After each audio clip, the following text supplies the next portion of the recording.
Once Upon a Midnight, a presentation of the American Broadcasting Company dedicated to the hardy listener who favors a tale spiced with mystery and imagination. What time is it in your house? 8, 9, 10? Set the clock ahead. Make it 12. Midnight's the time for these stories. And now here's your host, the noted director and producer, an expert guide along the path of dark adventure, Mr. Alfred Hitchcock. It was not until several weeks after he had decided to murder his wife that Dr. Bickley took any active steps in the matter. Murder is a serious business. The tiniest slip may be disastrous, and Dr. Bickley had no intention of risking disaster. This was to be the most delicately perfect of all perfect crimes.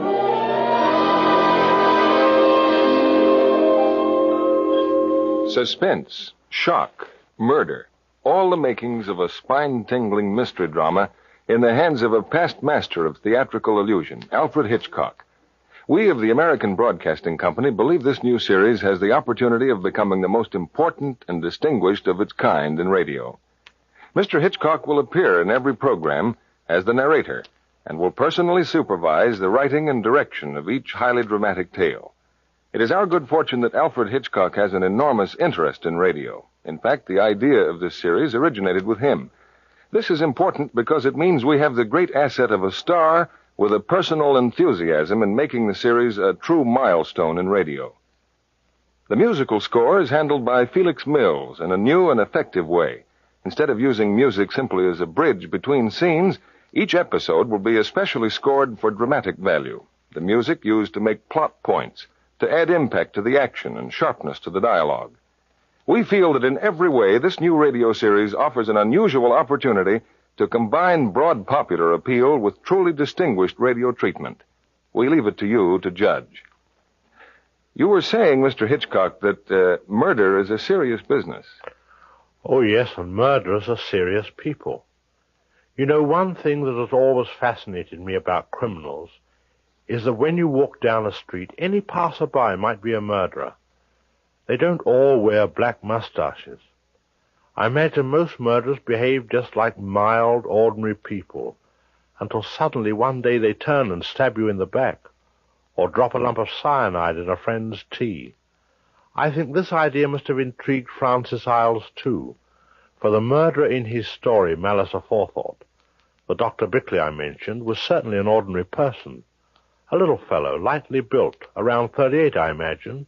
Sandy hair, a bit thin on top, small sandy mustache. You've seen him. On top of a bus, perhaps, or you've met him on a train. Or if you lived near Wyvern Cross in England a few years back, you might have met him in the village, starting out on the morning rounds of his patients. Good morning, Dr. Bigley. Good morning, Mrs. Templar. Morning, Doctor. Morning, Miss Dean. Lovely morning. Lovely. Oh, Bickley. Mr. Torr, good morning. Oh, morning. Good morning, Dr. Bickley. Good morning. How's your mother? Better, thank you. Ah, splendid. Morning, Doctor. Good morning.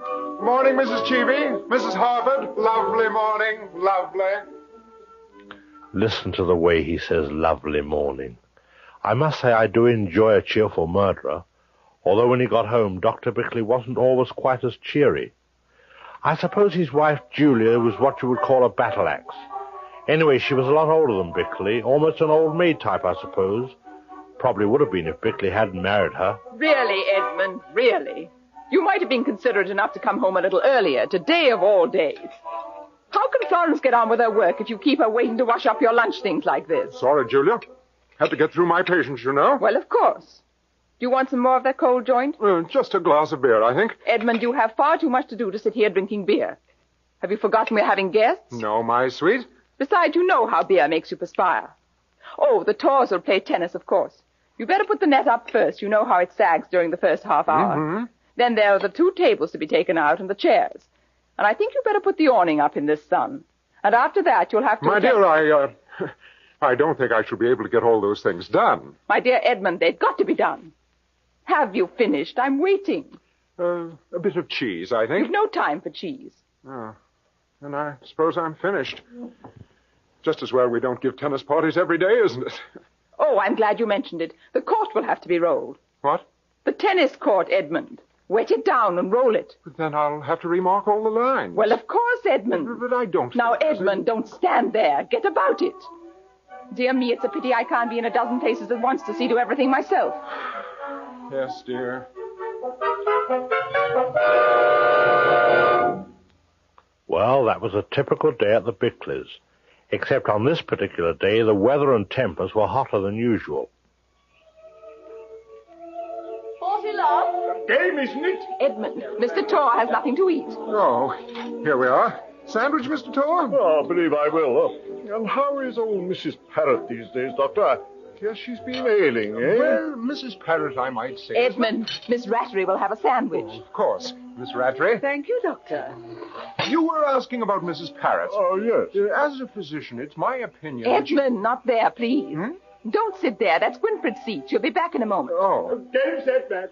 Try another. Edmund, they're a ball short. Benji's hit one into the gooseberry bushes. Oh, did he? Well, go and look for it, Edmund. Don't let your guests It's do all it. right, I'll get it, Mrs. Bickley. No, Benji. Let Edmund.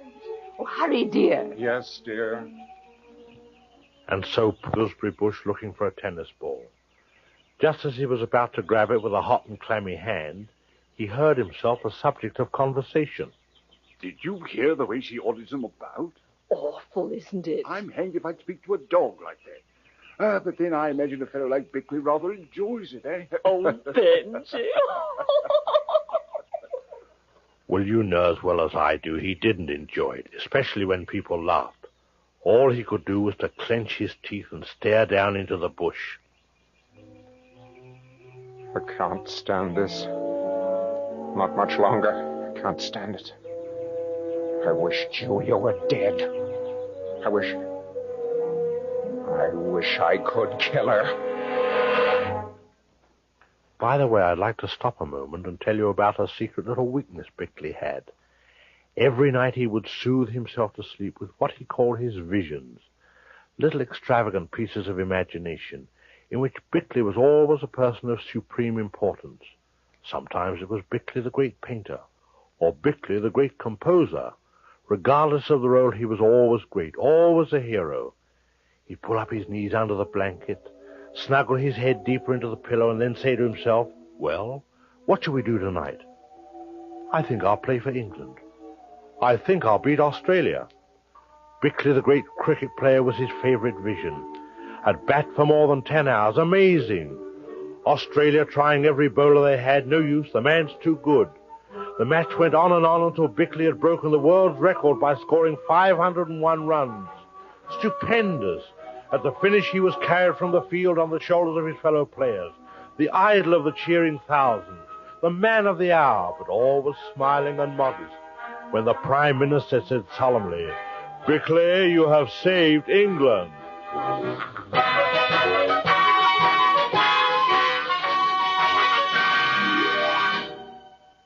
Well, naturally, by this time, Bickley was fast asleep. But those wild thoughts he had when his head was in the gooseberry bush formed the basis of a new vision. He saw himself, the respected physician of Wyvern Cross, dignified, light-hearted, strolling happily down the highway of life without a care in the world, without worry, without Julia. But how could I manage it? How could I kill her? How? Without risk. How could I kill her? How? How could I kill her? For nights and nights he did not play cricket once. Then an extraordinary thing happened. A thing that got poor old Bickley mixed up more than ever. He fell in love. She was a newcomer to Wyvern Cross, a Miss Madeline Cranmere, who'd taken up residence at the old hall, a huge castle-like affair on the hill. She was a girl of about 23, not pretty in the least, except for her blue eyes, which were quite beautiful. Bickley had never met her. Until the afternoon he was summoned to the hall professionally and very hastily.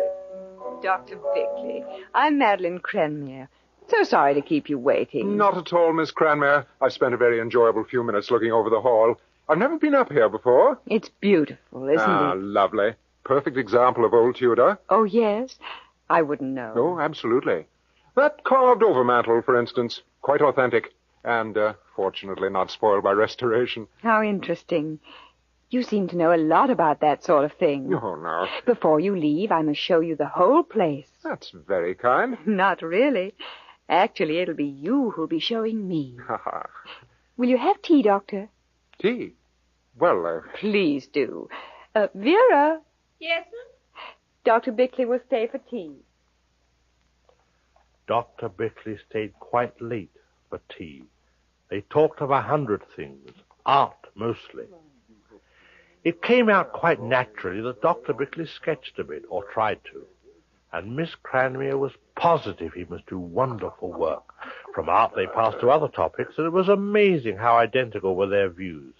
There wasn't a lull in the conversation until almost 6 o'clock. well, I suppose I should be running. Yes. I've had a most enjoyable afternoon. Shall I confess something, Doctor? I haven't spoken to anyone like this in weeks. You see, I live here by myself, except for the servants, of course. Already I'm finding life a little lonely. Oh. But you're coming back to sketch the hall. You promised. It's a privilege, Miss Cranmere. Well... Miss Cranmere, you called this afternoon. I mean, the message you left at the house. Oh, yes. I don't sleep well, Doctor. Any particular reason you can think of? No. Just nerves, I think. You know. Of course. High-strung. I suppose I am. Well, we shall certainly have to take care of that. I'll write a prescription at once. Thank you, Doctor.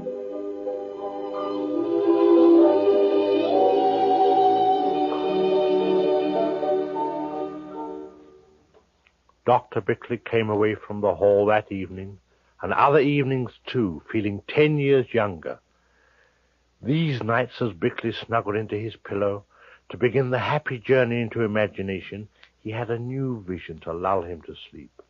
Not merely life without Julia, but life with Madeline Cranmere. Madeline Cranmere always at his side. Madeline Cranmere smiling beautifully, always helpful and understanding. Madeline Cranmere, his life companion, his soulmate. Madeline the fair, Madeline the lovable, Madeline the lily maid. That girl, Madeline Cranmere, is getting herself talked about. What's that, Julia? You must have heard me, Edmund. You weren't asleep. You were sighing. Are you in pain? No. I suppose I've been thinking. I said that Madeline Cranmere is getting herself talked about. Really? Well, people around here will talk about anyone. I don't mind them talking about her. But I don't like to see the Bourne family name dragged in the mud. Bourne? Denny Bourne. He's been seen up there several times lately. You mean they're talking about her and Denny Bourne? Don't shout at me, Edmund. What's the matter with you? Well, I think it's abominable. Just because a young man has tea once or twice with a young lady, Lord, beats me how these things get about. But they do get about, Edmund. And other things, too. Huh? So it seems. Is Miss Cranmere in good health, Edmund? Why, I imagine so. Then why do you have to see her every other day? Now, look here, Julia. If you're insinuating Keep that your voice down. I have a violent headache. You needn't bother to pretend with me, Edmund. I know you too well. Normally, I don't interfere with your amusements. But in this case, I warn you, I will not permit it. Julia, I won't stand this sort of thing, even from you. You don't know the first thing about Miss Cranmere. If you think for one moment that Edmund, do you imagine yourself in love with this girl? No, I do not. I think your beastly insinuations Thank you, I have no wish to hear. Now, will you kindly give me something for this headache? It's horrible. Julia. And in future, will you please stay away from the hall?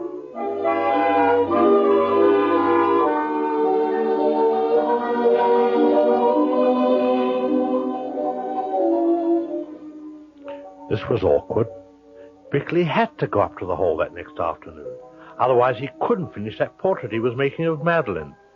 He certainly found himself between the devil and her deep blue eyes. Is it finished yet? In a moment. Just turn toward the light again, Miss Cranmere. Yeah, that's it. Now, if I could just... Oh, Lord. What is it? It's no good. I can't get at you. Not the real you. Here, I'll throw it in the fire. No, please. May I see it? If you want to. But it's not good, really. Clever. Do you really think so? I say that. It's wonderful to hear you say that. Very clever. Oh, I say. I don't see what you mean by not being able to get me. I think it's exactly like me. Oh, yes, it's like you, but that isn't the point. I was trying to get at you. I mean, show where you differ from everyone else. I mean, your expression, the way you hold your head, that lovely, deep look in your eyes, your wonderful... I think I understand. Madeline, I suppose you know what I'm doing? Yes, I know. I'm making love to you. Yes. Madeline. Oh, Edmund. Edmund, please go. Go at once. Not now. Oh, please. Don't you see how wrong it is? How stupidly, inalterably wrong. You have a wife, Edmund. Yes. Yes, I have a wife. That night in bed, Bickley had the most important of all his visions. He began to see very clearly how Julia would die.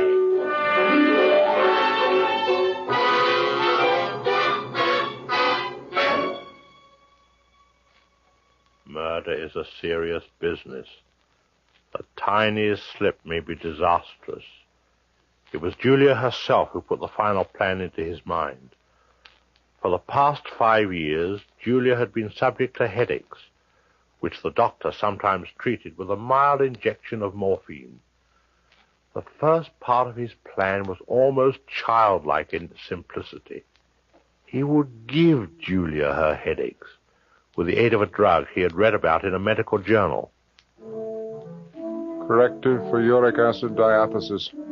Drug is no longer used, not only because of its prohibitive price, but because it tends to produce violent headaches. Next morning and every other morning at breakfast thereafter, Julia received a generous dose of this drug sprinkled lightly over her grapefruit. It was certainly a bit of luck that Julia had a passion for grapefruit. Oh, dear, dear, dear, dear, dear. Well, I'll have to get along. Lots of cases this morning. Goodbye, Julia. Oh, dear. What's the matter? Headache. Oh, bad? Blinding. The worst ever. Oh. Well, perhaps you better lie down for a while. I'll look in on you at lunch. I can't lie down. It'll only be worse. You'd better give me something before you go, Edmund. Give you what, my dear? Whatever it is you always give me. I can't stand this. Julia, I've thought for a long time that these headaches of yours were just the result of being, run down. Now it looks to me like something organic. Well, what? That I can't say. But if they go on, I shall have to take you to see a specialist. You'll do nothing of the kind, Edmund. The headaches went on and the treatment went on. Headaches, morphine, headaches, morphine. By the middle of January, Julia was getting a good 5 grains a day. So far, so good.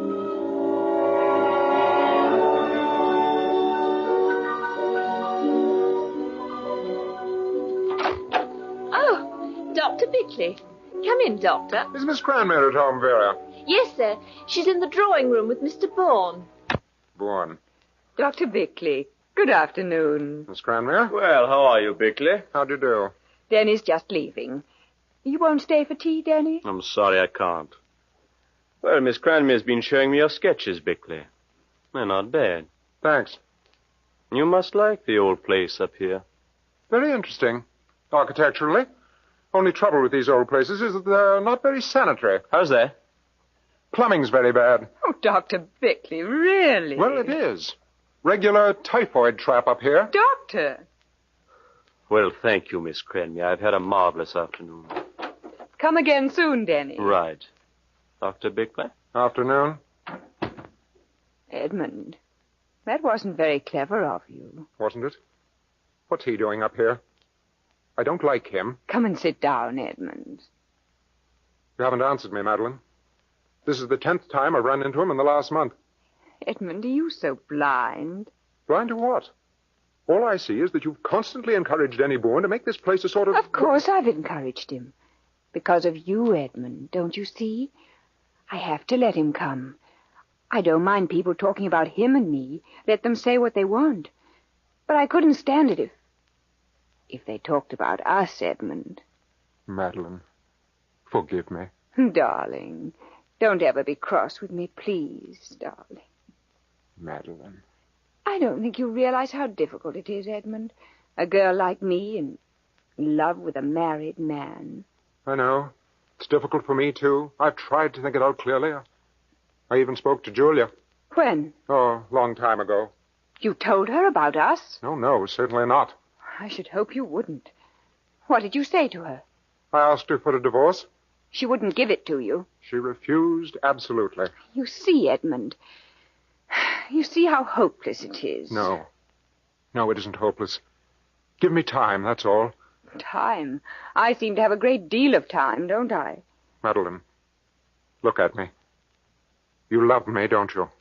You know I do, Edmund. How much do you love me? Edmund, what a strange question. How can you ask? Because I've got to know. I've got to know, Madeline. I love you. More than I could ever tell. Thank you, Madeline. Well, that satisfied Bickley, but he realized now he'd better get a move on.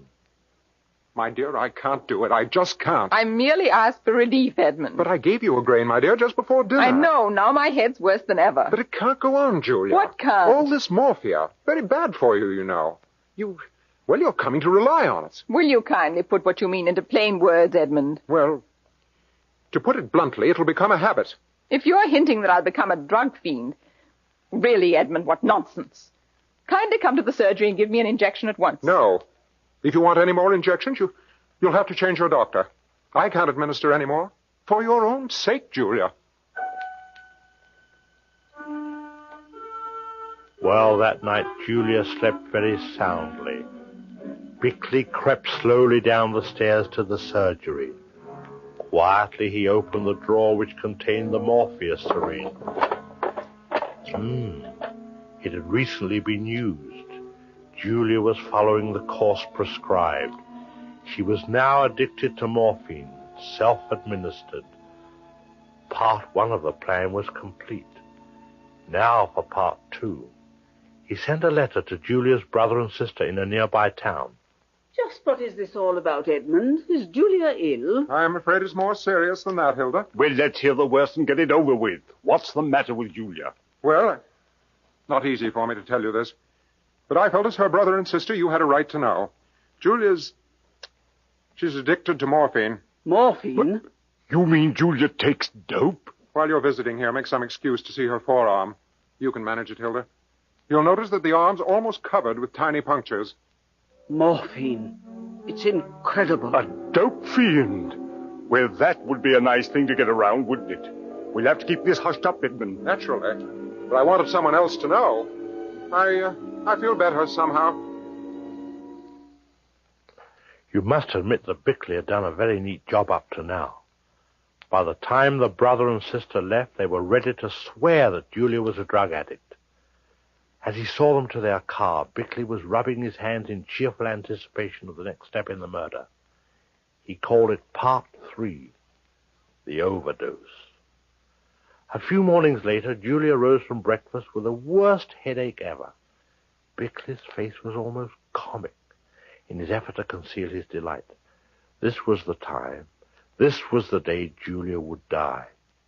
He locked up the morphine carefully, then went out on his morning calls. At noon he returned home secretly to find Julia still suffering horribly. Good. He went to the surgery, unlocked the medicine cabinet, counted the grains of morphine into his hand. 1, 2, 3, 4, 5, 6, 7, 8, 9, 10, 11, 12, 13, 14, 15. 15 grains. Half would have been enough. Hurry, please, Edmund. Yes, hurry. dear. Yes, dear. With his gloved hands, he filled the syringe, surprised at the steadiness of his fingers. At the last moment, he had another flash of genius. Will you hold this syringe a moment, Julia? Thank you. Oh, the clever devil. Her fingerprints on the cylinder. And then, in all fairness, we must say it, Bickley gave his wife one last chance. I'll take that syringe now. Julia, for some time past, I've wanted to ask you something. Will you reconsider your decision about divorcing me? No, Edmund, I will not. I'm not a child, Julia. I know my own mind. I'm in love with Madeline Cranmer. I've known it for months. And nothing would persuade me to divorce you for her. The girl's no good, Edmund, no good at all. That's absolutely final? Absolutely. Hold out your arm, Julia.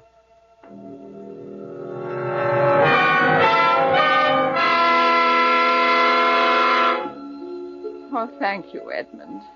Go upstairs, Julia. Go up and lie down. Now, let's see, says Bickley. Julia will be dead in 20 minutes. No one knows you came home. Leave the house, go on your rounds, be seen on the street, and establish you were not here when the tragedy took place. Be seen, Dr. Bickley. She'll be dead in 20 minutes. Be seen in the village. Afternoon, Dr. Bickley. Good afternoon, Mrs. Wright. Dr. Bickley. Ah, Mrs. Templar. Lovely afternoon. Lovely. Good afternoon, Doctor. Benji, how's your leg? Oh, perfect. Good. Afternoon, Mrs. Cheevy. Mrs. Harford. Lovely day, isn't it? At the precise moment that Julia left this world, Dr. Bickley was at the other end of the village, sounding old Mr. Tracy's heart. He wished Mr. Tracy's heart didn't sound so much like a clock ticking. It made him nervous. 20 minutes from 12:30. That's 10 minutes of 1. She's dying. She's dying right now. Julia's dying. His heart is beating, living, beating. And hers is stopping, dying, stopping. What's wrong, Doctor? Is the old ticker on the blink, huh? Oh, no. No, Mr. Tracy. It's fine. You'll live, I think. Bickley didn't go home. Better let his maid make the discovery. What to do in the meantime? What about going up to the hall to see Madeline? When he arrived, he found another guest barring the doorway. It was Denny Bourne. I don't understand this, Danny. Where is Madeline? Isn't she here? Well, she isn't feeling well, that's all. She's up in her room, lying down. Well, I'll go up and see her. I don't think you should. As a matter of fact, old boy, I think you'd better not come up here at all from now on. Really? Then why not? Well, it's only decent, you know. After all, with Madeline and I just becoming engaged.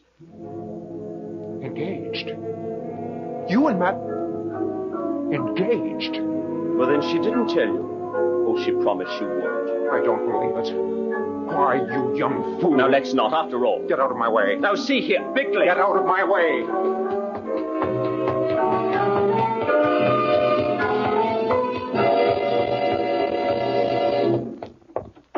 Madeline.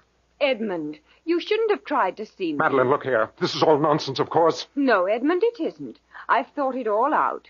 We couldn't go on. You don't love Denny Bourne. You couldn't. Edmund. Listen to me. This is what you're going to do. Edmund, my shoulder. You're hurting me. Listen. You're going downstairs this minute and break this thing off. Tomorrow I'm going to London to buy a special license. You come with me. We'll be married. In 3 days, we'll be married. Let me go. Are you mad, Edmund? You have a wife. A wife. My wife is dead. Dead.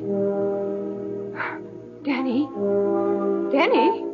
Danny? Shut up. Danny! Shut up, do you hear? Danny! Danny! Dr. Bickley! Dr. Bickley! Sir. Vera, Miss Cranmer's hysterical. Get me some cold water. Yes, sir, but the telephone, sir. You're wanted at once. Mrs. Bickley, sir, she's... Oh, it's very bad news, sir. I'll take the call.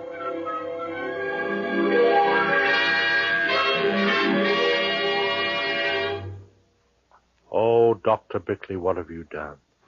Have you put a noose around your neck, Doctor? You were not supposed to know your wife was dead. You hadn't been home.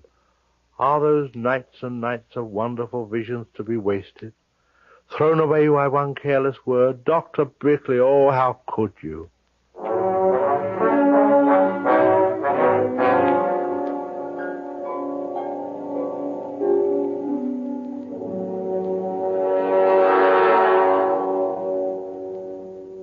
There you have the first episode of Malice, Aforethought. We'd like to leave you with one more fact which makes us feel that this series is destined for a really outstanding success. That is, the popular appeal of the psychological mystery, the box office success of his psychological mystery films. Here are some of them: Rebecca, Spellbound, 39 Steps, Suspicion, Foreign Correspondent, The Lady Vanishes. All names known throughout the country to millions of movie-going Americans. The consistent success of the Hitchcock films is not accidental. It is based on two things. One, Hitchcock's creative genius as a director and interpreter. Two, and this we believe is important to you, the obvious trend of public interest today in the psychological mystery.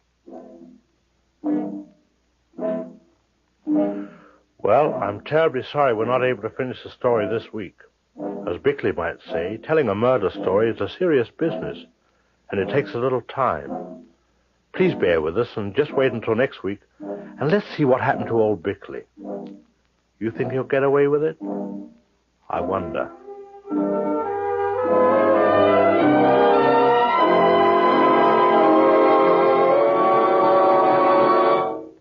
This is the Blue Network of the American Broadcasting Company.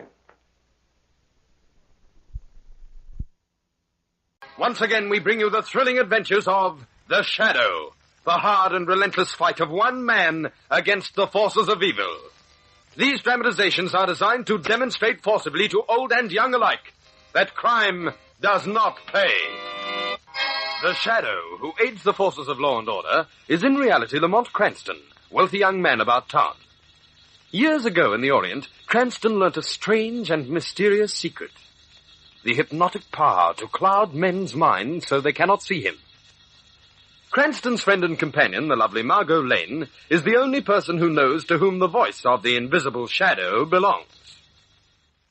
Today's drama, The Little Man Who Wasn't There.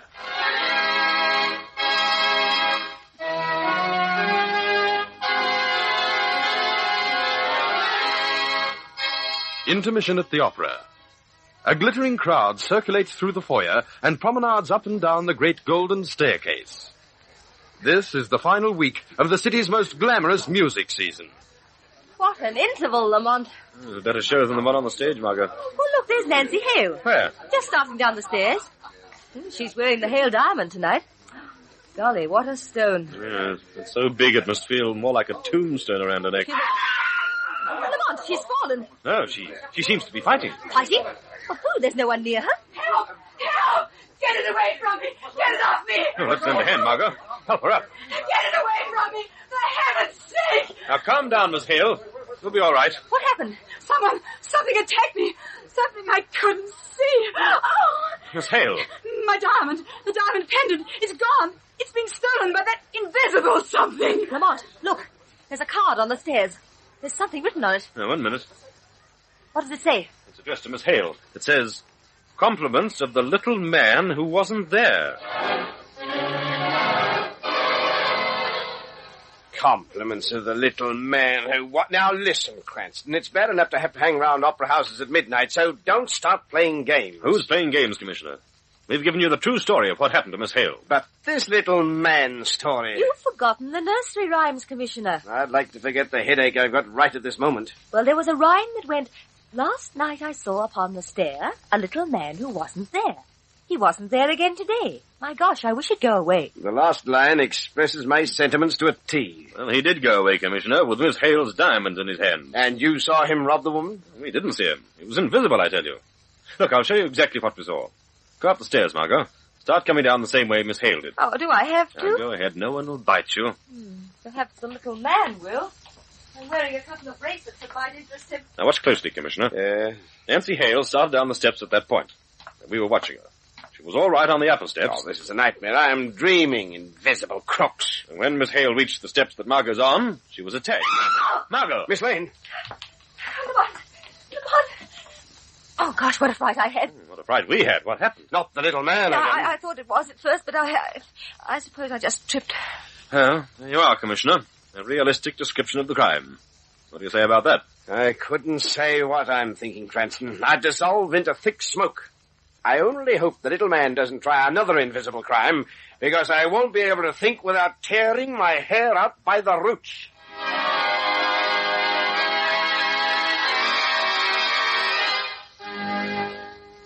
The stock exchange is down this morning? Yes. You read about the Hale diamond last night? The invisible crook at the opera? Oh, balderdash. No such thing as an invisible man. Oh, you think so? Wait a minute. There's Anthony Gates. Where? Coming down the stairs from the balcony. He was at the opera last night. We'll ask him. Hey, let me go! Right, Joe. Did you see that?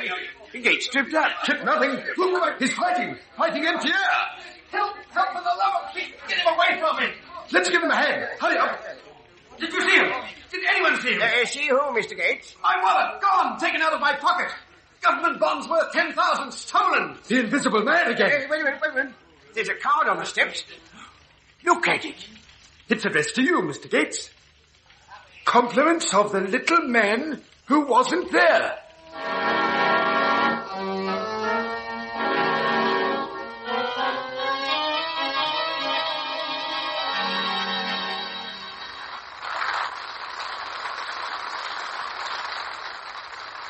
Just listen to that applause. They're laughing at the show out there. We've got a smash hit, Joe. And just wait till Monica Joy appears. She'll knock 'em in the aisles. Sweetheart, just listen to your uncle. Do like I do. Stick to musicals. Let the long hairs lose their money on this Shakespeare. Here comes Monica out of her dressing room.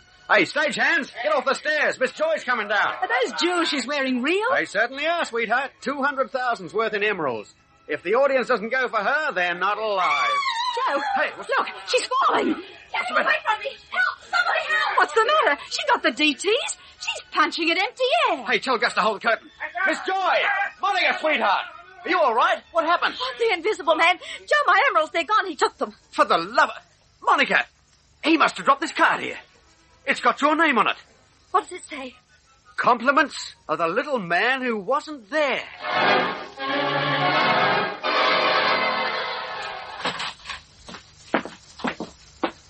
Good morning, Commissioner. Good morning, Mr. Weston. What's good about it? We better turn and run for it, Margot. Commissioner looks in a pretty sour mood. What you see on my face is 8 hours sleep that I didn't have. You've heard about the little man. That's why we're here. Yesterday afternoon at the stock exchange, last night at the new musical show. It's absolutely maddening. The invisible criminal. Perhaps you need an invisible police department to catch him. Very funny, Cranston. I'm laughing.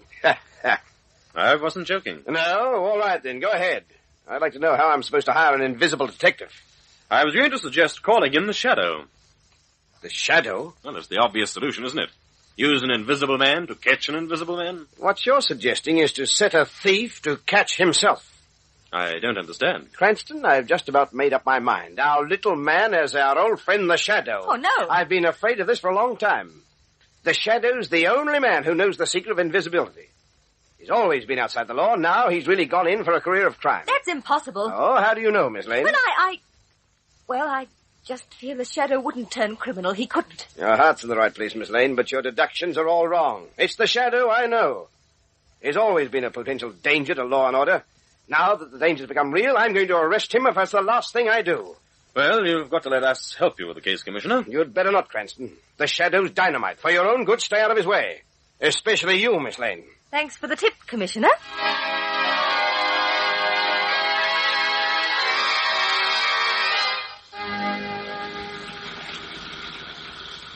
I can't understand it, Lamont.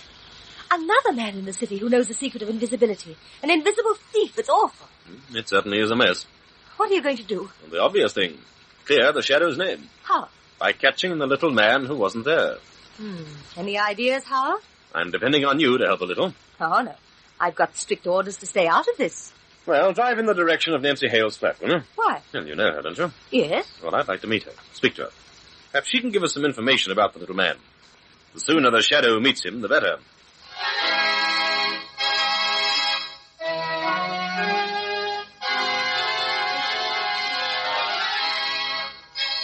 It's most kind of you to try and help, Mr. Cranston, but I'm afraid it's useless. You can't tell me anything about the little man? Think, Nancy. I've tried, but I can't. I was too frightened to notice anything. Have you tried comparing notes with the others who were robbed? Monica Joy and Anthony Gates. I don't know them. Do you think the little man might be a friend of yours in real life? I don't know. Sometimes I think yes, other times no. Isn't there any lead at all that you can give us? Any point which might account for the fact that the little man singled you out and the other two? About the only thing I have in common with Miss Joy and Mr. Gates is the fact that we're all insured by the same man, Gabriel Hodge. That might lead to something. What's the address? Top floor of the Cannon building. But you don't think Mr. Hodge... I can't answer that question, Miss Hale. I'm hoping Mr. Hodge can. Come along, Margot. Let's go and talk insurance.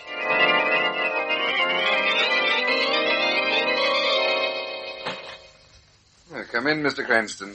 Come in, Miss Lane. Thanks, Mr. Hodge. Sit down, won't you? You'll pardon me if I don't get up. Pretty well kept my desk from 9 till 5. Arthritis. Oh, I'm sorry to hear it. Well, this is a lovely office you have, Mr. Hodge. Sun streaming through the window, lots of fresh air. Yes. Now, Mr. Cranston, what can I do for you? Something about insurance, I presume? In a way, yes. Seems like everyone's taking an interest in insurance after that little flurry over the past few days. The little man who wasn't there. Just so, exactly. Well, that's the reason we're here, Mr. Hodge. Really? Go on. For what amount were the 3 people who were robbed insured? I'm sorry, that is confidential. I see. Well, when you insured them, did you take down a description of the articles in question? Oh, that is customary. And did you also learn when, where, and how the insured articles were carried? Exactly what are you driving at, Mr. Cranston? Just one thing, Mr. Hodge. These 3 people were all robbed on stairways. It was a feature of the crimes. How did the little man know he could catch each of them on a stairway wearing or carrying the stolen article? That brings up an interesting point. Listen to this, Mr. Cranston. It will interest you. Would you... Lamont! Oh, Mr. Cranston, Hodge! He's dead. Lamont, that shot. It was fired in this room. Fired right over my shoulder. Steady, Margot. It's the little man. He's here now. In this room. Invisible. Whoever you are, wherever you are, speak up. Answer. Lamont, you've got to turn into the... Quiet, Margot. Don't lose your head. But he's here. He may be standing alongside us. It looks as though that's correct. Well, you know what you've got to do. Margot, do you know what you're asking? It's the only way to get him now. It's the secret. It would reveal everything. You've got to do it, Lamont. You've got to. I know it's a sacrifice, but an invisible criminal and murderer terrorizing the city. Killing, stealing. You've got to stop him now while we've got the chance. Get out of the way, Margot. Shadow. Yes, this is the Shadow, speaking to the little man who wasn't there. I know the trick of invisibility, my friend. I know every hypnotic trick invented in the Orient. Can you see him, Shadow? The Shadow sees all. The Shadow knows all. My friend, it is useless to struggle against the Shadow. Here and now you become visible to men's eyes. You cannot see the Shadow, but the Shadow will see you. Now. Shadow. Shadow, can you see him? Who is it? Shadow, answer. Can you see him? Shadow. Shadow. It's no use, Margot. Get to the door, quickly. Lamont, I... Open it. Go through. Lamont, did you... Is he... I don't know. He may still be there. He may be alongside us now. I couldn't see him, Margot. Do you understand what that means? I couldn't see him. Even the Shadow couldn't see him. Margot, the little man has us beaten.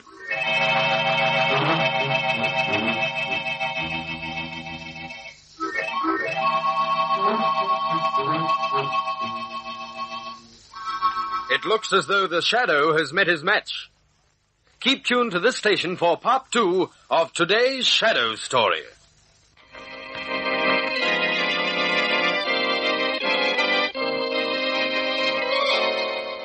And now back to the Shadow. Gabriel Hodge's office. Lamont and Margot are in conference with Commissioner Weston. Well, this is a fine mess. You notice the size of that bullet wound, Cranston? It's enormous. Looks like he was killed with a .55 caliber slug. They don't make a gun that size, Commissioner. I know. Now, let's get it all straightened out, Cranston. The Shadow killed Hodge while you were in the room. It was not the Shadow. Oh, please, Miss Lane, will you stop carrying the torch for the Shadow? Have you any proof he wasn't the murderer? Well, no. But can you prove that he was? Yes, easily. The Shadow's the only invisible man in the world, and that card he drops isn't fooling me. The Shadow is the little man who wasn't there. You think it over. I'm going to put in a call to O'Shaughnessy. We've got to get that fellow. Margot, we're in the worst mess we've ever been in. I know, Lamont. It's bad enough the little man has stronger hypnotic powers than the Shadow. I can't understand that. The thing that's worrying me is the fact that the little man must know that the Shadow is Lamont Cranston. Oh, it was all my fault, Lamont. I shouldn't have... Forget about that now, Margot. It wasn't your fault. I'd have done it anyway. The important thing to remember is that we haven't much time. Time? Well, don't you understand? We've got an hour or two at the most before the little man checkmates me completely by publishing my secret. Oh, Lamont. So let's get busy in a hurry. Now, that shot came over your shoulder, right? Right. And the little man must have been standing right in front of this open window. Perhaps he didn't sneak in with us. Perhaps he climbed in through the window. Yes, that's what I want to check on. Well, careful of the pot plant boxes. Don't knock them out. That's impossible, Margot. No human being could have climbed to that window. Neither from the roof or anywhere else. Watch out, Lamont. Yes. Well, he must have come in with... Oh, now look what you've done. There go 5 hyacinths and a nosedive to the footpath. Well, that's very interesting. What's interesting? What's the matter with you? You look like you've got tummy ache. Come on, Margot. We've got to hustle down to the street under this window. I know why the little man used a .55 caliber gun to kill Hodge.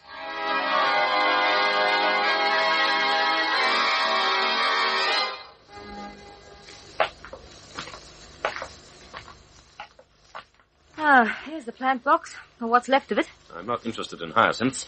I'm looking for something else. Here we are. Have a look, Margot. Funny. This looks like a smashed pistol. Right. It's an old-fashioned gun. Right again. The remains of a flintlock pistol. .55 caliber. The one that killed Hodge? Yes, thrown out of the window by the little man. I don't understand. Why did he kill Hodge with an antique? Why did he throw it out the window? That's a couple of questions for the Shadow to answer. But first, he's got to make a few social calls. The Shadow making social calls? Social calls that will be strictly business.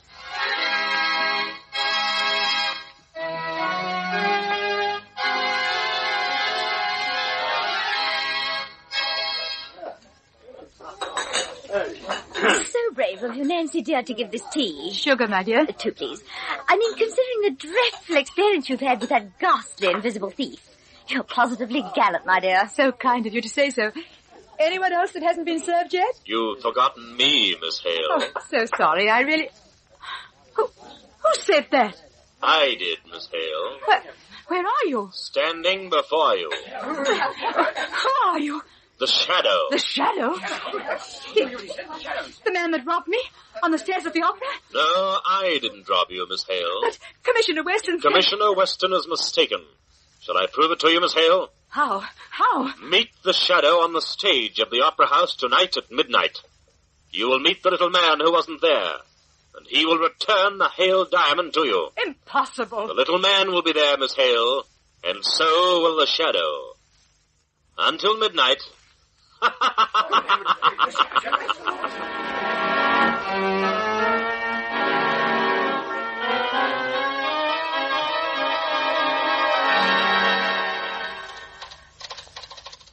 Government stock, 186, up 3/4. Gaunt Mountain iron ore, 39.5.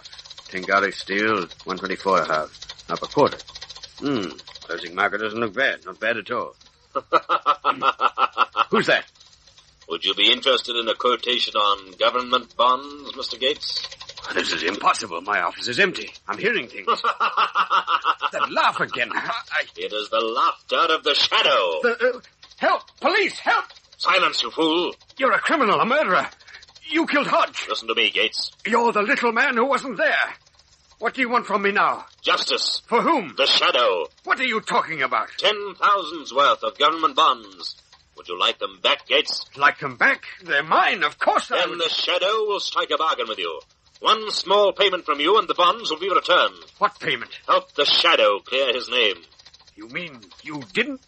Oh, I don't believe you. Come to the stage of the Opera House tonight at midnight. The little man will be there. You'll believe him. How do I know this isn't a trick? Tonight at midnight, Gates. Trust the Shadow. The Shadow knows.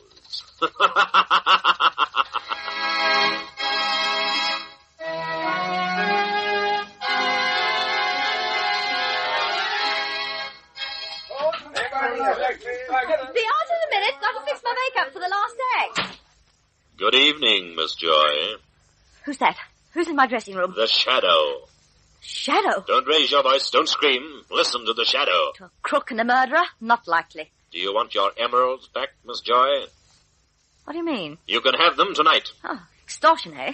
I'm supposed to pay to have them returned. No, this is justice. Come to the point. After your performance tonight, come to the stage of the Opera House at 12. Why? To meet the little man who wasn't there. You're crazy, that's what you are. You'll also receive your emeralds. I don't believe you.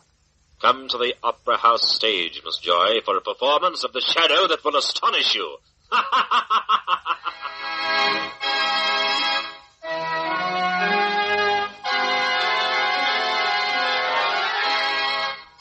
What time is it, Margot?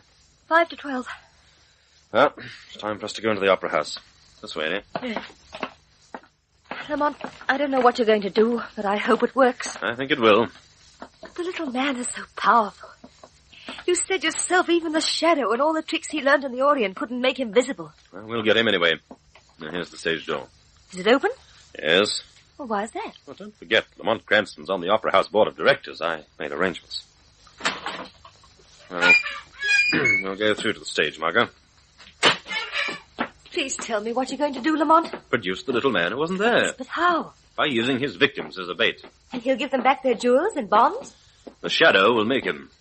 Lamont, there's a light up ahead. That's just the safety light that's left on the stage at night. Careful now. What do we do? Hide here in the wings and wait. Golly. Spooky here. Calm down, Margot. Can you see the auditorium where you're standing? Yes. Feels as though an audience was sitting out there in the darkness. An audience of ghosts. Now, Margot. Lamont, I... What is it? Somebody's coming. The little man? The bait. There's 3 victims. Oh, when he gets here, are you sure you can fight him? Is the Shadow strong enough? Wait here and see, Margot. Don't show yourself no matter what happens. Trust the Shadow.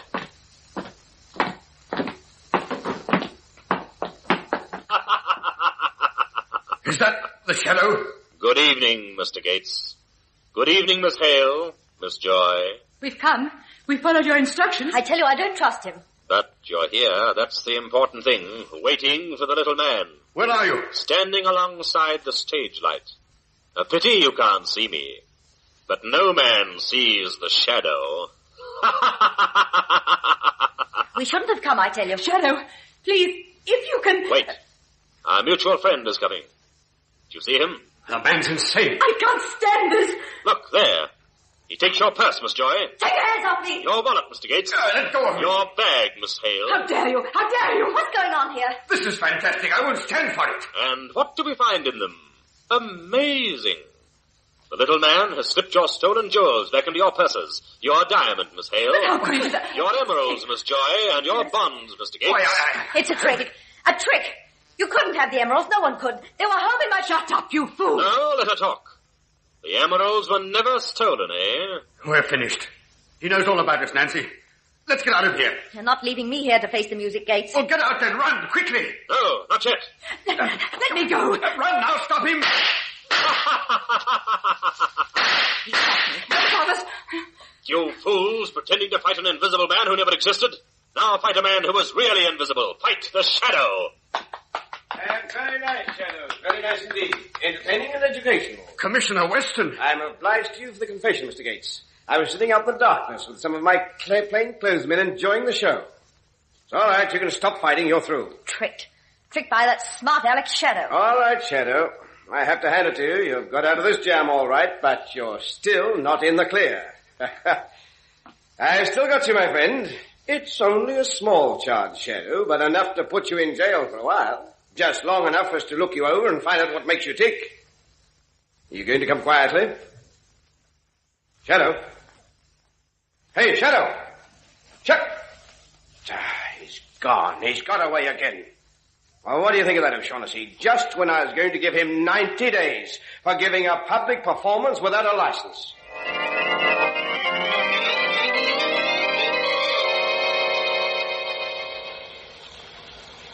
Then there never was any little man, Lamont. No, Margot. This was a clever ruse worked out by Hale, Gates, and Joy to defraud the insurance company. Each pretended to be robbed by an invisible crook. So they concealed the stolen jewels and bonds themselves. While they pretended to fight the little man. And dropped those cards themselves. Correct.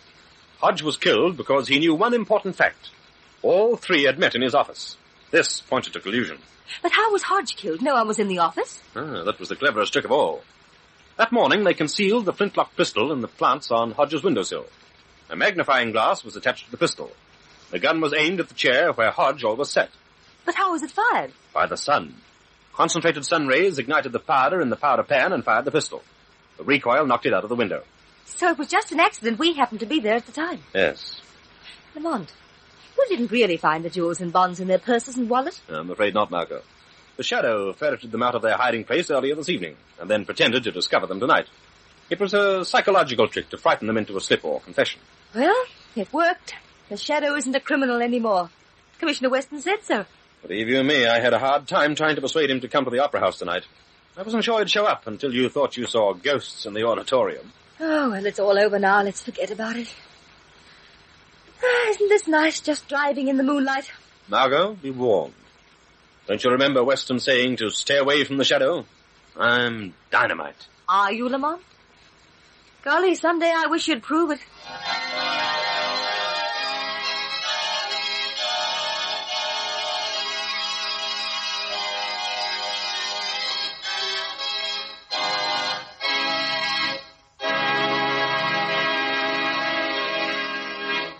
Another daring battle of the Shadow is over.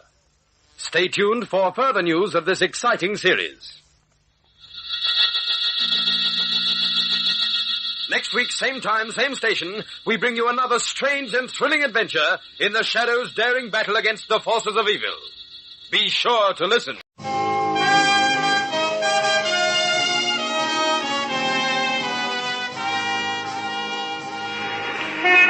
Broadway's My Beat, from Times Square to Columbus Circle, the gaudiest, the most violent, the lonesomest mile in the world.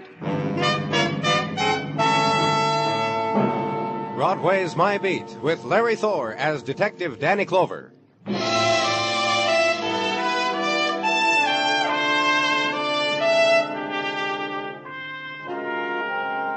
The February winds spin, dance, race in the morning avenue, and Broadway lurches in their wake, and hands are frozen to early editions of newspaper, and winter lies against cheek and mouth, and search the headlines for what the winds are taking to die with them, and search memory, too, for January images sworn to remembrance, ice on masks of freighter bound for the tropics, and further back, deeper in memory, the holiday time and the holiday women, and they dance by now in chill embrace of winter wind, and solace is the corner coffee stand and the donut, and waiting a little way up the street, the time clock.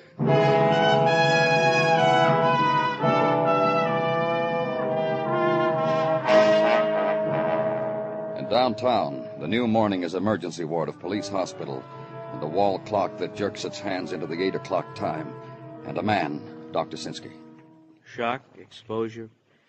For a whole night, the girl lay in an alley and no one to... Over the phone, you said... I know what I said, poison. There were symptoms. The lab confirmed my diagnosis just minutes ago. Pretty. Yes. Now that there is sleep, her prettiness has returned. Here, Danny. Here's the history on her. Identified from things in her pocketbook as Peggy Warner, age 28. Where was she found? A moment, Danny. Alley emptying into 19th Street, back of Tate's Bar and Grill on 3rd Avenue. Mm-hmm. A woman came running to Patrolman Carnes on the beat, yelled a drunk girl was sleeping in the alley, and then... Poison, shock, exposure. What are her chances, Doctor? What do you want me to say, Danny? I gave her sleep for a little while. To give her back her life? What do you want me to say, Danny? And outside now. The morning is a wind wall, so adjust yourself to it. One hand in overcoat pocket, one hand on hat, lower the head. Short walk to squad car, and the drive downtown. Crowd going to work time, rush beneath long triangles of gray and splinters of sunshine. Uncadenced quick step of pedestrian, and blare of the car-borne taking turns according to the green light and the red. Left on 3rd Avenue and cruise for an address. Tate's Bar. Find it. Park. And Tate's Bar is 5 booths, 4 empty, 10 bar stools, half of them occupied.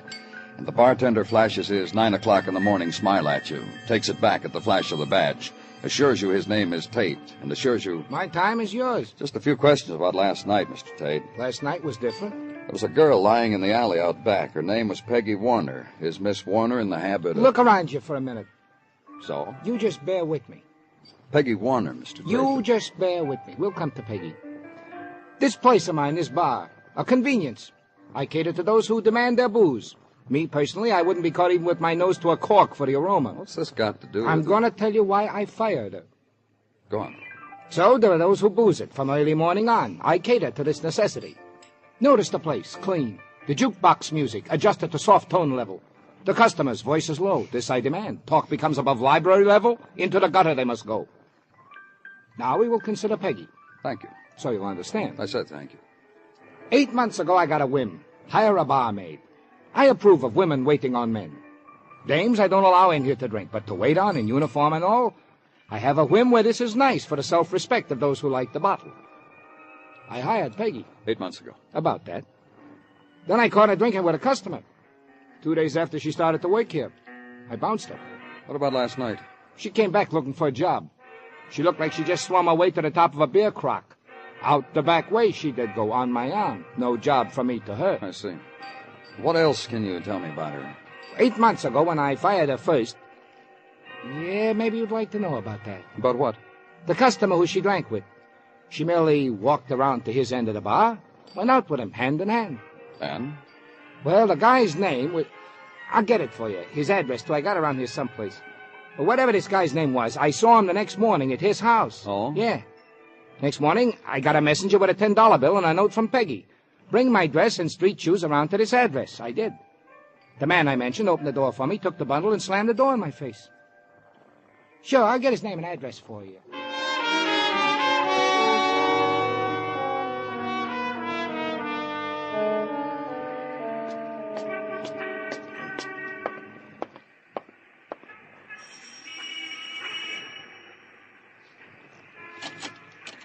Yes?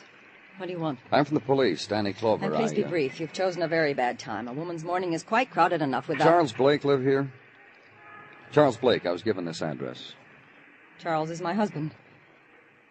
Do I have to stand out here and discuss it, whatever you... No, Mrs. Blake. Well, then let's go inside. I'm chilled to the bone. Here in the hall will do. Just let me warm myself at the register a moment. Ooh.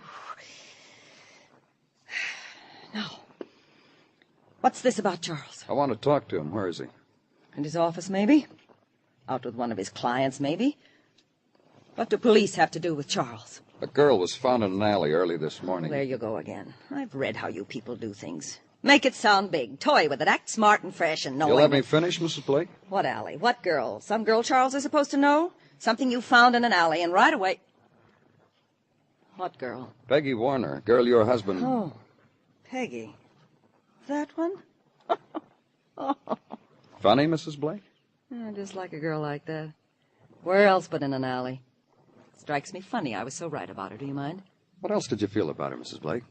That she had a fresh mouth and she was sloppy and lazy and had to be yelled at to make her do things. She was our maid, you know. I didn't know. Oh, yes. Charles brought her home one evening and said to me, standing right there, he said, Martha, I've brought you that maid you've always wanted. And Tom, my son. Tom said, you've always wanted one, Mother. Let's try it for a while.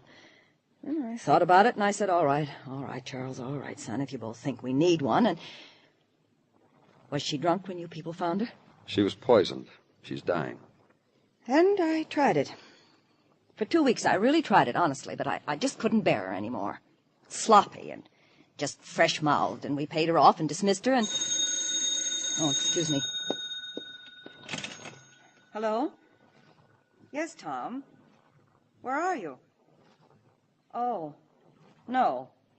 No, I don't think so. I'd rather you didn't. Not here. You tell your father... Not now, Tom. You and your father are not to... Now, you listen to me. Your son, Mrs. Blake? Just a minute, Tom. Yes, it's my son. Do you mind waiting He's with his father? Why, yes.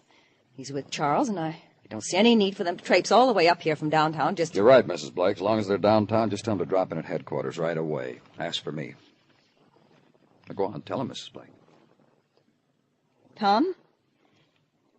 Yes, there's someone with me, a Mr. Clover from the police. He wants you and your father to go to police headquarters right away. Well, I don't know, son. I don't know. I'll tell him. Son? Tom? He hung up. They'll be there? Yes. Mr. Clover? Yes? That girl. It's all she was, what I told you. It's all she deserves.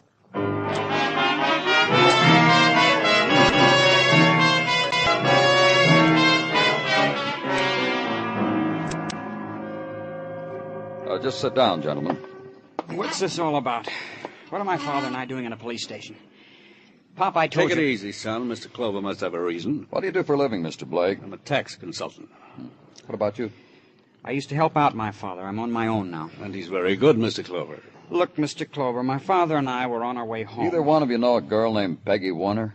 Come now, Mr. Clover, surely you asked my wife the same question, and surely she told you that Peggy once worked for us. Tell me about her. Of course. She worked for us, maid. She was unsatisfactory as a worker. She was fired. Who fired her? I don't remember. Who fired her, Tom? What is all this? A maid waved a dust mop around our house. She was found in an alley, poisoned. Suicide? Well, for one thing, she's not dead yet. For another... I still don't get this at all. We haven't seen Peggy since last summer sometime. July, around then. That go for you, too, Mr. Blake? Of course. Now tell me about how you first met her, Mr. Blake. How do you know it was I? About Tate's Bar. Tell me about that. I'll be glad to. My office was nearby. I stopped in for a quick one at Tate's Bar. Peggy waited on me. I drank to her health. She told me she wished she could drink to mine. I bought her a drink. She drank it. The boss saw her, fired her. You figured it was your responsibility to take care of her, is that it? Not to take care of her, to see that she got located again. Listen, you. My mother had been screaming for a maid, so my father brought her one. Peggy was a lousy maid, that's all. And I'll tell you something else. My mother didn't like the way she took too long to clean up my room. That make you happy? No sense making up lies, Tom. There's nothing... Who's lying? I say. Well, that's about it, Mr. Clover. All we can tell you honestly now. My son and I were having a beer together. My wife is expecting us. She'll worry. Sure, go home. If I need you, you'll be there, won't you? Of course, but why should you need us anymore? Let's get out of here, Pop. And son walks away from it. Opens door for father. Grins. You want to make a production out of it, Pop? Let's get out of here. Come on, Pop. The man said... Pop, you listening? For a little while longer, the father sits in silence, then rises, walks past the boy, into corridor, without waiting, without a word to him. And boy winks at me and closes door.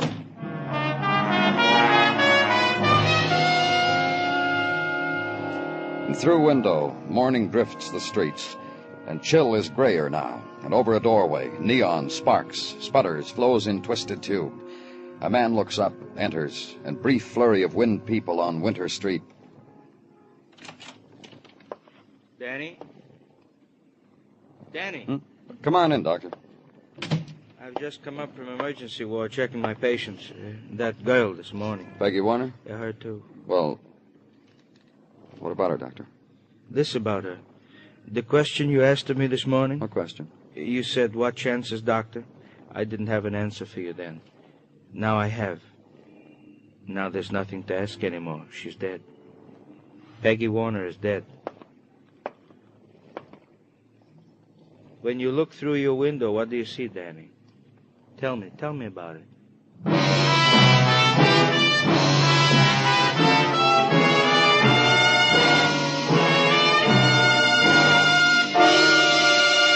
You are listening to Broadway's My Beat, written by Morton Fine and David Friedkin, and starring Larry Thor as Detective Danny Clover. You've heard about the devastation spread in Holland by the hurricane. No doubt it touched your heart, in common with all Americans. And if you've been wondering what you can do to help these brave people in their hour of desperate need, please listen. The State Department and the Executive Office of the President suggest that you send immediately a check to CARE, C-A-R-E, CARE, New York. Holland's greatest need is for blankets. CARE can send more, faster, with your dollars. To relieve an immediate, pressing need, make your relief money for Holland go farthest by sending your check to CARE, New York.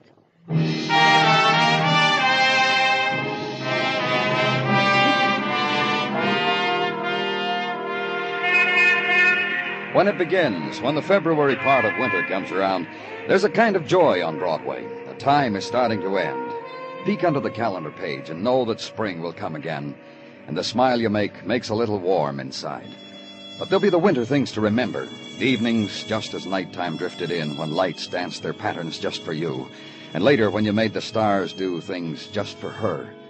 And Winter Park, snow in black tumbled hair, and Hudson dawn, fingers against cool curve of cheek and laughter. It's starting to end, but there's still time. Run after it. Hurry.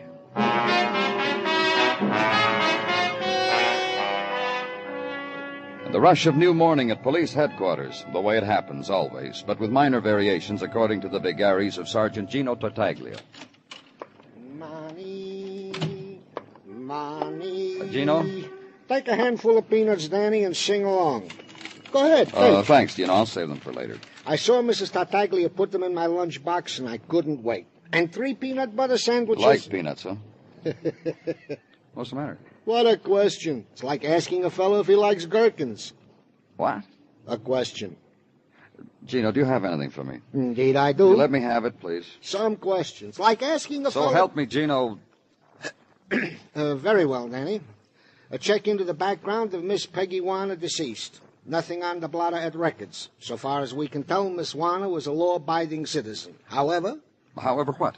A hurry-up wire to Baltimore, to the Social Security office, and a relay to the folk down there of Miss Warner's Social Security number taken from her effects revealed the following. Go on. Miss Warner was a bad employment risk for some reason or another.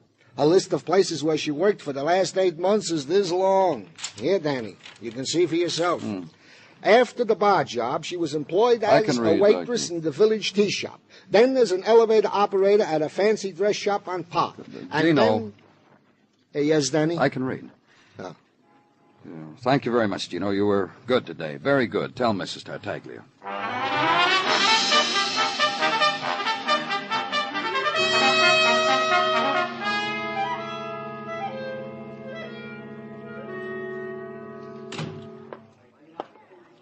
There'll be a very small wait for a table, sir, so if you'll just give me your name. Danny Clover. Danny Clover, with 1 L, of course. You see? There you are, in big block letters on my pad, right under Mrs. Trafer and party of 3. And if you'll nuzzle among those others on the bench, we'll have you teed and fed in just the smallest time. I'm not eating. Then we'll put you with someone who is. And if you're fortunate, you'll get a fat one who's dieting, and you can have her blue plate dessert with your tea. I'm from the police. You're police? It's about Peggy Warner, a girl who used to work here. That one. Mm-hmm. But she died today. It's all over the noon editions. A little while ago, I had a midday snack over it in the kitchen with the salad boy. Look... An August girl, that one. And you know August girls. No, tell me. You don't know? How odd. Like this they are. They blow in with the August wind, always at evening. Ask for a job or given it, and first thing you know, the season hits them. And there's nothing to do but sack them, fire them, give them the boot, the old heave-ho. The weather affects their work? You really don't know, do you? This Peggy, this August thing, was doing very well on table. So well, in fact, I put her on tea leaves. Huh? Fortunes, of course. The extra charge is minute, and the men seemed to like it when it was Peggy at the leaves. But when she made their futures all come true, went out with them on the side, dated them at odd hours, what else is a person to do, I ask? The heave-ho, huh? Your compassion is so welcome. Oh, pardon. Mrs. Trafer, we're ready for you. That table near the fireplace.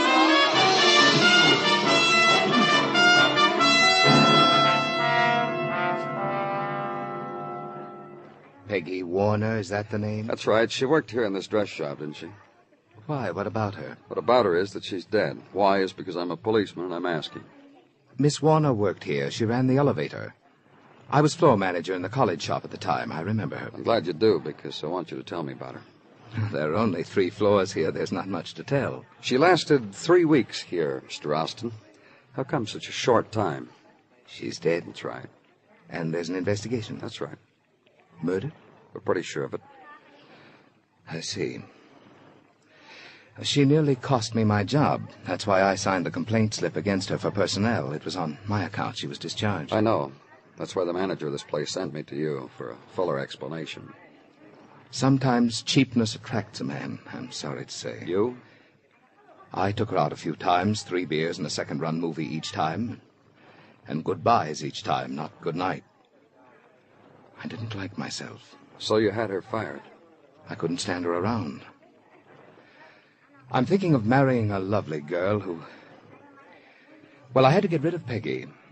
I did. Now she's dead. Now I can stop looking for her. And leave him. And 2 other places where a girl, now dead, had worked, had been fired, had made other brief impressions. Usherette in a theater on West 125th Street.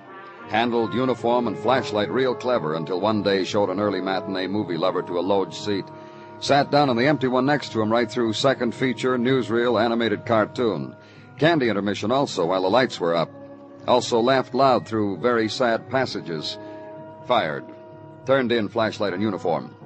And a 5 and dime on East 26th Street. Lon changed several men customers till one day she did it to lady store detective. Laughed right in her face. Fired. And the home insulating firm where Peggy Warner had been hired as house-to-house canvasser had made a house call. After an hour, phoned the home office, said she thought she needed a vacation. Our canvassers work on a volume basis. Fired. The life work, the employment rundown on Peggy Warner. And forget the rest of the list. Go back to headquarters. And a man in your office waiting for you. You been hustling, Danny? Gino said you've been waiting. He said Detective Muggavan had something for me. You got something, Muggavan? I've been making a routine rundown on Charles Blake. Figure maybe I could save you some legwork. Oh, tell me. Charles Blake, you remember, the big-hearted fellow meets a girl, buys her a drink, gives her a job in his own home, a maid for the wife and kid. I remember. What about him? Well, Charles has been separated from his wife 6 months now. A stunner, huh? Go on. He hasn't lived in his home. Kindly folk, neighbors, clients, very glad to cooperate with you boys of the police department, that type. They told me.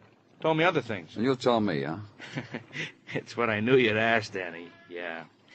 They told me how Charlie Blake didn't deserve a nice home like this, a nice wife, how Charlie was a chaser, also a hunter. All right, he hasn't been in his home for 6 months. You find out where he has been? You got that list Tartaglia gave you? Places where Peggy Warner worked? Yeah?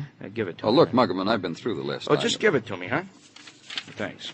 Now, come over here to the wall map, Danny, a map of the city. I've been circling some spots on it while I waited. Here. Oh, what about it? Places where Charles Blake has opened a tax consultant office in the last 6 months. Sometimes with living quarters, sometimes a rented room right in the neighborhood. A wanderer, huh, Danny? Yeah. Now, check these against the addresses of places where Peggy Warner worked. Here, West 125th Street. Charlie's office here. This one, Mrs. Teamy's Tea Shop. Charlie here. Bank Street in the Village. Charlie's office on Bank. This one. Get a squad car, huh, Muggavan? That's why I waited, Danny, so you'd tell me to do that.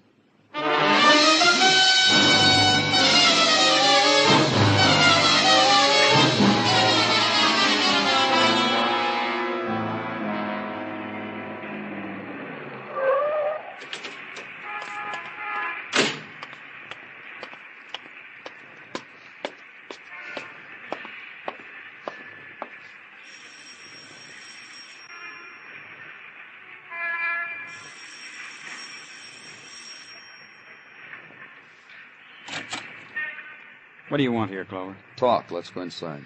You're busting up a family evening. Why don't you come back Who some is other it, time? Tom? Okay, we go inside. Who... Oh. Hello, Mr. Clover. Good evening. Something you want, Mr. Clover? Where's your husband? Pop?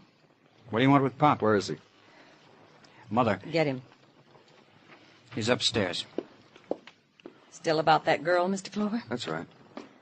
I don't understand what gives you the right to come here, into our home, order people to do things Mrs. Blake, you're an intelligent woman. This has got murder in it. It's not a matter of ordering people. It's a matter of getting things done. Right now, all that has to be done is to talk to you and your husband and your son. And then what? We'll know who killed Peggy Warner. I'll tell you something, Mr. Clover. I'm beginning to get the impression that you're a ridiculous man. What do you want, Clover? I'm sure your son just told you. It's still about Peggy. Oh, he's hinting, Charles. Hinting around that you, me, Tom, one of us had something to do with that girl's death. How does it feel to be back home, Mr. Blake? Tell him. It feels... I'll tell you how it feels. Look, Pop. Leave your father alone. I just want him to watch out what he's saying, that's all. I'm glad I'm home, Clover, that's all. And I'm glad he's home. What about you, Tom? You kidding? He's my father. Is it just a coincidence that your father came home after the paper screamed a girl named Peggy Warner was found dying in an alley? You've been nosing around, haven't you? Which one of you poisoned her? All right, then we'll go on. You brought Peggy into your house, Mr. Blake. Then she was discharged. Then you kept following. Set up your place of business close by her. Wherever she went, you... All right. Listen. What? It happens, that's all. So it happened to my father. But you threw him out of the house when it happened, didn't you, Mrs. Blake? He's back now. It's over. The girl is dead. My husband suffered. I suffered, and my son. We'll be a stronger family for it. Did you kill her, Mrs. Blake? Tom? Mr. Blake? What makes you so sure one of us killed her? You, because you couldn't get her out of your blood. She wrecked your family. She was wrecking your life. Tom? All right. She was... You know what kind of a girl she was. I knew. I knew the second day she was in. Shut up! Oh, sure, Pop. Go get angry. That's an emotion, too. You can have it. Sure, I had a motive for killing Peggy. What she was doing to you. Your motive, too, Mrs. Blake. Yes. Tom. Yeah? Whose idea was it for your father to come home? What difference does it make? It's important that... You killed her, Tom. Listen, Pop. What'd you have to kill her for? All right, she was what you said she was. But you don't know. You don't know. Let me tell you something, father of mine. I know plenty. I know when a man makes a fool out of himself. I've seen fools, but you... Oh! My two men. Father, son. Charles. I'm sorry I hit you, son. It's okay. Charles, I'm trying to tell you something. I'm sorry about everything, Martha. I know. I'm sorry, too. Now, pay attention to me, both of you. I killed that girl. Martha. I followed you and found out where she lived. Then I went there night before last, and I brought a bottle with me. Heart-to-heart talk with whiskey. And it was poisoned whiskey. I killed her. Then I told Tom it was all right to bring you home. Why don't you slap him again, Charles? Hit your son, or me, for what you've done to us. We'd better go, Mrs. Blake. One more minute, Mr. Clover. I deserve that. I'm a woman who's kept a family together. Charles. What? I spoke with her first. She laughed at you. Live with that, Charles.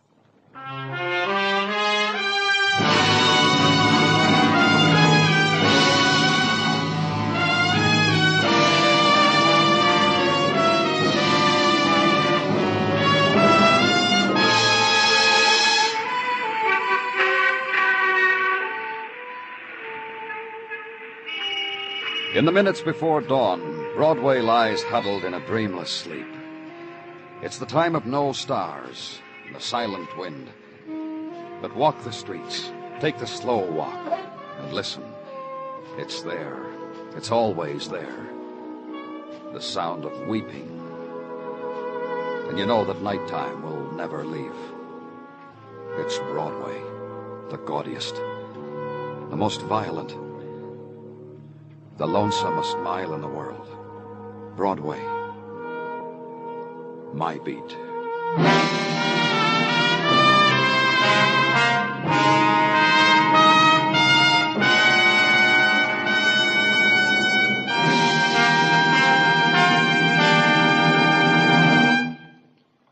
Broadway's My Beat stars Larry Thor as Detective Danny Clover, with Charles Calvert as Tartaglia and Jack Crucian as Muggavan.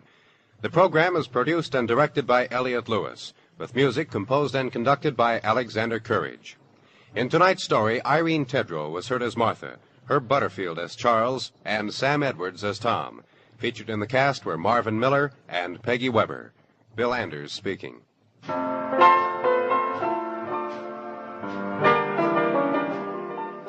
A tiny island paradise off the African coast, covered with colored tropical fruit and vegetation, inhabited by brilliantly plumed tropical birds, becomes a scene of fear and violence in tonight's episode of Tarzan, Lord of the Jungle. A man, his wife, and the son they dote on are enveloped by strange events, indeed, until Tarzan decides to investigate. Don't miss Tarzan on most of these same CBS radio stations.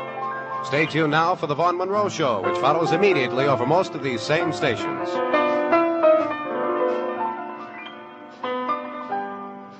And remember, where there's Gunsmoke, there's Western Adventures, Saturday nights on the CBS Radio Network.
The CBS Radio Mystery Theater presents...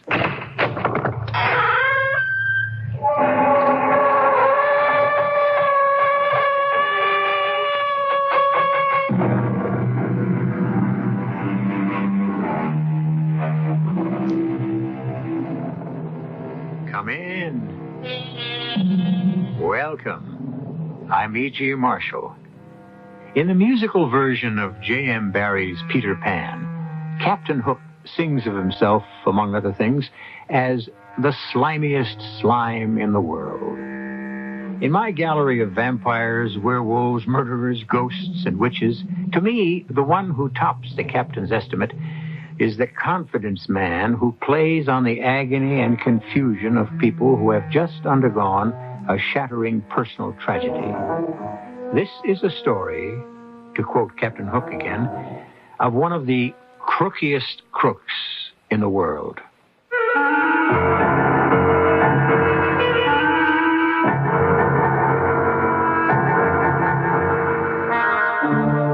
Our mystery drama, The Dead Deserve to Rest, was written especially for the Mystery Theater by Ian Martin and stars Jennifer Harmon.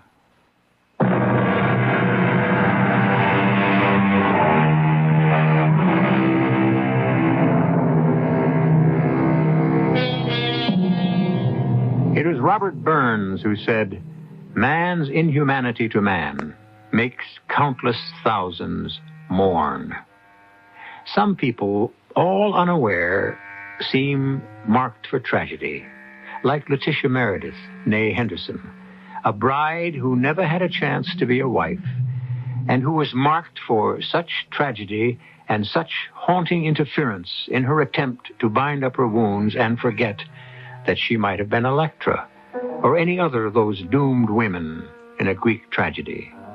The first interference in her life was fate, not man, except accidentally.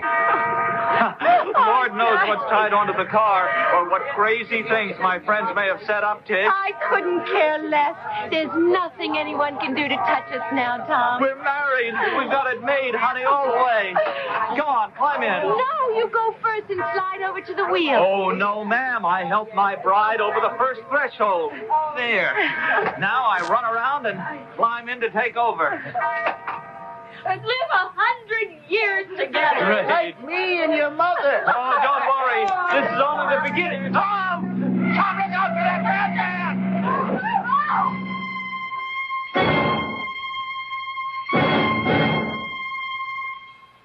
How is she today, Belle? I don't really know, Jim. They still have her under sedation, and I suppose she's half in shock. At least, thank the Lord, she had no physical injuries. I don't know how much that'll help when she finally comes to. I'm I'm terrified she'll lose her mind. Oh, honey, our Tish has more backbone than that. But when the full realization that Tom is dead hits her... We'll just have to see her through somehow. Not quite the same as the husband she planned to spend her whole life with. We are her mother and father. And we love her. But in this awful thing... Oh, Jim, how could we help her? I know one way I can. I started suit against the driver of that car that killed Tom. What good can being vindictive do? The boy didn't mean it. The boy was 32 years old. He's been drinking, and with all that ice on the road, he was still driving like a maniac. That boy killed my daughter's husband. Well, isn't it enough for him to have that on his conscience? He's never had trouble before, and clapping him in jail. No, I'm not talking about a criminal suit. That's up to the police. I'm talking about a civil suit. What's the difference? Damages, money. Oh, Tish doesn't need money. You said Tom had insurance, and anyway, she has us. She's 22, Belle. She had a probable 50 years of support to be expected from her husband. Even $50,000 worth of insurance wouldn't begin to cover that. Well, how much will you sue for? $3 million. What? They'll settle for $1 million. $1 million? But I don't think Tish won't help her now, Belle, but someday, maybe, she'll thank me for that.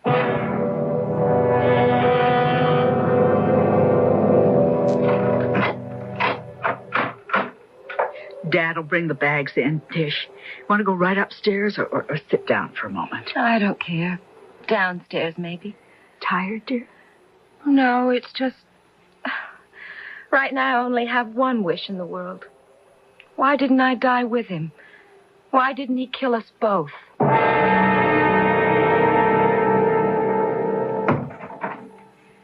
That you, Jim? Yes, Belle. It stopped snowing, hasn't it? I just started in again. Looks like we're due for a real Wisconsin blizzard. How are you, dear? A hothouse plant. I stayed indoors all day. You'd better mix yourself a drink. Don't worry. I'm glad the suggestion came from you. How's Tish? I don't know, Jim. 3 whole months.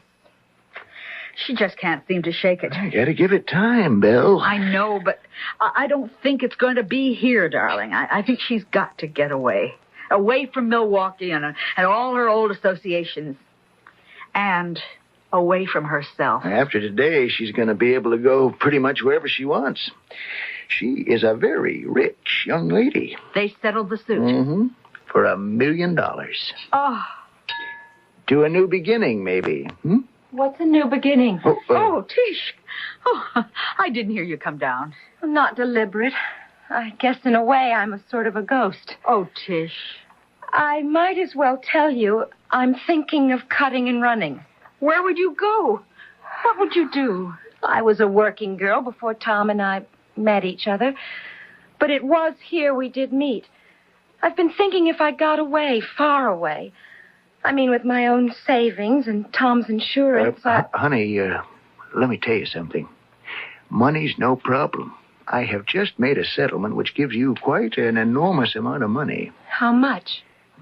For Tom's death, $1 million. As recompense? For gross carelessness. Would you consider that a fair exchange? Tish, honey, that's a hell of a thing to say to me. I'm sorry, Daddy. Of course it was unfair. That's me these days. I should be grateful. So, suddenly I'm a millionaire. What'll I do with it? It was the best way I knew to help. I know. But getting born all over again depends most on self-help. So, here I go. Where, Tish? Oh, the biggest, noisiest, coldest... Oh, not cold like poor old Milwaukee, but cold-shouldery. The best place I can think of to be really alone because it's so packed with people too busy with their own affairs. The best place to learn to really tough it out. And a town I can really have something in common with. New York.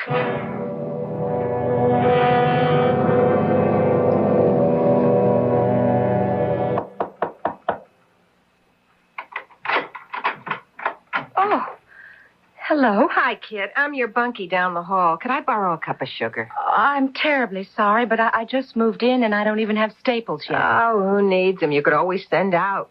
Send out? Baby, this is the village. Anything you want. Pizza, hero sandwich, Chinese, enchiladas, rum cake, you name it. Forget the cup of sugar. Just a ploy, honey. What? A ploy. Gimmick. Like in chess. A gambit. You dig? It's an opening move, sort of. Well, I know you just moved in a couple of days ago and you look kind of down in the dumps and lonely, so I figured I'd amble over and get us acquainted. I'm Hank Plank. How does that grab you for a name? What's your handle? I'm Letitia Meredith. Oh, it ain't the second name that needs changing, it's the first. Like my straight name is Henrietta, but I didn't go for dragging that around all my life, so I got it to be Hank. Well, as a matter of fact, everyone calls me Tish. Gesundheit. Oh, it's not that bad. I'm only putting you on. I like it. Would you like to come in, Hank? I tell you what, kid, let's put it this way. Would you like me to come in? Yes, I think maybe you're just what I need.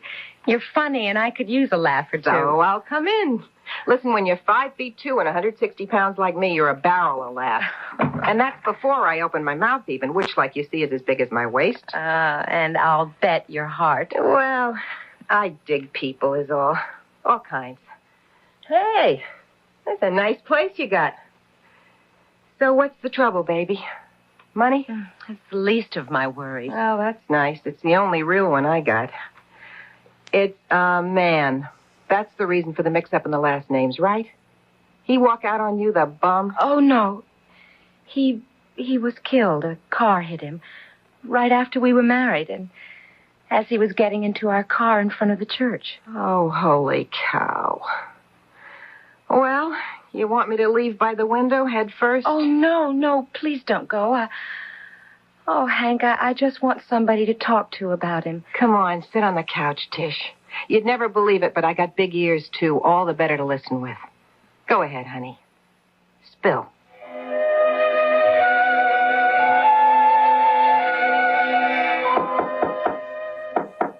Tish? You with it? Oh, I've been waiting for you, Hank. Well, listen, let's get this show on the road. I've got a hunch today's going to be a big one. Oh, you think we'll get a job? I don't know. I just got vibes something big is going to happen. Well, I hope it's for you. And I better land something pretty soon or I'll end up on relief. Now, don't be silly. You know I've plenty of money. Kid, you're the first solid gold millionairess I ever knew, but don't get me wrong. I'd never borrow a cent. I'd go on a diet first. Hank here owes nobody nothing. But after all you've done for me these last few days, listening to me moping and weeping and carrying on, feeding and looking after me like a mother hen. You had to clean out the old system. I just happened to be around. But hear this. What? You are too trusting, little Nell. Don't you go around shooting off your mouth to just anybody. This is a big, bad city with more con men, deadbeats, and just plain thieves licking their lips waiting for a pigeon to come along. I've never spilled my heart out to anyone like that, Hank. Anyone but Tom. Okay. Close book. Hey, listen, now, make sure that front door closes tight, huh? Yeah, I will. Okay, let's see if I got a letter telling me I won the lottery. Cupboard is bare.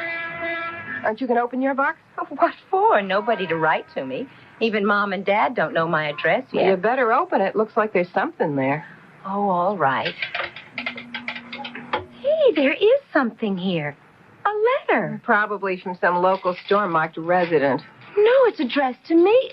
My married name. Who on earth could... Well, what is it, honey? I can't. Listen, Hank, listen to this. My poor, bereaved Mrs. Meredith. No words of mine can adequately express my grief at your deep sorrow. I would hesitate to intrude, except that it is at the request of your own dear husband. He spoke to me last night from beyond the veil and begged me to reach you immediately and tell you that he is calling for you.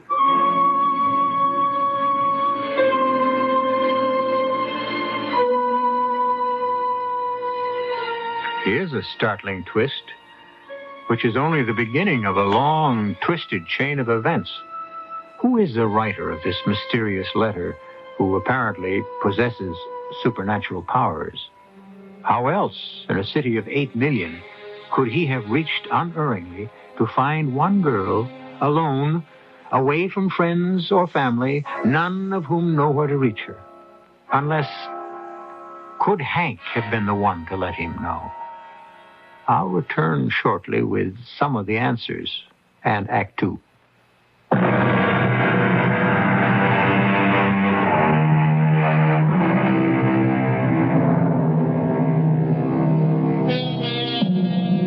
Shocked and startled almost out of her wits by the incredible content of this strange letter, Tish hands it to Hank to read to her.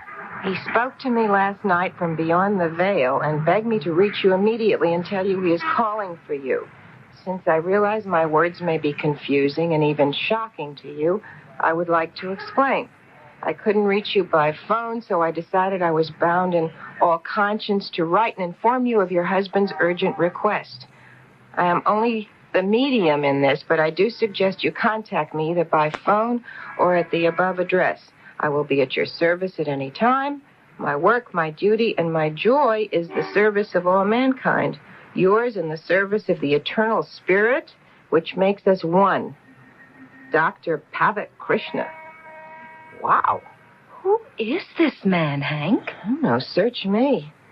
91601 Park Avenue, fancy neighborhood. The Temple of Transcendent Truth. What does this mean? I don't know. I guess he's like not a doctor, but more like a guru or a swami, you know? But it's impossible. The whole thing's impossible. What do you mean? Well, how could he know how to find me? I spent 3 months like a zombie after Tom was killed. Then I made up my mind I couldn't go on like that, so I picked up my skirts and ran, hid out. I didn't want anyone, least of all Dad and Mom, whom I loved, to know where I was. How come? Because they don't realize it, but they've always protected me. Wrapped me in cotton, given me too much love, and not enough self-reliance. That's what I've realized I have to build for myself if I have to have my life. So I came to New York, and God was sure smiling on me to let me find you. Oh, yes, some big treasure. You don't realize.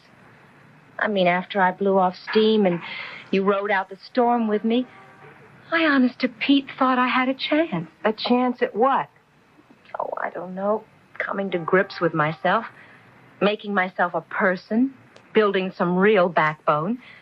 But this has just turned me all to jelly. I don't get that quite. Don't you see?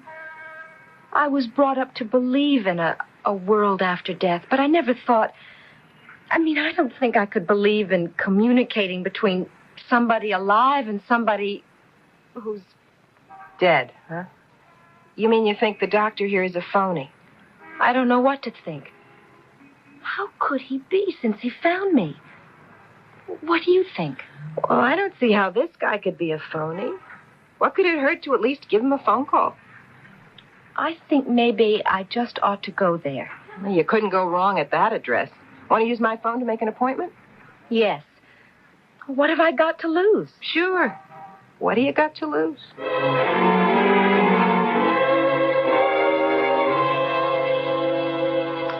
Oh, yes, Madame Meredith. I know the doctor was in great hope that you would answer his letter. He's most anxious to see you. Well, I still don't understand how he managed to locate me. I would not know. I am just his receptionist. You're French? I am from Algiers. My ancestry is mixed. If you will have a seat, please. A gentleman is with the master. I'm a little confused. This is not a medical office? Oh, yes. In part. You wear a nurse's uniform. I am a nurse. And the doctor, as you can see from the evidence on the wall, is a licensed physician. But the Temple of Transcendent Truth... that has become his full life work. There are many steps to the truth. But Oh, he is here himself now. He will explain. But you're sure you can't help me somehow? Everyone says you can work miracles, Dr. Pavat Krishna. I work no miracles, Mr. Young. For some people, I can show the way. Not for all. Why not for me? Because your heart is not truly open. Because you come in doubt. There is no truth without faith, no bridge that can be built without belief. But If you will excuse me, Mr. Young, the doctor has someone waiting. An emergency case. It's Madame Meredith, Master. Ah, I am so relieved. You will please come with me, Mrs. Meredith. We have much to talk about. I don't understand why when we don't even know each other. All will be revealed in time. Please to follow me. Show Mr. Young out, Sister Maryse.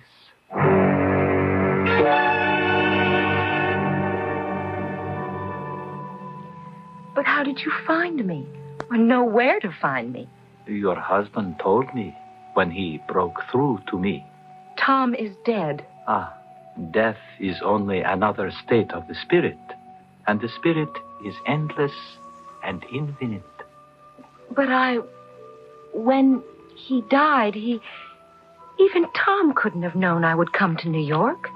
From Milwaukee, away from the house of your father and mother, Mr. and Mrs. James Henderson, who live on Summer Street at 125. How could you know about them? Because your husband told me. He is worried about you. There is an evil force gathering about you. He is concerned about the money. Oh, I don't care about the money. But what was it Tom wanted to tell me? I think you should let him tell you himself. Tom? But how can he? Don't you understand? He's dead. He isn't anymore. Hush, my child. No one is never anymore. I'm just so confused. There is confusion because you do not yet know the light. Listen to my words. Don't fight me. Try to think. Just make your mind a blank. Leave it an open slate to be written upon, and all will be clear. Your eyes are heavy. Heavy. Heavier now. The eyelids will not stay open. They close. There is no light behind them. Only the soothing dark. And peace. Peace. Rest and peace. And you are asleep. Asleep. Asleep. So, no reaction? Is she under? Yes, completely. Prepare the syringe and bring it back. She must feel well and joyous when she wakes. Yours to command. Mine to obey. I wonder. I may rule the others, but you know that I am your slave. You are still in a trance, Mrs. Meredith, but you may open your eyes. There. How do you feel? At rest. Splendid. Now you are going to answer me some very intimate questions about your relationship with the man you loved and married.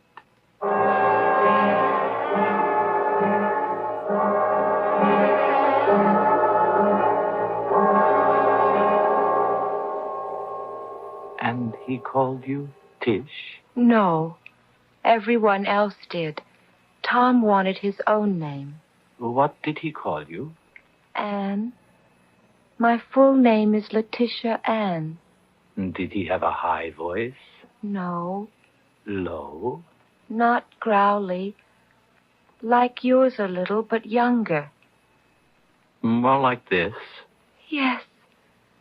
Well, not quite. Did he say, Anne, I love you more than anyone else in the world? Yes. Yes, that's Tom. Only he'd say, Anne, I love you a million. When you hear this voice you are hearing now, you will know it as Tom's. You will know it as certainly as the sun rises. I will know it as Tom's. Tom left you a very rich woman. $1 million. It was like blood money. I will never use it, only for some worthwhile charity. Would you sign it over to the Temple of Transcendent Truth? I don't know. I don't know what it is. It is a church and a refuge. You could live here in the retreat with all of us who have given our lives to the pursuit of oneness. I don't know. Would you, if Tom told you to? I don't know. I'd have to ask him. Then you shall ask Tom. Yamin. Maris, listen to me, Mrs. Meredith. What I am going to tell you, you will remember when you wake. Everything else you will forget. Remember only one thing. Ask Tom what to do with the money, and obey him as your husband. You understand? Yes, I will ask him and do as he tells me. She is being difficult. You know that even under hypnotism, I cannot force anyone against his will. You have the hypo. Yes. Good. Give it to her now, so she will feel the joy and release when she leaves. Then I will wake her, and we will bring her to the sanctuary. Oh, where are we? I feel as if I'd fallen asleep or something. This is what we call the sanctuary. Oh. Here the outside world disappears like the illusion it is, and the truth is all. The oneness of the spirit, the bridge from life to life. Why did you bring me here, to this dark place? To talk with your husband, as I did. Call your husband. Tom? Tom? Anne, darling. It's you. Your voice. Listen to me, Anne, my darling. You mustn't worry about me. Only about all those around you in your physical life. I am here to talk to you from the beyond, whenever you want, whenever the good doctor builds the bridge. But it would be easier if you stayed here in the retreat. Is that what you want me to do? That is up to Dr. Pavat Krishna. Mrs. Meredith, that is enough for one day. Maris, please, open the door. You will rest a minute now, before you go home.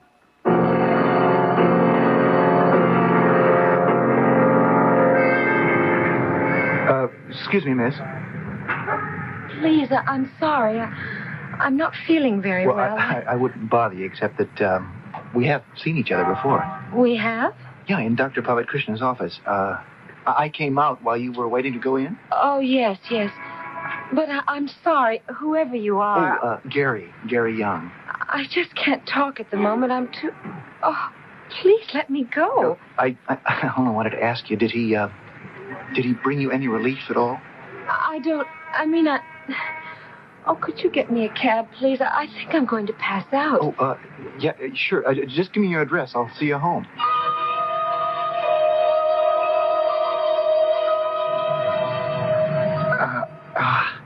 There you are. You want me to open your door for you? Oh, if I could just find my keys. Hey, Tish? Hey, what gives here? I went to see, this gentleman was nice enough to see me home. You know her? No. Okay, chum, then thanks, and blow, okay? I'll take over.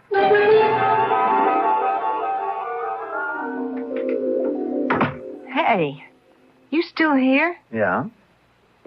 Listen, I don't know who you are, mister, but Who? You're looking for patsies? Don't take me on. You make one wrong move, I just as soon cut your throat. Hey, Tiger, down. No sweat, no problems, and a little advice for you later. But first, the credentials. You get the message?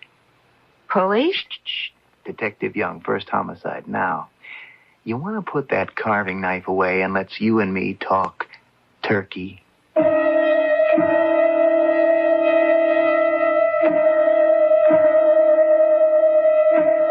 Now that the twisted, complicated chain I talked about is forged, remember the slimiest slime in the world, the crook who feeds on human grief and loss and far too often gets away with it.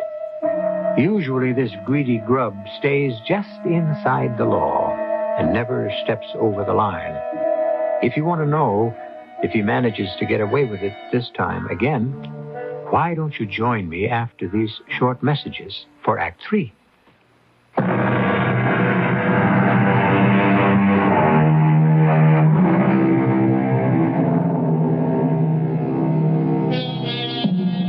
The mystery at the core of this story is still how Dr. Pavat Krishna could have divined the information he had to begin with, unless he is a true psychic.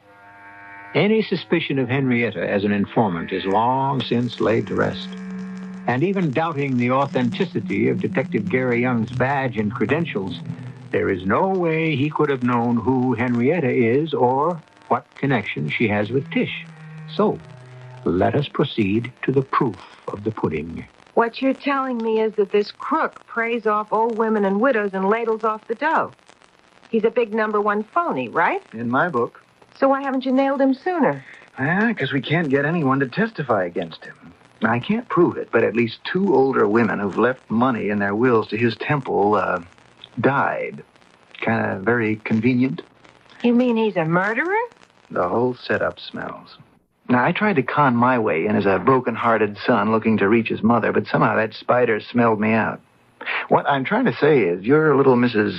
Meredith, after the sad story you've told me, and if she is worth all that money, is just the kind of pigeon that's made for his racket. Well, what do you want me to do about it?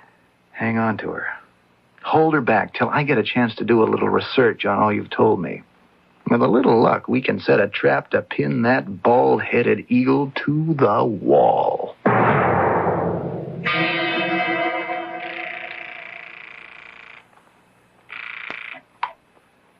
Hello? Mrs. Henderson? Yes? This is Detective Gary Young, New York Police calling. Oh, no.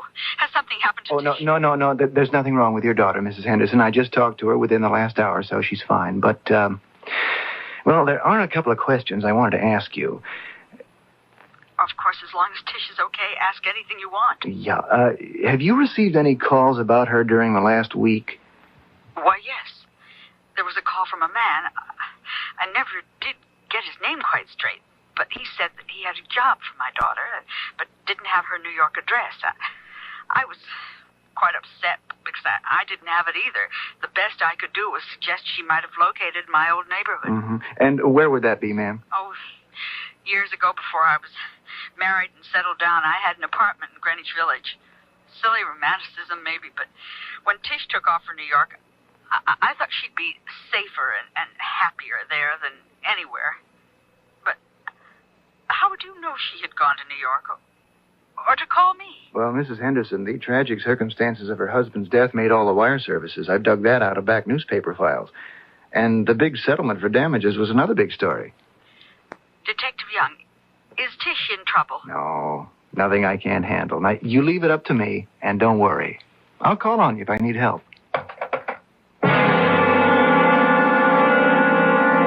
I think you're kind of trapped in a big-time con game. How? I told you, Tish, there was nothing supernatural. This guru schmuru picked up your story in a countrywide press release. All right, perhaps he could have.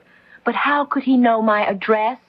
Personal things like what my husband called me? All that? Look, don't ask me, but why don't you give Gary Young a chance to explain? Oh, you.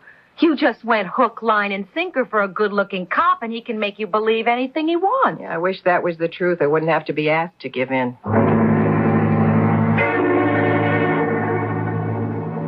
You can wake up now, Tish. Are you awake? Yes.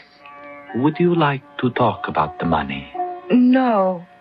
But you do want to talk to Tom. Oh, yes. That money preys upon your mind, does it not? Yes. Then why not let Tom suggest what to do with it? Yes. I would do what Tom asked. That would be right. Very well, then. That is arranged. We shall go to the sanctuary to meet Tom. Malice, give her the injection before I bring her out of the hypnosis. I can't get anywhere with her, Mr. Young. I mean, when she comes back from that temple, like she calls it, it's like she was hypnotized. She probably is. And I wouldn't put it past him to use drugs. The worst part of it all is she's talking about moving into the house with all the other creeps because then she can talk to Tom whenever she wants. How can he fool her like that? She's not dumb. Post-hypnotic suggestion, stimulants to make her feel on a high after her supposed talks, the letdown when they wear off that drags her back. You mean he has her hooked? He knows he's being watched. That guy has the intuition of a cat. Maybe he does have some real ESP. I figure he's after one big score and then blow. And your friend Tish has just the kind of stake he and his girlfriend need. We've got to figure something desperate.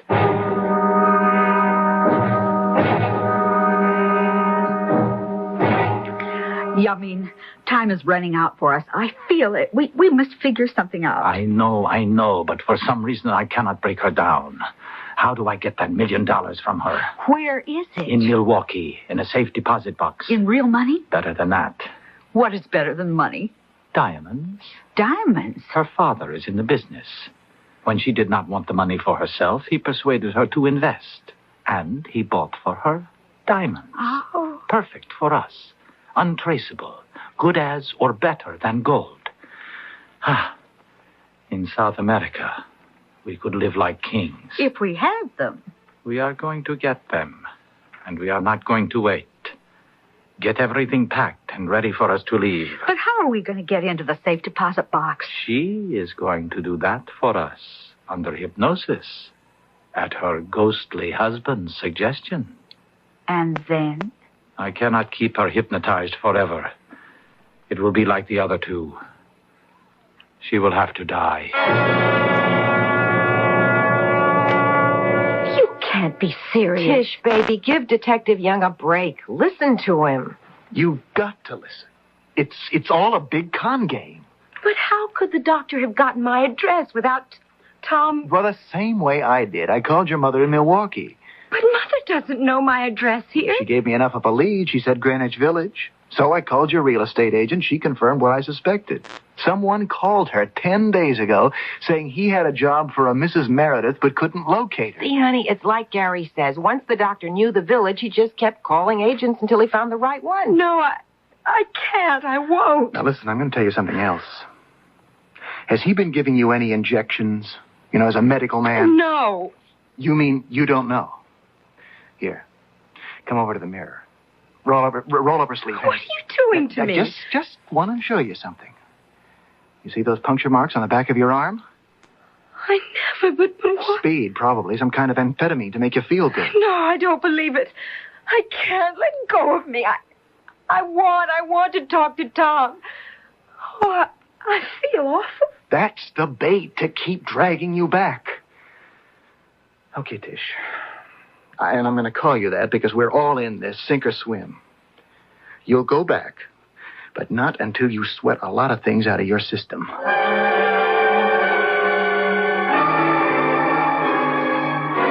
Where in the devil is she? This is the second appointment she has missed. Well, we can't call her. She doesn't have a phone yet. Shall I go to the apartment and... No. We'll give her one more day. Then we will have to make a move. Okay, Gary. I've been a stupid, romantic, gullible little fool. I should have realized, remembering Tom, that he'd never have gone with this, no matter where he is. I think I owe him something for making him out as foolish as me. Okay, let's get busy setting houses in order. What do I do? Well, it's simple. And I hope not too dangerous. Now, they're hungry for money. I think we can catch them off guard. The first thing is this. Nobody can be hypnotized if they don't want to. I'll show you a trick which is guaranteed that it won't work. Then, after that, do everything he wants to. Pretend to agree. Try to get him to lay out everything he has in mind. Now, you'll have the radio transmitter in your pocket. No bigger than a pack of cigarettes, and the mic is here. You see in this brooch? We'll have the house covered. If you get in any real trouble, press here against the pack. That's an alarm.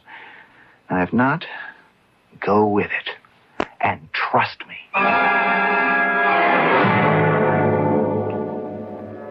Mrs. Meredith, I have missed you the last 2 days. I'm sorry. I was thinking What were you thinking? about the money you asked for the temple. You may have it, if that is what Tom wants. Did you bring the safe deposit key as Tom asked you to? Yes. Does anyone know where you are today? No. Splendid. And you are ready to do exactly what I say, as your dear husband asked you to? Yes. Then sleep for a moment. Rest. Rest, my dear. I heard it all. Now? Now, we'll pack the cars in front. You have the plane tickets. We take her to Milwaukee. Once she has opened the box, she has to die. It is almost dark. Come. There is much to do. I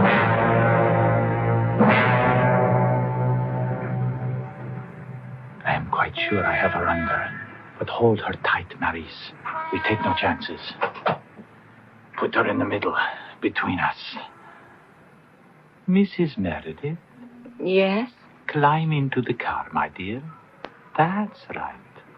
Now you, Maurice, and I will go around to the driver's side. All right, Doctor. Hold it right there. What? Who? Police. What is this? Police. Don't move. You're covered. Look out, you crazy... Doctor, watch it!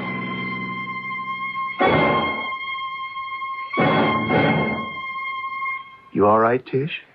Yes, I think I fainted. What happened to the doctor?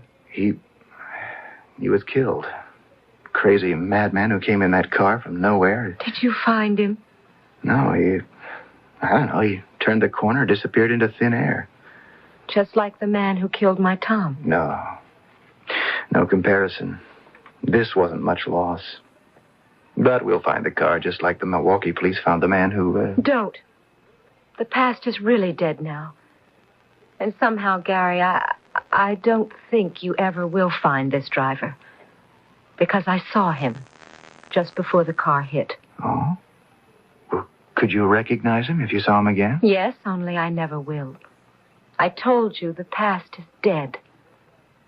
The man behind the wheel was Tom.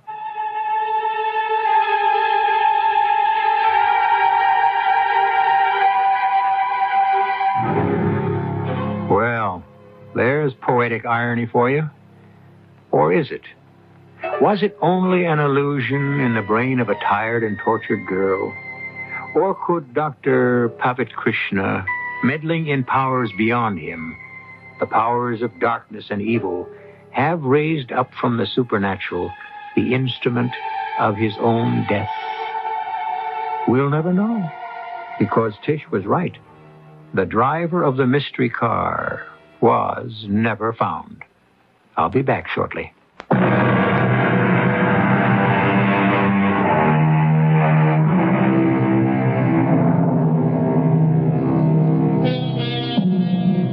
There's little more to add. Maurice is no longer in the country, shipped out as an undesirable alien. Tish, being young, and time being the best of healers, found the best of use for those diamonds. They equipped and staffed a halfway house for young people to escape and shake their individual drug habits. She has found another doctor, the head one at the clinic, and this one she will marry soon. She doesn't go often to New York, but when she does, it's to visit her best friends, Mr. and Mrs. Gary Young. That's the ex-Hank Plank, who has shed an uncomfortable name and 35 pounds along with it. Our cast included Jennifer Harmon, Russell Horton, Martha Greenhouse, William Redfield, and Terry Keane. The entire production was under the direction of Hyman Brown. This is E.G. Marshall inviting you to return to our Mystery Theater for another adventure in the macabre. Until next time, pleasant dreams.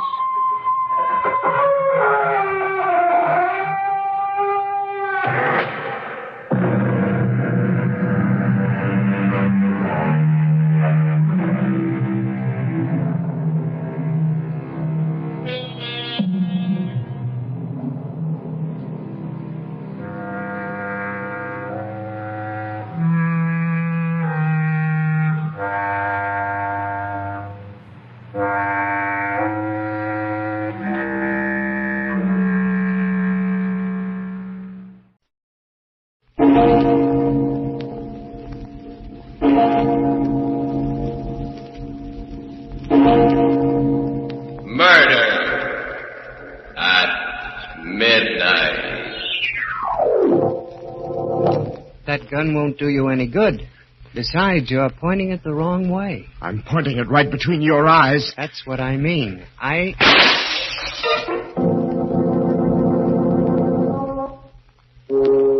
Midnight.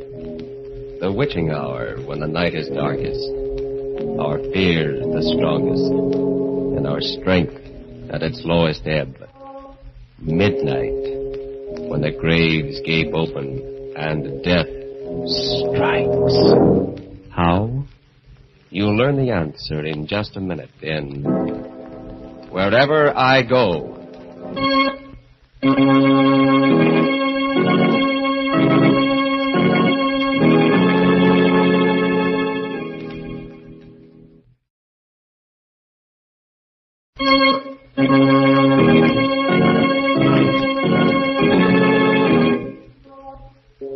And now, Murder at Midnight. Tales of mystery and terror by masters of the macabre. Our story, A Study in Crime and Retribution, is by William Morwood. Its title, Wherever I Go.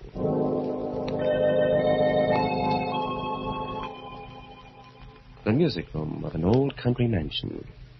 Seated at the piano, playing with the skill of an accomplished musician, is Gordon Ormsby.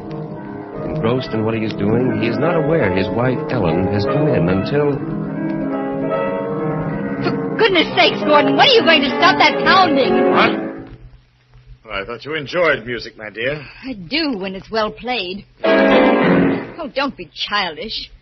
You might have a little consideration for my headache. You and your headaches. There's nothing whatever wrong with you. The doctors have as good as told you that. It's all in your mind. The affectation of a silly rich woman. Lucky for you, I am rich. Or where would you be now? Someplace where I'd amount to something. I had talents when I married you, Ellen. I could have been a great musician or a great painter or a writer. You were what you are now, what you always will be. A dilettante, a dabbler. It's your money that ruined me, softened me up, robbed me of my ambition. If you hate my money so much, there's nothing to prevent you walking out on it. I will. Someday. Not if I know you. You'll stick around as long as I have a penny left. Oh, my head.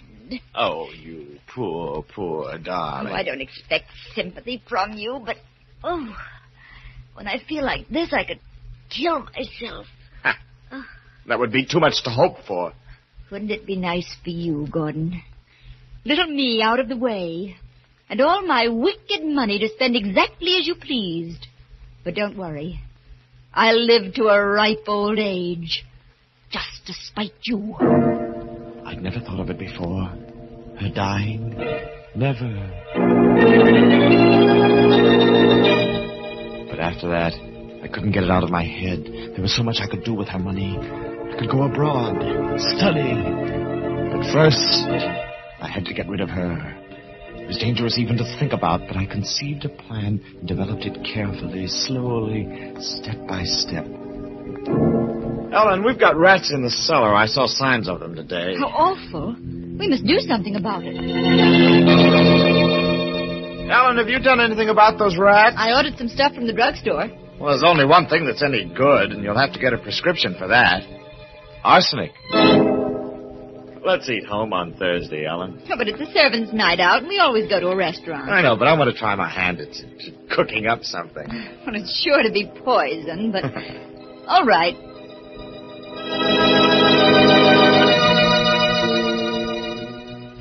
We ate dinner at home on Thursday, the two of us alone together.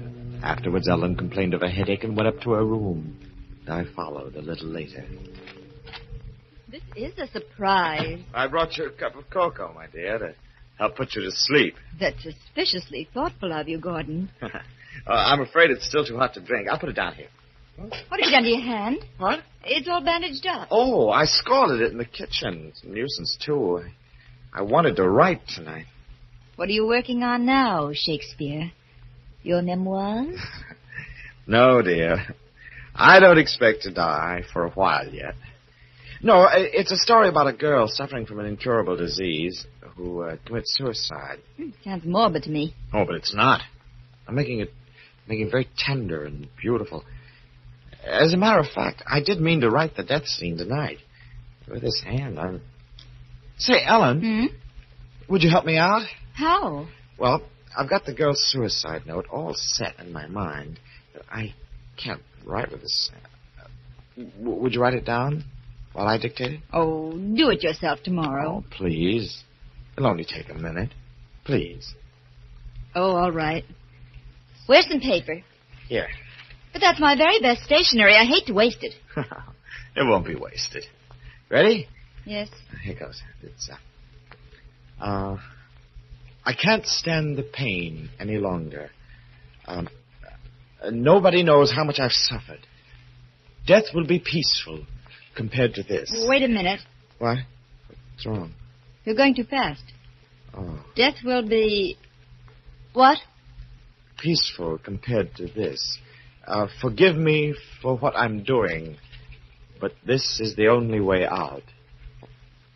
Signed, Yes? Ellen. What? I named her that, dear, because she reminded me of you, so noble in her suffering. I thought you'd be pleased. Well, I'm not. You'll have to think of some other name. All right. Jane. Jane? You remember Jane Turner, the girl I was going with when I met you? I don't think she'd mind. But I would. There.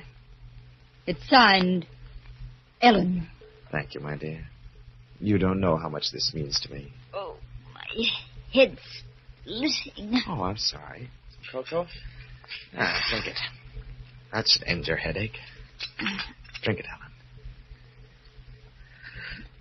Tastes queer. Well, I couldn't find the sugar, so I sweetened it with maple syrup. Well, I don't suppose it'll kill me.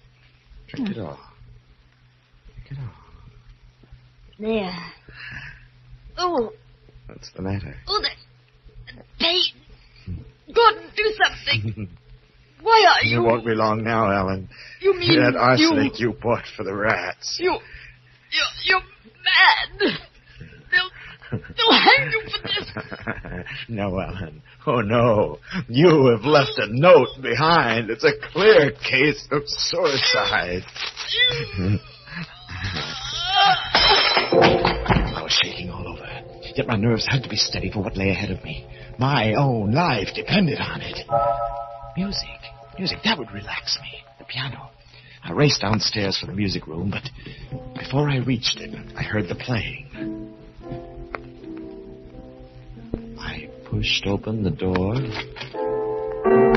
A man was sitting there. A man I'd never seen before, but who was somehow vaguely familiar. Hello. Who are you? Don't you know? Well, of course not. What are you doing here? There was nobody at the piano. I didn't think you'd mind. Well, I do mind. How'd you get in? The door's locked. Is it? I didn't notice. Breaking and entering, huh? I've got a good mind to call the police. I'm sorry you're so suspicious.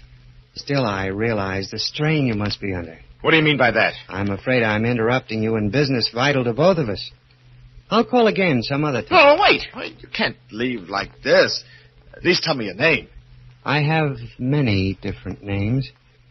When the time comes, you can call me by any one of them. Goodbye.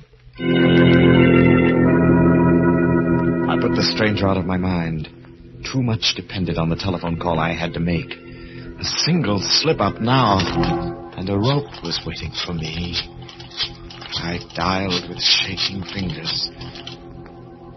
Dr. Sampson, this is Gordon Ormsby. You must come at once. Ellen is dead.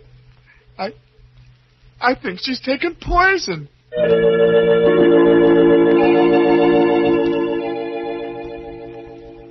It worked out, just as I'd planned, just as I'd hoped it would.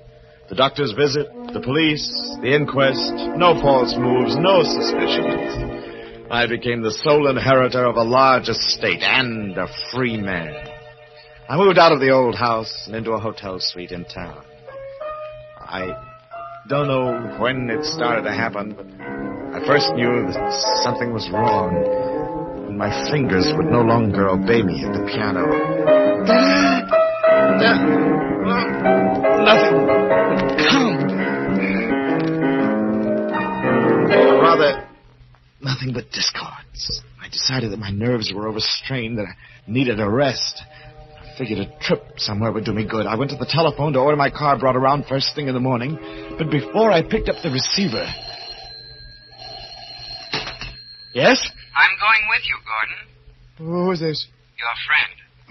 I'll see you first thing in the morning. But... Number, please. Operator, you cut me off. I was making a very important call. There must be some mistake, sir. There was no call on your line.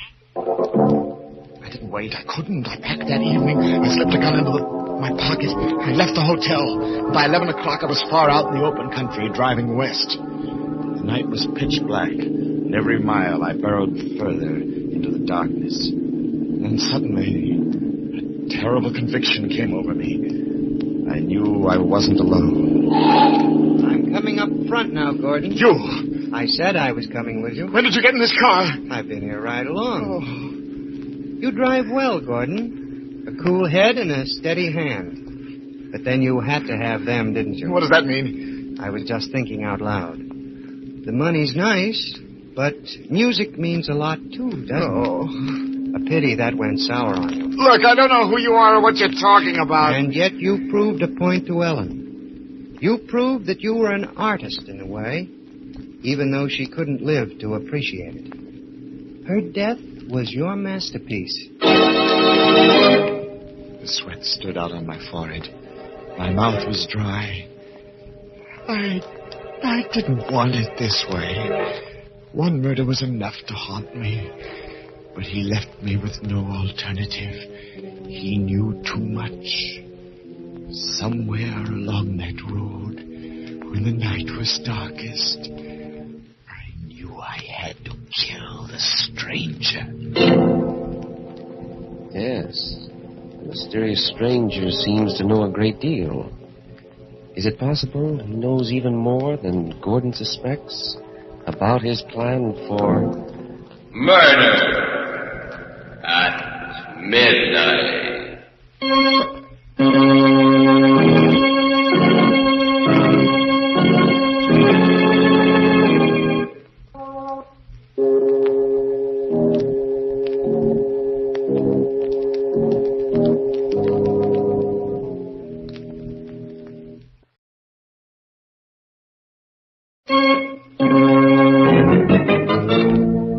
Now here is Gordon Ormsby to continue our story. I knew what I was looking for. A lonely stretch of road with no sign of life. At last the headlights found it. A valley with trees growing down to the edge of the road. The stranger seemed asleep, but he stirred as I jammed on the brakes. Hey, what's wrong, Gordon? Must have a flat. The wheel feels funny. Would you mind having a look? That would be very unwise for me. Why? You have a gun in your pocket. I would make a perfect target out in the headlights. Well, since you're so suspicious. Here, take it. You amuse me, Gordon. However... How do they look? All right on this side. I'm sure it's one of the front tires. I'll see the other side.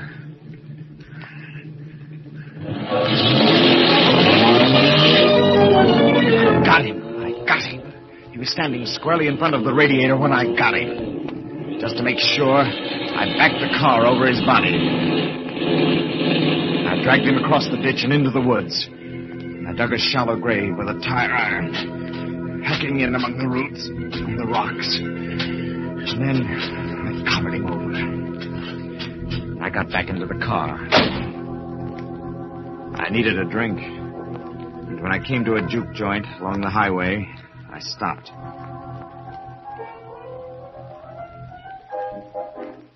All right. What's yours, mister? Scotch, straight. You been driving hard, mister? Why?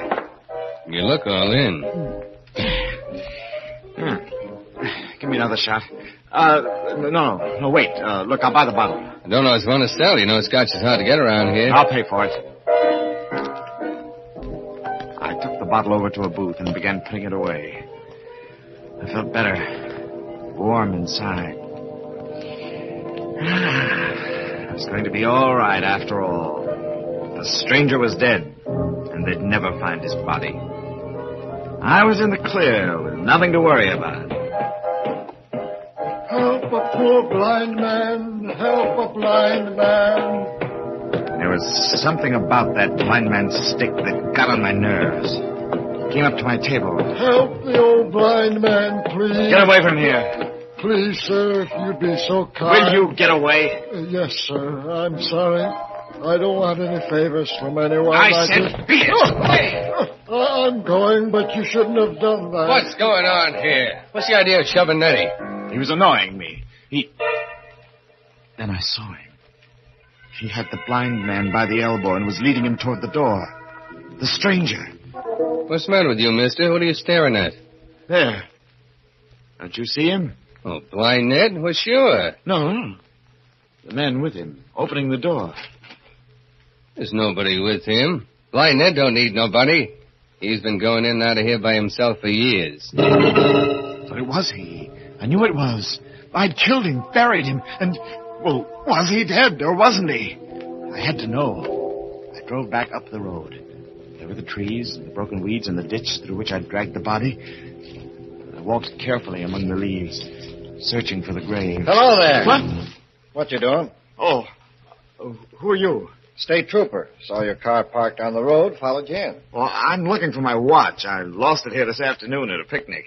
I didn't realize it until I got home, so of course I turned around. Sure. I'll help you. Oh, no, please don't bother. No bother. I got a flashlight here. Well, it's awfully nice of you, but I don't think... Hey, what's this? What? Where? Ground's all scraped up into a... Looks like a grave. Oh, what would a grave be doing here? That's what I'd like to know. Give me a hand, will you? Fresh dirt and rocks digs easy. Why... What's the matter? Scared? Oh, no. It's just I'm down to the bottom anyhow. Oh. Well, I'll be... What is it? It's a grave, all right. But if there was ever a body in it, it's gone now. I had only one idea after that. To get away. To get away as far away as possible. I drove like a wild man the rest of the night and all next day, stopping only for gas. Finally, I just couldn't drive any farther. I stopped at a small hotel, went up to the desk to register. Sign here, please. Here. I'm driving across country, and I've got to start first thing in the morning. Certainly, Mr. Ormsby. Ormsby. What time would you like to be called? At daylight. And another thing, I don't want to be disturbed under any circumstances. Yes, that's important. No matter who wants to see me, on what excuse, I don't want to be disturbed. I understand, Mr. Ormsby. Now, if you follow the course... The elevator doors were just closing when I saw him. He'd come in from the street and was walking across the lobby to the desk. I reached my room, dismissed the bellhop, and locked the door. With a shaking hand, I picked up the telephone. Yes, clerk? This is Mr. Ormsby.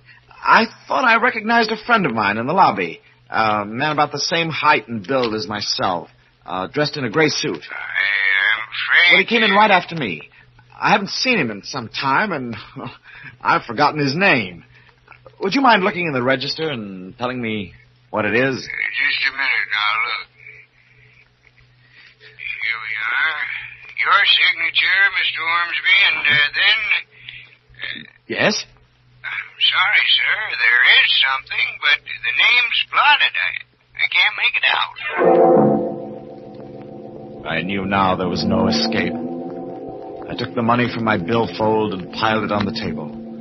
I examined my revolver to make sure it was loaded. And then I sat and waited. A few minutes before midnight, the knock came.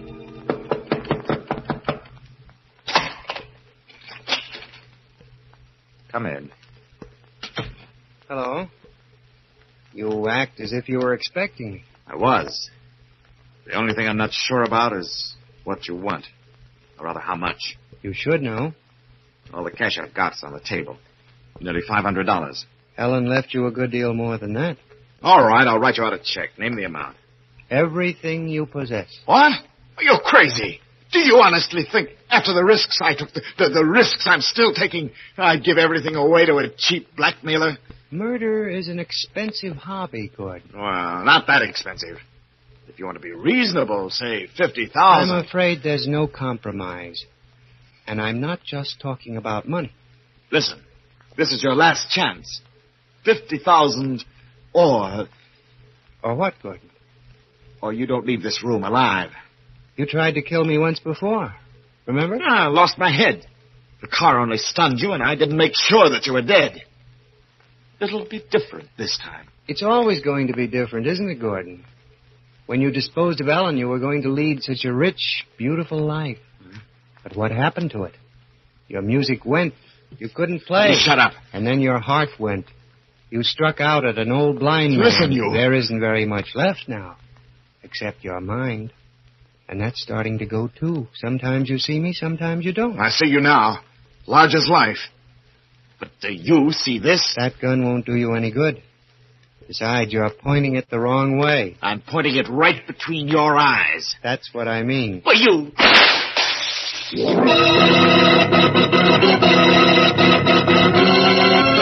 He was gone. Yes, gone. Nowhere in the room. Then I heard the rapping at the door. In a daze, mechanically, I opened it. Anything wrong, mister? What? Who are you? The house detective. I thought I heard... Oh, you must have seen him. He must have run past you in the corridor. Who? The stranger, the man who was in my room. Oh, I did... Hey, be careful of that gun. Well, I had to shoot him. He was threatening me. He was standing over there when I let him have it. Oh, yeah? What did he look like? He's about my height and build, wearing a gray suit. Like the one you're wearing? Huh? Oh, yes. I thought so. Look. At what? The mirror. You shot at your own reflection. You mean... Now do you know who I am, Gordon? There, didn't you hear him? Hear what? What are you talking about? No. No, you wouldn't hear. Only I would. And now I do know who and what he is. I know why I couldn't escape him. Here, take this gun. I want to give myself up. Give yourself up? My name is Gordon Ormsby. I killed my wife. I poisoned her. I made it look like suicide, and there never was any trial. Oh, I get it. Sure, It was a perfect crime. At least, I thought it was a perfect crime until he came into the picture. Now, don't you worry about it one bit, Mr. Ormsby. You just Wait a come minute. along with Wait me. a minute. You think I'm making it up. That I'm crazy, don't you? No. You do think so. But it's true. Every word of it. Sure, I got a good friend who's a doctor. You tell him Doctor? all about... No. No, he won't believe me either. Nobody will believe me. They'll all think that I'm mad. And, don't you see? That's why I have to give myself up. Because that's the only way I can get away from him. If you hang me. But if you don't... They won't, Gordon. They'll put you away. And wherever you go, I'll be there, too. Remember that? Wherever you go.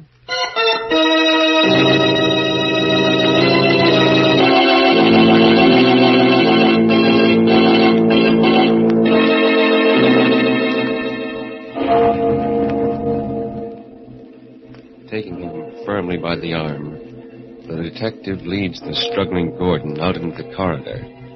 A corridor that grows darker and darker until it is completely black.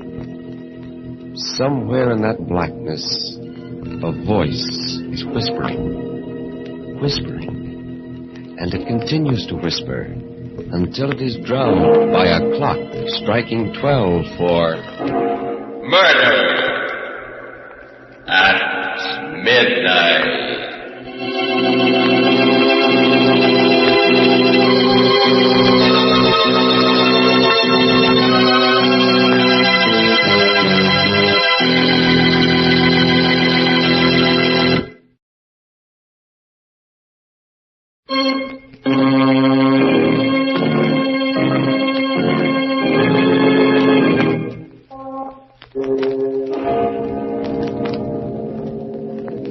remember to be with us again when death whispers softly in the night and the clocks strike 12 for murder at midnight.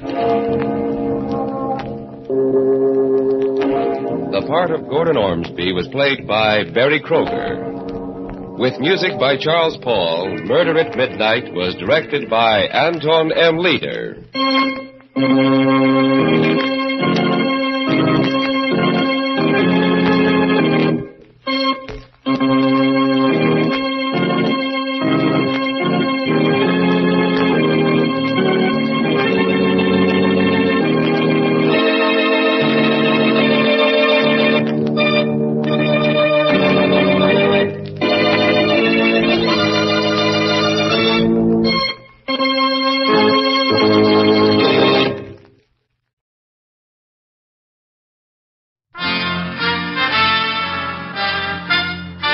Listen while the makers of Rexall drug products and 10,000 independent Rexall family druggists bring you Dick Powell as Richard Diamond, private detective.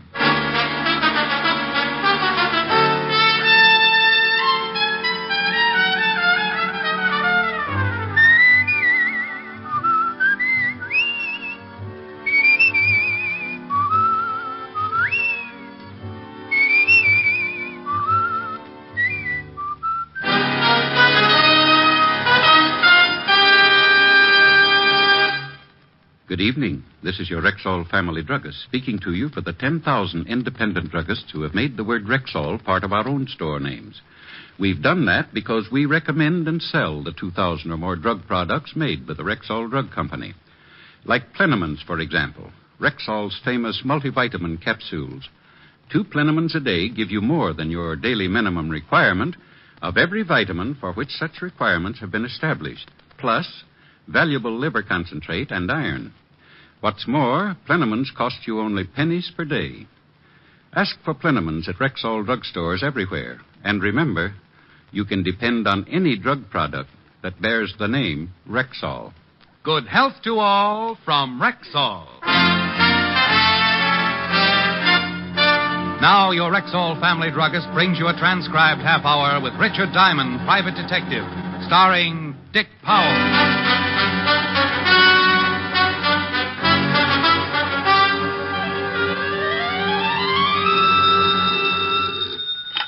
Diamond Detective Agency. We trail them, we nail them. If they're guilty, we jail them.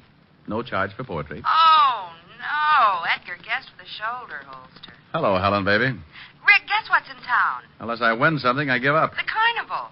Well, is the balloon concession tied up yet? Oh, Rick, I'm serious. I haven't been to a carnival since I was little. Let's go tonight. You mean peanuts, popcorn, Cracker Jacks, and all that? Yes. Sounds awful. Oh, now, Rick.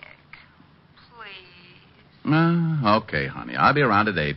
Shall I wear my knickers? Rick. Bye. That night, I picked up Helen. We went to the carnival. There were more people on the Midway than Rexall has stores, and we got pushed so much I felt like the tax bill in Congress. Helen decided she wanted a Cupid doll, so we stopped at the shooting gallery.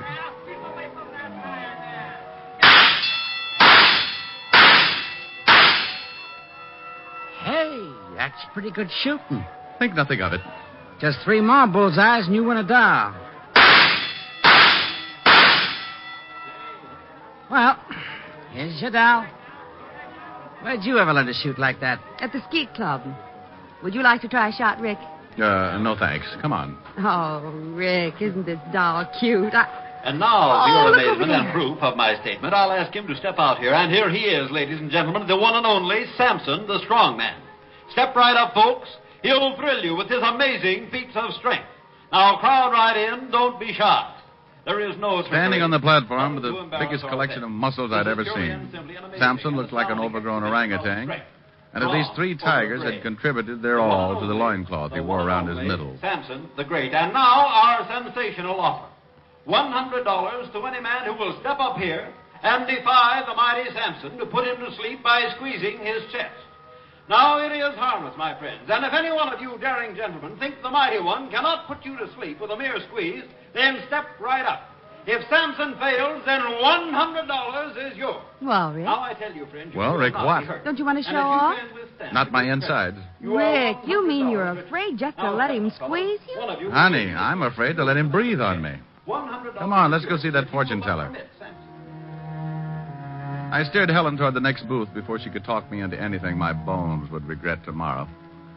The sign outside the tent read, Madame Tanya, your past, your present, your future.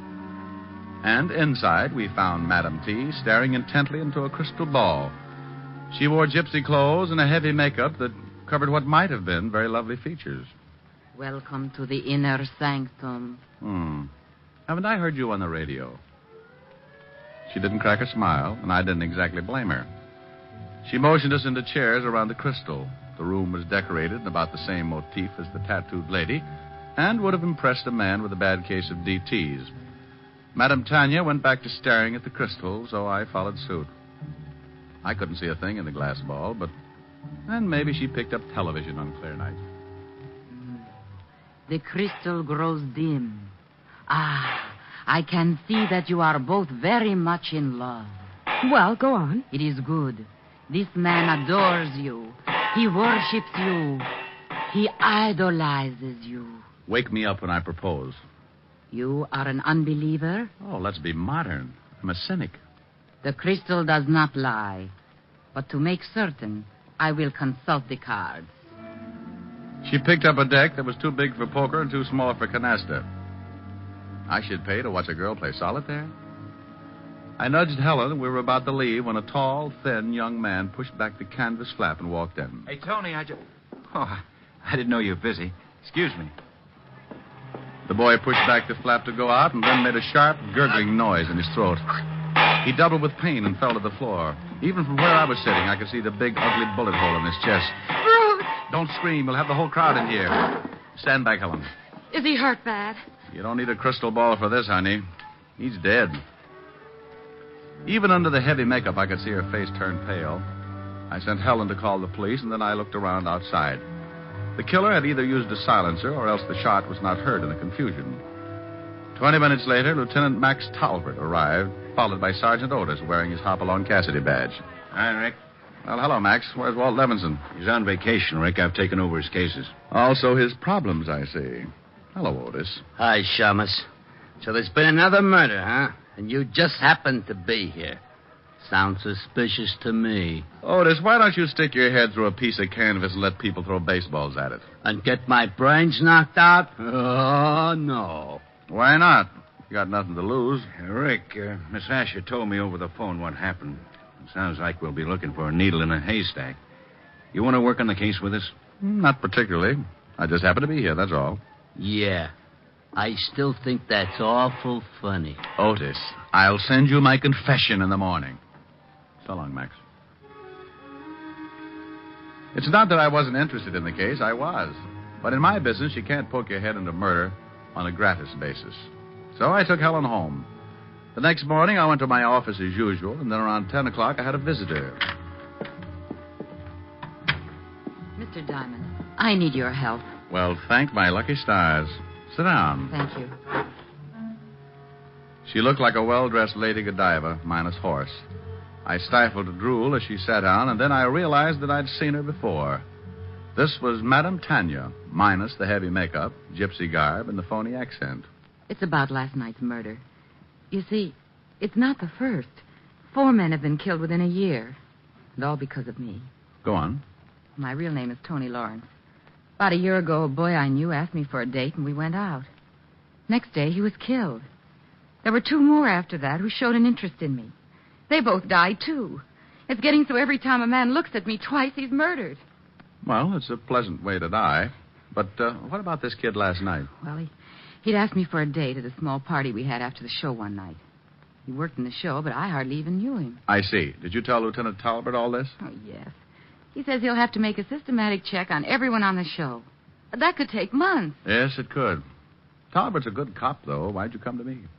I want you to go back to the lot with me. I'll arrange to get you a job there. Honey, I got a job. I'm a private detective. Oh, I know. I'll pay you what you ask.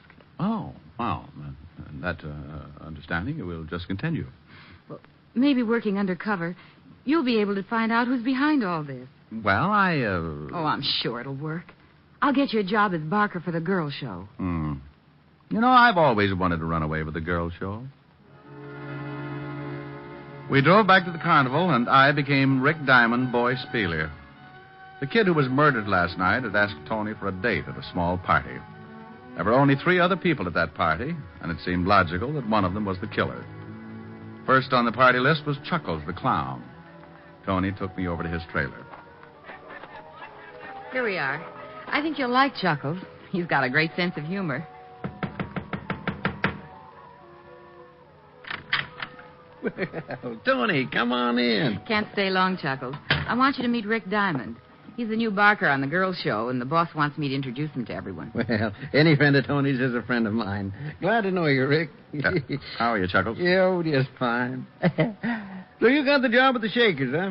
You ever barked before? Only at pet shows. Oh, well, you'll do a good business over there. All the old fogies go to see Karen. She's the head shaker.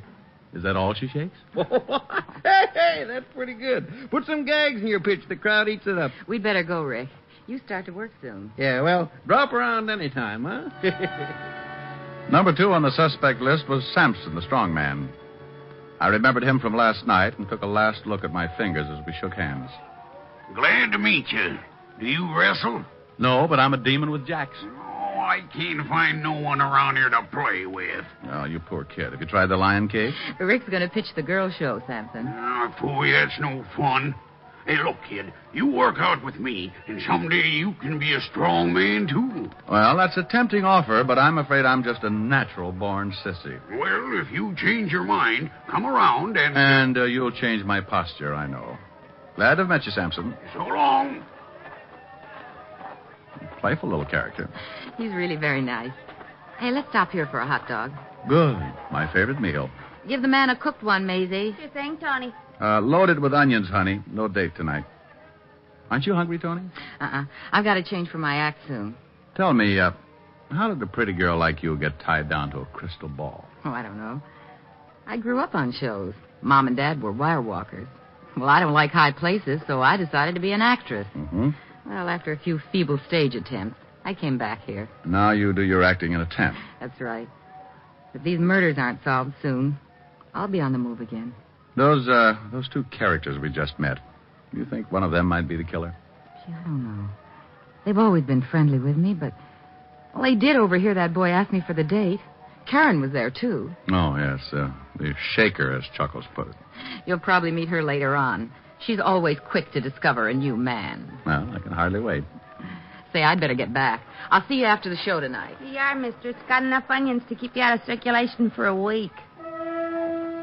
Tony walked away, stopped, turned, and gave me a smile that made me feel warmer than the hot dog I began munching. She was a very pretty girl. Pretty enough for someone to kill any man she got interested in. And that someone was either a clown, a strong man, or a hula dancer. Yeah, it was quite a mess, and here I was in the middle of it.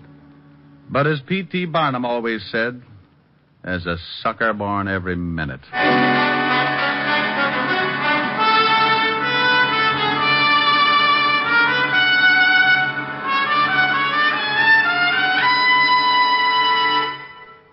Before we continue with the adventures of Richard Diamond, private detective, here's your Rexall family druggist.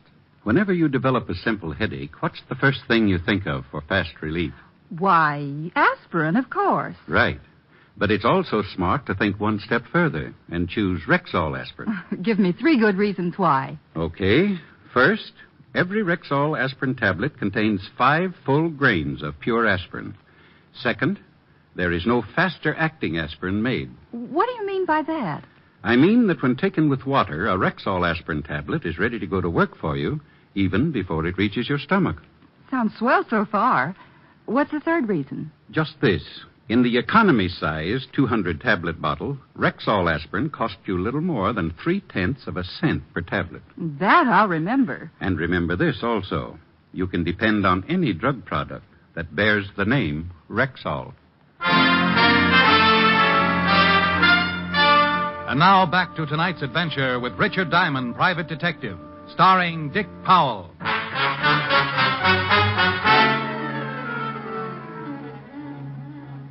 Hurry, hurry, hurry. Step right up and see Karen and her friend. Come on, boys, don't be bashful. Put your wives on the Ferris wheel, go on in. Get away from me, son, you bother me. Only 1/10 of a dollar plus 15 cents and you're all set. You'll see Karen, the blonde bombshell. That night, I yelled my head off. The bashful The crowd lady. was heavy, and the men poured into the tent until there was panting room only. I looked at my watch and saw that I had 4 more hours to go. So I warned my tonsils and kept right at it. My mistake, mister. Go on in. 4 hours later, I felt like a politician and had a voice like Andy Devine. Tony met me after the crowds had left, and we had a Coke.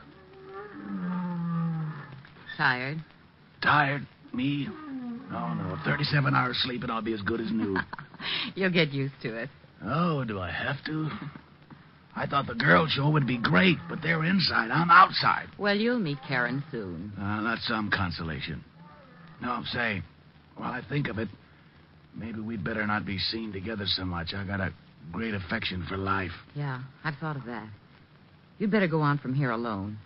But, Ricky, be careful. I gave her my "for you I will" look, and then she left. I had been assigned a bunk in one of the trailers and was about to head toward it when something grabbed my arm. At first, I thought one of the snakes had left the charmer's neck. But this one had long blonde hair. Hi.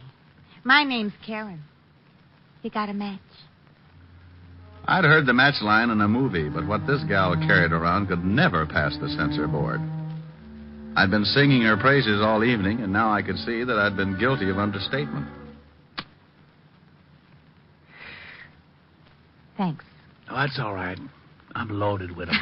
Hey, you're cute. The last guy had a lousy voice, but you're cute. What's your name? Diamond. You can call me Rick. You want to buy me a Coke? Sure. Well, never mind. I just wanted to see if you wanted to. Well, any more party games up your sleeve? Oh, sure, lots more. I've seen you with Tony. You like her? Well, shouldn't I? I don't know. Only the way things have been happening, it ain't so healthy. Yeah, so I heard. You like her? She's all right. Burns me, though. She makes more dough than I do, and she's strictly no talent. She just makes up them stories. Now, me, I'd give the boys the money's worth. Well, I'll bet you do. You know, I bet we get along real swell, you and me. Well, I hope we do. You know, there's nothing but jerks around here. You look sort of like a gentleman. Sorry, I'm just tired. Oh, I like it. You want to take me into town and go dancing? Well, I'm all worn out tonight. Oh, I don't really want to go. Just want to know if you'd like to take me. Oh, we're back at that. Yes, I would like to take you. Good. Oh, gee, it's a nice night for a walk. Would you like to... Let's not go round again. Say, you're awful cute. Good night. That night, I went to bed with a lot on my mind and an ice pack around my neck. I was after a murderer who left no clues.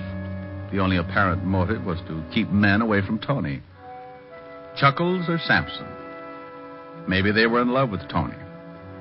On the other hand, Karen might be jealous enough of Tony to commit murder. I didn't count sheep that night, just characters. Next morning, while I was roaming around the carnival grounds, I found Chuckles sitting on the steps of his trailer sewing a bright-colored costume. Well. Hi there. Sit down. Thanks. Hey, you're pretty handy with that needle. Oh, you gotta be. How'd it go last night? Well, I'm a little better, but I'm in no condition for a cigarette test. I'm glad I don't have to yell my lungs out every night. I just stand around and let people laugh at me. I have a friend named Otis who does the very same thing. Say, you should have been around yesterday if you like excitement. Guy was murdered. Oh? What happened? Somebody shot him. Seems like the only reason was because he liked Tony. You mean the girl who showed me around yesterday? Yeah, that's her. Oh, I guess not many guys give her the eye. No. There's one fellow that kind of likes her, though. A guy by the name of Leonardi. Oh? Yeah, he don't work here no more. He's on another show. Tony and him write a lot, though. I'm always mailing letters for him. Well, maybe they're just friends. Yeah, that's what she says. He worked on this show before I came over here. I don't really know him, but I bet there's something between those two. Maybe he's the one behind all this. Could be. Well, it's not good to poke your nose into other people's business. You're telling me. Well, I guess I'll look over the show. Yeah, well, drop around any time. I left Chuckles and wandered on up the Midway. About half past the merry-go-round, I ran into Karen, the curve cram kid. Hi, handsome. Hi, yourself. You know, I dreamed about you last night. You do wonders for my ego. You do wonders for my dreams. Care if I walk along with you? Not at all.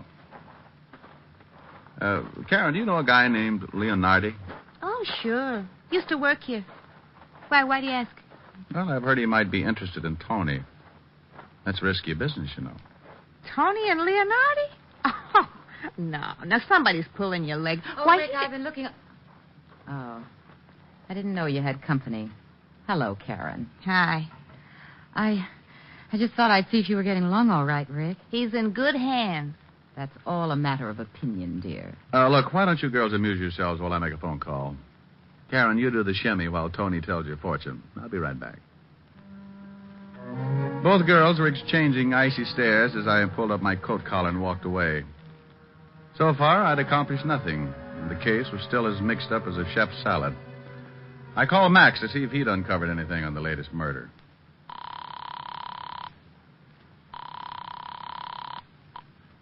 Homicide. Lieutenant Talbot speaking. Max, this is Rick. How you coming on that circus murder? Oh, Rick, what a headache. Gets screwier every minute. Yeah, I know. The fortune teller hired me. Oh, well, then you know almost as much as I do. There's one new development, though. Well, don't be greedy, Grandpa. Shoot. That's what someone else did last night. And a guy by the name of Leonardi. Leonardi. The guy Chuckles told me about. The one who liked Tony. Max filled in with the details. The killer had written a letter to Leonardi and told him to come to a hotel room in the city because Tony was sick and had been asking for him. Then the killer rigged up a gun trap so that when Leonardi opened the door, the gun would go off and kill him. Only Leonardi was still alive. The killer had made one mistake. I thanked Max and went back to Tony's tent, certain I could use that mistake to my advantage. Hello, Rick. Hey, where did little Miss Wigglehips go? I don't think she liked your leaving her. She went back to her trailer. Good. Now, Tony, you told me that only 3 people were present at the party when Bruce asked you for the date. Are you certain of that? Why, yes. Just Sampson, Chuckles, and Karen. They dropped in after the show, and we had coffee. Mm-hmm. Well, I want you to invite our 3 friends over again after the show tonight. Will you do that? Well, yes, but I don't understand. I went back to the girls' show and began my afternoon pitch. That evening, I went through it again, and then around midnight, I went to the party in Tony's tent. They were all 3 there when I entered. Sit over here, honey. Thanks, Karen. Hi, weakling. Oh, please, Sampson, I'm sensitive. Say, you should have seen the matinee today. We did a bang-up routine, and the crowd ate it up. We did the old one where we all pile into a car. You know... They were all relaxed, and I decided it was time to try my long shot. Chuckles was just finishing his story as I took a deep breath and crossed my fingers. Back, and then we all pile out of this little car. Oldest trick in the book, but they loved it. Chuckles, remember that guy you told me about the other day? I think his name was Leonardi. Sure, what about him? Oh, nothing. I was just curious. Did you know him, Sampson? Know him? Why, Leo and I used to room together where we worked here. Him and me is the best of buddies. And you, Karen, you said earlier that you knew him, right? Yeah, but I didn't think he was so great. He was nothing but a pest. Hey, you can't talk that way about my buddy. Oh, Sampson, please. This is a party. Yeah, take it easy, Muscles. Now, let's see. You both knew Leonardi. That lets you out and leaves only Chuckles. You said earlier that you joined the show after Leonardi left, didn't you, Chuckles? Yeah. Say, why all these questions about Leonardi? Because you tried to kill him last night. You thought there was something between Tony and him. What's this? It's a joke, that's all. Yes, Clown, but the joke's on you. You're the only one who didn't know Leonardi. The only one who would rig up a gun trap the way you did. What are you getting at? When Leonardi opened the door, the bullet went over his head. Well, over his head? That's right. You rigged the trap to shoot a normal-sized man. You're the only one here who didn't know Leonardi, didn't know he was a midget. Well, you're kidding. He's a midget. That's right. Still feel like laughing? It's on me. The joke's on me. You tried to kill my little pal? And there wasn't anything between Tony and him, huh? Just friends, like she said. Oh, what a laugh, a midget. Why, you dirty... Take it easy, Samson. Little Leo's my pal. I'll kill this bum when he wakes up. Never mind, friend. That's the job for the state.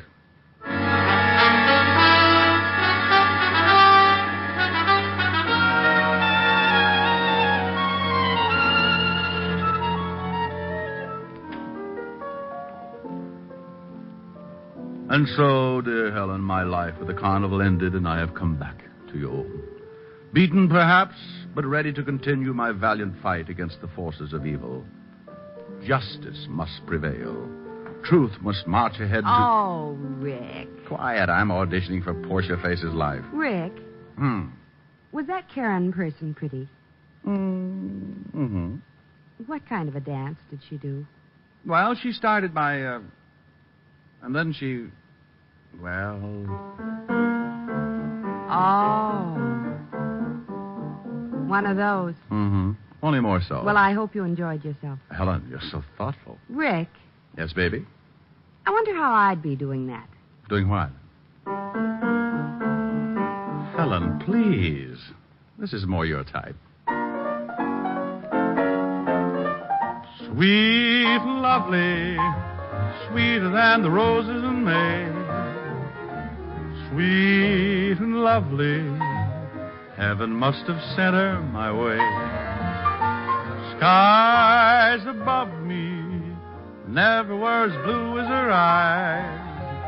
And she loves me, who would want a sweeter surprise? When she nestles in my arms so tenderly, there's a thrill that words cannot express. In my heart a song of love is taunting me, melody haunting me, sweet and lovely, sweeter than the roses in May. And she loves me, there is nothing more I can say. So that's my type, is it? Come here. Wow. Well. Oh, I guess a man's entitled to change his tune.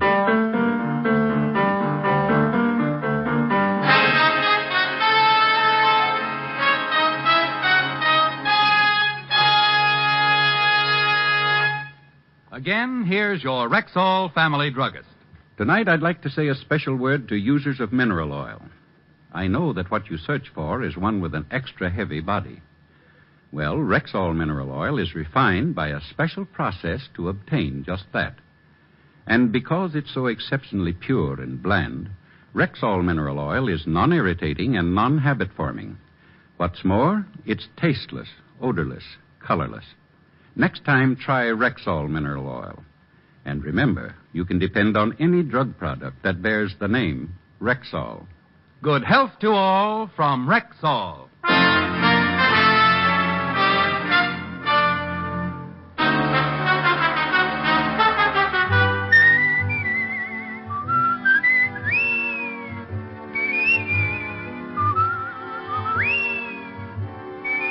Richard Diamond, Private Detective, stars Dick Powell in the title role and is written by Richard Carr, with music composed and conducted by Frank Worth. Featured in tonight's cast were Virginia Gregg, Bill Johnstone, Wilms Herbert, Lucille Meredith, Parley Bayer, Joe Duval, and Joe Gilbert.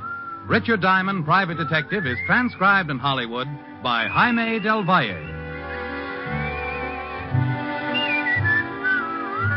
This is Bill Foreman, inviting you to be with us next Wednesday at this time, when we will again bring you Dick Powell as Richard Diamond, Private Detective.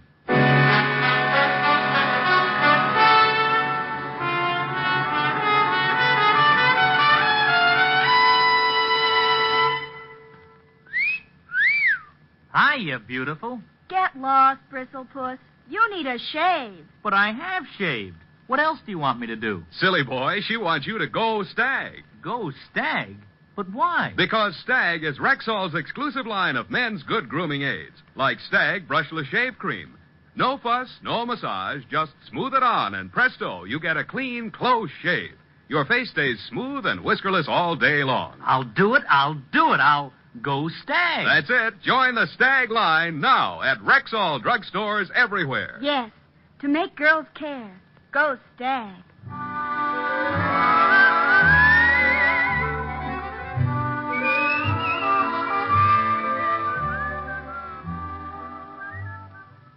Wednesdays this fall, hear Groucho, Gildy, and the Halls of Ivy on NBC.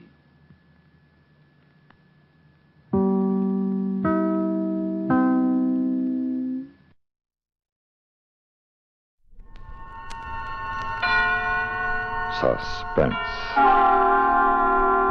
And the producer of radio's outstanding theater of thrills, the master of mystery and adventure, William N. Robeson. Those who know about such things tell us that an engine delivers little more than 50% of the energy potential of its fuel. The rest is dissipated in waste. Waste motion, waste energy, gases, ash. The same can be said of man. Has been said, in fact. Getting and spending, we lay waste our powers. If an average man were trained to use his faculties to the utmost, he could be a superman. If a superior man were so trained, what could he not accomplish? The answer is implied in the upcoming story. Listen. Listen, then, as Mr. and Mrs. Frank Lovejoy star in Man from Tomorrow, the last radio play written by the late Irving Reese, which begins in exactly 1 minute. American folklore is filled with legends about men who were as tough as nails, like the one about Pecos Bill, who went out for a walk one day. Unfortunately, a big 10-foot rattler crossed his path. I say unfortunately for the rattler.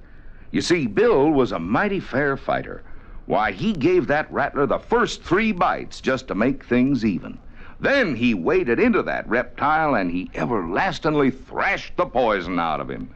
By and by, that old rattler yelled for mercy and admitted that when it come to fighting, Bill started where he left off.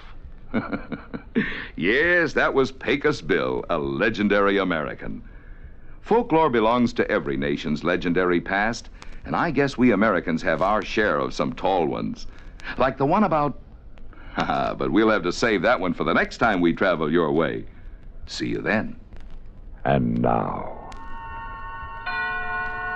Man from Tomorrow, starring Mr. and Mrs. Frank Lovejoy. A tale well calculated to keep you in suspense.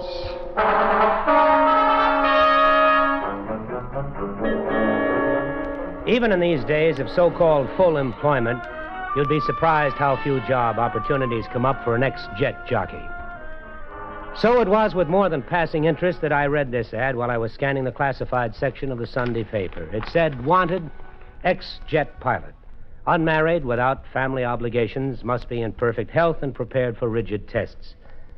Successful candidate will receive good pay and be given opportunity to contribute to daring experiment in world betterment. Apply Tuesday, 10 a.m., Science Associates, 126 West Street. Well, Science Associates, you just got yourself a boy. It turned out there were quite a few boys with the same idea. By 10 o'clock Tuesday morning, nearly 50 of us were crowded in a windowless, air-conditioned room in the windowless, ultra-modern building of Science Associates. Oh, hi. Hi, Major. Well, hi, Randy. It's been a long time. Yeah.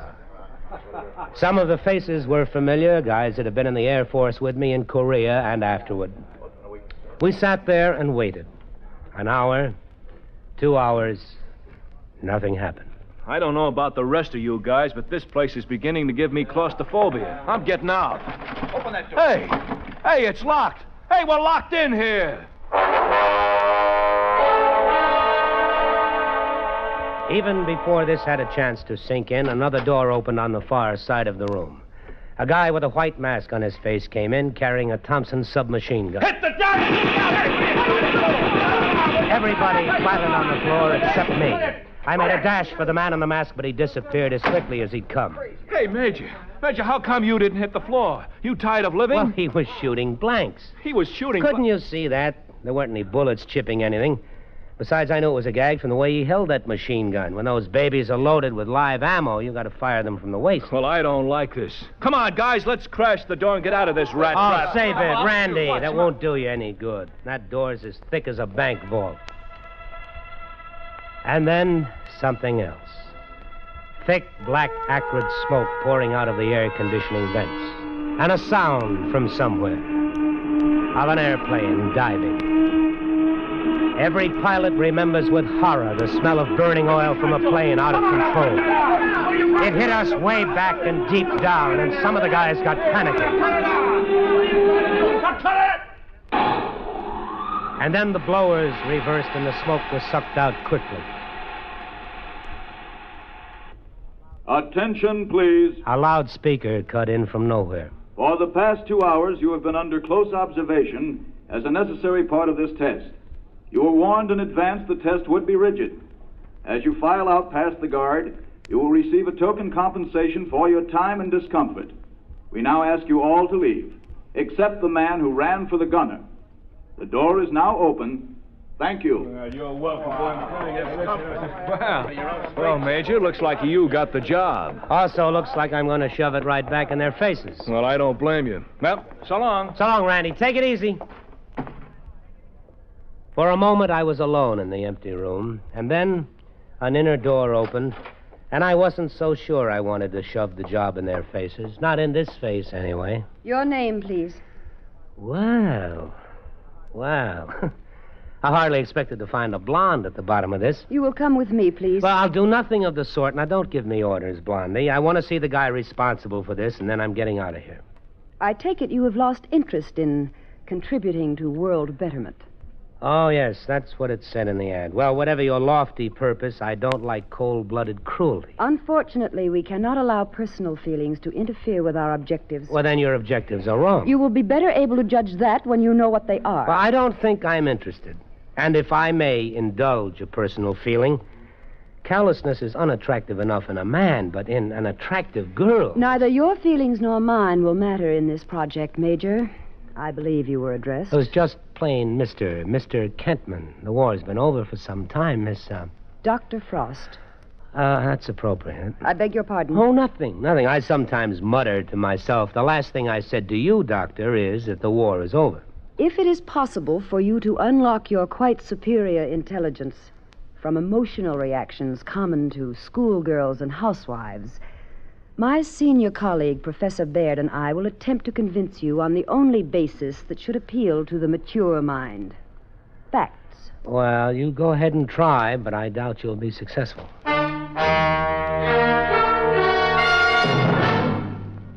The second act of Suspense continues in 1 minute. This is Johnny Baker with Communism on the Spot. The communist attitude toward faith in God is based on the statement by Karl Marx that religion is the opiate of the people. In keeping with his view, the Soviets established as a primary aim the destruction of all religious faiths. Communism can't tolerate religion, which preaches that there is a supreme being who is higher than any human authority. For communism itself is a political religion whose high priests are the dictatorial rulers of the Soviet state. They'll settle for nothing less than total control of the lives of their subjects. They're not only concerned with their victims' bodies and minds, they seek equal domination over their hearts and souls. And now, we continue with Act 2 of Man from Tomorrow, starring Mr. and Mrs. Frank Lovejoy. A tale well calculated to keep you in suspense. It was a big, aseptically bare room with an uncluttered desk at one end. Behind the desk was the cartoonist conception of an egghead. A thin, bespectacled man whose eyes were so intelligently alive that I couldn't look away from them long enough to mark his other features. This was Professor Baird, keeper of the facts. You are asking yourself why we limited our appeal to former jet pilots. Simple. Only one man in 10,000 was able to qualify mentally and physically for jet training. The Air Force, therefore, indirectly performed the first of our processes of elimination. Fact. Additional eliminations due to flunkouts, mortality in training, and combat brings the total to 1 in 20,000. Fact. The standards we applied during the 2 hours in which we observed your every action and reaction raises the mathematical incidence of your sensory acuity to approximately 1 in 100,000. I'm flattered. You will have greater reason to be if our experiment proves successful. You will be the only man on Earth possessed of your powers. You will be the man from tomorrow. How do you propose to go about that? We will first show you how we've trained other individuals. Dr. Frost, will you proceed with the demonstration? Yes, Professor. Come in, Mr. Logan. Mr. Logan, have you ever been in this part of the laboratories before? No. Would you describe it, please? It's a rectangular room, 40 by 20. The ceiling is 18.5 feet high. There's a desk 12 feet from me, slightly to my right. There are 2 people seated at it. One has just risen. That will be all. Thank you, Mr. Logan. Well, Mr. Kentman. Well, it would be very impressive if any schoolboy with normal vision couldn't do as well. Agreed. But Mr. Logan is totally blind. Looking back now, I can hardly believe my own impressions. The blind man was followed by a deaf mute, then a paraplegic who'd lost all sense of touch and smell. Their demonstrations were incredible. Not one of these persons possessed physical senses above the average, Mr. Kentman. The deprivation of one sense or another, in the case of the blind or deaf man, stimulated nature's desire to compensate for the loss. But what are you trying to prove? That man has powers even now that are beyond his comprehension. We wish to explore those powers.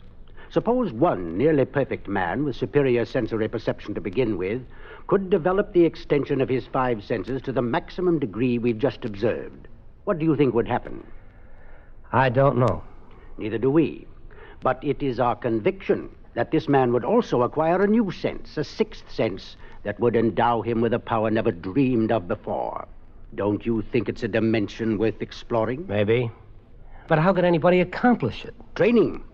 By producing the circumstances that surround the blind man, the deaf man, the handicapped. You would have to agree to cut yourself off from the outside world for 3 years.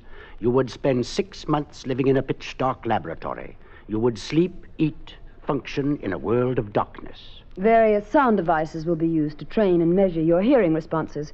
After that, 6 months would be devoted to simulating the world of the deaf-mute, and so on. You will be paid $20,000 at the end of the 3 years. All the necessities of living will be provided during that time.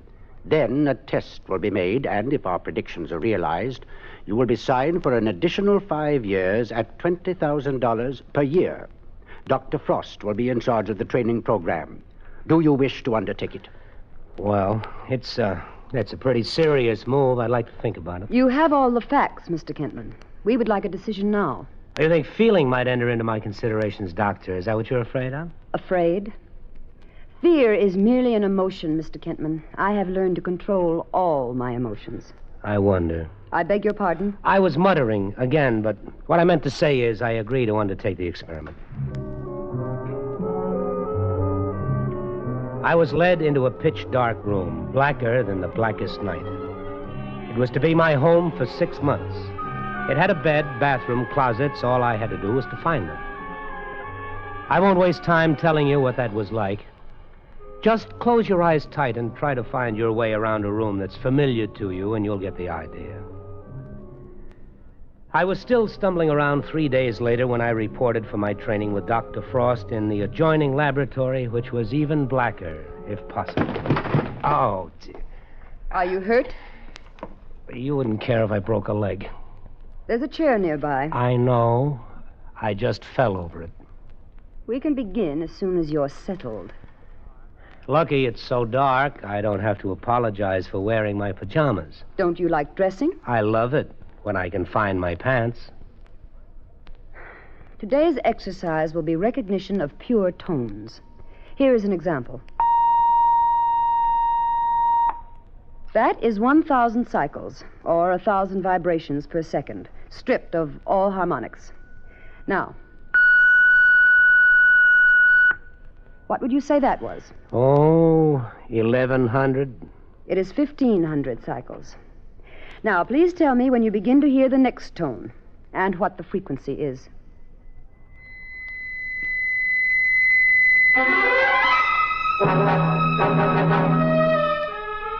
I couldn't make the slightest dent in that glacial reserve. I tried to match her at her own game for a while, but she loved it, and I'm human. Anyway, at the end of the 6 months, I could ramble through the whole place and never stub a toe. It was amazing how you learned to sense things in the dark and what your ears could do. 800. Out. 4,500. Out. Good. Excellent. Mr. Kentman, your threshold of hearing is 20 decibels greater than the average ear. Dr. Frost, I can't see you, but do I detect a note of enthusiasm in your voice? Satisfaction, perhaps, Mr. Kentman. The experiment so far... Dr. Frost, have you ever let yourself go? Mr. Kentman, I am not nearly so naive as you assume, nor have any of your innuendos or mumblings for the past 6 months escaped me. I told you in the beginning that neither your personal feelings nor mine would have any bearing on this project. You haven't answered my question. I am fully aware of the nature of biological stresses. In a scientific way, of course. What distinguishes man from the animal is his understanding of these stresses, but mostly his control. Well, control is a traffic cop with a stop sign, Doctor, but eventually the traffic has to go somewhere. I can understand the frustration of your masculine ego, especially in this enforced loneliness of the experiment. Oh, thank you. We have only begun. We have 2 years or more to go. The first phase is highly successful. As a scientist, I am very pleased. Strange, Doc. My hearing is so good, but I have yet to hear your heartbeat.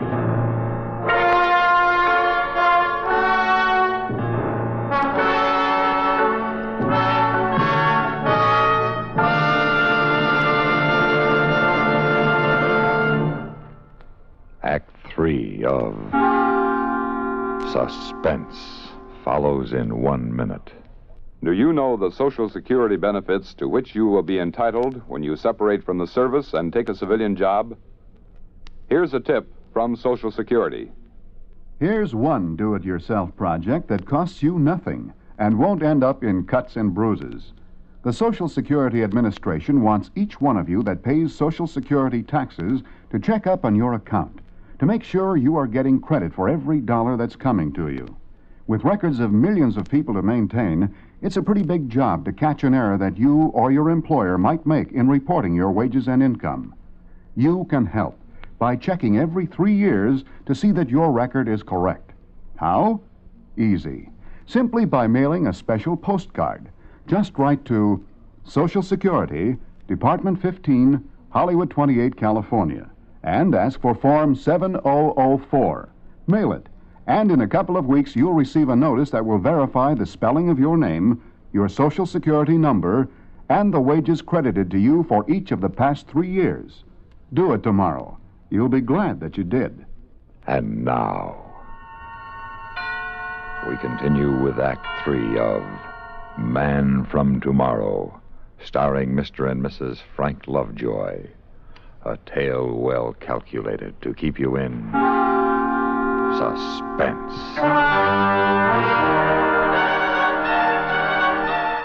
Now that my hearing was phenomenal, they turned off my ears. They devised some newfangled earplugs, and I began 6 months of silence. 6 months of being deaf as a doorknob. Deaf, but not quite deaf. Because I began to see sounds, to feel sounds like waves against my skin. I began to hear with my body and with my pores. Have you ever touched a sound? Have you ever seen thunder? You get so you look at sounds and almost see the waves they make trembling in the air. Have you ever tried silence? Try not saying a word, not uttering a syllable for an hour, a day, I tried it for 6 months, until all the unsaid words piled up inside my head. They clung like unborn sounds at the back of my throat. Whoever said silence is golden never felt the lump of lead that accumulates inside you. Silence.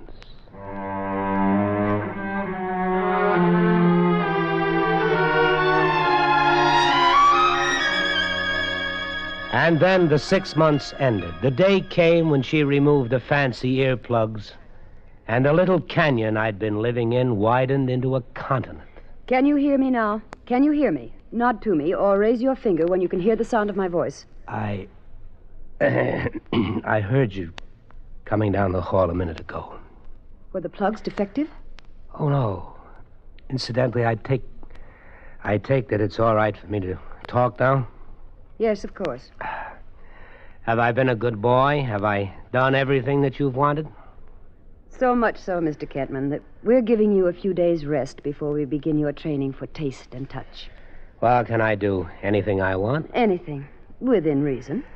Well, then, I'd like to have a drink. And strangely enough, I'd like to have you join me. Perhaps that can be arranged.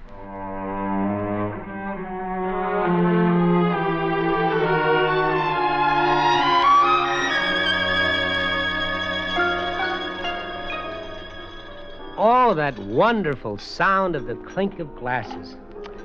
And I cannot tell you how dull a piano sounds when you only look at it. You missed the sound of music, then? Oh, yes, music. And the sound of a woman's voice. Or maybe they're the same thing. Oh, incidentally, Dr. Frost, when I say woman, I even include female doctors. Kind of you. By the way, do you have a first name? Or are you only a title followed by Frost and followed by a long string of degrees? My first name is Jessica. Jessica? That's more like it. Jessica. Jessica. Boy, after all that silence, it's good just to say a woman's name. Until the experiment is completely over, Mr. Kentman, it had better remain Dr. Frost. Well, okay, Dr. Jessica Frost plus degrees. I give you a toast. To you. You've been very cooperative about all this, Mr. Kentman. I want you to know that I really like you very much. Well, now, I'm sure the experiment is a success. I've finally developed a sixth sense. Oh? I distinctly heard a lovely lady saying, "I like you very much," and it couldn't possibly have been you.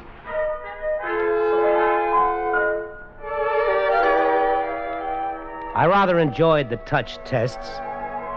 It was one area I'd never realized held such hidden possibilities. After a few months, my fingertips knew the difference between crystal and diamonds. I could tell if you had a suntan merely by touching your cheek.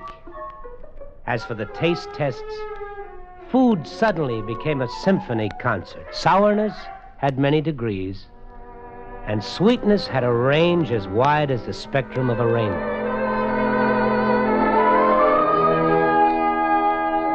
And then all of my highly developed senses brought on a new perception, something over and beyond and added to the rest. By the time my training was finished, I knew I had acquired a knowledge beyond knowledge. Sit down, Mr. Kentman. Thank you. Your period of training has been completed. You have passed the final tests, and we have decided to retain you. Now, will you sign the contract, please, Mr. Kentman? It's the arrangement as agreed. $20,000 a year for the next 5 years.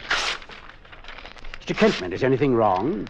Oh, no, there's nothing wrong. Mr. Kentman, what are you doing? Well, obviously, I'm not signing it. But why?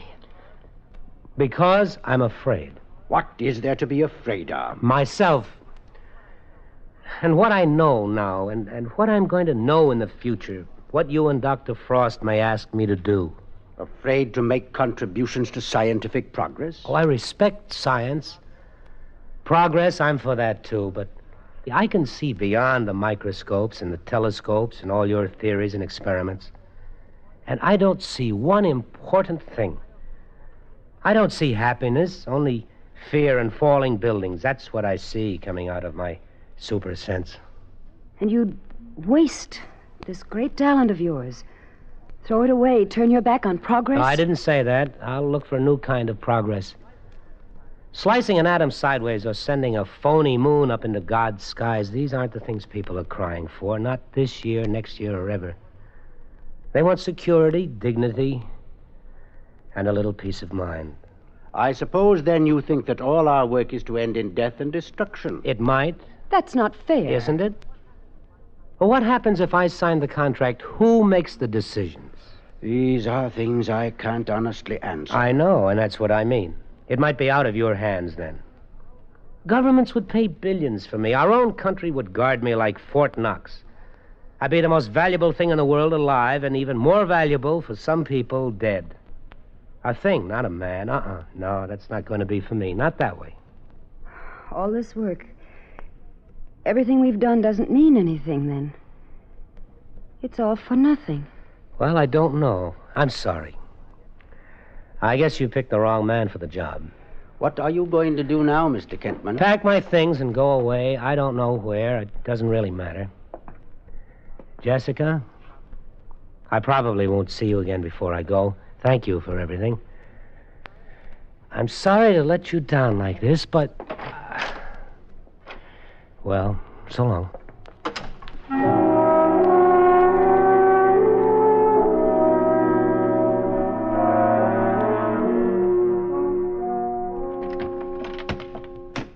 Well, that is that. Oh, I was just going to... Try and talk me out of it? No. Yes, I was. But not anymore. I'm glad you changed your mind. Will you tell me something? What? What are you going to do? I don't know yet. It's kind of funny. I'm going out of here almost the way I came in.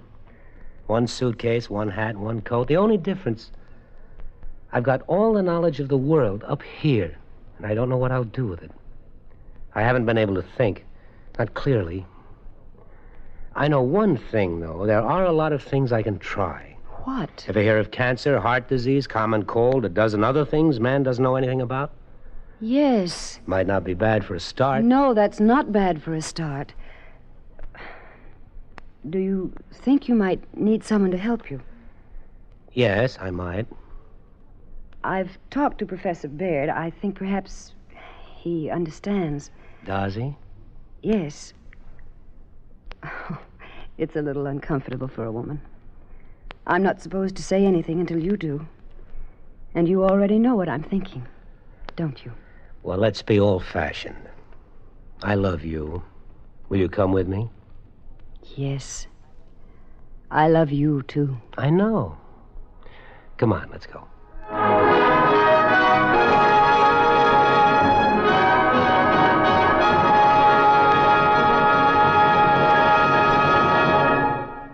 Suspense, in which Mr. and Mrs. Frank Lovejoy starred in William N. Robeson's production of Man from Tomorrow, written for radio by Irving Reese. Listen. Listen again next week when we return with another tale well calculated to keep you in suspense. Supporting Mr. Lovejoy in Man from Tomorrow were Mrs. Lovejoy, Joan Banks as Dr. Frost, John Hoyt as Professor Baird, Peter Leeds as Randy, and Norm Alden as Mr. Logan.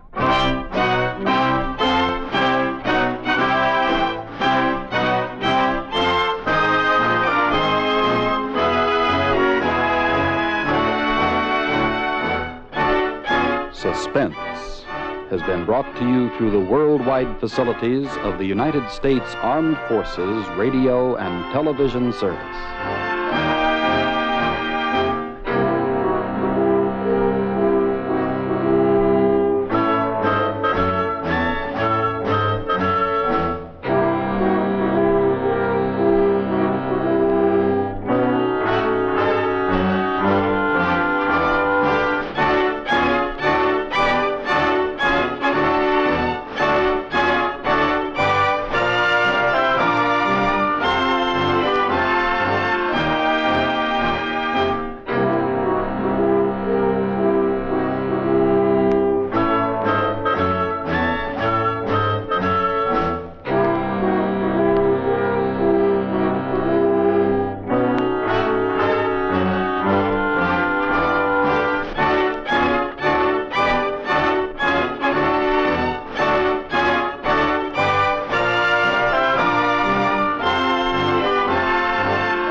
to tell you today.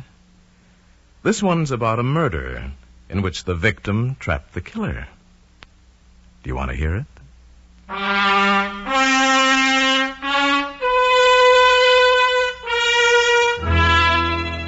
Now starring Paul Frees as your teller of tales. Another story from The Black Book.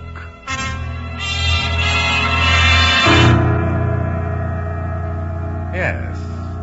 From the world's most fabulous collection of strange and unusual stories, The Black Book, I've selected a story by Dorothy Horton. She calls it My Favorite Corpse.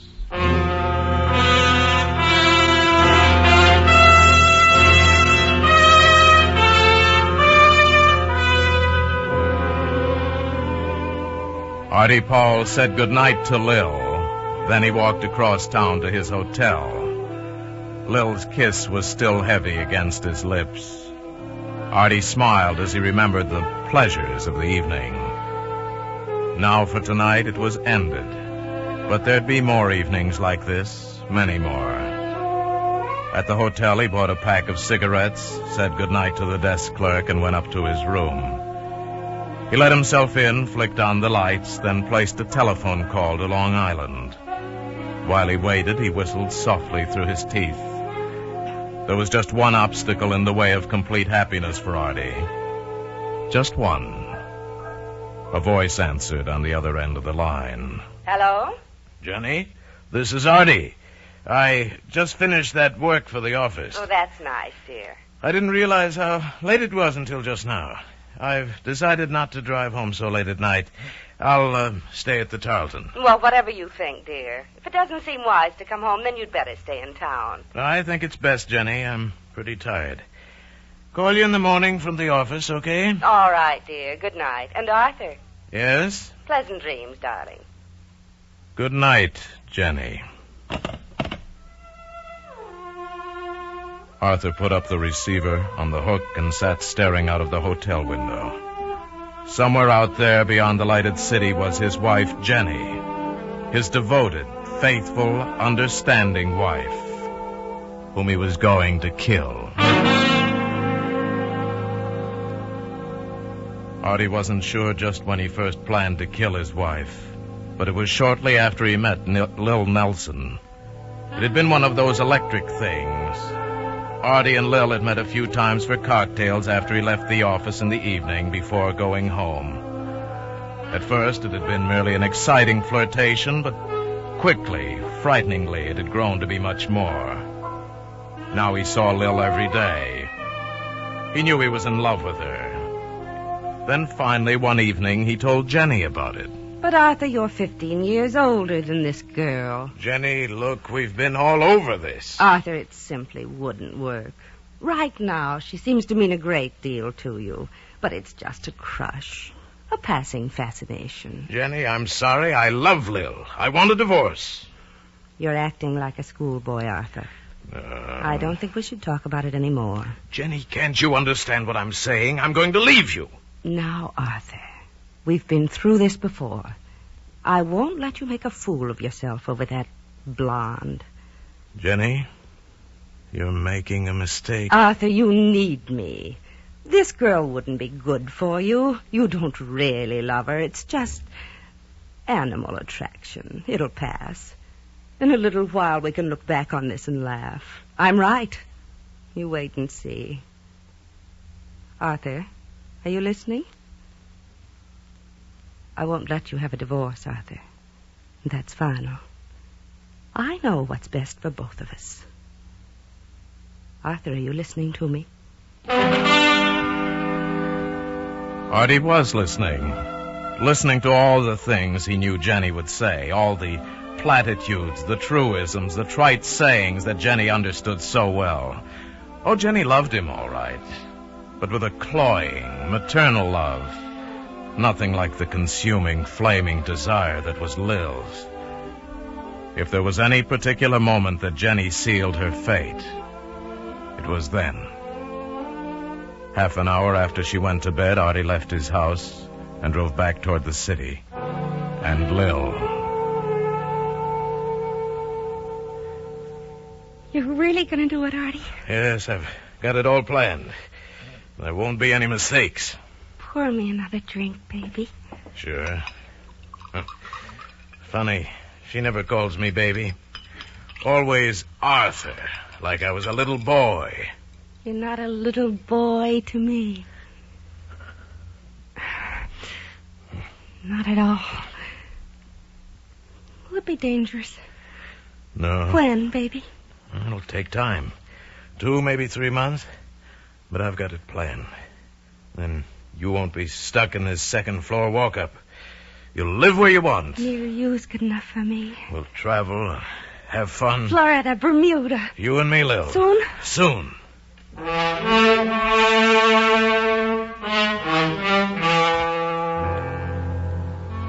3 days after he made his decision, Artie bought a small .32 caliber gun.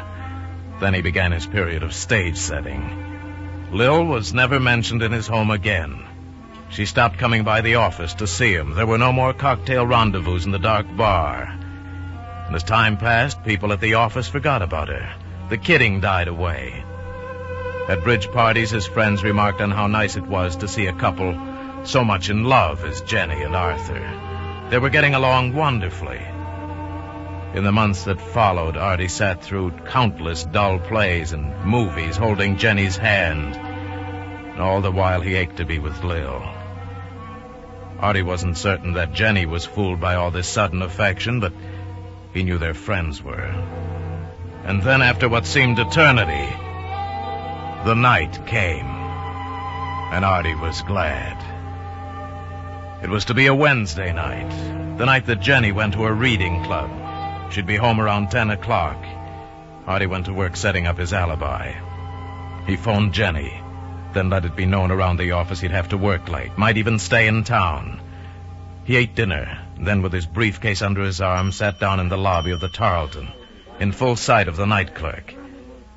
It was 8:15. Artie acted his part to perfection. By 8:30, he was nodding. At 5 minutes of 9, he raised his head, blinked, and looked around. Getting up, he walked to the night clerk. Oh, well, that's one for the books. Fell asleep right there in the lobby. Look, I'm going up to my room. Nothing short of an atom bomb could get me out of bed tonight. And the night clerk laughed with him. Artie went up to his room, waited 15 minutes, turned out the lights, and quietly, carefully climbed out the window onto the fire escape. 3 minutes later, he was in his car. 40 minutes later, he was climbing in the library window of his own home. He looked at his watch. 10 o'clock. That was good. Jenny'd be home any minute. He moved quickly to the hallway by the front door and slid into the hall closet, pressing himself back into the darkness. Jenny was such a creature of habit, he knew exactly what she'd do. After she came in, she'd lock the front door, put the key on the hall table, take off her coat, and hang it in the closet. Artie stood in the darkness, his hand wet around the butt of the gun he held. The complete lack of any sound was terrifying. But any minute now, it would... The door. She was home. His ears strained, listening. The stale air of the closet made him dizzy. Then a sound he hadn't expected. What was the fool crying about? Now she was walking, just walking back and forth, and crying softly to herself. Then the crying stopped. She was right outside the closet now. He pressed farther back. Another door was opening, and a knife blade of light sliced into the closet. The coat slithered off a hanger onto the floor. Jenny bent down to pick it up. And her eyes found his shoes, his legs, traveled up to his face. And a rasping cry, her eyes wide. Artie lunged! I've got to tell you something. I've got... Artie dragged her into the smothering closeness of the hanging coats and pulled the trigger.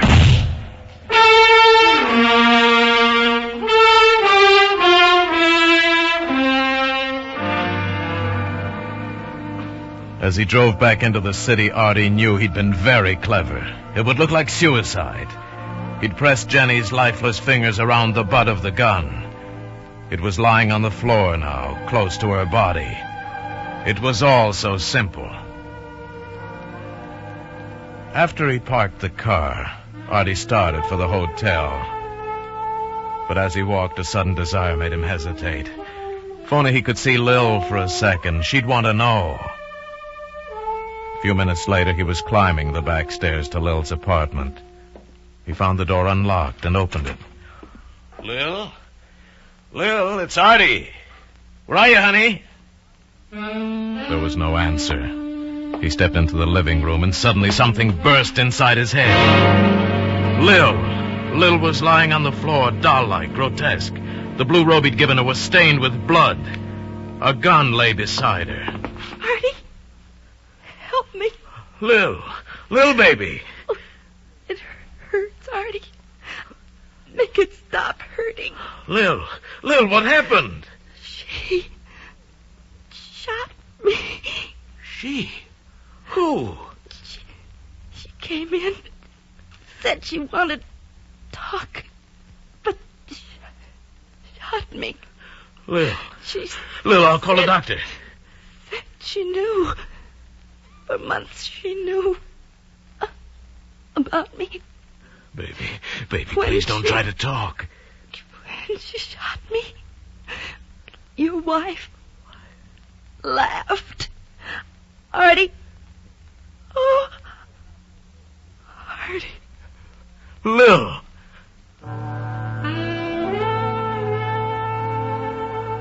Artie got to his feet. Lil was dead. He picked up the gun. It was his gun. His gun. The one he'd always had around the house. The one he had registered in his name. Now, too late, he remembered he hadn't seen it for several days. Of course. Jenny had taken it when she planned a murder of her own. Jenny had fooled both of them. And Artie stood there for a moment, looking down at Lil. Tears filled his eyes and spilled over. After a moment, he walked to the phone and slowly picked up the receiver.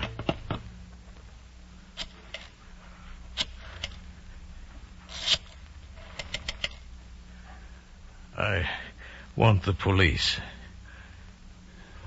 Please, this is Arthur Powell. I want to report 2 murders. One at my home on Long Island, and the other here at the River Crest apartment.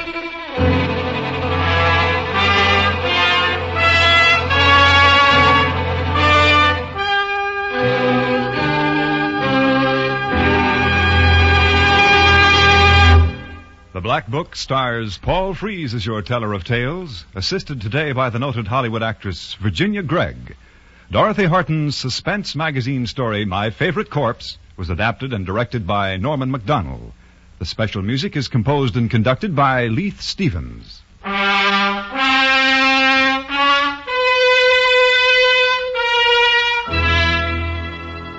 Next week, I'll have another story for you from The Black Book.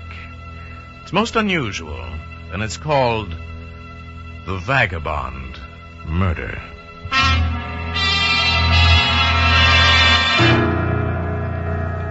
Oysters are in season every month that has an R in it. And Jack Benny's gang are in season whenever Sunday night rolls around. Listen in whenever you are in the mood for fun. Clarence Cassell speaking.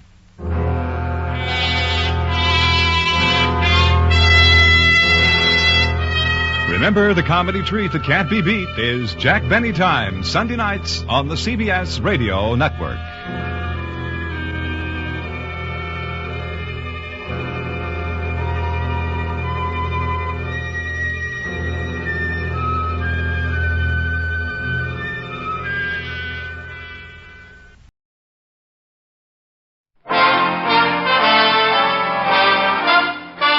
Listen while the makers of Rexall drug products and 10,000 independent Rexall family druggists bring you Dick Powell as Richard Diamond, private detective.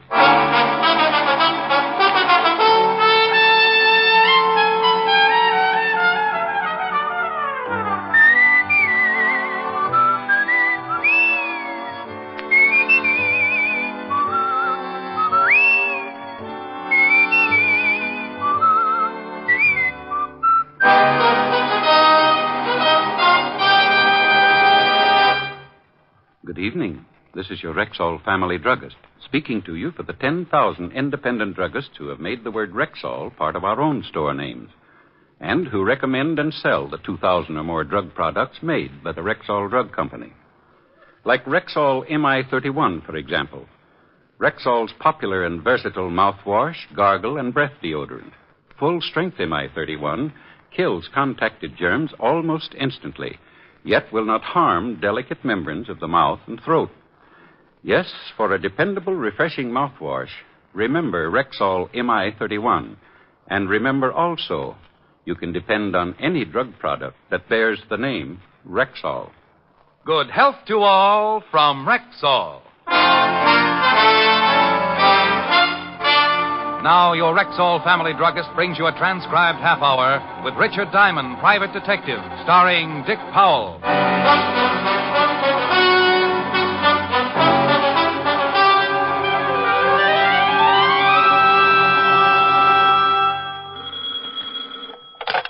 Diamond Detective Agency, we never say die. Mr. Diamond? That's right. How would you like to make $1,200? Do I have to name the mystery melody? This is not a quiz show, Mr. Diamond. I have a proposition for you, a business arrangement by which you may profit to the tune of $1,200. Oh, well, that's my favorite tune. My name is Evans, Dr. William Evans. I have an office in the Grant Professional Building, Suite 409. Grant Professional Building, Suite 409. Yes, I'd appreciate it if you would come right over. Well, it's after 6 now. I'll stay in my office until you get here. And so as to save time with explanations, on your way over, pick up a late afternoon Times and read the article on page 3, column 2. A story about a man called Farmer. I locked the office, went downstairs, and out on the street, where I purchased a late afternoon Times, and in the cab headed for Dr. Evans's office. I read the article on page 3, column 2. George Farmer burns to death, and a picture of the deceased. According to the article, Farmer had been on a vacation in the North Woods. He'd gone to sleep smoking a cigarette, and that was that. Mattress caught fire, and before anyone noticed, the whole cabin was burning. My cab let me out in front of Dr. Evans's building, and one look at the large crowd, plus the very familiar black sedan in the passenger loading zone, tied my stomach in a knot. All right, now, get back, you. You? Evening, Sergeant Otis. Lieutenant, what are you yelling about, Melonhead? Oh. Evening, Lieutenant Levinson. Oh, no. I hope you were just passing by, Mr. Diamond. I saw the crowd, Lieutenant Levinson, and came over to find out if you and Otis were playing hopscotch or possibly kick the can. This is a swell time to make with the jokes. Some guy took a dive out of the 4th floor window. 4th floor? Dead? Very. Name was Evans. Had offices in the building. Dr. William Evans. Guy named Evans. Offices on the 4th floor. Doctor. Some guy. Just 20 minutes before, he'd called me with a $1,200 proposition. And now it looked like the only thing I was going to get out of the deal was a late afternoon paper and a story about a guy named Farmer. Farmer? Burned to death in bed? Oh, yeah. We got a report on the case. Well, this Dr. Evans was hooked up with it in some way. He offered you $1,200? He asked me if I was interested. Silly boy. There's the doctor's office. And there's the window he went out of. Who saw him jump? Bill Mitchell, cop on the beat, saw the body come out of the window feet first. Said at least it looked like he jumped. No sign of a struggle? I'll have the boys give the room a good going over. Well, we're pretty sure of 2 things, Walt. First, there's a strong possibility that Dr. Evans didn't commit suicide. Also, that he knew something about George Farmer, the guy who got burned to death. Might have been Farmer's doctor. Well, there's one way to find out. This Times article says that Farmer left a widow. While you're checking things here, I think I'll go see what Mrs. Farmer's views are on dead husbands and dead doctors.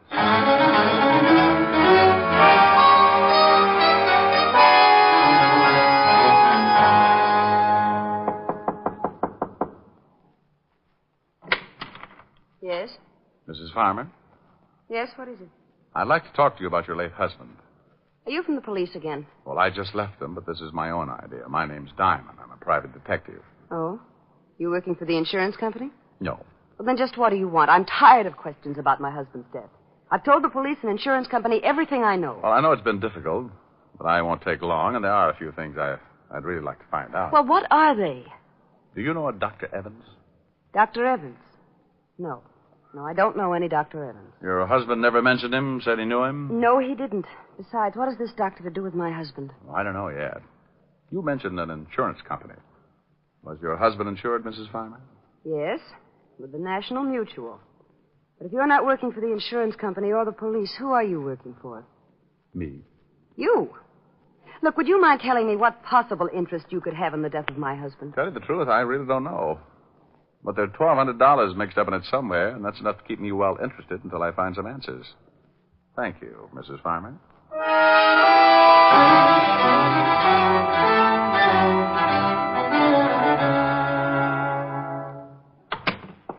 Hello, Walt. Hello, Rick. You see the wife? Yeah, lovely girl. Type you'd like to bring home to Mom. You find out anything? Nothing in the room to indicate the doctor was pushed out of the window. Mrs. Farmer didn't know the doctor. Said her late husband didn't either. But she thought at first I was from an insurance company. Well, what company? Oh, a National Mutual. Otis. Yeah, Lieutenant. Got the names of the officials in National Mutual? Yeah. Bring them in. Right. Why all the action? We checked with the dead doctor's nurse. She said aside from his regular practice, he worked for 2 or 3 big insurance firms. National Mutual was one of them. I didn't think of a connection then, but I made the check just in case. Well, George Farmer was burned to death. Dr. Evans knew something about Farmer. Farmer was insured with the National Mutual, and the doctor worked for National Mutual. Might be a tie-up. The vice president of National Mutual is Arthur Peterson. It's not too late. Let's take a run over to his house and see if he knows anything about it.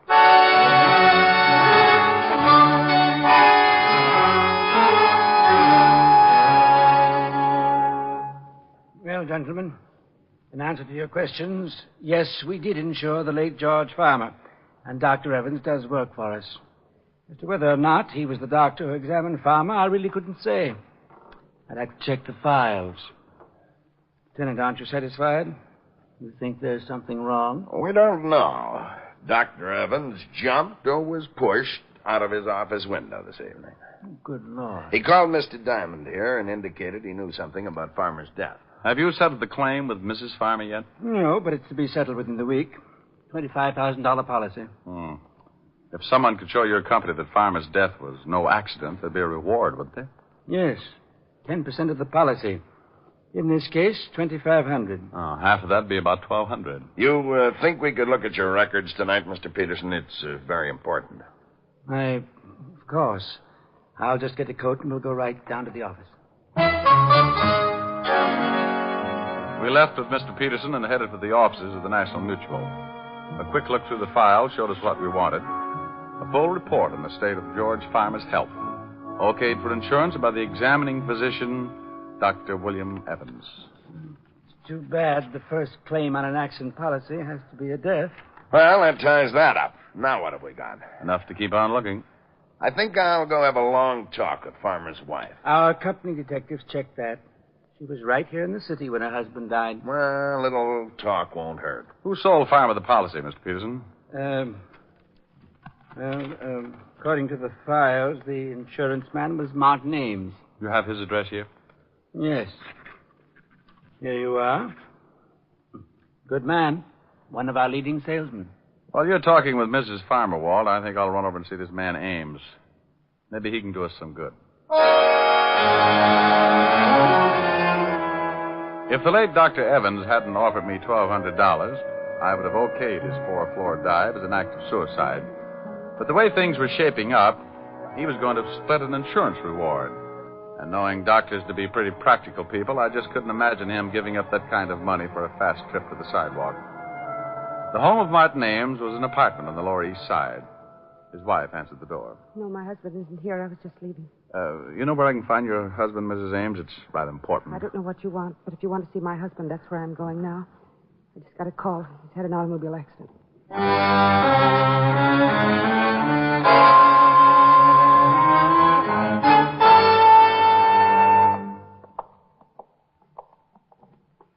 Miss? Yes. I'm Mrs. Ames. I was told my husband. Oh, yes, Miss Ames. If you'll just have a seat, I'll call Dr. Tully. He's in charge of your husband's case. But I want to see my husband. Can I see him? You'll have to see Dr. Tully first. But I want to know how serious it is. I should be with my husband. If it's you'll serious... just be patient for a moment, Miss Ames, I'll get Dr. Tully. Come on, Mrs. Ames. Let's sit down over here. Now, just sit down right over here and try and relax. Dr. Tully, third floor reception room, please. Hello, Walt. Dr. Tully, No, come to this the is a third police floor officer, Miss reception Ames. room, please. Police officer? He's a friend of mine, Miss Ames. Nothing about my husband. Dr. Tully's the man you want to see. Can I talk with you, Rick? Oh, sure. Will you excuse me, Mrs. Ames? Oh, yes, of course. You'll be all right? I'll be all right. Okay, Walt. Well, this far north. About her husband? Yeah, I was questioning Mrs. Farmer when I got the call over the hotshot. I remembered, so I figured you'd wind up here. Have you heard how he is? Died 5 minutes ago. Oh, no. Accident? Hit and run. Before he died, he told us a car ran him off the road. Went down a 20-foot embankment and right into a cement retaining wall. The wall stopped him from going any further, but broke his neck. Any lead on the other car? No, lonely stretch of road. No one else saw it. It happened too fast for Ames. Now, wait a minute.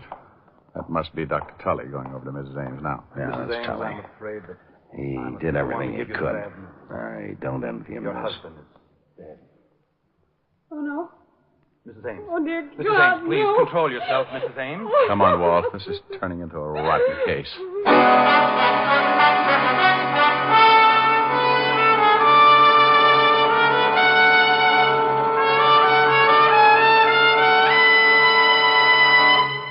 Before we continue with the adventures of Richard Diamond, Private Detective, here's your Rexall family druggist.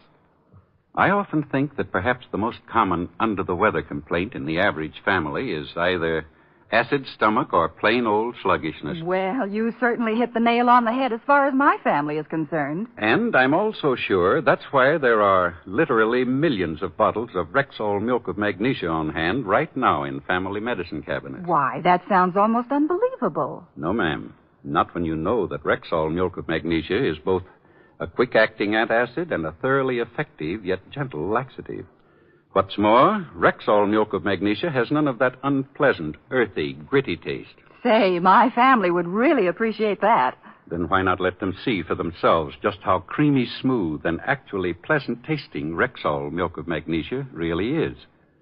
Ask for it at Rexall drugstores everywhere. And remember, you can depend on any drug product that bears the name Rexall. And now back to tonight's adventure with Richard Diamond, Private Detective, starring Dick Powell. A little after 6, I got a phone call, and by 6:30, the man who called was lying on a sidewalk, broken in two from a 4-story drop. 2 hours later, an insurance salesman named Ames was run off the road and ended up with a broken neck. Coincidence? Not a bit. Walt found the location of the place where George Farmer had burned to death. Then we climbed in the squad car and started the long drive for the Catskills. Around 7 in the morning, we turned off the main highway and onto a dirt road. A sign reading Sportsman's Retreat, 2 miles, pointed the way, and 20 minutes later, we were pulling up in front of the lodge.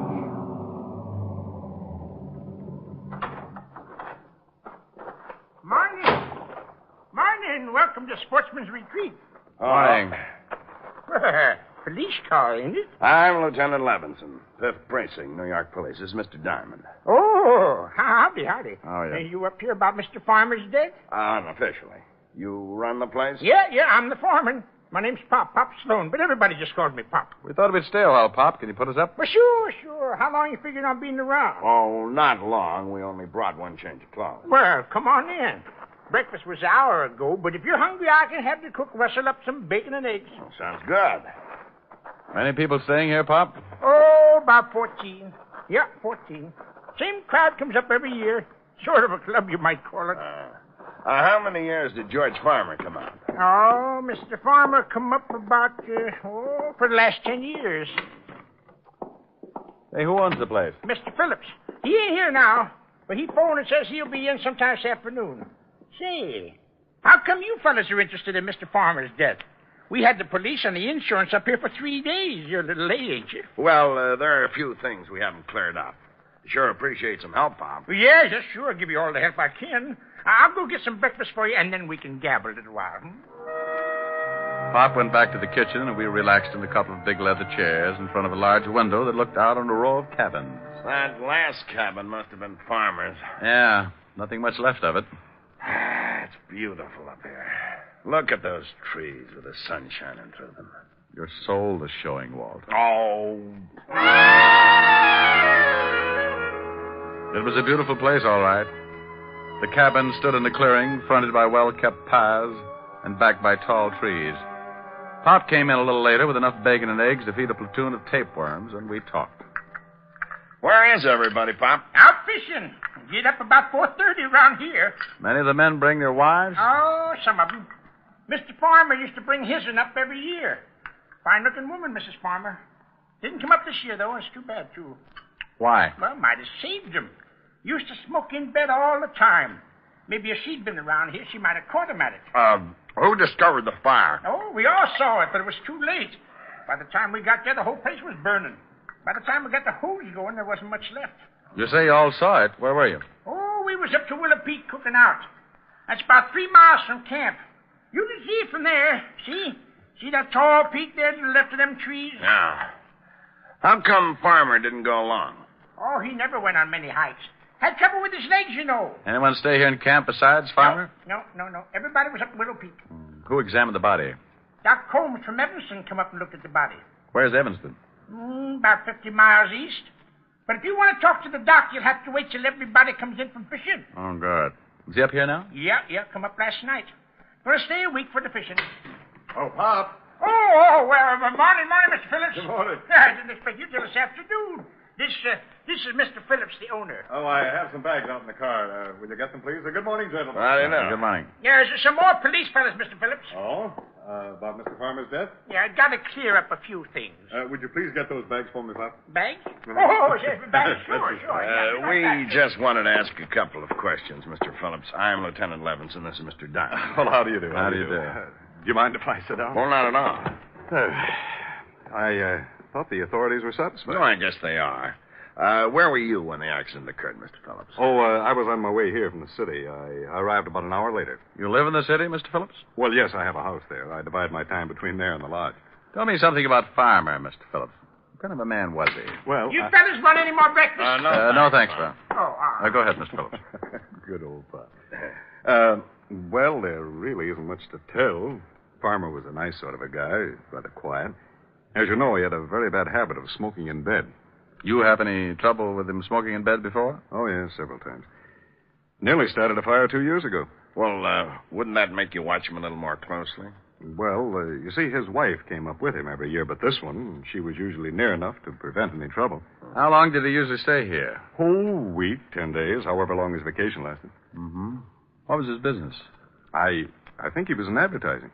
Make much money? I have no idea. He certainly never spent much. He was tight as the devil. He was known for it, in fact. Coming up here was the only luxury he allowed himself. He'd tell everyone he'd save all year just to come up here and relax for a week or two. Hey, Lieutenant, here comes Doc Combs. He must have got his limit. Oh, you gentlemen interested in talking to the doctor? Yeah, Pop tells us he was the one who examined the body. Well, what'd you get, Doc? Hi, Pop. I got my limit. Oh, good for you. Come on over here. A couple of fellows want to talk to you. Well, how are you, Phil? Hello, Doc. Pop said you weren't due in till this afternoon. Uh-huh. Oh, this is Lieutenant Levinson and Mr. Diamond. How are you? Police? Yeah. They want to ask you a few questions. We got to clear up a few things about George Farmer getting burned to death. Pop, that's enough, Pop. I was only trying to help. Well, certainly, gentlemen. Here, will you take these fish, please, Pop? Fish? Oh, the fish. Yeah, sure. I'll be right back. Well, I don't think I could tell you much more than I've already told the police. Did you know George Farmer prior to his death? Oh, yes, over a period of 10 years. Did you identify the body? Well, not at first. It was too badly burned. Not at first. You mean you did identify it later? Well, when they told me that George had a broken wrist, I found the broken section of bone and identified it. Broken wrist? Oh, yes, Mr. Diamond. You see, when George arrived, his lower arm was in a cast. He told us that he'd broken his wrist the week before. What day did he arrive? Tuesday of last week. Well, put in a call to Otis and have him find out where George Farmer had his broken wrist treated, and most of all, when the accident occurred. What are you getting at, Rick? Then have him find out the date the insurance policy went into effect. Doctor, Which wrist was broken? The right one. And it was in a cast, huh? Mm-hmm. Would you say he could move his fingers well enough to write? Depends on how recent the accident. Step on it, Walt. Okay, but I don't get it.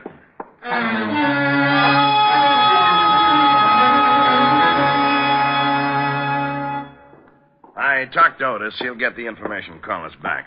Now, would you mind telling me what the devil this is all about? George Farmer had to sign the insurance policy, didn't he? Yeah, but he could have done that with his left hand. An accident policy would cover a broken wrist, wouldn't it? Sure, and what?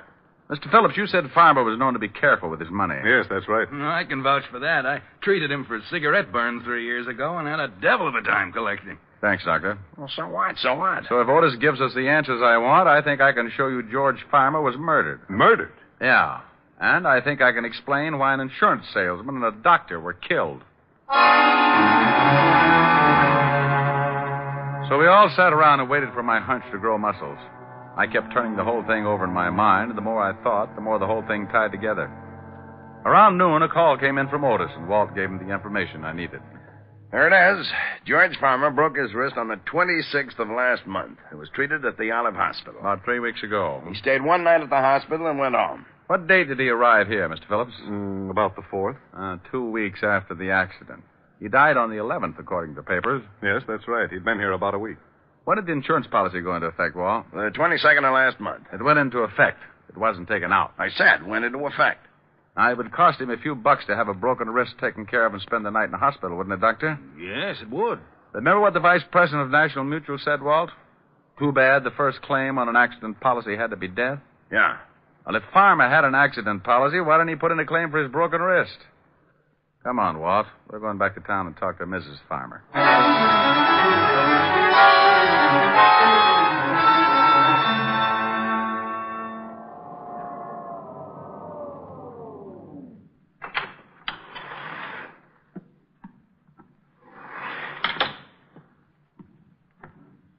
You got your men spotted around the building? Whole block surrounded. Peterson and Evers are covering the front.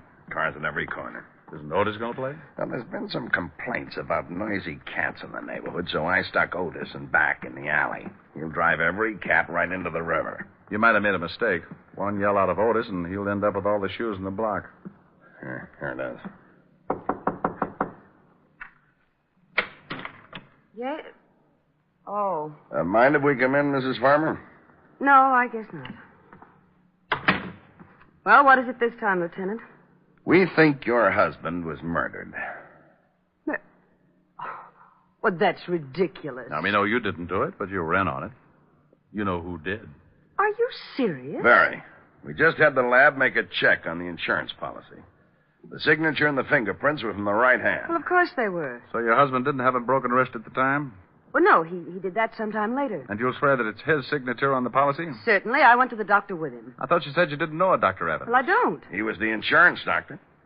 Well, I'd never seen him before or since. How could you expect me to remember... Your husband didn't turn in a claim for his broken wrist.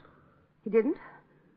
Well, that was his business, wasn't it? Don't you think it's rather strange to take out an accident policy and not turn in a claim on your first accident? I don't know. I didn't bother with my husband's affairs. Is this your husband's driver's license? Where did you get that? Motor Vehicle Department. Is it your husband's license? Yes, I guess so. The signature on this license is not the same as the one on the insurance policy. What do you mean? He means that the signature on the insurance policy is a very clever forgery. Who forged it, Mrs. Farmer? I don't know. I don't know what you're talking about. Who went to that doctor's office representing your husband? No one. Why in the world would I do that? Why would I have someone represent my husband? Probably because you wanted your husband out of the way. That's horrible. Get out of here. That's not true. Who was in on it with you? Who killed your husband up at his cabin at the lodge? Get out. Get out. It had to be someone at the lodge who knew what cabin he was in. No. Did you give the papers your husband's picture? Yes. You're lying. The newspapers told us you claimed not to have it. Well, I don't remember. I don't remember. Oh, sure you do. You didn't want to give the papers a picture of your husband because you knew the insurance salesman and the doctor would identify it as not being the man who took out the accident policy. No. You knew your husband was going to take his trip, so you planned his death and stayed home for an alibi. The picture came out, and the insurance man and the doctor had to be killed. A man killed them, Mrs. Farmer. Someone strong enough to run a car off the road and lift an unconscious man out of a window, feet first. Who killed them, Mrs. Farmer? Hey, you, stop! Stop! Lieutenant! Otis has got something. Well, let's get out on the fire escape. Stop or I'll shoot! There's a new line. Somebody halfway up the fire escape. Look out, Otis! Move over, Walt. Otis is going to hit a herd of elephants in the broom closet. I got him, Lieutenant! He got him. Oh, make him happy, Walt. Climb out there and see what we got. Okay. Now, just take it easy, honey. Fred! Yeah? That guy Phillips, the one who owned the lodge, and he's dead. Well, Mrs. Farmer, that's it. Want to tell me about it? Oh, yes, it doesn't make any difference now. Phillips killed your husband and the other two men? Yes. We fell in love 3 summers ago. But he planned it. The whole thing was his idea. Oh, sure, I know. But the state is pretty narrow-minded about those things, honey. Guy like that gets ideas and gets dead for it. You like his ideas, and you just got to get in some kind of trouble along the way. Go on, Melonhead. Climb in. You're not hurt that bad. I am told. You get shot, Otis? No. But I'd like to ask you something, Shamus. Did you throw a shoe at me?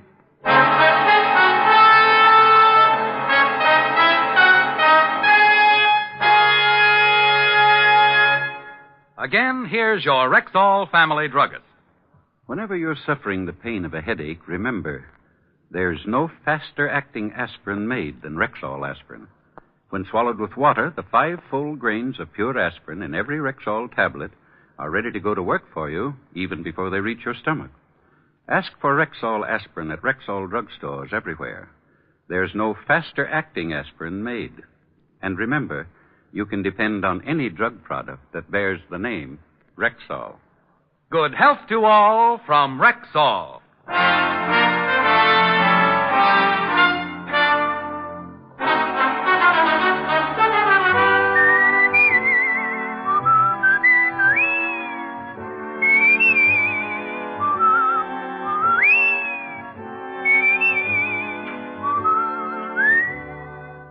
Richard Diamond, Private Detective, stars Dick Powell in the title role and is written by Blake Edwards, with music composed and conducted by Frank Worth. Featured in tonight's cast were Virginia Gregg, Ted DeCorsia, Wilms Herbert, Wally Mayer, Joan Banks, and Bill Boucher. Richard Diamond, Private Detective, is transcribed in Hollywood by Jaime de Valle.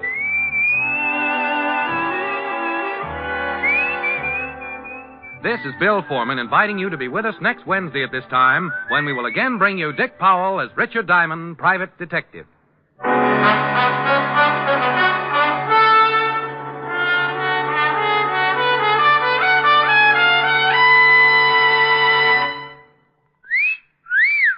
Hiya, beautiful. Get lost, Bristlepuss. You need a shave. But I have shaved. What else do you want me to do? Silly boy, she wants you to go Stag. Go Stag? But why? Because Stag is Rexall's exclusive line of men's good grooming aids, like Stag Brushless Shave Cream.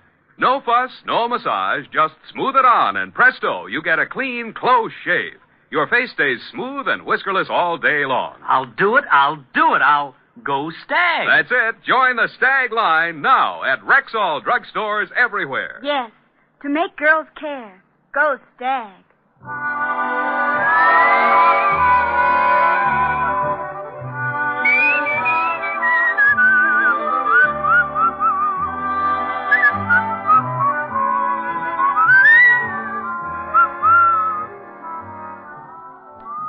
Wednesdays this fall, hear Groucho, Gildy, and the Halls of Ivy on NBC.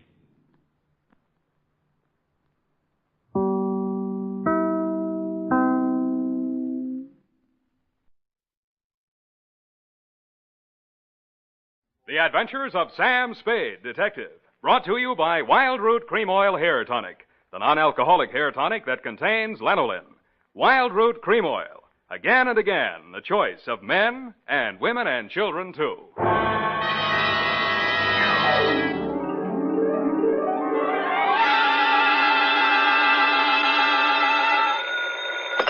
Sam Spade Detective Agency? Me, sweetheart. Oh, Sam, I'm so glad you called.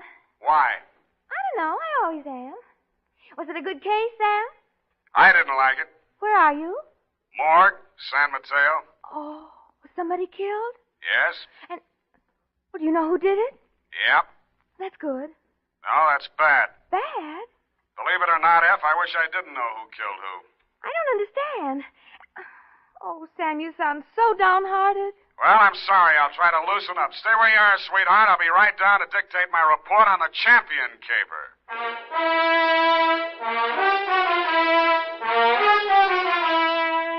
Dashiell Hammett, America's leading detective fiction writer and creator of Sam Spade, the hard-boiled private eye, and William Spear, radio's outstanding producer-director of mystery and crime drama, join their talents to make your hair stand on end with the adventures of Sam Spade.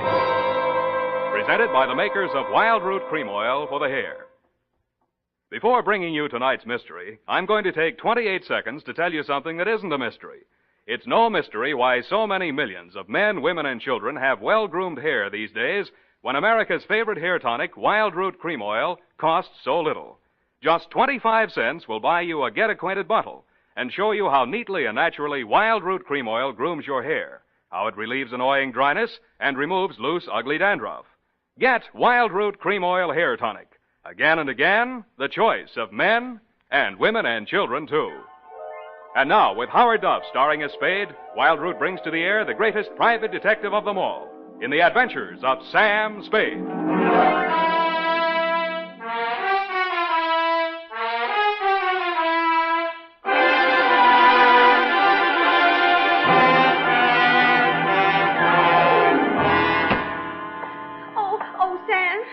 I read the afternoon paper. I don't understand it either. Stop that. Really, after all this time, you'd think I'd be acclimatized to all kinds of human storms. I've got my pencil already. I'm myself again. I'm ready, Sam.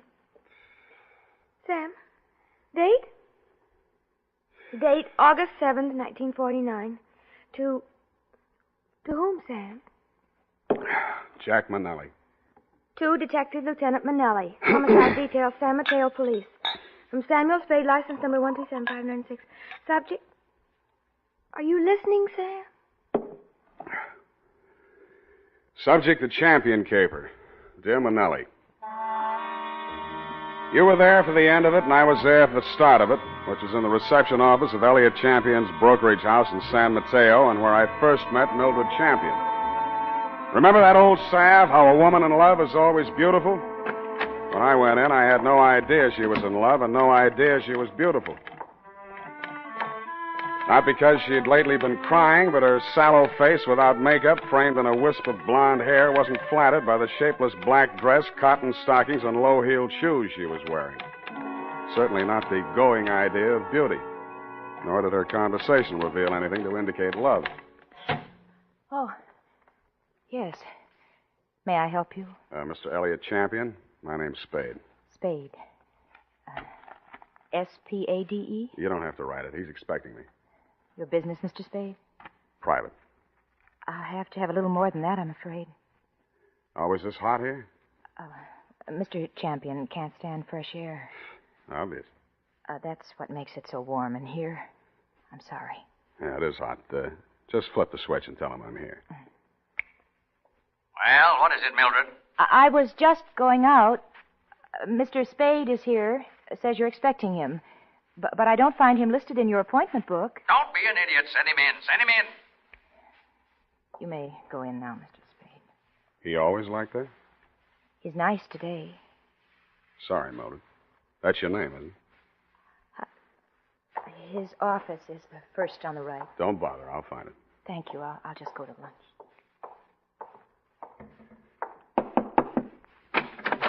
Mr. Champion? Well, don't just stand there. Come in and shut the door. What I have to discuss with you is private. I don't want that snoopy niece of mine listening to our conversation. She's out to lunch now. But does she listen in often? All the time. Why? She didn't know who I was. I outsmarted her there. I called you from the drugstore on the corner. I don't want anyone to know who you are, why you're here. Oh, now, where did I put that lighter? Behind the inkwell. Oh, yeah. I'm a dangerous man to play games with. Joseph's found that out once, and if he keeps this business up, he's going to find it out again. No games? You're dangerous. Say, are you mocking me, Spade? Just wondering what you're talking about. I just told you. You got ears, haven't you? Joe Josephs is back in town, and I'm not going to fool around with him. Mildred told me you were nice today. Oh, she did she? Well, Mildred talks too much. That's what's the matter with her. She talks too much. And you'd fire her, only she's your niece, and you'd have to pay somebody else 3 times what you pay her to take everything she has to take. Get out of my office. Oh, no. Wait a minute, Spade. Oh, it's just hot, I guess. Who has turned on the heat?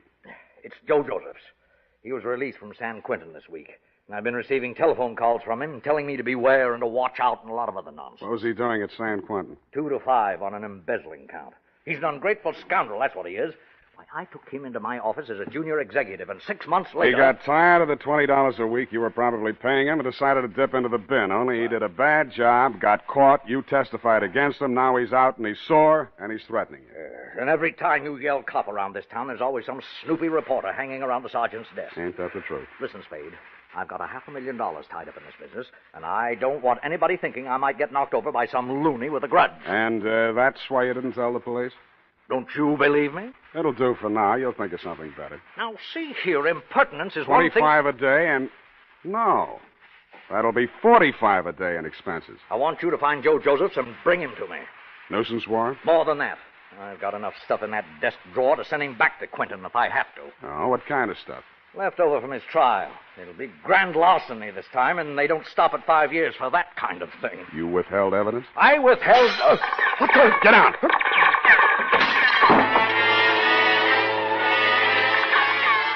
My back was only 8 feet from the window, and it came through from the other building across the court. The silencer either ruined the marksman's aim, or he was just a bad shot, because out of 6 tries, he didn't connect with a thing but the desk lamp and a wastebasket. By that time, Champion and I were both on the floor, Champion on top of me. I kicked out to get loose, and he kicked me back. I gave that up and twisted around for my gun.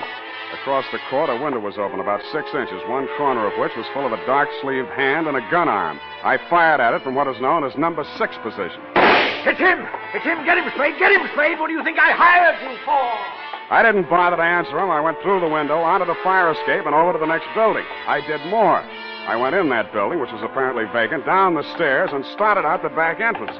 Hey, Oh, sorry. Shirley, watch it, will you? What's the big hurry? Hey, he came out of this building. Which way did he go? Who came out of what building? This building, right here, just a second ago. Here? Yes. Who? Him. Who? The guy who just ran down What'd these he look stairs. like? Well, he was... Well, what'd he look like? I say, what'd he look like? Huh? Who? What? Where? Thanks. Don't mention it, Curly, anytime. I couldn't tell her what he looked like because I hadn't seen him. After a careful search of the building, which revealed nothing, I decided my suspect had eluded me for good, and I returned to the office of Elliot Champion. He was sitting on his green leather chair, wearing an expression to match. Missed him, huh, Spade? What does Josephs look like? Oh, I've got a couple of snapshots here somewhere. Oh, yes, here. Let's have a look. I was later to regret having those snapshots in my person. They showed a tall, thin-faced, haunted-looking guy, an old-looking 28, good face, shock of black hair, and dark eyes. I've seen plenty of cons, embezzler type, and he wouldn't have been cast in a part in my movie. There was nothing about him to indicate that he'd embezzled $2,000 or use a silencer on a gun. I dug 238 slugs out of Champion's wall and went down to the street. Spade! Oh, Spade! He was a heavy-set man in a dirty white Panama hat and seersucker suit that didn't fit him around the middle. Hey, just a minute, Spade, just a minute. He crawled out of a black sedan, jammed a cigar in his mouth, and began sweating. He needed a shave. He'd always need a shave. Hot afternoon, ain't it? Yes, sir, sure is hot. Sure is a hot afternoon. Here, my card. Lemuel Drigger, Confidential Investigations.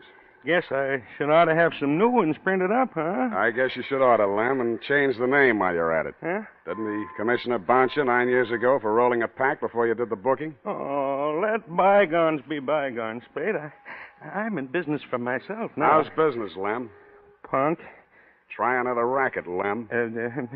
Spade, you been in to see old man Champion, maybe? Maybe. I was just going to go in to see him myself when I spot you pull up. I recognize you from the pictures in the paper last week. I figure maybe you and me ought to talk. What did you figure you and me maybe ought to talk about, Lem? Oh, you make it tough for a guy, Spade. We're in the same business, you know. What'd you go see him about? So long, Lem. Wait a minute. I'm an old gumboot, huh? A fat old gumboot who couldn't get a trick as a housekeeper or tailing a punk. Is that it? Okay, Spade, okay. You're full of vinegar now, but just you keep my card. You'll want to see Lem Drigger before it's all tied up. You'll want to see me. Screw Lem. But he was right. I did want to see him because when I got down to the Chronicle office and looked up a morgue on the Joe Josephs trial, the first thing that jumped out at me was the name Lemuel Drigger.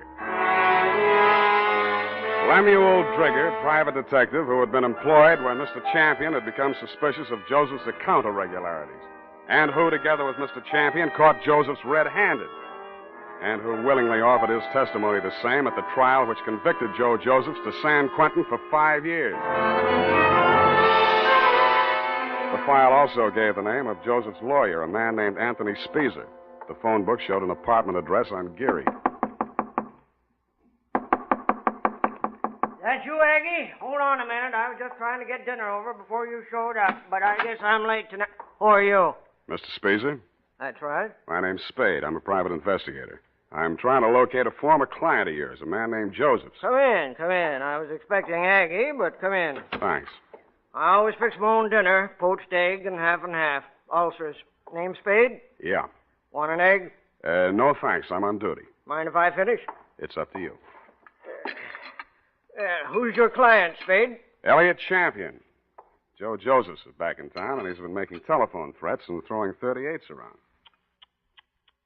38, huh? Mm-hmm. You know where he is? Joe was a nice kid, but a calendar job. Born with one war going on, a depression on deck, and another war in the hole. Makes a difference. The calendar got him. Everything was against him at the trial, too. I couldn't do anything. He thought I let him down and told me so. He got real sore when they read the book at him. Threatened Champion and that private dick, Lem Drigger. Drigger and everybody else. Said he was railroaded. You were his attorney? I know, but he didn't have a chance in a million of beating that rap. He thought I ratted when I took the guilty plea in court's mercy, all for a lousy $2,000. Well, he's done his time and he's out now. He hasn't gotten in touch with you? Nope. No threats? Nope. Ever write to you from prison? Nope. Any idea where he'd be in town? Nope. Is it possible he has a mother? Nope. Then I guess I leave you to Aggie. We play records. Aggie used to be a violinist. Well, it's up to her. Spade. Spade. Yeah? If you find Joe, tell him where I live. I'd like to see him. Why? I don't know. Maybe I just want to see what 5 years in the pen does to a kid like that. Yeah. I'll bet you do.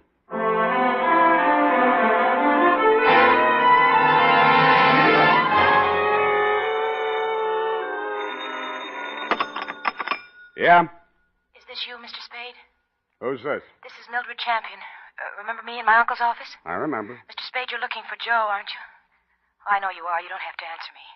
I think I can help you find him. I must talk to you right away before something terrible happens. Please come out to the house before something terrible happens. It's right in the corner. I got out to the house as fast as I could, but not before something terrible had happened. Spade. Spade. The front door was open and all the lights were on, and Elliot Champion was lying at the foot of the stairs in the front hall, holding his lapel as if it would get away from him. Spade, don't touch me. Don't try to move me. It's in my lungs somewhere, and I never thought.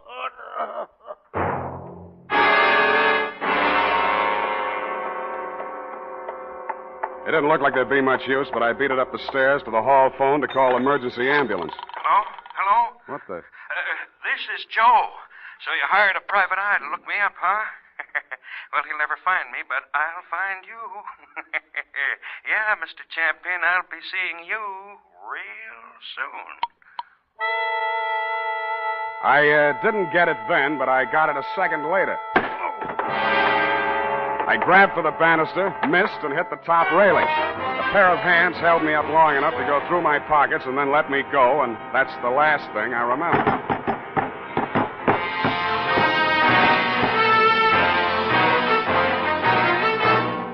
The makers of Wild Root Cream Oil are presenting the weekly Sunday adventure of Dashiell Hammett's famous private detective, Sam Spade.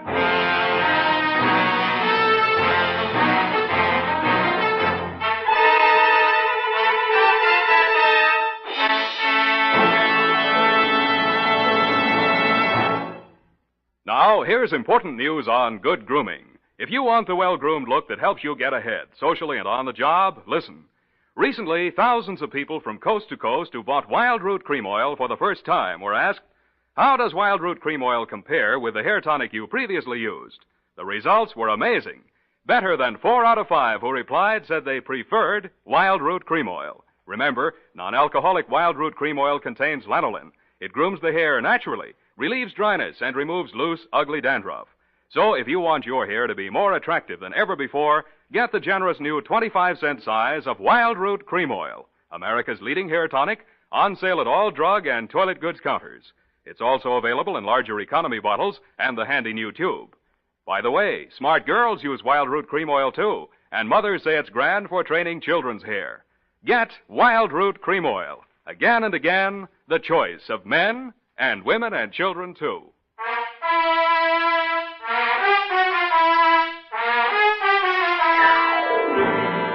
And now, back to the Champion Caper. Tonight's adventure with Sam Spade.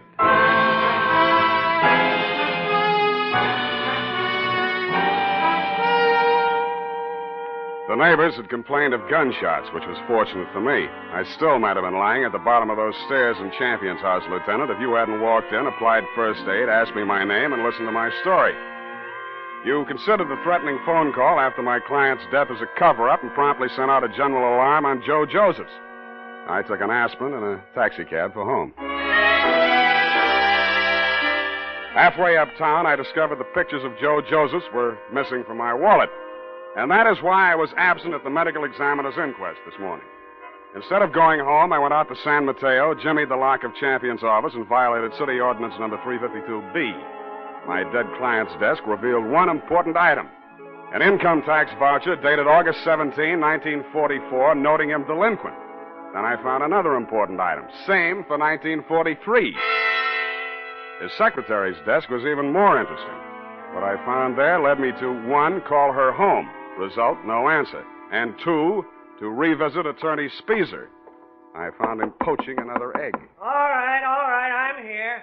It's late, Aggie. What's the idea? Unless it's Beethoven, I don't... Oh, Spade. Aggie have a show? Yeah, left early. Has to work tomorrow. Oh, it's too bad. What's with you? Still looking for Joe? Yep. Any leads? Wish I could help you, Spade. Elliot Champion was shot and killed in his home tonight. No. That all you have to say? Joe do it? Maybe. Well, you don't seem scared for a mouthpiece Joe didn't like. if you mean should I be next, no. I'm not scared, Spade. The kid should realize by this time I liked him and did all I could. You've been here all evening? Aggie? Could you prove it? Yep. You may have to. Did you know Mildred Champion was married to Joe Josephs? Yeah. How'd you know? It's a secret. I found this marriage license in her desk drawer. Nosy, huh? I found something else. Champion didn't pay his income taxes all the time. A lot of people are like that, Spade. Me, Lem Drigger testified against Joe at the trial, so did Champion. Mildred worked in the office, but she didn't testify. Wife can't testify against husband. Real good story, Spade. But what about Joe? Champion had something on Lem Drigger, and Drigger had something on Champion. Joe's in between. You tell me, huh? Huh? All right, I'll tell you. It's all about a green kid hired into a brokerage firm to be framed on a phony embezzling charge to cover up a tax delinquency. You want to finish it? I can't. I don't know it. You've got ideas, though. Yeah, Spade, you're right. I've got ideas. And all of them make me sick inside. That kid stood there and told me he was innocent. He said it 1,000,000 times if he said it once. And he told me he thought Champion was short with the income tax people. And if Champion was short, he could phony up a book and get a worn-out private detective like Drigger to testify that there'd been a fraud and Joe takes the rap. If that's what happened, they did it pretty good. Did you mention anything like this at the trial? Surmise is not admissible. There was no way to investigate it and no way to prove it. Joe was a nice kid, Spade, and he told a good story. I've been fooled a lot of times. What do you think? I haven't met him yet. All right, he's done his 5 years. He came out. Now they want him for killing the man who sent him up. His whole life's gone. And for what? Spade, I hope you don't find him. I hope nobody ever finds him. But we did find Joe Josephs, Lieutenant. He was right under our noses all the time. When I called you, you told me to come on down to the morgue at the county hospital. We both stood and looked at Joe Josephs. It's a funny thing, Sam. We had an alarm out for an hour on this guy. We've been looking all over for him, and he turns up right here. Only he's dead. He's been dead since last night about 7. 7? Same time Champion was killed. TB. Just got the whole story. Had it awful bad in prison, on a sick ward his last 2 years. Mm-hmm. Wanted out awful bad. When his time was up last week, he made him release him. But he wound up here, died in the hospital. He looks awful young to be a con and all. I don't know, Sam. He's just a kid, isn't he? Up until then, you had some kind of case against Joe Josephs. But when the medical examiner reported that my client had been shot with a .32, the rest of it began to fall into place. Lem Drigger's office was a dirty room over a shoe repair shop on Mission Street. The glass in the door hadn't been washed in 5 years, and neither had anything else. You could hardly tell where the office left off and Lem began. Oh, hello, Spade. I've been waiting for you. I thought you'd get over for some talk. What made you think that, Lem? Well, you're here, ain't you? All right, let's make talk. Did the silencer ruin your gun? Huh? Come on, I want it all. Hey, You phoned tonight after Champion was killed. You've been phoning him right along saying it was Joe. No, just a minute, Spade. We're in the same racket. And you shot at him with a silencer on your .38 this afternoon to make it look real good. You can't prove anything. I didn't kill anyone. One slug out of your gun will match that up. Every cop carries a .38. You were a cop once. Now, Spade, you got this all you wrong. You him because you thought he'd called you in for protection. He'd called you in once on another job. Listen, I know what you're thinking, and but business was so bad you had to drum it up, didn't you? Josephs was released from prison, and it was a natural, only it didn't work. Champion called me instead, and you tried to shake me down. Well, I only thought we could kind of work together. Make it a good thing. I told you once you should try another racket. But you didn't take my advice. Now you're going to have to. What do you mean? Because your license will be revoked pretty quick. You got into a lot of trouble about 2 minutes from now. I did? I was right here. What are you trying to... I swore out a complaint on you for assault and battery. Hey, wait a minute. I ain't done nothing to you. Champion's dead, and yes, I tell you did, Lem. You tried to strike me, and I had to defend myself.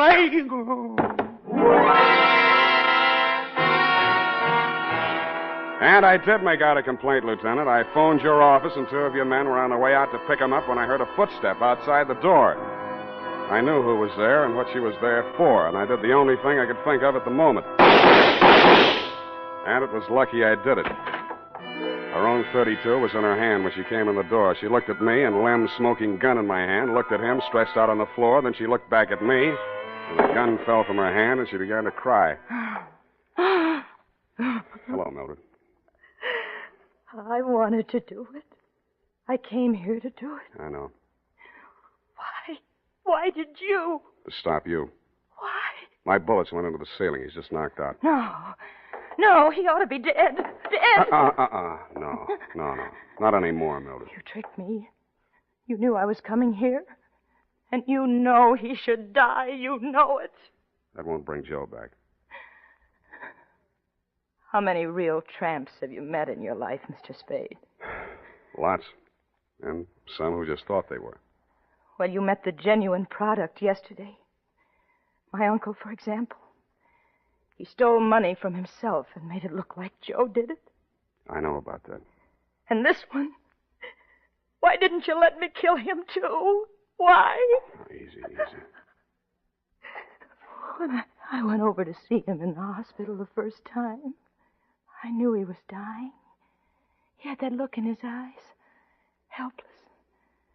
And he knew what they'd done to him, and he couldn't do anything about it. But you figured that you could. So you killed your uncle when you found out Joe died, and you came here to kill Lem. They killed him. They killed Joe and they sent him to prison. 5 years I waited for him to get out of that awful place. I waited to hold him in my arms and tell him it was all over. 5 years I waited to help him forget his hate, my hate. 5 years I loved him so much every day. Oh, easy. And then he came back to me the way he did. Those pictures were all I had left of him after 5 years of waiting, loving him. Now he's dead. What can you or I or anybody do about what they've done to him? Look at me, Mr. Spade. Go ahead, look at me. I'm not what you'd call beautiful. I'm not even very pretty. Nobody would ever look at me twice. Well, Joe looked at me, and he loved me. Now he's dead, and I'm dead inside. I'm dead inside, and I'll be glad when I'm dead outside.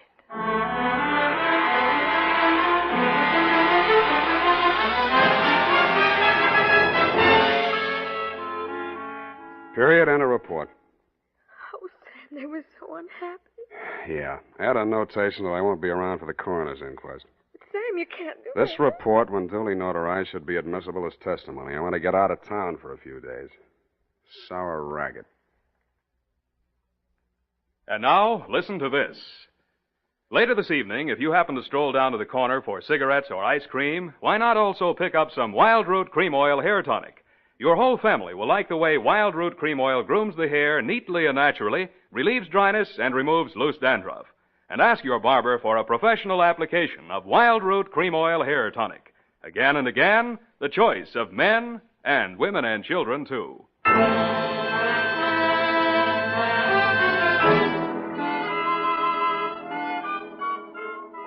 Well, here it is, Sam. Didn't make any mistakes. Of course you didn't. Are you really serious about getting out of town for a few days? I am? The world's too much with you, huh, Sam? Effie. Well, I know it's poetry, Sam, but it seems kind of appropriate right now. I don't care if she did kill those two men. I feel sorry for her. What's that got to do with poetry? Well, it's kind of poetic justice. Oh. Why did she dress the way she did in that black dress and low heels? A form of penance, I guess. Of mourning, of absence of her missing lover. Yeah, no. Look, you'll have to type it all over if you keep that up. But, Sam, it's all so beautiful and tragic. Yeah. And you watched it all happen with such understanding. I'm so proud of you. Oh, Sam. Come on now, come on. Dry up and go home. Good night, Sam. Good night, sweetheart.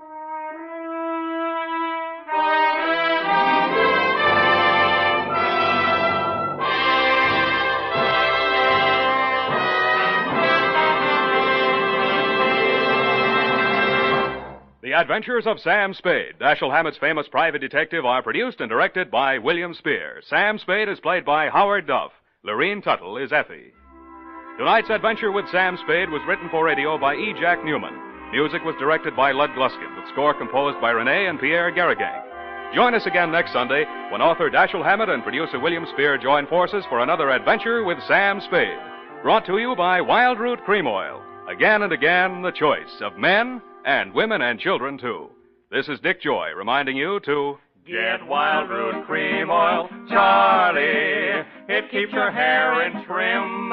You see, it's non-alcoholic, Charlie. It's made with soothing lanolin. You better get Wild Root Cream Oil, Charlie. Start using it today. You'll find that you will have a tough time, Charlie, keeping all the gals away. Hiya, Charlie. Get Wild Root right away. This is CBS, the Columbia Broadcasting System.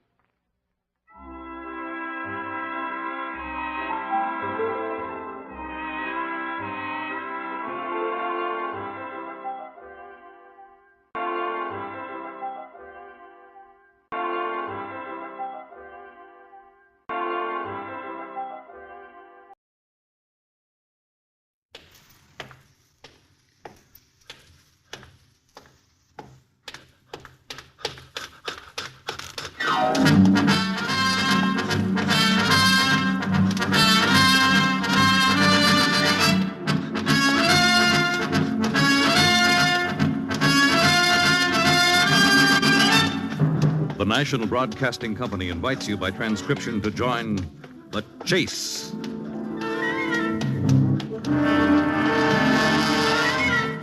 There is always the hunter and the hunted, the pursuer and the pursued. It may be the voice of authority, or a race with death and destruction, the most relentless of the hunters. There are times when laughter is heard as counterpoint, and moments when sheer terror is the theme.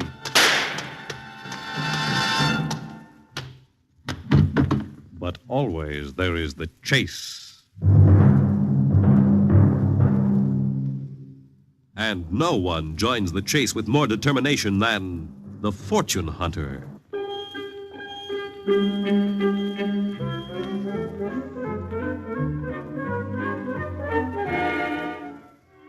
You see this item right here in the obituary column, friend? It's only 5 lines wide, but there's a story behind it that you could stick between the covers of a book. The story starts with a guy named Keith Claiborne, whose real handle was plain old Artie Snide. He grew up tall, dark, and handsome, with a smile like a toothpaste ad and only one ambition, to marry $1 million. He didn't care who she was or what she was, as long as she had the Mazuma. And while he waited for a wealthy widow to chase, he polished up his manners until his style was smooth as silk and just as creepy as the worms that make it. His big chance came on a plane bound from Chicago to New York, where Artie found himself sitting beside something fair, fat, and pushing 50, but rolling in mink. One glance at the rocks on her fingers had Artie drooling like a horse. The first thing you know, he'd turned on the charm. Molars, mustache, and all. I beg your pardon. Oh, yes? Would you mind very much if I smoked? Oh, I know, of course not. Thank you. I hope you don't think I'm being rude or inquisitive, but I'd greatly appreciate it if you'd autograph this envelope for me. You want my autograph? Yes, Miss Ellington. Oh, my name isn't Ellington. It isn't. Oh, I know. Oh, I thought you were Dorothy Ellington, the moving picture star. You did? You look so much alike. Oh, no one's ever told me that before. It happens to be true. Well... Oh, please forgive me. I realize we're total strangers, but I just couldn't help... Oh, don't apologize. It's quite all right. Is it? Well, of course. My name's Keith Claiborne. The Chicago Claibornes. I'm Eloise McKendall. Miss McKendall? Mrs. Oh. I'm a widow, you see. A widow? A widow at your age? Well... You poor child. Please accept my condolences. You needn't feel so sorry for me. My late husband, George McKendall, died some years ago. I've gotten over it. Did you say George McKendall? Yes. The copper magnate? Did you know him? I believe he was a close associate of my brother's. The Claibornes are steel. Well, how interesting. This is an amazing coincidence. Why, we're practically old friends. Well, yes, we are, aren't we? You're going to New York, I take it? For a visit. My home is in Montana. Well, then you must let me show you around. Oh, no, I couldn't impose. Impose? I never consider it an imposition to put myself out for a beautiful woman. Why, Mr. Claiborne. Please, call me Keith. If you want to see the real New York, I'll show you places.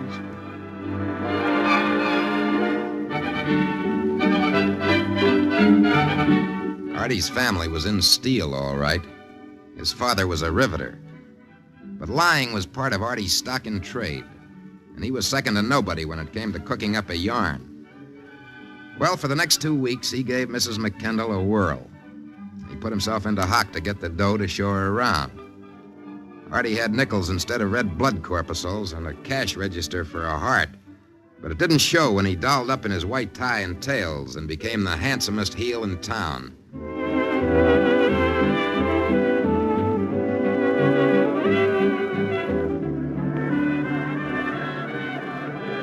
Oh, you dance divinely, Keith. Only because I have an angel in my arms. Oh, how you do carry on. I've never been so happy in my life, Eloise. Neither have I. It's too bad it has to end. End? Yes. Come on, Eloise, let's sit down. Well, all right. Now, what's this all about? Our friendship ending? Well, I'm going home, Keith. Oh, no. But I must. Why aren't you happy here? Oh, of course I'm happy.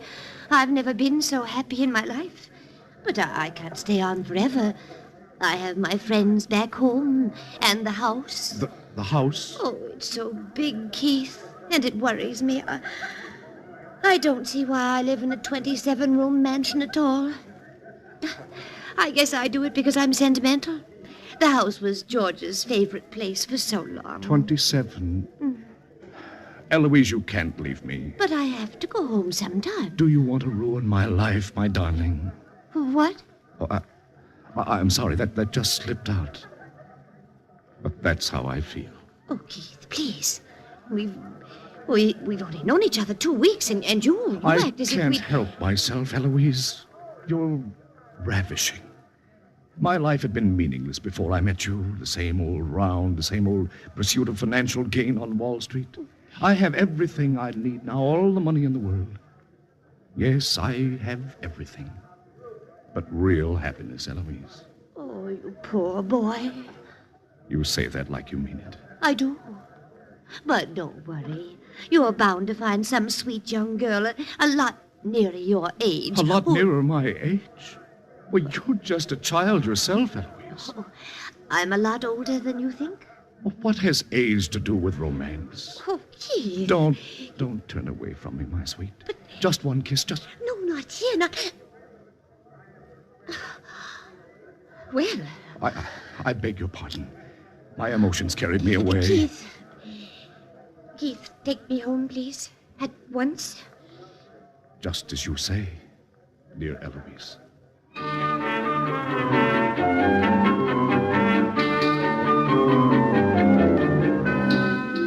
He ran into a snag at that point, all right, friend. He didn't think the old girl would be so coy. But that didn't stop my boy for long. When you hunt for an easy fortune, you gotta have a bag of tricks. And Artie had 1,000,000. Goodbye, Keith. When that plane leaves the ground, my darling, it carries my life along with it. Oh, I wish you wouldn't hold my hand that way. People may be watching. Goodbye, Eloise. Remember, I'll be thinking of you always.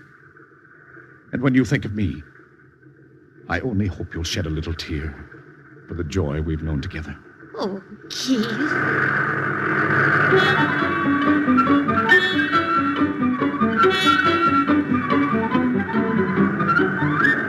He stayed on the ground as her plane took off, but he didn't stop the chase for a second. First, he wired the airport at Chicago. I'm miserable. Come back and let me live again for just a little. Kansas City.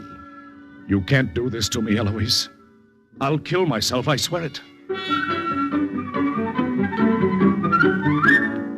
And all points west. I love you. I love you. I love you. That finally broke her down, and he got himself an answer. Well, you can visit me if you like. I'll reserve a room for you at the local hotel, but you must promise to behave.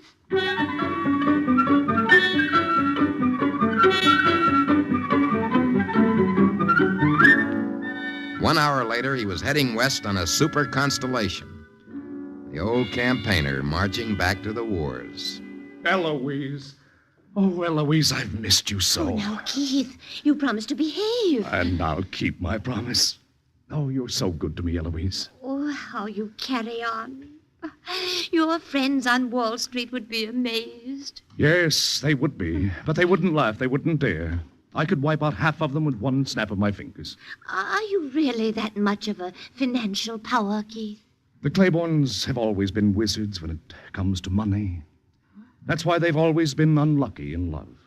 Well, I'm having a party tomorrow at my home. It's going to be a quiet affair, just 20 or 30 people, my closest friends. I want them to meet you. Will any of your relatives be present? Oh, I have no relatives, Keith. Oh, no? No. Why do you look so pleased when I say that? It's just that I want you all to myself. Oh, Keith, dear. Eloise, will you consider me a suitor for your hand? Oh, my goodness.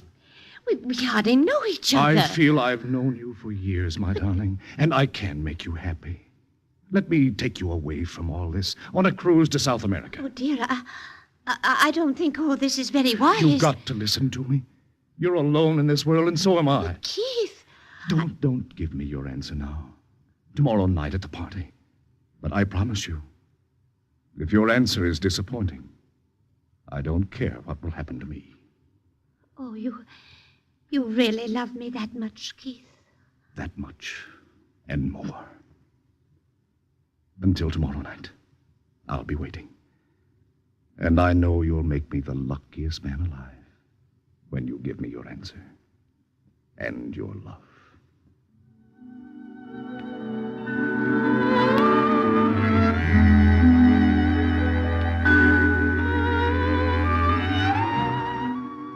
Obvious? Sure. Sickening? And how? Only Eloise wasn't sickened. Artie was getting to first base fast. And he was calling up his sluggers for the final inning. By 9 the next night, Eloise's 27-room bungalow was full of people. But Artie was conspicuous by his absence. In the first place, he wasn't taking any chances that somebody at the party might spot him for the fraud that he was. And in the second place, he was getting ready to play his trump card. Another martini, John? Please, help yourself. We won't be serving dinner for 20 minutes. I'm waiting for another guest. Oh, that's the telephone. Please excuse me for a moment.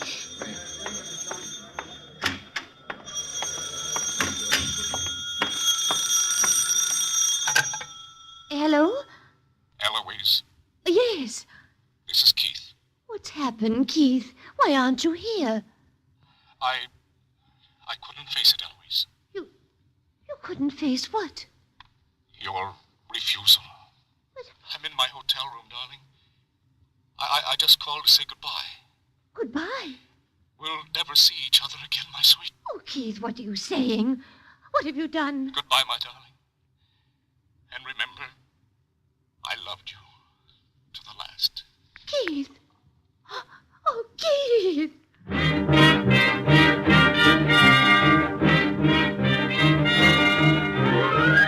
She raced over to his hotel room like an ambulance driver, while Artie set the stage. And when she got there, she found him draped over the sofa with an empty pill bottle in his hand. The pills were only saccharin tablets. Artie liked to watch his figure.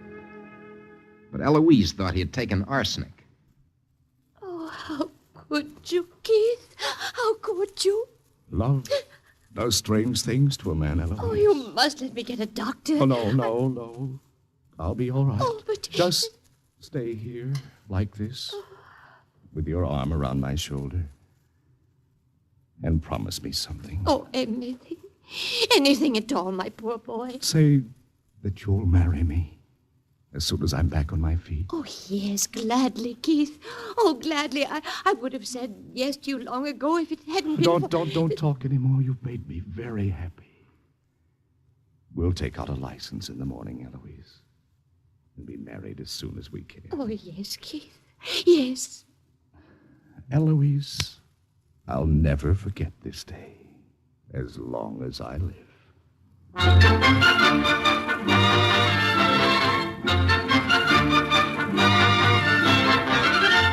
The ceremony was brief, and the happy couple spent their honeymoon in Palm Springs.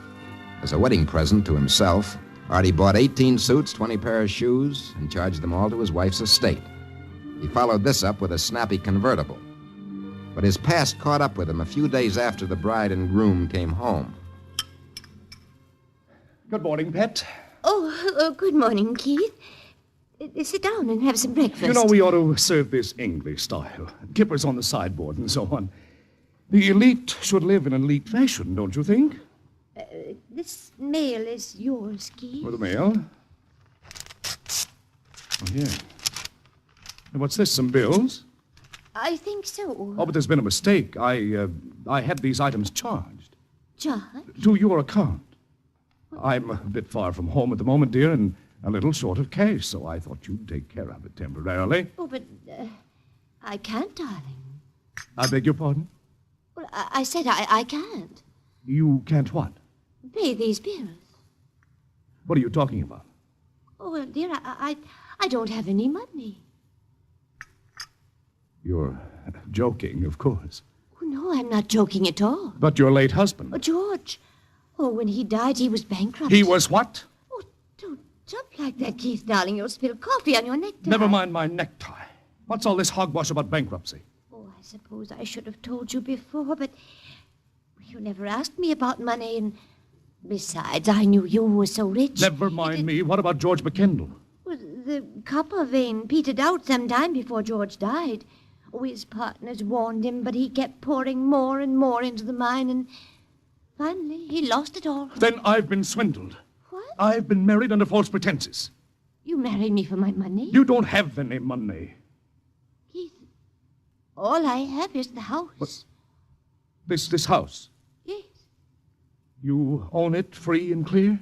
Well, yes, but... Darling, you must forgive me. Well, I can't understand your attitude, Keith. It wasn't your money I was interested in. After all, I have so much of my own, but for a moment I thought my beloved had deceived me. That she had married me for my money. But I don't understand... The house is proof enough, my sweet, that your story was authentic. After all, to own a home like this one, so big and so expensive... But how could you have doubted me, Keith? I don't know, Eloise. I must have been insane. It's my conception of you as being perfect that appeared to have been momentarily spoiled. Oh. Please, let's forget the whole thing ever happened. We'll call it our first lover's quarrel, shall we? Well, whatever you say, dear. I'll take care of these bills myself, of course. I'll wire my New York representatives to...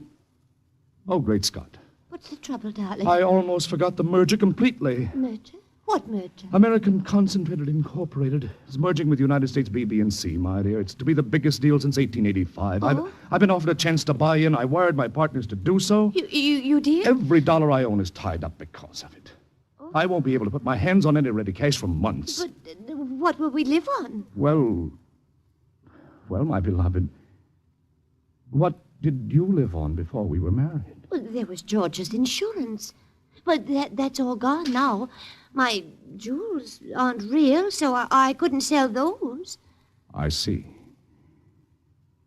What would you say this house is worth, Eloise? Oh, it cost George $500,000 to build. But houses this size have lost their market value, or so I've been told. The only offer I ever received came about a month ago from a man in Los Angeles. He wanted to convert it into a small hotel. How much did he offer? Oh, $167,000. Really? But I'd never sell. What do you mean you'd never sell? Oh, I really couldn't. Oh, I see. What's the trouble, Keith? Oh, nothing at all. But you look so unhappy. Do I? Oh, darling, have I said something to offend you? It's just that you don't trust me, Eloise. Don't trust you? I'm in a spot right now financially, as I told you, yet you refuse to lift a hand to make things easier. Well, if I had any money, I'd give it to you, darling. Would you sell the house? But I can't, Keith. You can't? No, I'd have sold the house a long time ago if I could. Heaven knows it's much too big for me. Then what prevented you? My husband. But he's dead. Oh, he specified in his will that the house must never be sold, or the money goes to charity. George wanted me to live in it, always. Well, that's the most selfish gesture I've ever heard of in my life. Oh, don't be angry, Keith. You've got to live here until this house rots or it burns down over your head. Suppose it did. Suppose it did what? Burned, right to the ground. Is it insured? Oh, naturally. For its full value? Just about. If the place was destroyed, Eloise, would you lose the insurance money, too? Oh, no. But that's impossible. What is? This house burning down. It's built so solidly.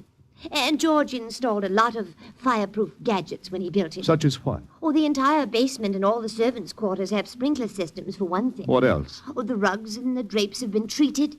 Oh, it would take a lot to burn this mansion to the ground, Keith. Would it? Mm-hmm.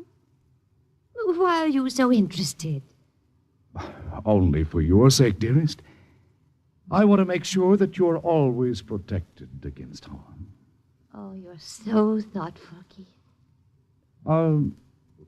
Where is the fire insurance policy? In the library safe? We'd better get it out. Why, whatever for? It's not a good idea to keep it here. I'll put it in the bank. We can't be too careful, can we?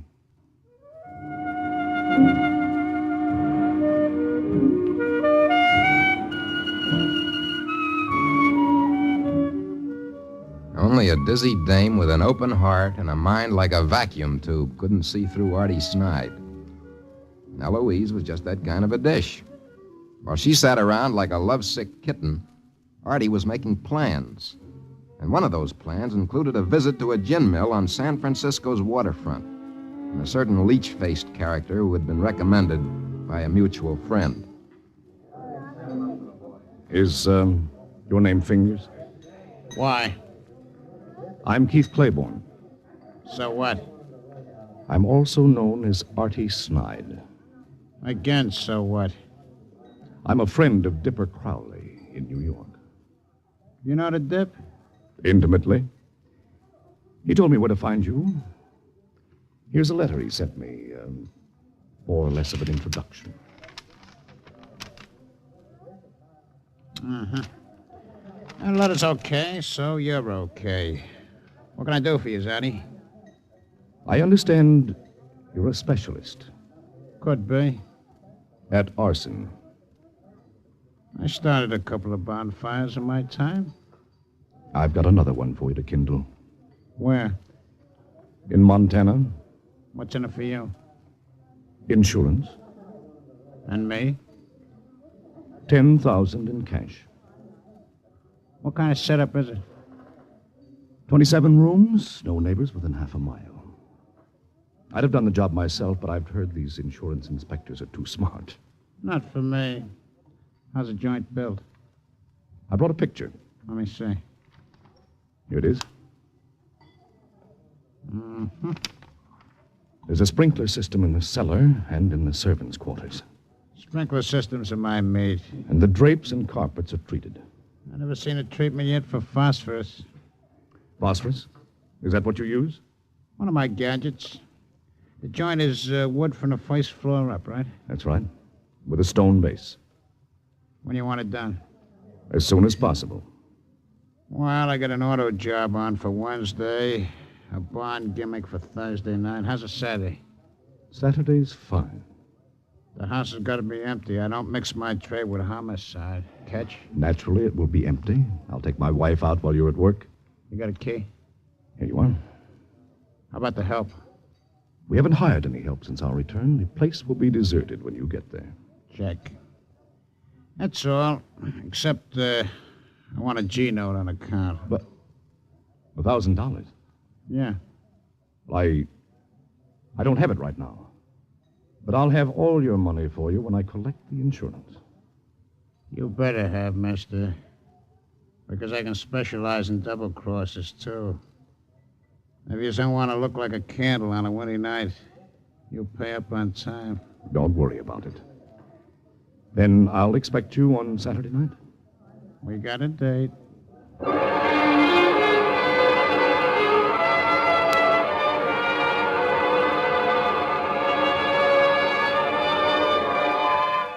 The following Saturday, Artie took his bride to a movie.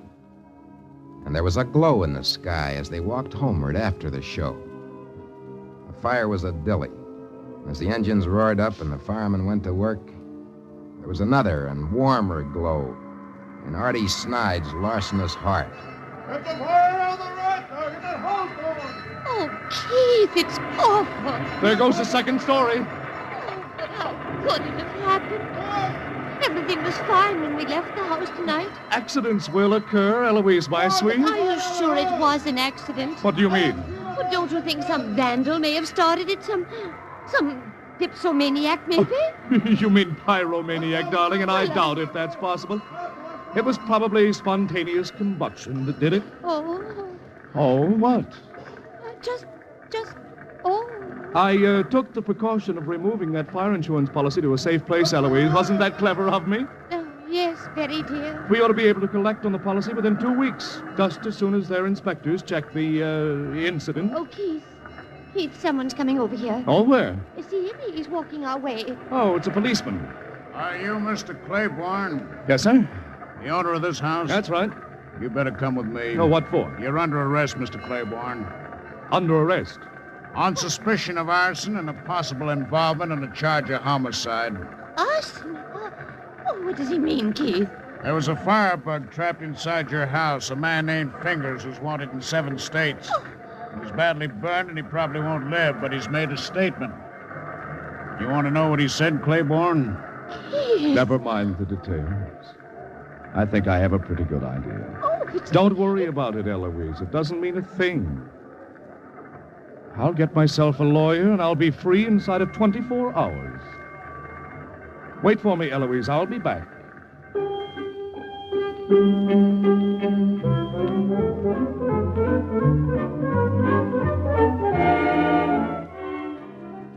That was 8 years ago, friend. And 8 years is a long, long time. Eloise waited as long as she could. And then she got pneumonia one winter afternoon and quietly passed away. That's what reminded me of this story, friend. It's Eloise Claiborne's obituary I spotted just now in this newspaper.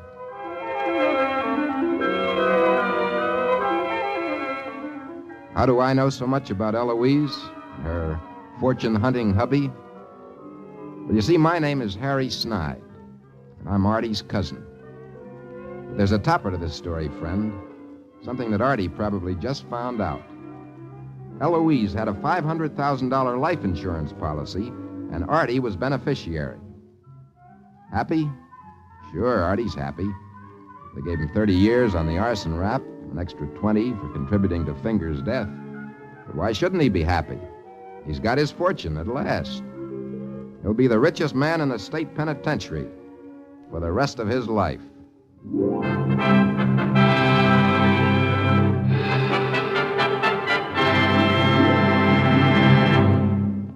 In the animal world, there is the hunter and the hunted, hound and fox, hawk and sparrow, cat and mouse.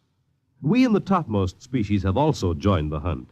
But who is to judge precisely which of us are hounds or foxes as we enter the chase?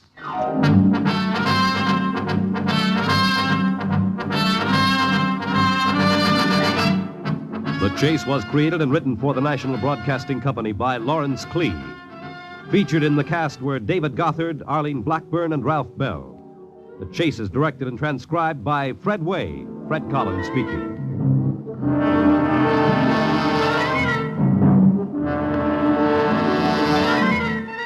Next week, the story of a man with a dual personality.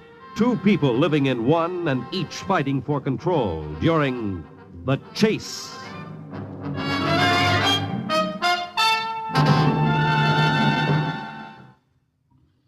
Tonight, it's Adventure with Counter Spy and Dragnet on NBC.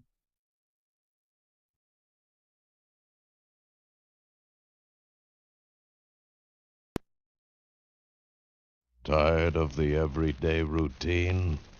Ever dream of a life of romantic adventure? Want to get away from it all? We offer you Escape.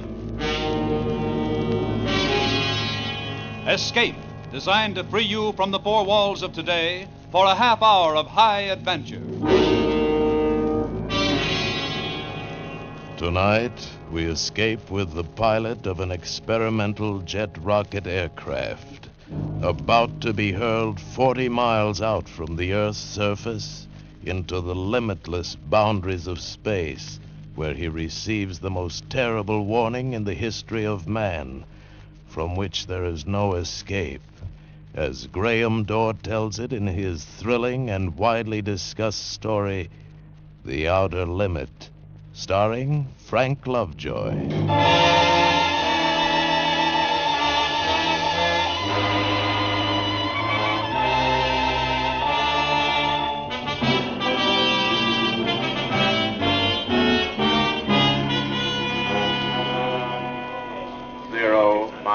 25. 0 minus All right, 25. men. Settle down. Settle down, men. Okay, Colonel. Yes, sir. All of you will want to know why we took you out of whatever warm beds you were in. We got a reason. The RJX-1. Yeah, that's right, the RJX-1. The top secret experimental rocket jet aircraft. We've been babying it, nursing it, staying up nights with it for 16 months now. This morning, Major Westfall is going to wean it. Bill is going to take her out and beat her up to death. I can't impress upon you men how extraordinary this flight is. It's an 8-rocket ship. That's what I said, 8 rockets. 8 rockets designed to take man into areas of space that have never been explored before. And at a rate of speed to which no pilot has yet been subjected. Some of you men have already flown many times the speed of sound, so I don't have to tell you very much. Joe? Yes, Colonel? You'll lead the F-86s. You and the other 3 jet boys will be Bill's chase planes. We want observation at 35,000 feet. Yes, sir. Okay, here's how it plays. Pull the curtains on the map, will you, Sergeant? Yes, sir. You see it circled here, your rendezvous point. We designate it Point X. It's roughly over Boulder Dam. 0 hour is 0900. Joe, you and your jets will take off at 0 minus 15. You got that? Yes, sir. You F-86s will make conventional climbs to 30,000 feet. Rendezvous at Point X and call in to meet control at 35,000 feet. Right, Joe? That cuts it, Colonel. Oh, no, wait a minute. Not quite. Now we hear about the weather. Pete? Yes, Colonel. Well, the weather's very pretty out, boys. All clear, ceiling unlimited. Winds aloft at 10,000, 80 mph, 25,000, 140 mph, 40,000, 150 mph. Estimated temperature 45 below at 40,000 feet. There's some scattered clouds northwest of Point X at 15,000 feet. Stratus at 30,000 feet, 30 miles east of Point X, east. We expect no change for 3 hours. That's it, sir. Okay, Pete. Joe, you and your boys go unwrap your F-86s. Have a nice time. Yes, sir. Come on, boys. Major Westfall. Major Westfall, stick around. I want to talk to you. Okay, Hank. How you feeling, Bill? Why? You worried, Hank? Don't worry. Look, Bill, you've got only 10 minutes of rocket fuel. Get rid of those jets before you fire the rockets. Fire only one rocket at a time. Yeah, that's right. Now, look, I'll be listening in on the public address at control. I won't bother you until you're airborne. It'll be between you and the tower until then. All right, don't worry, Hank. I'm going to fly that baby higher and faster than anybody ever did before, just like you said. I'm going to take it up and I'm going to bring it back. And then you and I'll have dinner together.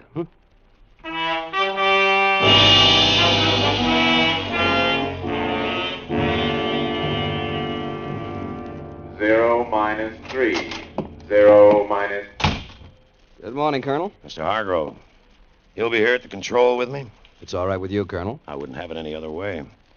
You've checked the communications equipment, Sergeant? Oh, yes, sir. Major Westfall's been assigned a special radio frequency of 3970. Good. You'll take care of it, Sergeant. We don't want it to poop out or anything like that, do we? Yes, sir. No, sir. Hargrove, I got a thing on my mind. That boy in the plane you geniuses designed, he's my best boy. It's our best plane, Colonel. It better be.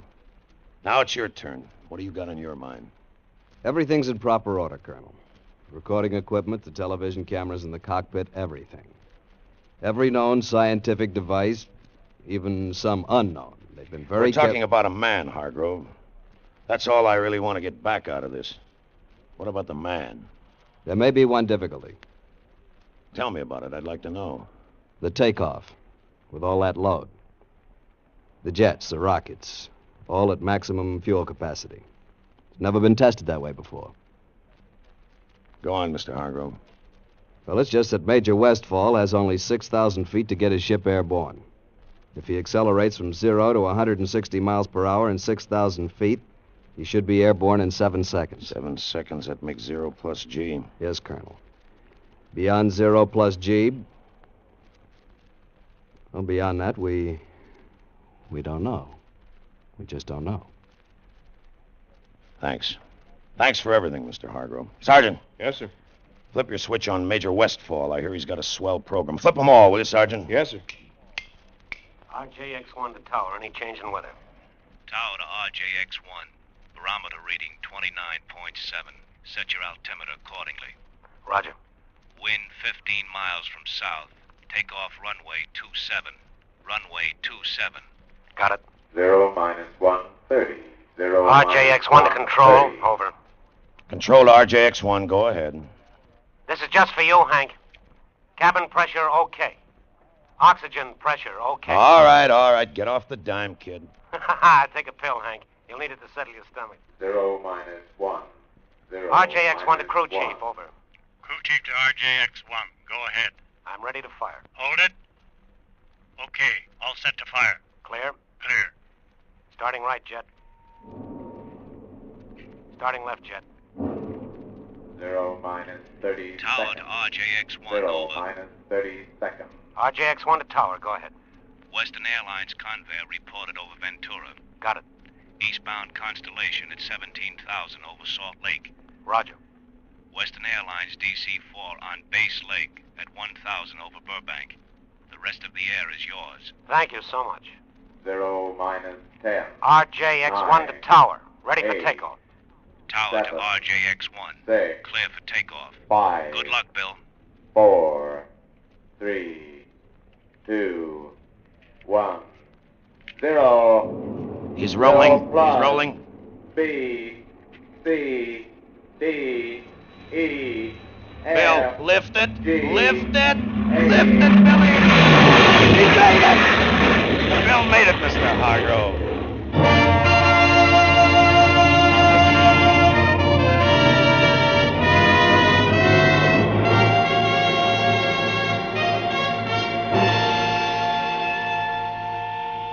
RJX-1 to control. RJX-1 to control. Come in. Control to RJX-1. Go ahead. Everything's great, Hank. It's a doll, baby. Hey, you must have been kidding with that takeoff, weren't you? It took that long to get off. That makes it a takeoff. How fast are you climbing, kid? 1,700 a minute, airspeed 550. Retract your landing gear. It'll help. Whoops, sorry. Call me at 20,000.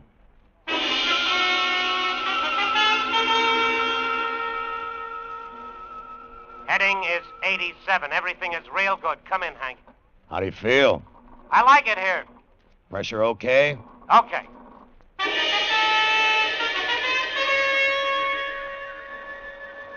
F-86 leader to control. F-86 to control. Come in. Control to F-86 leader. Go ahead. F-86 observing RJX-1. He's really tearing, Colonel. Over point exit 35,000. On schedule, Joe? On schedule.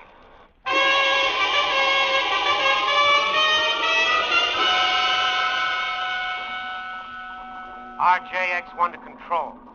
RJX-1 to control. Come in. Control to RJX-1. Go ahead, Bill. 40,000 feet, Hank. Still a down, baby? Still is. Ready to pressurize. Can you hear me okay, Hank? Coming in fine. Pressurized. Ready to prime rocket system in 5 seconds. Primed. Dropping right jet. Dropping left jet. All clear. Good luck, Bill. Firing number 1 rocket. Fired. Oh! Taken back. Firing number 2 rocket. Fired. Hey, honey! Okay, Bill, what is it? Bill! Bill, are you receiving me? Control to RJX-1. Come in. Come in, RJX-1. Hello, Bill. Come in. Control to F-86 leader. Control to F-86 leader. Come in. F-86 leader to control. Go ahead. What about it, Joe? F-86 observing RJX-1.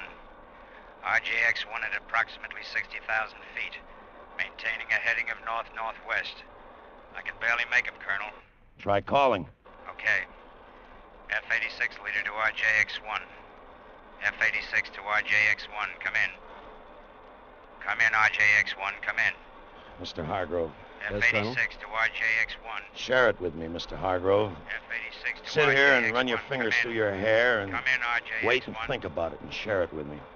F-86 to RJX1. F-86 leader to control. F-86 leader to control. Come in. Go ahead, F-86 leader. We've lost him, Colonel. Stay up there, Joe, for as long as you can. What do we do now, Colonel? I just told you, Mr. Hargrove. We wait. You and me, we wait. We've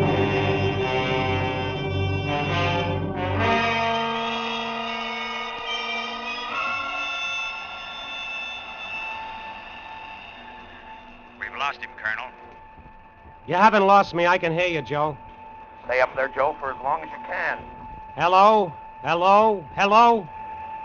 I'll try another frequency, Joe. RJX1 to F-86. Can you make me? RJX1 to F-86. Come in. Come in. No good, huh? I'll switch back to Channel Charlie.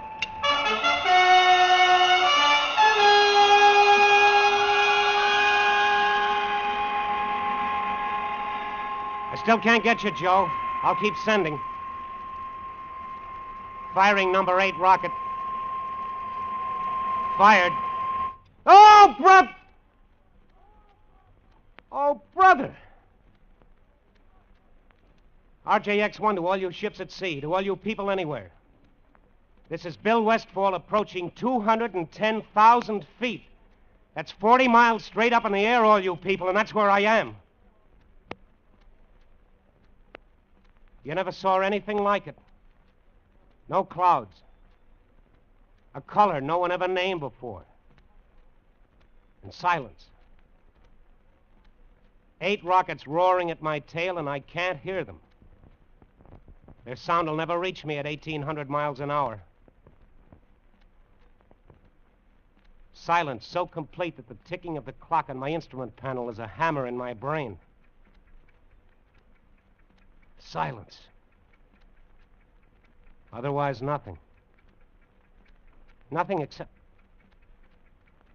No, nothing at all.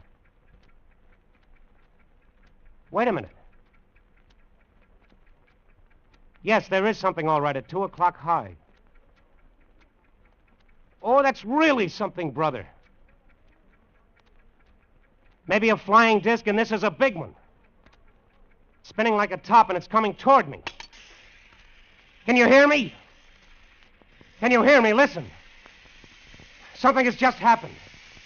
Something, a missile, a shot, maybe, through the canopy. My pressure is going down. Something is happening to me. This disc thing, it's like a magnet. I'm being pulled toward it. I've lost control of my ship. I've no control. I'm going through decompression. I'm on the verge of unconsciousness. I'm blacking out. I'm black. Can you hear?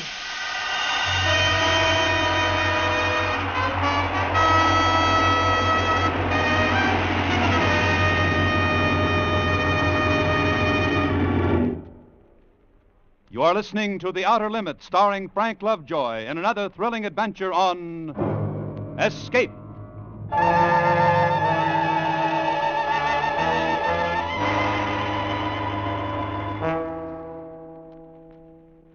He had only 10 minutes fuel. He's 3 hours overdue. Well, that's that, Colonel. But wait some more, Mr. Hargrove. There's no point to it. May I make a suggestion, Colonel? What? Give it up. Make your report to Washington. What about you, Mr. Hargrove? To be frank with you, Colonel, in another 16 months, there'll be another plane. The RJX-2. And the Army will give us another man to fly it. Not till we're certain about this man, and we're not certain. What do you propose to do? The things that are in the manual. We'll organize search parties and put spotter planes up in the air. Maybe Bill came down on the ocean. We'll call the Navy in. Colonel, if the RJX-1 came down on the ocean, it would sink in 3 minutes. You know it had no life preserver equipment on it. The added weight of We'll the call the instruments... Navy in. Whatever you say, Colonel. My guess is... What's your guess, Mr. Hargrove? My guess is that sometime, somewhere, on some beach or in some field, someone will pick up a piece of torn metal. That someone will be holding what's left of the RJX-1.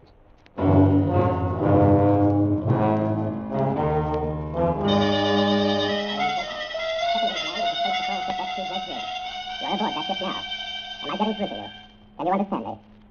Proceed, Zeglan. But there is no manifestation that we're in communication with him, sir.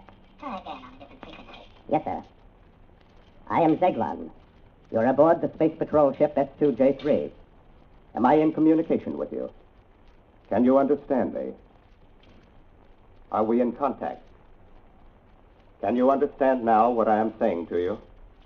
Yes. Yes, I can understand you. Earthman, your brain is in turmoil, is it not? It has great difficulty in accepting what you see. Yeah. Yes, that's right. Accepted. What you see here exists. All this? This exists? It exists, Earthman. The spaceship you're on exists. Those jet dynamos you see before you exist. Jet dynamos driven by the harnessed power of 1,000 suns. Listen, Earthman. Listen to them.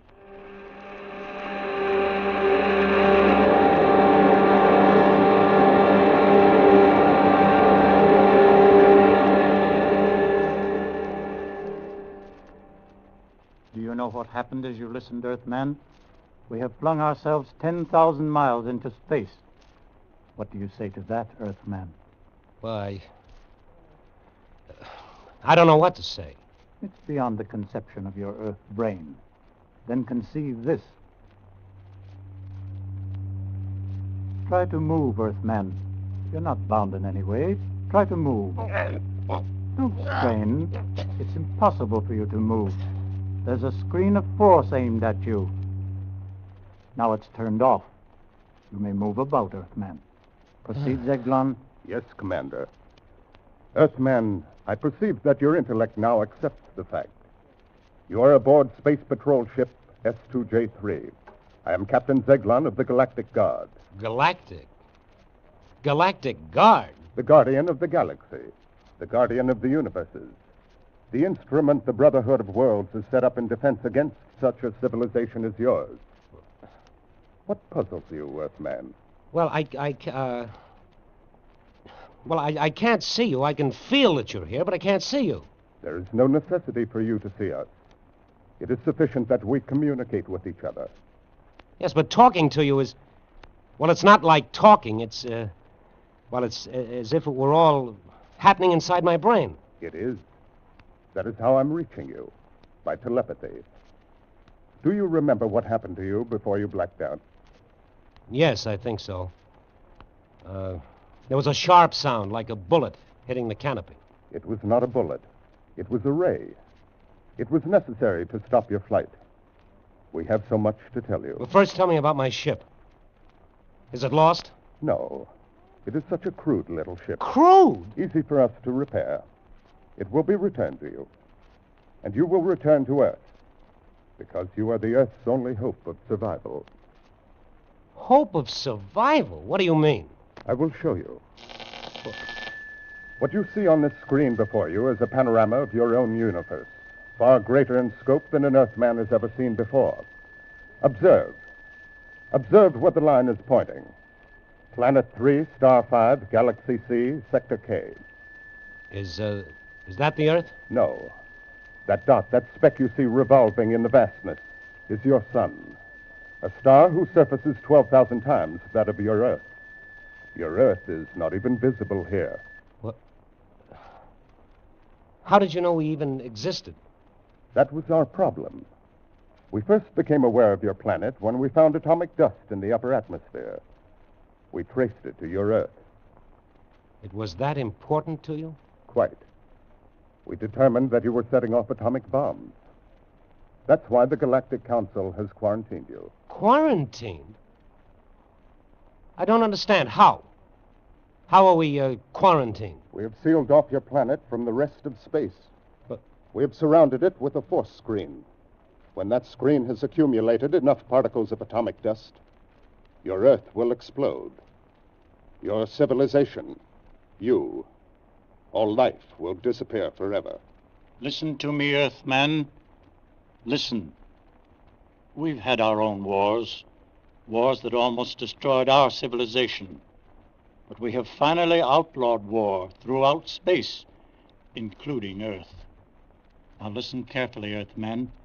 If you continue to make atom bombs and hydrogen bombs, each many times more powerful than the last, and if you start making war with them, exploding them, it would upset the balance of the entire universe, throw all space into chaos.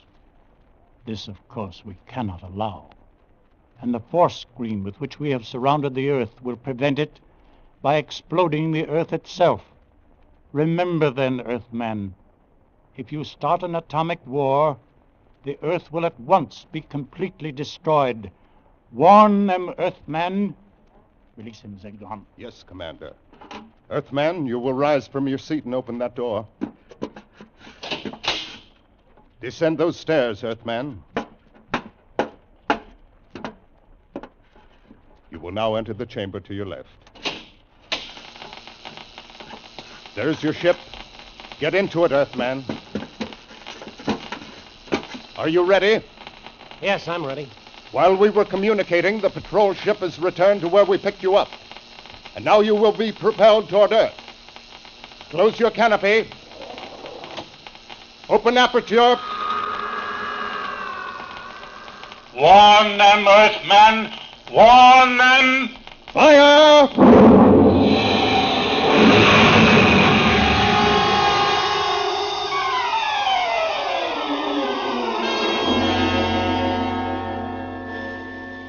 RJX-1 to tower.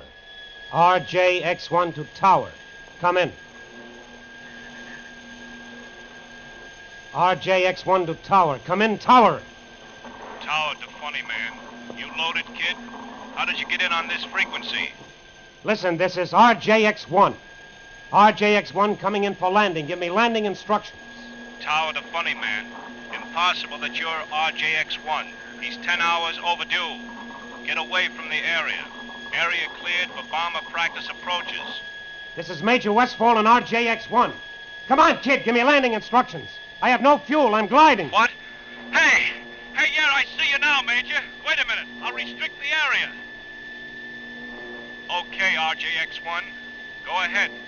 Approximately 6 miles north of field. Clear area for 10 miles. Being cleared. What's your altitude? 10,000. Estimate 6 minutes to land. Tower to RJX-1. You are cleared to land. Runway 9. Wind east-southeast 15. Roger. Coming down.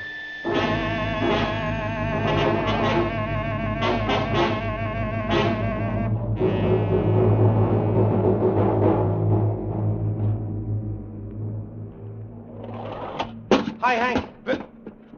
Bill, what happened? Hank, you won't believe it, but you've got to. I know you won't believe it. It'll knock you over. Now, just take it easy, Bill. Sergeant. Yes, sir. Have the ship gone over by Geiger counters for radioactivity and seal it. What? Oh, yes, Hank, you better mount a 24-hour guard on it. Look, what did you run into? Plenty. Listen to me, Hank. They said the Earth would explode. They said it was the end for us. They said that? Come on, let's go over to my office. You gotta believe me. Read it like an order, Bill. My office. I want Major Donaldson to look at you. The psychiatrist? Hank, you've got to listen to Come on me. over to the office.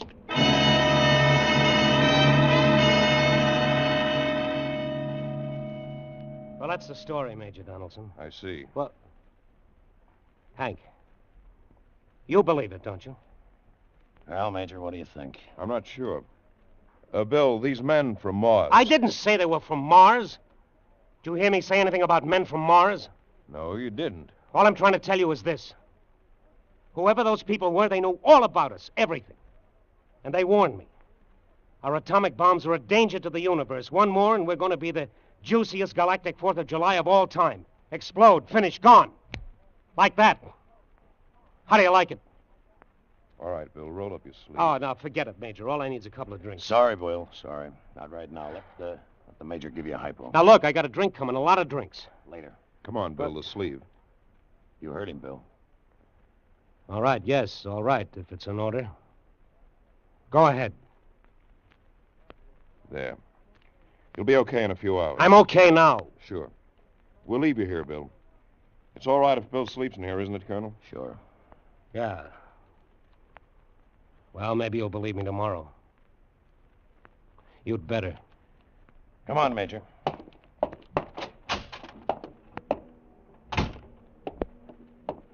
He'll be okay by himself, Major? He's been under a strain, but he'll sleep a long time. You better explain it to his wife somehow. I'll talk to him tomorrow. Tough. I've heard he's one of the best. He's the best. A combination of nerve and loyalty and lightning reflexes that comes once in 10 million times. What about it, Major? How does Bill look to you? I can't tell yet. Maybe a week, 6 months, 6 years. I'll need a whole lot of time with him before I can tell. I see. Well, he'd better get some sleep, too. Right. And don't worry, Colonel. He's a strong boy. Best nerves I've seen. I'd say things will be all right. Delusions like Bill's latched onto... Well, delusions like this... Major. Yes, Colonel? Major, when you make your charts for Bill, diagnose him and treat him and do all the things you have to, when you do that, Major, consider this. Yes? How did he keep that plane in the air for 10 hours? For 10 hours, Major, when he had fuel to last him only 10 minutes.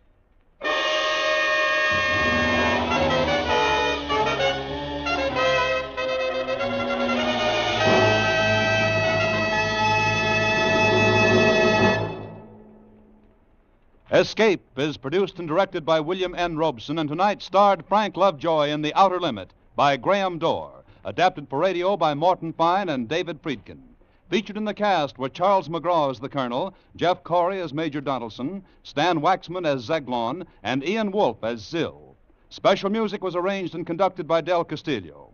Actual flight details were authenticated by rocket test pilot Gene May, Sergeant Hartley Caldwell of the Air Force Section of the Armed Forces Public Information Office, and by the Douglas Aircraft Corporation. Next week. You were on the Baltic Sea within sight of the Soviet coast, where your Russian wife is secretly waiting to escape with you to England. And on the cold, dark waters behind you, an armed patrol boat is about to discover your small sailing craft. If it does, you will never escape. Next week, we escape with Roger Bax's thrilling and timely tale of a man and woman who dared to defy an entire government in order to be together, two if by sea. Goodbye, then, until this same time next week, when once again we offer you Escape.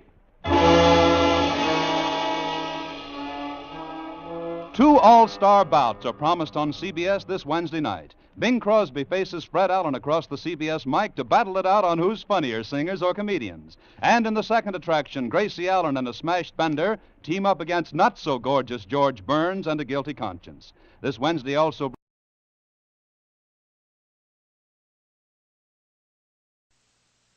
The Cases of Mr. Ace, starring George Raft.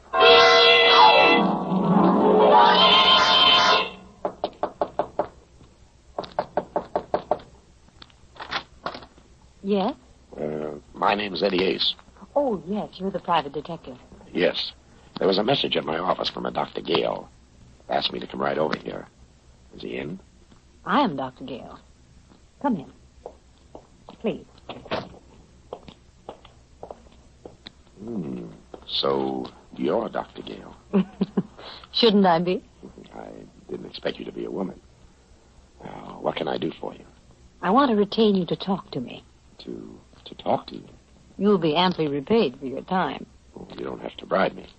All you have to do is tell me what I'm to talk to you about. Your experiences? Why? You see, I'm a psychoanalyst, Mr. Ace. I'm planning a book dealing with criminal psychology. And I intend to do something different.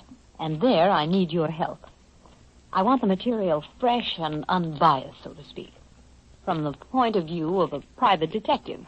Of more specifically, an Eddie Ace. You make me feel very important. Is that a trick of a psychoanalyst? No. That's a trick of a woman. What do you say, Mr. Ace? All you want me to do is to come here whenever I'm finished a case and tell you about it. Mm-hmm. The strange people you meet, what they said, how they reacted, what they were after. Guess you know what you're after, Dr. Gale. All right. When do we begin? I'm listening, Mr. Ace. I'm listening.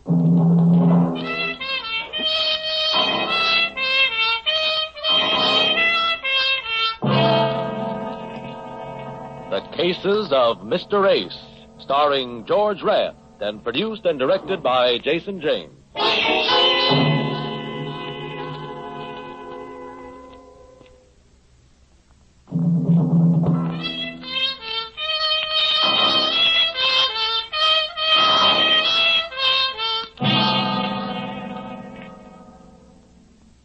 You're sure my typewriter won't disturb you, Mr. Ace? I don't think the typewriter would bother me, but I'm not so sure about the typist.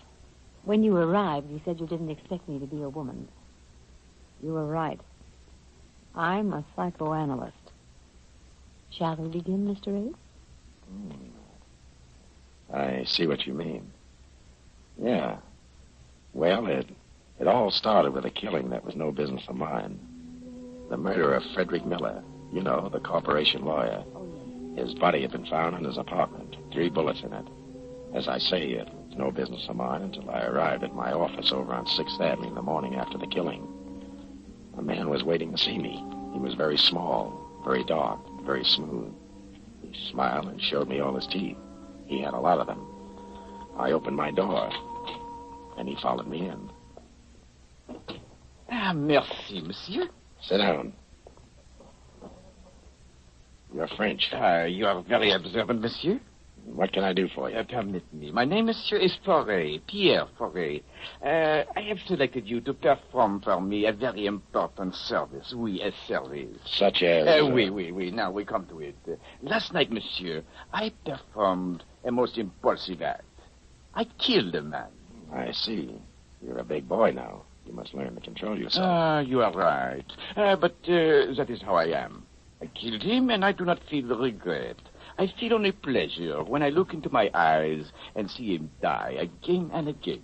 That's better than a double feature. I had warned this man, monsieur. Twice I had warned him to stay away from Sally, my wife. He would not. So I killed him. It is simple. You make it sound reasonable. Who is the lucky lover? A pig named Miller. It is in all the papers. Oh, such a fuss. All for one pig named Miller. Frederick Miller, eh? Oui. Cochon. What are your plans? That is why I have come to you, monsieur. I am now on my way to the City Hall of Justice. Giving yourself up? Oui, but it is not serious. When I explain to the man in charge of the justice why I killed this Miller, he will let me go. Yes, sure. He's cute that way. Why did you come to see me? To hold for me 2 things, monsieur. One, $500. And 2, this little key. This key, eh? Oui. You will hold it for me until after the man in charge of the justice has heard my case. When I return, you will give it to me. Suppose you don't return. Oh, it is certain. How do I know? Because I am a Frenchman. But I say, if by some silly mistake I am detained, then you will give it to my lawyer. But only if I am detained by what you call a conviction of guilty. Why not give it to your lawyer now, yourself? He still remains to be selected, and I do not wish to surrender myself to the justice dispenser with the key on my person. I see. And this 500, what do I do with it? That? You keep it, monsieur, for your trouble.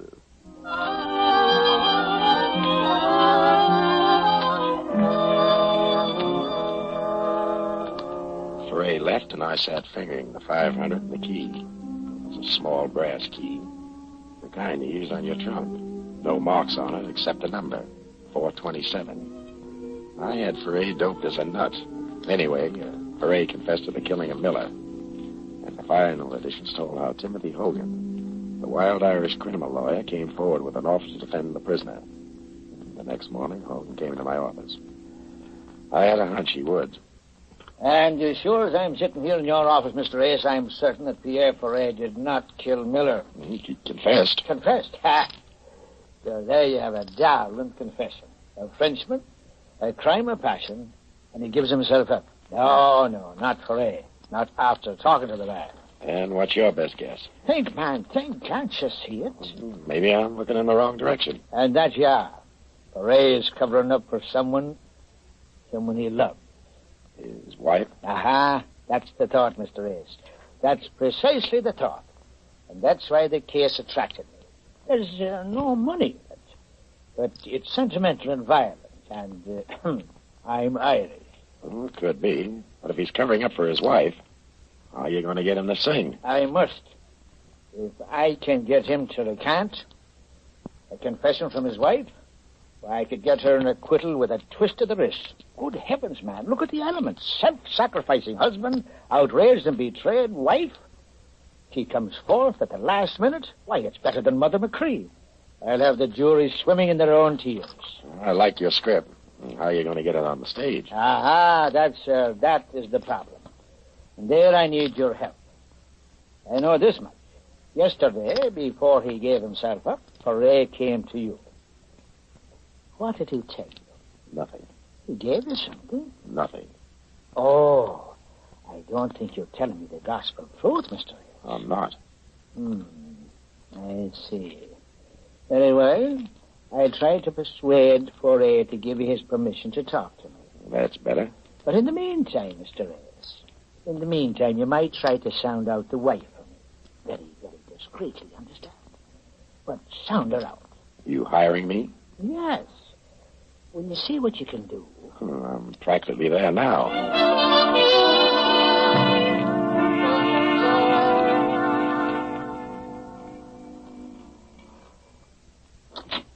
Yes? Mrs. Foray? Go away. All day you reporters have been I'm a driving... detective. What do you want? Sit down. Say what you want and get out. Do as I say or I'll take you downtown. You don't frighten me a bit. I'm ready.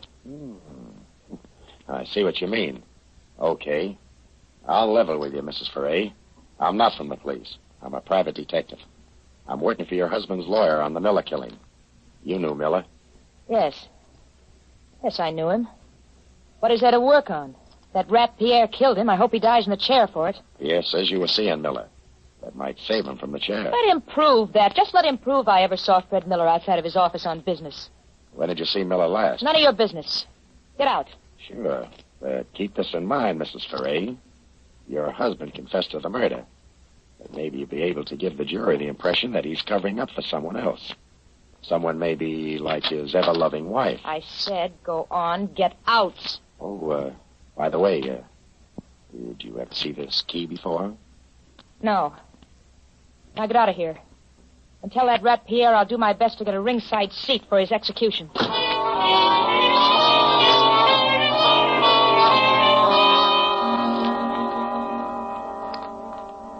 I went back to my office, opened my door, and then I saw him. A man was sitting behind my desk. He got to his feet. He didn't introduce himself, but I could tell by the bulge in his right pocket that he had a very good reference. You are Mr. Ace. What do you want? The key, Mr. Ace. What key? Please, Mr. Ace, do not act childish. Give me the key. I'm bigger than you are. But if you force me to use this gun, I shall be liver than you are. The key, please. He pointed a stubby little revolver at my head. I gave him the key. He thanked me politely enough and left. I counted 10, then raced down the hall to the fire exit, slammed down the iron stairs, and picked up behind him as he was leaving the building. He went straight to the Times Square station. I went right behind him. He went directly to the lockers. I was right behind him. He inserted a key in the locker number 427, threw the latch, pulled the little door open, and then...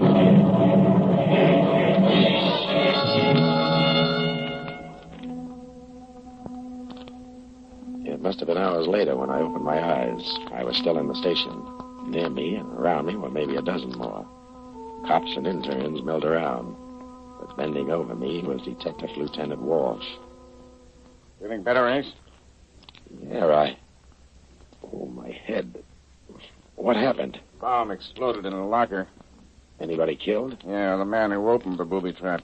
Blown to bits, and 3 bystanders. You were lucky. You can say that again. All right, I will. You were lucky, and I mean lucky that you didn't open it yourself. I? How could I open it? With the little key you showed Sally Foray. Oh, you certainly get around. Where'd you get that key? From Pierre Foray. Oh, Pierre Foray, huh? That's the name. He came to my office. Gave it me to hold. You can ask him.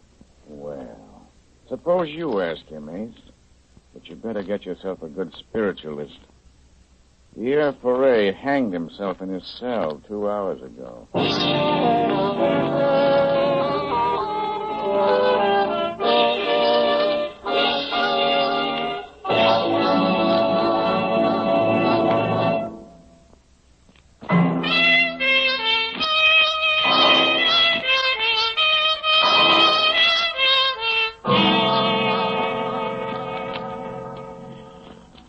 Took me down to police headquarters. He talked to me for 2 hours. He didn't learn a thing, but I did. Pierre was visiting his cell by Hogan and Mrs. Foray just before he strung himself up. It was Hogan who found his body when he went back to talk to him again. I asked Walsh what he knew about Hogan, and he didn't know much.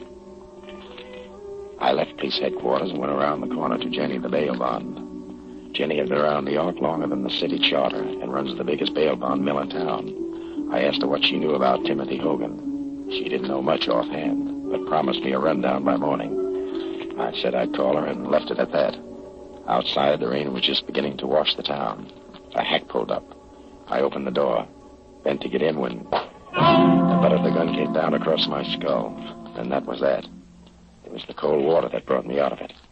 I opened my eyes. A ceiling and a chandelier spun around. I closed them again. Leo, douse him again. Ace, you hear me? Get up! The man said get up, and the man meant it. The man was big enough to lift me to my feet with one hand. I tried to open my eyes. There were battleships tied to the lashes, but I made it. 2 other mugs flanked me, with Mike in front of me. The rug was wet with blood and water. The water and the rug were theirs. The blood was mine. Somebody must have taken a bad working over. I began to figure it must have been me, but I couldn't remember. In fact, I didn't even know who Ace was when Mike barked the name. You hear me, Ace? Give me a drink of water. Leo, give him a drink.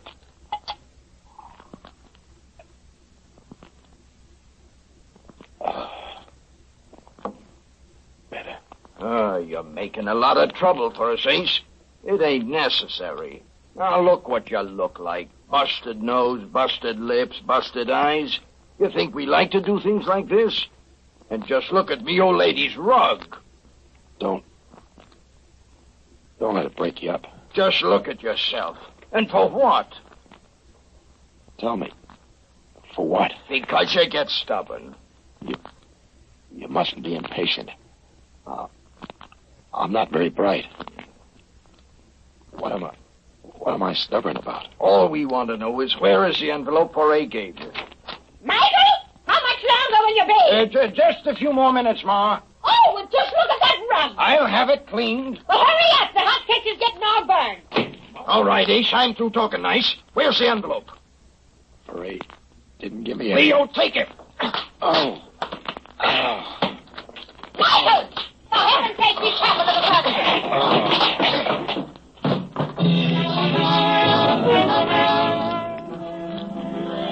And the last I remember, there was the old hack screaming about her furniture. I know I smashed a chair when I went down, and that made me feel pretty good. I felt the water hitting my face again. I got my right eye unstuck. I was on my back in a field up in the Bronx. The rain washed over my bruised face, and that felt fine. But I couldn't stay to enjoy it. I remembered there was a phone call I had to make. And by the time I let myself into my apartment over on 3rd Avenue, the sun was up. I looked into a mirror. I never saw the guy before in my life. But even if he was a stranger, I had to do something for him. I wrapped some ice in a towel, held it over my face, and then I picked up the phone.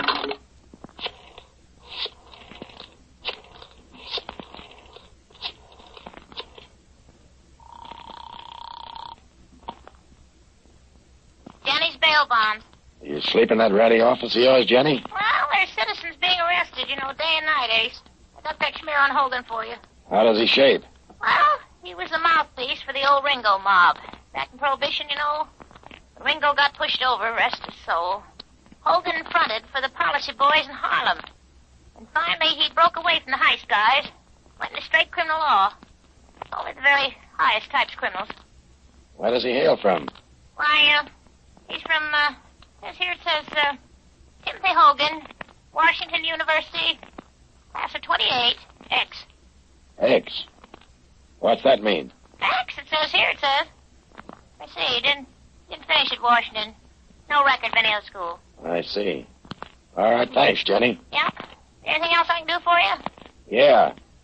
Keep a nice fat bail bond warm. I may need it.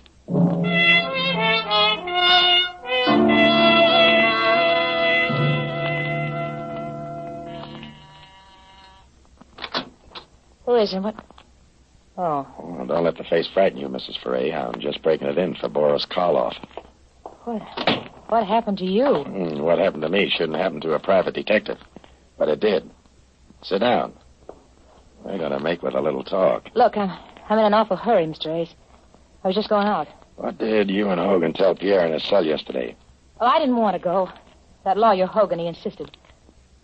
Well, I guess I blew my top. I told Pierre I was going to tell the jury the truth. That Freddie Miller begged Pierre to give me a divorce. He wouldn't. Instead, he took money from Fred to keep his mouth shut and not make a scandal. And you figure that's why Pierre strung himself up.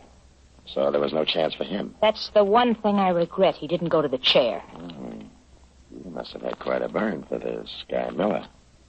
When I love a man, I love him. I love him. You're kind of lost now, eh? I loved him, Eddie. It's going to be awful tough. Freddie, what's the use? I wind up with memories in four walls, the kind of memories you can't forget.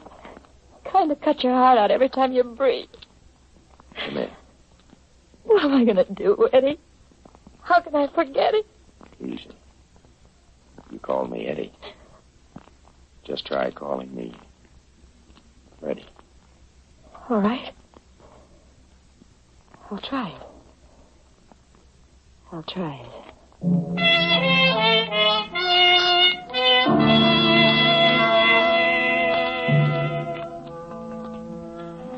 A little later, I remembered that Sally was just on her way out when I arrived. I asked where she was headed for. She hedged a little, but then I saw the court orders on the desk. She was going down to the First National Bank to open Pierre Foray's safety deposit box. I went with her. The small vault contained some jewels, an insurance policy, and a bulky package wrapped in brown paper. The jewels are mine. I'll take them with me. Maybe we better see what's in this package. Oh, I can't imagine what it could be. Money. $1,000 bills. Must be 50 of them.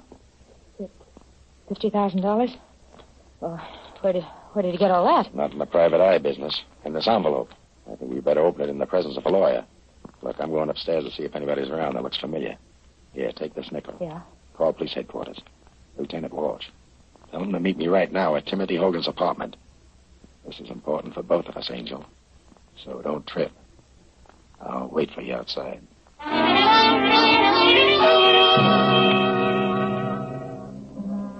I waited. 4 minutes later, she joined me. Told me Walsh was starting out. We got to Hogan's apartment first. Well, Mr. Ace, Mrs. Foray, sit down, sit down. What happened to your face, Mr. Ace? I ran into an open gun cell in the dark. Oh, really now? Where? I didn't get the address, but it was the home of that mug named Mike you keep on your payroll. I see. What else do you know? Put that heater away, Hogan. Walsh is on his way up. I'll give it to you fast. Frederick Miller, the lawyer used to Needland Court. Dug into your background. Found out you weren't a member of the bar. Never finished law school. Why, you weren't even a shyster. That's why I killed him. Right. But Foray confessed. That was the deal you made with him. 50 G's if he confessed to the murder of Miller. And you think a man would confess to a murder for any amount of money? You convinced him you'd get him an acquittal. On the unwritten law. But before he agreed, he wanted full protection. This little envelope we got out of his safety deposit box. That's true, Mr. Ace. That's true. I had to give him my signed confession. Just in case anything went wrong. And plenty went wrong. He didn't trust you. You tried to get that confession back. But you'd watch every move he made before he confessed to the police. That's why he came to me. Gave me a key to a booby trap. He figured you'd try to get that key from me. Open the booby trap and get your head blown off. But you sent one of your mugs instead. You leave nothing for me to say, yes? Is there anything else you'd like to know before I kill you? Yeah. How did you manage to kill Foray in his cell? That, my friend, that is the trade secret which I cannot divulge. Too bad, Hogan. Bright guy like you. I know that Walsh will feel the same way about it. But he's a city cop. Mr. Ace, you are priceless. But you made just one little mistake. You see, Sally here wasn't in love with Miller. You didn't even know him. Sally was and always has been in love with me. That true, Sally? Here's your nickel, Eddie. I didn't make that call to police headquarters. So little Sally wasn't three-timing. She was four-timing. You know, Ace, it's remarkable you've stayed alive as long as you have. Can you give me one good reason why I shouldn't kill you? Skip that question and take the $32. Go home, Sally. Yeah, I'm sorry, Eddie. Believe me, I am. Go on home and sharpen your stiletto. Going somewhere, Mrs. Foray? Look out, Walsh. He'll shoot.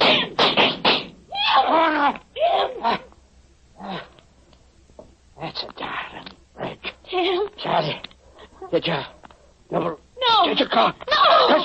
No, I didn't, Tim. Honest, I didn't. And the dying. It's easier. Tim. Stop wailing, Sally. He can't hear you. He's dead. And I wish he'd killed you. A brilliant man like him shot down like a dog, and you stand there. Okay, Walsh.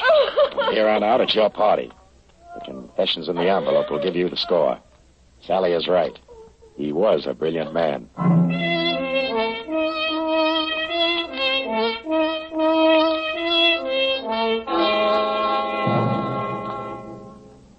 And that's how Timothy Hogan died. Here, I called Walsh when I left Sally for a minute at the bank. She could have been held as an accessory to the murder of her husband in his cell.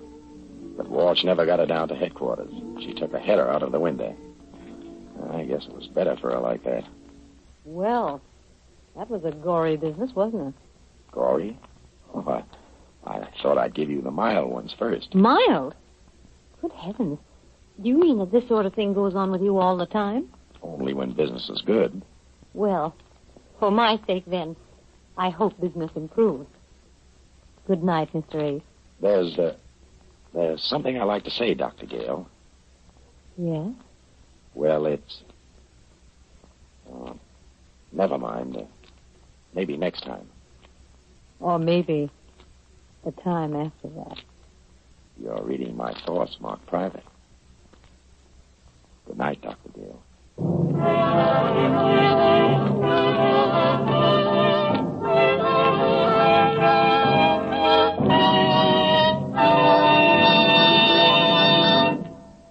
George Raft, as Mr. Ace, will be back in a moment with news of next week's case. But now, a word from our sponsor. Thank you. Next week, I have another appointment with Dr. Gale. I'm going to tell her about a murder that shouldn't have happened, not even to a corpse. And, George, we'll all be waiting to hear that. In the assisting cast tonight, you heard Jeanette Nolan, Kathy Lewis, Theodore Von Eltz, Leo Cleary, and Stanley Farrar. The music was composed and conducted by Sandy Courage. This is Carlton Cadell speaking and inviting you to listen again to George Raft in the cases of Mr. Ace.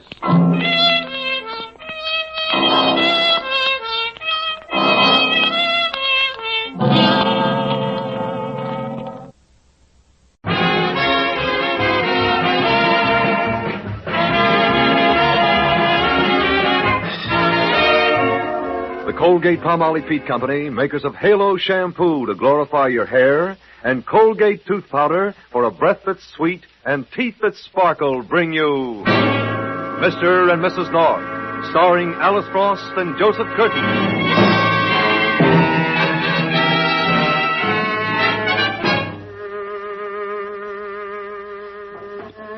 People like Pam and Jerry North enjoy living in New York because there's always something going on, at any hour of the day or night. But if there's one time when the big city sleeps or even dozes off for a moment, It's in the wee hour just before dawn, when the streets are deserted, and your car's just broken down on the outskirts of town.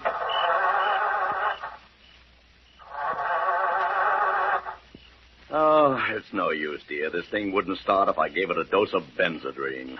I wish it'd stop turning the motor over. I'm beginning to feel like a malted milk. Must be the distributor. Or that flow from the carburetor. Oh, no, it's the starter, Jerry. It keeps spinning around and around as if all the ice cream weren't melted. What ice cream? Well, I hadn't thought about the flavor. I suppose it's chocolate. In the carburetor? Oh, is that what you call those things? What thing? Those aluminum containers they mix malters in. Darling, I'm talking about starting the car. Oh, for goodness sake, what do you think I'm talking about? I don't know, dear. You haven't given me a clue. Jerry, where are you going? Well, we can't just sit here, Pam. I've got to find a garage or a telephone or somebody that'll give us a hitch to one. Everybody around here seems to be asleep. Oh, there must be some sign of life. Other people drive home from late parties, don't they? Not along this road. There doesn't seem to be a single... a milk wagon. What are you so happy about? We don't want any milk. Hey there. Hold up a second, will you? Oh, Nellie. What's the trouble, mister? Run out of gas? Run out of engine, I think. Do you know where I can find a garage that's open at this time of the night? Well, now, I don't know as I can. I don't have much use for garages, you know. Not while there's good horses around. Now, you stop laughing, Nellie. You break down, too, once in a while. What's the matter, Jerry? Won't he help us? Oh, I'll help you, ma'am, as soon as I finish up my milk route. Nellie won't mind taking you to a garage so long as you don't make her go in. The smell of gas gives her colic. I guess she doesn't even like to talk about it. She don't mind. Well, how long do you think it'll take you to finish? Oh, it won't be long. I haven't got but a few more calls to make. Now, you just sit here in the wagon and wait for me. I'll be back in a minute. Do you think we ought to, Jerry? Wait in the wagon? Why not? Well, I don't know. It seems kind of funny to be sitting in a milk wagon. I don't know a thing about cows. I don't either, dear, but I'd just as soon get home tonight. Come on. Must be awfully lonely being a milkman, leaving bottles at people's doors, sitting up here in the driver's seat. You never see anybody face to face, not even the horse. Pam, will you please sit down and leave Nellie out of this? The first thing you know, I'll have to... You have to what? Stay where you are. Don't make a sound. Why, Jerry... Shut up, I tell you. Jerry North, how dare you talk to me like that? I'm not talking, Pam. It's this manly-looking gentleman who's just stepped up to the wagon. Well, what... The one on your left with the scar on his face. And the long-nosed gun in his hand. Oh, how do you do? Keep your trap shut or you'll get hurt. Where's the milk? Matt Wells. What milk? Come on. Where are the cases that were piled up and back? I don't know. We're strangers here. Well, push over and let me look inside. Yes, sir. Oh, is that all the milk there is? Just these 4 bottles? As far as we know, we haven't touched a drop. No, we're coffee drinkers. Shut up. I ain't got time for polite conversation. Hey, what are you doing? That's somebody's milk. Mind your own business. Oh, you can't do that. Think of all the trouble the cows went to. Sit down and keep out of the way. Jerry, he's milk mad. He'll break all the bottles and we'll get the blame for it. Well, that's that. There's some cream over here in the corner. Never mind. Where's the milk route? The what? The list of places the milkman delivers to. It ought to be hanging up here somewhere. Oh, is this it? That's what I want. Hey, now, wait a minute. You can't get away with this. No? What are you going to do? Pay for the milk. That's more like it. Just to make sure you don't get in my hair, I'm going to send you 2 on a little buggy ride. Buggy? Here, don't you dare take those reins. You'll get them back in a minute, lady. Jerry. Give him a good ride. Hey, don't do that! No. Jerry, stop him. That bug's running away. Never mind him, Pam. The horse is, too.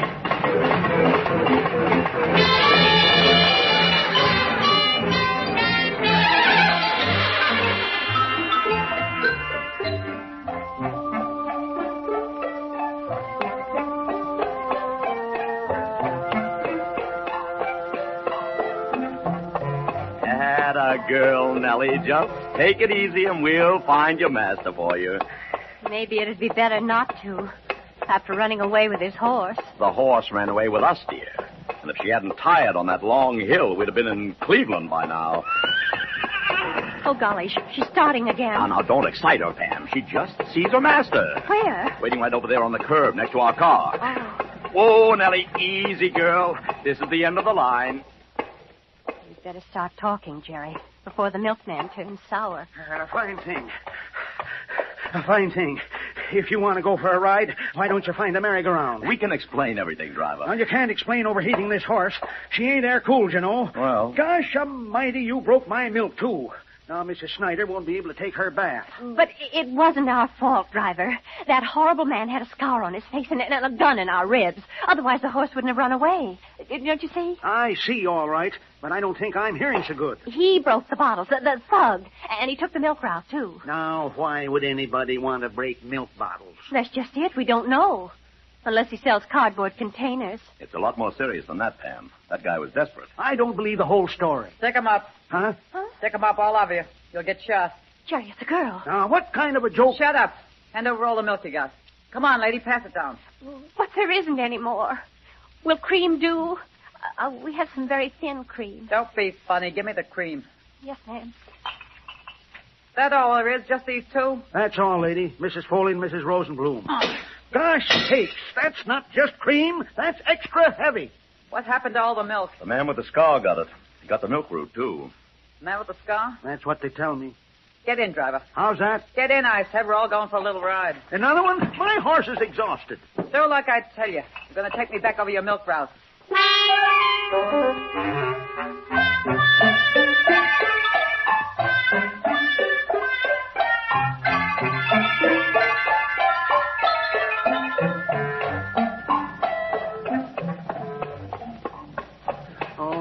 Why did he do it? Why did it have to happen to me? Every bottle along the route has been broken. Stop your whining and keep driving. There's Mrs. Henderson. There must be milk insurance. There's Mrs. Flowers, both quarts. There's rain insurance. They'll never forgive me. I'll have to move to a new neighborhood.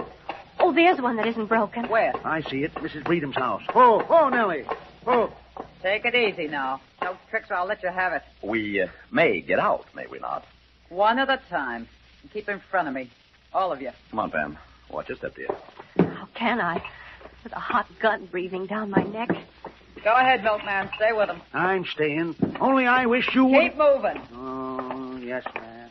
Not too fast now. Keep in line. Anything you say. Go ahead, Jerry.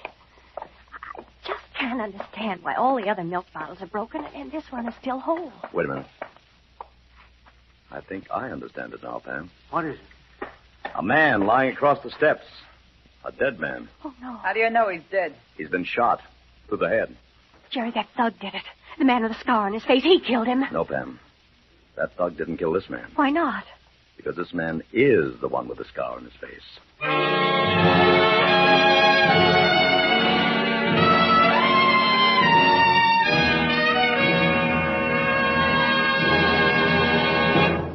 Well, this is one situation where there's more to cry over than spilt milk.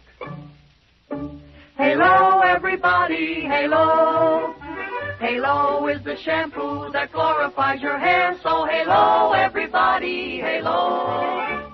Use Halo shampoo if you want naturally bright and beautiful hair. Remember, even finest soaps and soap shampoos hide the natural luster of your hair with dulling soap film.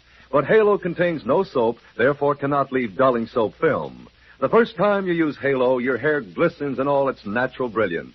The natural color and luster shines through like sunshine through a clean window pane. And remember, even in hardest water, Halo makes oceans of rich, fragrant lather. Halo quickly carries away loose dandruff and grease, needs no lemon or vinegar rinse, because Halo leaves no dulling soap film, nothing to hide your hair's natural beauty. Say hello to Halo and goodbye to dulling soap film. Use Halo on your children's hair, too. Get Halo shampoo at any cosmetic counter. Remember, Halo glorifies your hair. So halo, everybody, halo. Halo shampoo, halo. Now, back to Mr. and Mrs. North.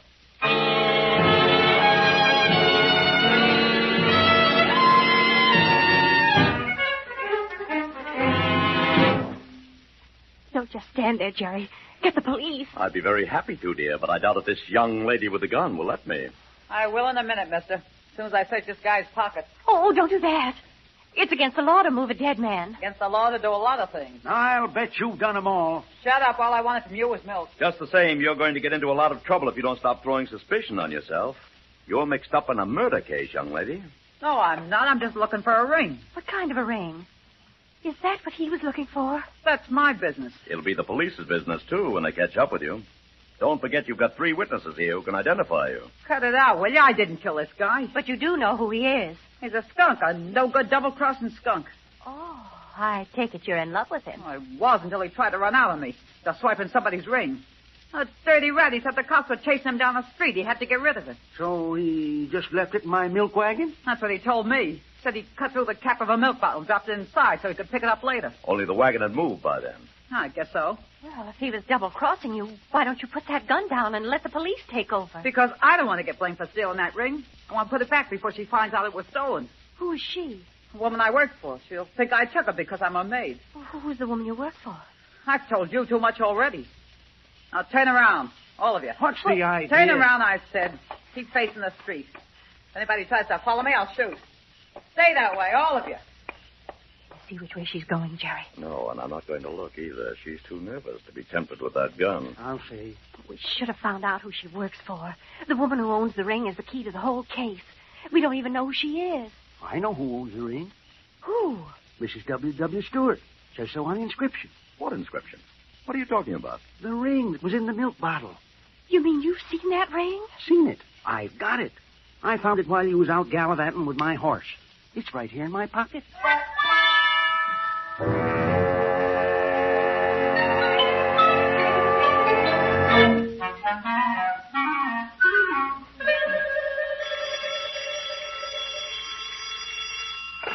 Homicide, Sergeant Mullins speaking. Mullins, this is Mrs. North. Oh, so early in the morning, Mrs. North?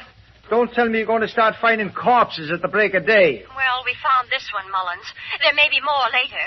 You mean there's one already? A bona fide murder? As far as we're concerned, it is, but we'll leave it to you to make it official. Well, I'd better get right up there. That's why I'm calling you, Mullins.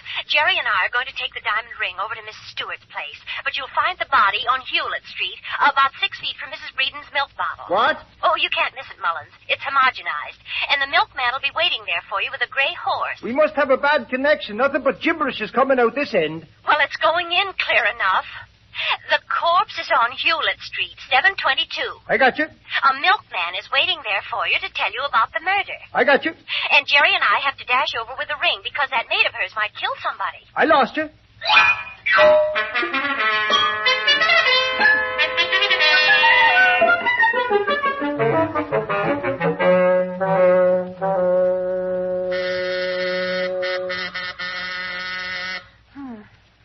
W.W. Stewart is certainly taking her time about answering the doorbell, Jerry. Well, it's only 8 o'clock, dear. She might still be asleep.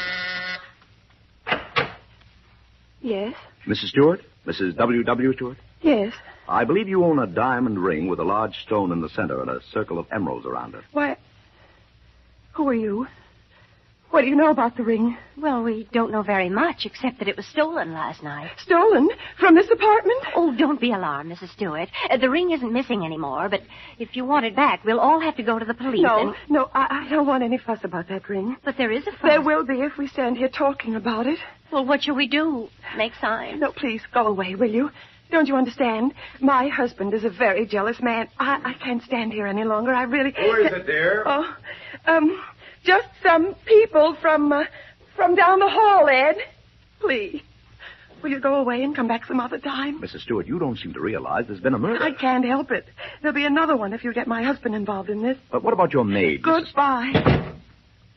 Well, that was a cordial little reception. Another minute and she'd have served tea right in our faces. Very strange, Jerry. Didn't seem as if she were at all interested in getting her ring back. Or the murder either. Seeming isn't believing, dear. She didn't even seem to seem. Well, before we go off the deep end on this, I think you better run down to the drugstore on the corner and phone the police again. I may need Mullen's strong right arm before I'm through here. Well, what are you going to do? Find out a little more about this ring. Alone? I won't be alone long, Pam, if you hurry that call. A squad car can be here in 3 minutes. Oh, all right, Jerry. I'll be right back. Thank you, dear. And don't keep telling me I can trust you because I can't. You lie like a trooper. I don't. Don't argue with me. I've got to get to work. Excuse me. Yeah? What are you doing here? What do you want? Why, nothing. I was just... Don't hand me that. You were just about to ring the bell. You're one of our friends, aren't you? No. As soon as I tell her I'm going to Chicago, they start coming early in the morning. Now, wait a minute. I was here just a moment ago. I rang the bell. Then she was lying to me. She said it was somebody from down the hall. Hey, let go of my coat. I'll make an example of you, mister. Nope. Come on, get up. So you can knock me down again? No, thank you. Get up, I said, or I'll grind you into the floor. No. Well, wait. Now, look, I don't even know your wife. I just came here to help her get a ring back. What ring? The big diamond one that was stolen last night. I've got it right here. Don't you lie to me. That ring is at the jeweler's. She told me she left it there to have it fixed. Well, I don't know what she told you, Mr. Stewart, but... Hey, that's my throat you're squeezing. Come on, we're going to find out about that ring right now. Wait a second, will you? My wife's downstairs in the phone booth. I don't care where your wife is. You're coming with me.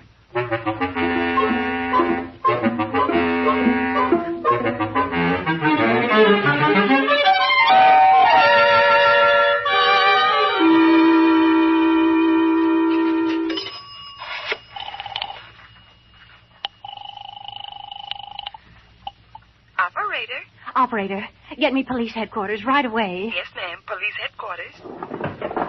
Put that phone down. Huh? Oh, it's you. Oh, dear. It's you. Put that phone down. Of course. Now, hand over the ring. What ring? Don't play dumb. I saw the milkman give it to you. I've been following you ever since. Well, you haven't followed very closely. My husband's got it. Get it back. But I can't. He's upstairs in the apartment on Tilden Street, and you're holding me here on Monroe Street. What are you talking about? Well, it ought to be plain enough. You're holding me here on Monroe Street, and my Wait husband... a minute. There goes your husband now, with Mr. Stewart. Where? Can't you see through the window? They're crossing the street. Well, don't you want to find out where they're going? You bet I do. Come on. Until I get that ring, I'm not going to let either of you out of my sight.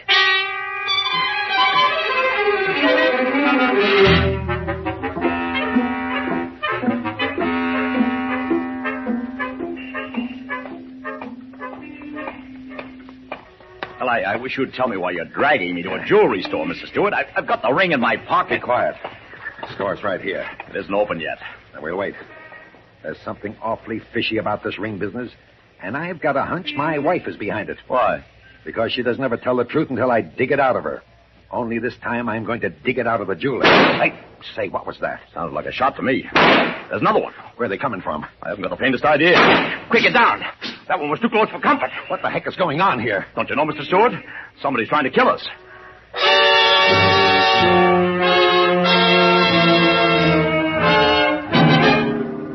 Well, it looks like Jerry is going to be kept very busy for a while.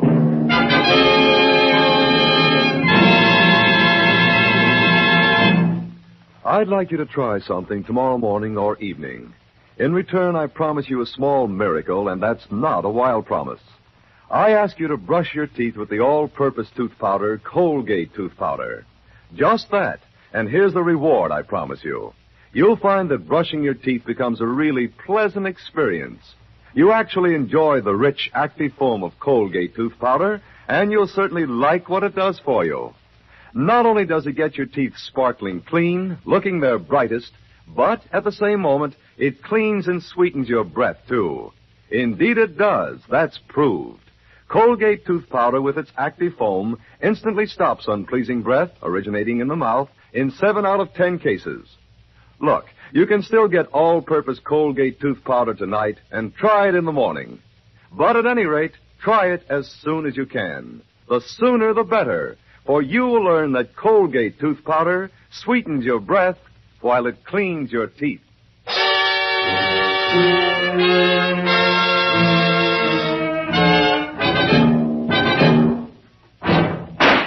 Those shots are coming from across the street. Get back in the doorway, Mr. Stewart. You're too big a target.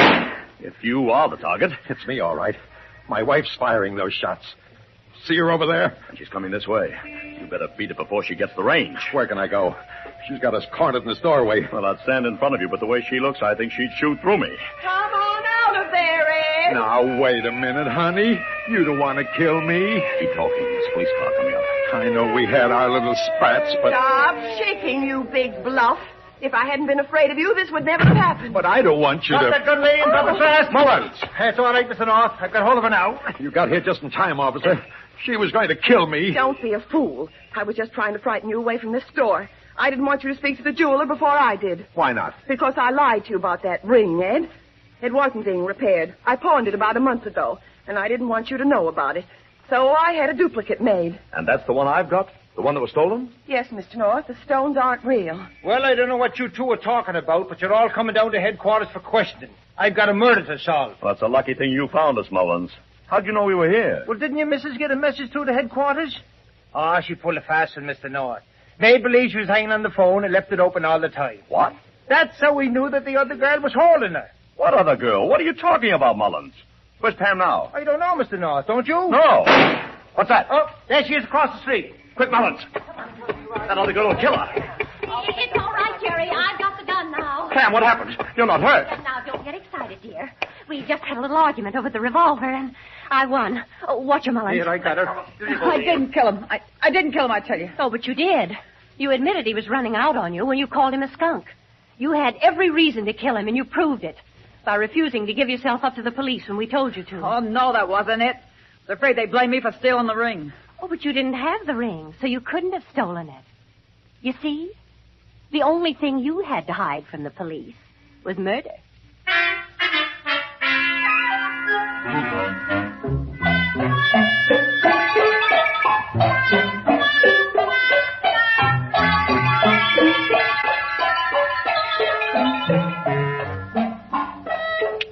Get up.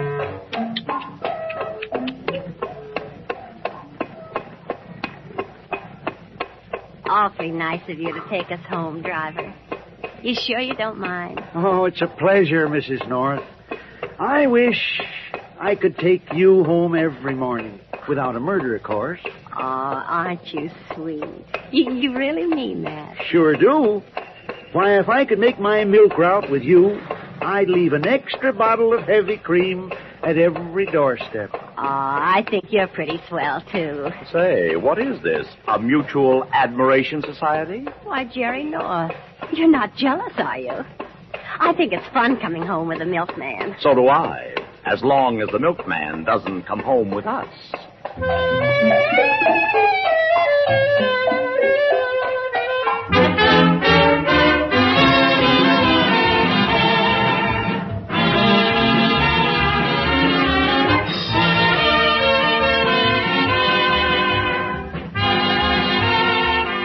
Remember, every Tuesday night at the same time, the Colgate-Palmolive Peet Company, makers of Halo Shampoo and Colgate Tooth Powder, bring you Mr. and Mrs. North, starring Joseph Curtin and Alice Frost.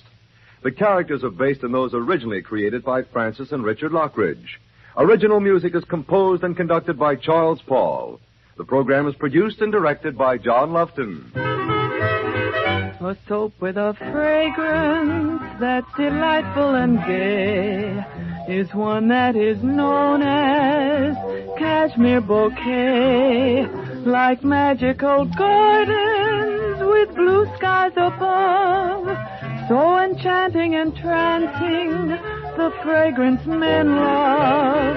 It's thrilling to bathe each day with Cashmere Bouquet. No other soap gives your skin this exciting bouquet.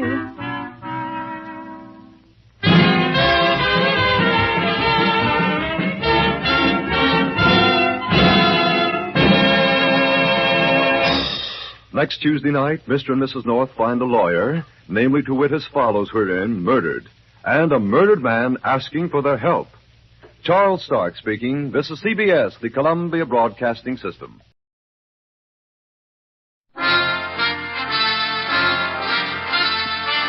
Listen while the makers of Rexall drug products and 10,000 independent Rexall family druggists bring you Dick Powell as Richard Diamond, private detective.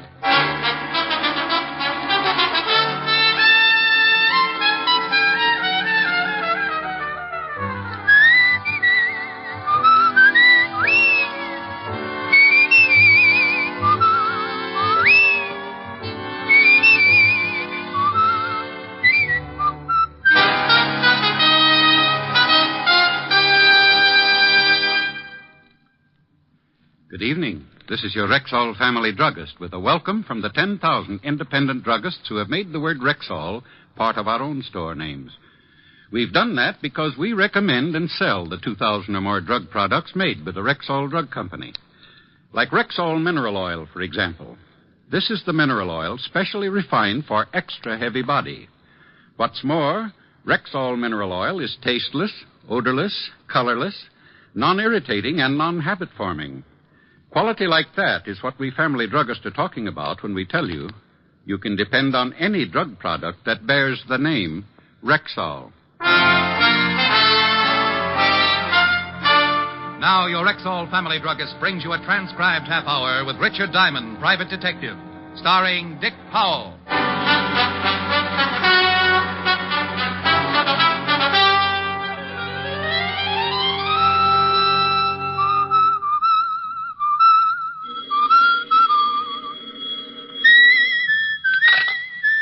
Just a moment. Diamond, pick up the receiver and speak to me, or I'll... Walt, is that your blood pressure I hear bubbling, or are you calling from Niagara Falls? What's the big idea keeping me waiting like that? Well, the big idea is that it's a beautiful day and I'm happy. When I'm happy, I whistle. And when I'm happy and whistling, I don't like to be interrupted. I'll remember that the next time you're unhappy and you ask a favor from me. You can whistle then, too. Oh, the great, big, important police lieutenant wants a favor from poor little old Richard Diamond. I want you to go to a funeral. Yours? No, it's mine. Say, I'll live to dance the Charleston on your grave, wise guy. No, they're burying Bigfoot Grafton this afternoon. How do you know? How do I know? How do I know what? That it's Bigfoot Grafton they're tucking in. The way it read in my paper, the Harbor Patrol fished out a guy presumed to be Bigfoot Grafton, boy racketeer. We're satisfied with the identification. Huh? Fingerprints? Fingerprints. Look, the body was in the Hudson River for nearly a week. Oh. Then tell me, what makes you so sure the guy they're putting in the ground today is Grafton? Look, Diamond, you're beginning to exasperate me. Will you or won't you go with us to Bigfoot Grafton's funeral this afternoon? Why me?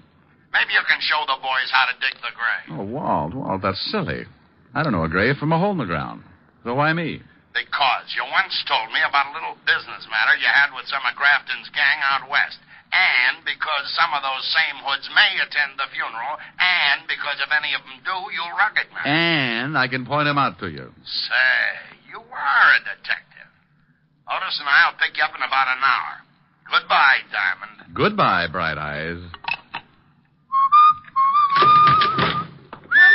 Come on, Billy. How many times have I got to tell you this is the only thing left to do? It's all wrong, Marge. I tell you, there's no need to call in a private eye. Well, hello, girl. Who are you? The name's on the door. You're Diamond? You see something you don't like? Yeah, you. Oh, you'll never be lovely, be engaged, or get to use ponds with an attitude like that. It's a waste of time, Marge, a waste of time. Lay off it, Billy. I know what's right. We came a long way to see you, Diamond. All the way from West Frampton we came. We're ducklings. Well, first impressions are so deceiving. I almost thought you were girls. Now, look, there's a psychiatrist just down the hall who... Get this, Billy. The guy thinks we're nuts. Well, maybe you are a couple of ducks, and I'm the one who's crazy. Not ducks, ducklings. Oh, well, then if you have that kind of a problem, go to the Audubon Society. You never heard of the Long Island Ducklings? All we done was win the pennant last year. Pennant? Oh, baseball? Now it's coming. We're a girls' softball team. We got our own park out in West Frampton. I play third base. Who's on first? Me. Come on, let's get out here, Marge. We'll stay. We gotta find Lottie, and he's gotta help us. Lottie? Lottie Wyrachek, our second baseman. She's been missing almost a week now. We can't win without our second baseman. Oh, yes. I can see where it must leave quite a gap between first base and shortstop. We ain't gonna win the pennant again unless we get Lottie back, Diamond. We gotta have her. You're elected. Elected? I'm not even sure I accept the nomination. See? Let's go, Marge. You don't want the job, Diamond? Well, I've never looked for a missing second baseman before. I wouldn't know where to begin. A fine detective. Here, you begin by looking at her snapshot. Oh, no, girls. Really, I'm terribly busy right now. I've got to go to a funeral and help the police department with it. Look at her picture. But I tell you,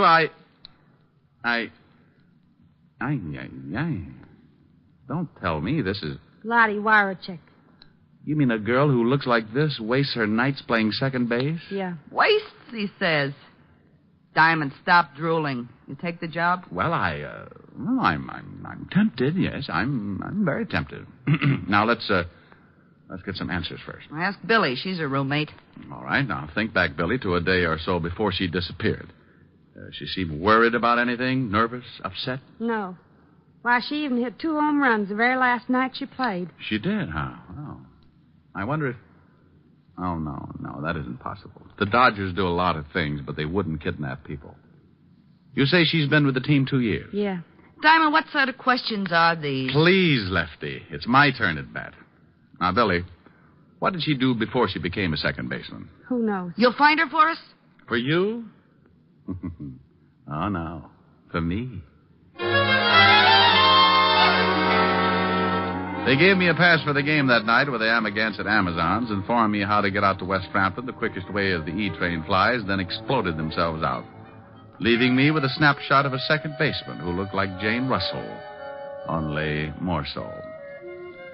I wasn't able to dream too long because soon the door opened and I looked up to find the most beautiful gabardine suit I'd ever seen walking toward my desk on the frame of the ugliest hoodlum I'd ever seen. Hey, you Diamond? To some people. To others, I'm Mr. Diamond. Diamond. Mr. Diamond. The late Mr. Diamond. Yeah, that's the one I like the best. All right, Parrot Puss. Who's been eating your crackers? All right, comic. I'm just a boy with a message. Well, spill it. You had visitors, huh? Yeah? Yeah. A couple of overgrown tomatoes. A couple of tomatoes that look more like they belong to the Russian infantry than to the human race. Well, you're not very much to look at yourself, Ugly. Get on with the message. The message is lay off. Don't go looking for no missing girl. You don't wake up with no bullet holes where your eyes ought to be. Huh? That's the message. The whole message. No signature? You don't need no signature, friend. Goodbye, Mr. Diamond. Just a minute, Repulsive. Yeah? I want to tell you about the last side-of-the-mouth punk who brought me a message like this without a signature. Go on. Frighten me. Go on. Hey, just stand back there, Diamond. Don't come no closer. I'll let you... Don't reach into that pocket, punk. Oh, my arm. Now, let me get it for you. A Luger. And almost as ugly as you are. We won't be needing it for this game. My arm. Oh, there's your arm. Now put it up with the other one, and I'll knock your head off.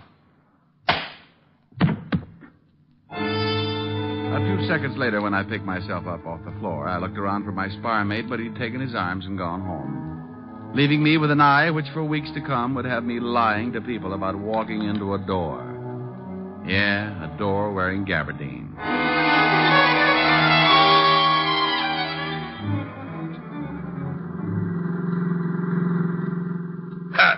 How'd you get that shiner, Diamond? I walked into a door, Walt. A door with a fist at the end of it. Where is this cemetery? South Carolina? We'll be there soon. Bigfoot Grafton won't mind waiting a little longer. Assuming, Sergeant Otis, that it is Bigfoot Grafton they're planting. Oh, no, you're not going to start that again. I told you on the phone. We're satisfied with the identification. What identification? Laundry marks on Grafton's shirt, cleaning marks on Grafton's suit. Go on. What do you mean, go on? Look, Walt, suppose you're wanted for murder. 2 murder raps, and you don't have a chance of beating. And suppose that next to the mailman with the income tax refunds, you're the most looked-for guy in the country. Yeah, I know what you're going to say, Diamond. You think maybe Grafton finds a sucker with his same general build, shoots him in the spine, changes clothes with him, and then dumps him in the big bathtub. That's right, Walt. Well, us silly, confused homicide cops figured that way, too, until we checked up on what gave Grafton his nickname. His nickname? Bigfoot. Yeah. 14 and a half. We found his shoemaker. He verified the size. So? So it's possible that Grafton can find a guy that fits his general physique. It's even possible that the guy he finds not only is built the same way body-wise, but wears exactly size 14 and a half brogans, too. Yeah, it's possible, but highly improbable. Yeah, maybe you're right at that. Well, on behalf of myself and all the other simple-minded fellas known as cops, thank you, Diamond, for saying what you just did. Thank you. There's the cemetery.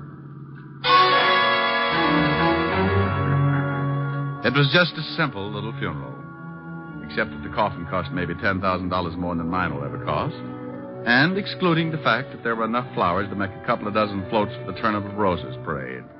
Yes, it was just a simple little funeral with maybe 1,000 simple little mourners. Good conservative people, like safe blowers, burglars, con men, petty thieves, and some not so petty. Big wheels, little wheels, chiselers, grifters, grafters, gyp artists. Well, Diamond, you see anyone who used to run with Grafton's mom? No, not yet. Hey, look. Now, what's he doing here? Oh. The parrot nose in the stylish gabardine suit. I've been admiring that suit. Gabardine, huh? Too bad a poor little gabardine had to go give up its life just so a mug like that could have a suit. Where you going, Diamond? Who is that guy? He's a messenger boy. I'll be right back. I edged my way through the crowd toward him, hoping that in view of the solemnity of the occasion, none of the pickpockets among the mourners would make use of the opportunity to swipe my suspenders. 5 yards away, he turned. He saw me and started to run. I put my head down like a sprinter and turned to follow. There's nothing like a merry chase in a merry place like a cemetery. And just when I thought I had him... Diamond, what are you doing running into tombstones? Oh, well, I suddenly remembered it's been years since I had a collision with a tombstone. What were you chasing that guy with a fancy suit for? I wanted to find out who his tailor is. Look, Otis got a good look at that twerp I was chasing. Tell him to go through Rogue's Gallery and try to identify him for me, huh? Yeah, but where are you going? Me? No, I think I'll go to a ball game. It was a good game as games go, fast and exciting, and my girls did themselves proud, 8-3, even though the girl who was playing second in place of the missing Lottie made 3 errors. After the game, I was in the corridor outside the dressing room talking to Billy, the first baseman, the one who didn't think I should have been hired to bird dog the missing girl. Look, Diamond, this is all for nothing. Lottie ain't missing. We never called on you. There's no case. Now, that's the same tune with a slightly different lyric and ugly in a gabardine suit sang to me. It's a good thing I'm stubborn. It's a bad thing, Diamond, for you. It's going to maybe cost you your life. No. No! Don't! It happened that fast. By the time I turned around to see who did the shooting, he had disappeared in the crowd. Dirty heel. Diamond, what happened? I heard shooting. Stand back, everybody. Send for a doctor. Rotten heel. I was on his team. Who, Billy? Who? Told him Marge called on you to find Lottie. Who, dear? They'll kill Lottie. They'll kill Lottie. Billy. Billy. Diamond. Is she? If anyone asks you who's on first, the answer is no one.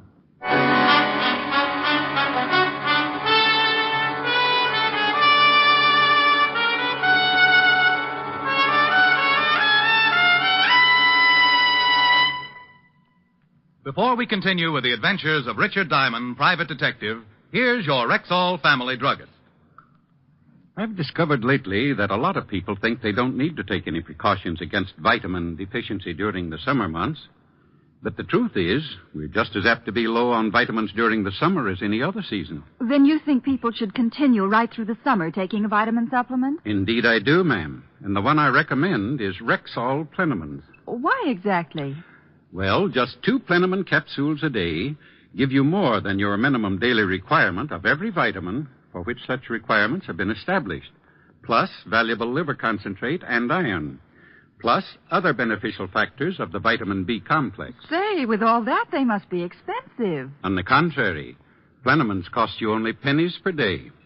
Ask for Plenamons at any Rexall drugstore. And remember, you can depend on any drug product that bears the name Rexall. And now back to tonight's adventure with Richard Diamond, private detective, starring Dick Powell.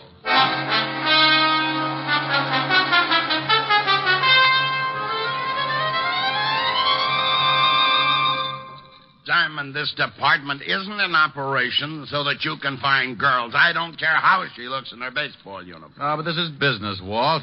I tell you, she's been kidnapped. Another girl on the team was just murdered. Another murder? Where? West Frampton. West who? Frampton, out on Long Island.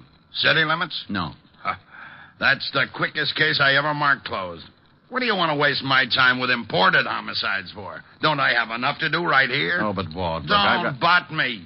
They've been knocking each other off like flies this week. We're so jammed up, I got 3 stiffs that don't even have a place to lie down. 4, if you include Otis. Oh, just for that, wise guy, I ain't talking. Oh, if I could only be sure of that. I mean, I ain't talking about the guy you played tag with in the cemetery. I found him in the picture book, all right, Diamond.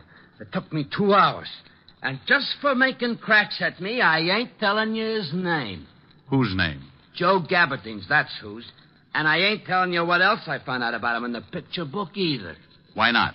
Because you think you're smarter than the whole police department put together. That's why not. Oh. And so if I go spill to you that this Joe Gabardine used to work as a gunsel for the late Bigfoot Grafton, you're going to right away say Bigfoot Grafton ain't dead after all, and that I'm a dope. Walt, you hear that? The guy that threatened me if I went looking for Lottie Warachek, this Joe Gabardine, is one of Grafton's boys. Say, who told you? Was one of Grafton's boys. Grafton's dead. No, but maybe not. Maybe all these shenanigans are part of Grafton's plot to put some sucker in his coffin and stay undercover. Sure. Maybe Lottie Warachek knew in some way or other that the guy they fished out of the river and buried today wasn't Grafton. Look, Walt, you got to... Diamond, help me. That name you said, the one that sounds like something spelled backwards. Warachek? That's funny. What's funny? That's the same name as this dame's in the file missing person sent over. Only this one's name is Lottie Warachek. So's this one, you dope. You mean there's 2 dames with a name like that? Yeah, just like there are 2 heads on a sergeant named Otis Loveloon. Now, listen here. Who reported her missing? Just for being a fresh guy, I ain't going to tell you. You ain't going to tell him what? That it says here on the file card that this doctor reported her missing. Who said anything about a doctor? Huh? You sick, Otis? You need a doctor? I ain't sick. Besides, he ain't that kind of doctor. He's a dentist. Who's a dentist? This Dr. Alman. Dr. Percy Alman. 223 Park Avenue. So? What do you mean, so? What about him? What do you mean? What about him? Well, you brought him into the conversation. Dr. Percy Alman. You said 223 Park Avenue. What made you mention him if you don't have anything to say about him? He's the guy who reported this Lottie Whatchamacek missing, you dope. Gee, Diamond, are you dumb?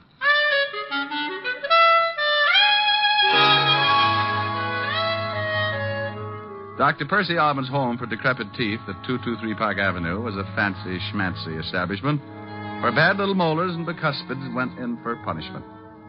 I could tell even before I met Alman that he was the kind of drill artist who assured the customers there'd be no pain. No pain at all, and there usually wasn't. Until the customers got their bills. The office was a ground floor professional suite that opened directly on the street, and when I pushed open the door and went in, this kind of nice middle-aged guy greeted me with, Yes? I'm looking for Dr. Alman. I'm Dr. Alman, but it's after my office hours, young man, unless it's an emergency. Well, it's about Lottie. Lottie Warachek. Lottie? You're from the police. You found her. Well, not yet, no. And I'm not from the police. Not? Who are you?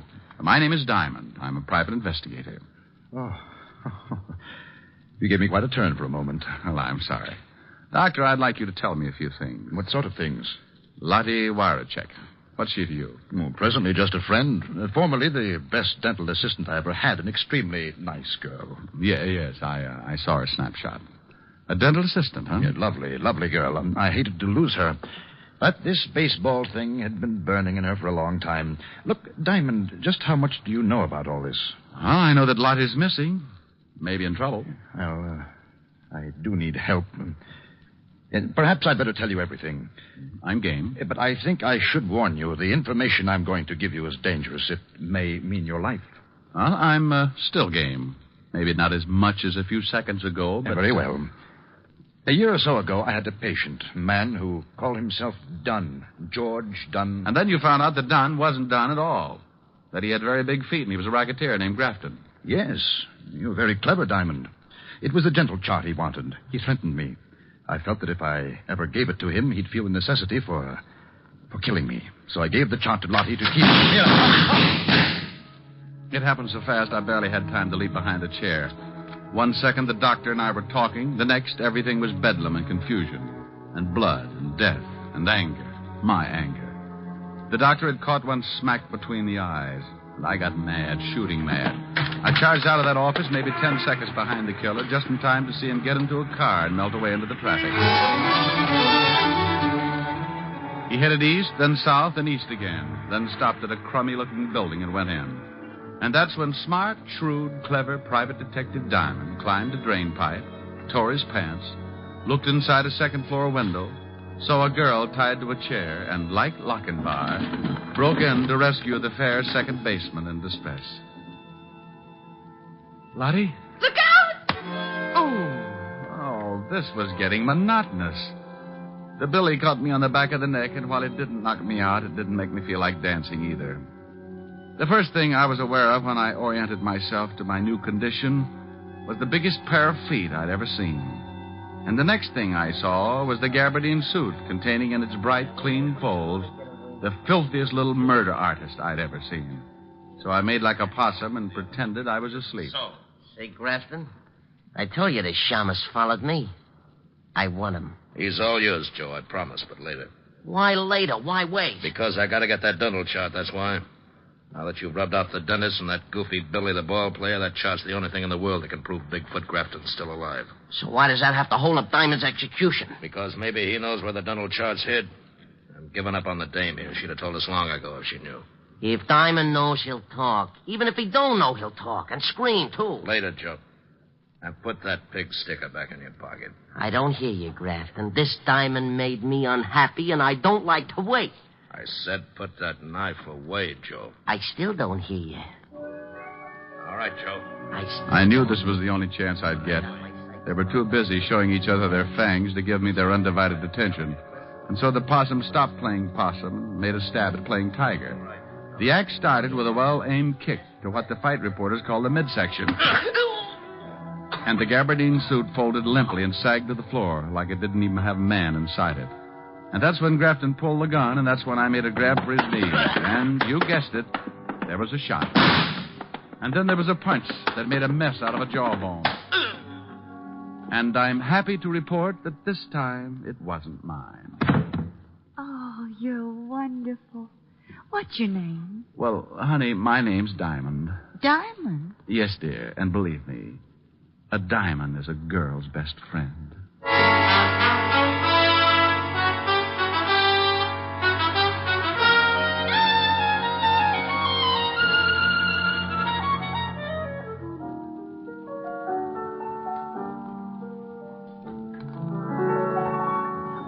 I hadn't anyone till you. I was a lonely one till you. I used to lie awake and wonder if there could be a someone in the wide world just made for me.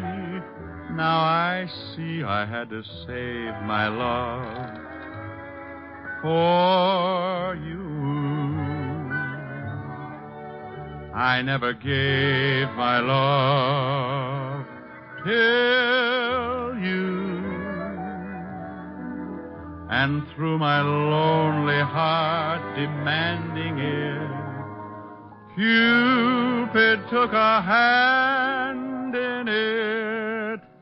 I hadn't anyone till you. You're so romantic. Even with a black eye. Oh, thank you, dear. Oh, Ricky, darling, it must have been dreadful. Oh, it had its moments, Helen. Yes, I saw that photograph. A second baseman. What's the matter with a second baseman? Well, Ricky, if she were any good, wouldn't she be a first baseman? Honey, I don't think you understand too much about baseball. Teach me. Oh, it takes years, baby. Years. Well? Well, baseball's a game that's divided into innings. 9 innings. Innings? What's an innings? Maybe I better teach you how to play post office. No, Ricky, please. Well, let's see now. An inning is a sort of a division, a stanza, a frame. Yeah, that's right, a frame. A frame? An inning's a frame? Hey, you're digging it. No, I'm not, Ricky, not really. Maybe we'd better forget it. All right. An inning is a frame. That's right, dear. An inning is a frame. Ricky, was she nice? Lottie? Mm-hmm. Well, I'll say this for her. She sure had a beautiful ending.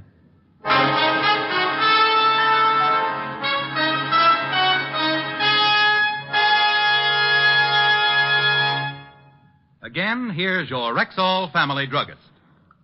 Don't wait until you're already suffering from acid stomach and then wish you had Bismarex on hand. Buy a bottle tomorrow.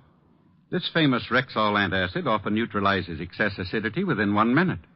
More than that, Bismarex gives relief that's continuous and prolonged because its scientifically balanced ingredients work in sequence, easing gastric distress and leaving a soothing protective covering on irritated stomach membranes.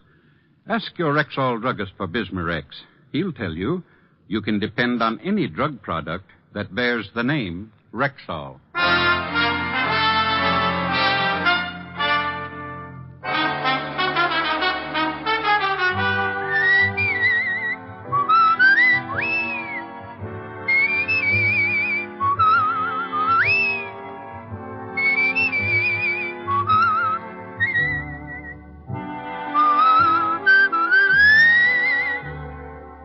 Richard Diamond, Private Detective, stars Dick Powell in the title role and is written by Michael Camroy with music composed and conducted by Frank Worth.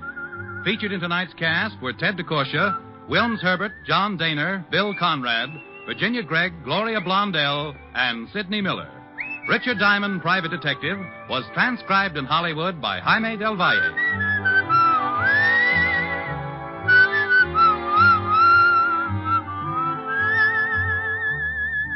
This is Bill Foreman inviting you to be with us next Wednesday at this time when we will again bring you Dick Powell as Richard Diamond, Private Detective.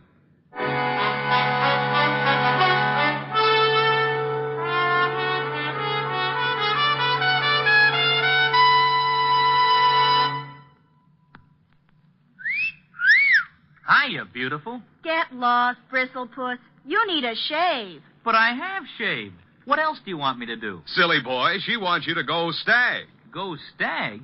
But why? Because Stag is Rexall's exclusive line of men's good grooming aids, like Stag Brushless Shave Cream. No fuss, no massage, just smooth it on, and presto, you get a clean, close shave. Your face stays smooth and whiskerless all day long. I'll do it. I'll go Stag. That's it. Join the Stag line now at Rexall drugstores everywhere. Yes, to make girls care. Go Stag.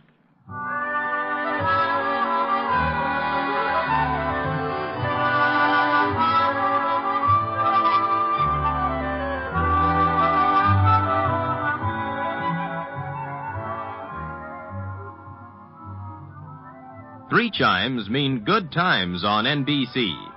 Dick Powell, who stars as Richard Diamond each week at this time, is a chime star, and there are many more of your favorite entertainers who are chime stars on NBC.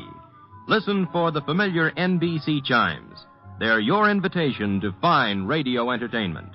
Whether it's action-packed adventure mystery, comedy, music, drama, or news, you'll find the very best on your favorite NBC station. Listen again next Wednesday at this same time for another exciting adventure with Dick Powell, starred as Richard Diamond. And remember, three chimes mean good times on NBC. In 2 weeks, enjoy The Halls of Ivy with Ronald Colman on NBC.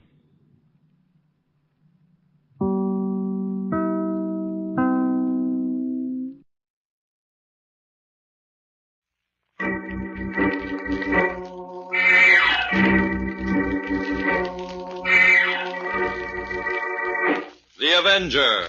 The road to crime ends in a trap that justice sets. Crime does not pay.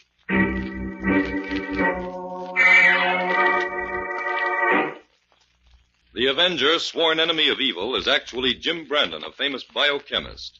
Through his numerous scientific experiments, Brandon has perfected two inventions to aid him in his crusade against crime as the Avenger.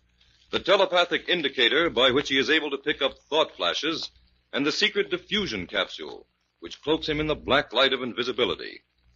Brandon's assistant, the beautiful Fern Collier, is the only one who shares his secrets, and knows that he is the man the underworld fears as the Avenger. And now, The Avenger and the Ghost Murder.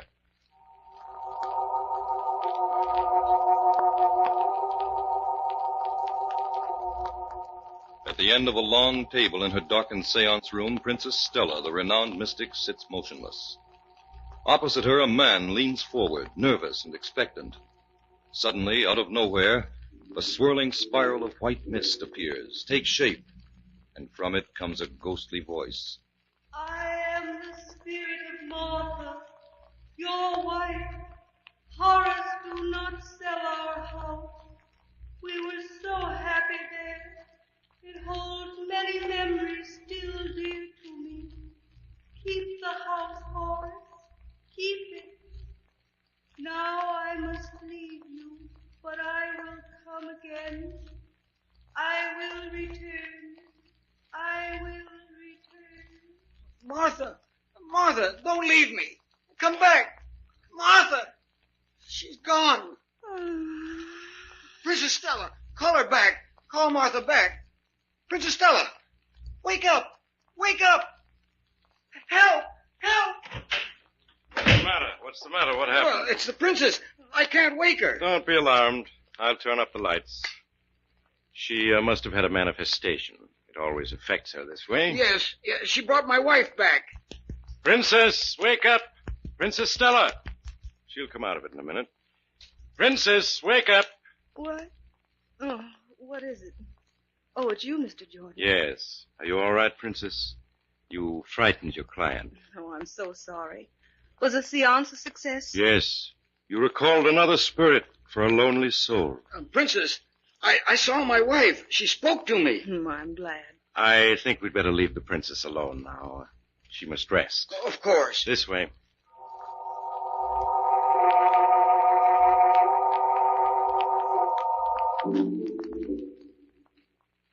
Well, how much did he pay you, Jordan? $50, Stella. Pennies. Now, Stella. Well, I'm getting sick of going through this routine day after day for that kind of money. You promised me Have that... patience, Stella. I told you that before long we'd be cleaning up. Well, And I meant it. Well, you'd better pull something out of the hat, or I'll retire. And then where'll you be, Jordan? No, Stella, that's no way to talk. After all I've done for you. After all you've done for me? Ha. Shut up. There's a woman in the waiting room. You've got to see her now. Yeah, well, she's in for a disappointment. I've had enough of ghosts today. You've got to see her and talk to her at least. Ah, well, all right. I'll bring her in. Then I have to leave. I have an appointment uptown with a fellow by the name of Brandon.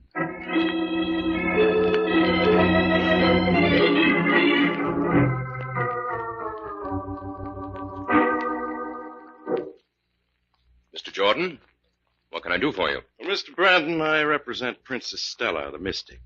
No doubt you've heard of her? Well, yes, I have. Well, Princess Stella is going to try for that $50,000 prize the Rollins estate is offering for a genuine manifestation. Isn't that rather a waste of the princess' time, Mr. Jordan? What do you mean?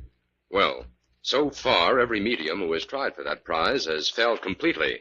Every so-called manifestation was promptly exposed as a hoax. Oh, Princess Stella is in a class by herself. Those others were charlatans. Princess Stella is a true psychic. A genuine spirit medium. Mr. Jordan, suppose you come to the point. What brought you here to see me? You may be a scientist, Mr. Brandon, yet I feel that some of your ideas may be in sympathy with those of the princess. Why? Well, you've written some brilliant articles about your experiments in the field of mental telepathy. So I thought you might be interested in endorsing Princess Stella as a medium. Your word would go a long way in helping. Just a minute, Jordan. Let's clarify our terms. My telepathic experiments have to do with the concentrated thought waves of the living. That is a science. Oh, but Princess Stella is a very clever actress, no doubt. No sale, Jordan. If we win the Rollins prize, we're willing to cut you in for 10%. No, thank you. I'm not interested. As a matter of fact, I'm on the other side of the fence completely. You mean you're going to fight us? In a way, yes. You see, I promised Neil Hayden, the Rollins lawyer, to act as a judge when Princess Stella puts in her bid for the prize. You what? I'm willing to give your client a fair enough chance. If Princess Stella really can produce a ghost, I'm sure the whole scientific world will sit up and take notice. Well, thanks for being such a sport about it, Brandon. I think you understand my position. Even a true artist needs a little A little clever exploitation. Yes, that seems to be a generally accepted idea. Anyway, I feel we'll get a square deal from you, Brandon. I'm merely interested in keeping things in their proper places, Jordan. Mm-hmm. I think Princess Stella's so-called manifestations belong strictly in the field of entertainment, not to be confused in any way with any branch of science. Well, perhaps the princess can convert you. Well, I won't take up any more of your time. I'll see you at the seance next Thursday. Right. I'm looking forward to it. I can find my way out. Thanks for the interview. Not at all. Goodbye.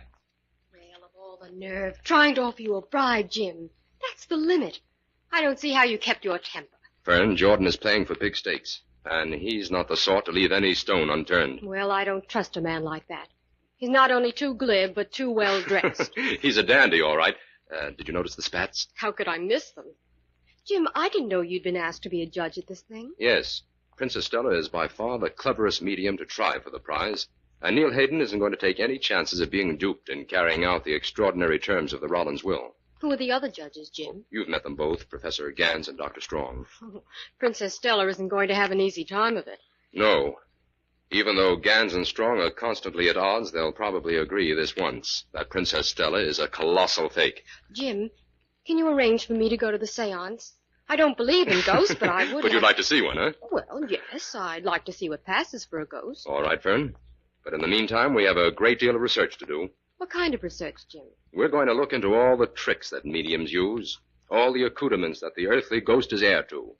The blaring horns and trumpets, the moving tables and the tilting chairs, and all known devices that have ever passed for ghosts. Sounds interesting, Jim. We mustn't underestimate Princess Stella, Fern.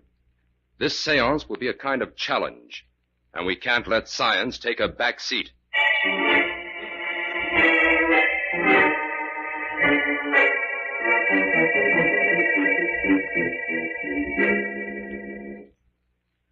You're late, Brandon.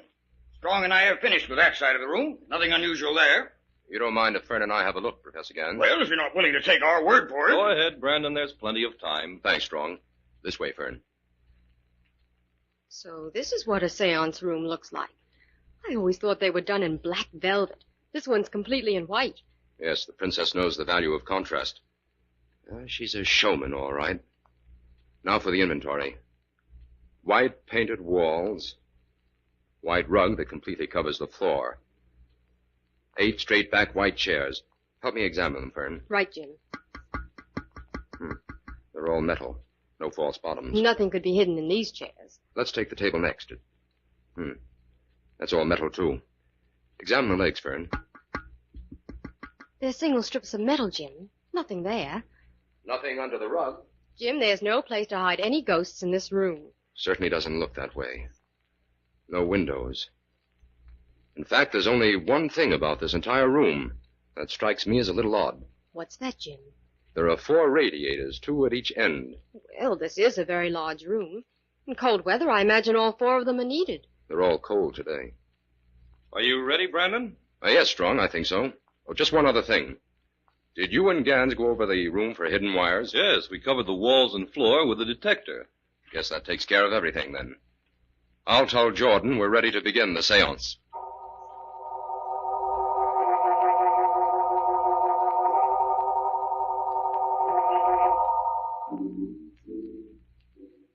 Who calls me? Who calls me from my spirit world? Quick, Gans, put your flashlight on that corner. There's someone there. Yes. Jim, look. Something white, floating there near the wall. It's a ghost. I see it, Fern. Turn on the lights. There's something there, all right. I'll do it. Hurry, Jordan. It's gone. Good heavens, Jim. It must have been a ghost. Look at the Princess Stella. She's in a trance. Wake up the princess, Jordan. Wake her up. Of course. Princess Stella. Princess, wake up. Oh, gosh, Jim, this is more than I bargained for. She's coming to. What happened? Brandon, Strong, help me examine this end of the room thoroughly. This sort of thing just isn't possible. That was the strangest thing I ever saw. A truly wonderful performance. There doesn't seem to be a trace of anything to mark the passage of that ghost. Well, fellow scientists, what are we going to do? If we can't explain this manifestation, we have to award the prize to Princess Stella. Not so fast, Strong. Well, what do you suggest, Gans? I don't know. What do you think, Brandon? There's no denying it. We saw the ghost, and it's up to us to explain exactly what it was and where it came from. I think we'd better call for a repeat performance. Right. I'll tell Jordan. Jordan, come over here. Yes? Yes, what is it, Professor Gans? We're not convinced, Jordan. We're calling for another seance. No, I cannot. I am exhausted. I cannot. Princess, the judges are within their rights. The terms of the will stipulate that 2 tests may be demanded. Oh, I am faint. I cannot go through all this again. Now, gentlemen, the princess is nervous and upset. Could we postpone the second seance until tomorrow? Well, I don't see why not. What do you say, Brandon? I think that's an excellent idea. Are you agreed, Gans? Yes. In fact, I prefer that. I've just remembered something that may prove helpful to us. I'll need a little time to check on it. We'll meet tomorrow, then, Yes, Jordan. However, I'd like to speak to you privately for a few moments. Now. Oh, certainly. Come into the other room. This way, please. Now, Professor Gans, what is it? Have you and the princess traveled much abroad? Yes, widely. About 20 years ago, did you bill yourselves as the Countess and the Clown? Why, no. That must have been someone else. Why do you ask? They were a popular carnival act in Austria when I was teaching there. Something about you two reminded me of them. Well, the princess and I are not exactly a vaudeville team, Professor. I wonder what became of that act. I must find out before the seance tomorrow. Really, Professor, what can that have to do with Princess Stella and the Rollins prize money? It may have everything to do with it, Jordan. I'm rather certain that the Countess and the Clown are fugitives from justice.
Now, back to the Avenger and the Ghost Murder.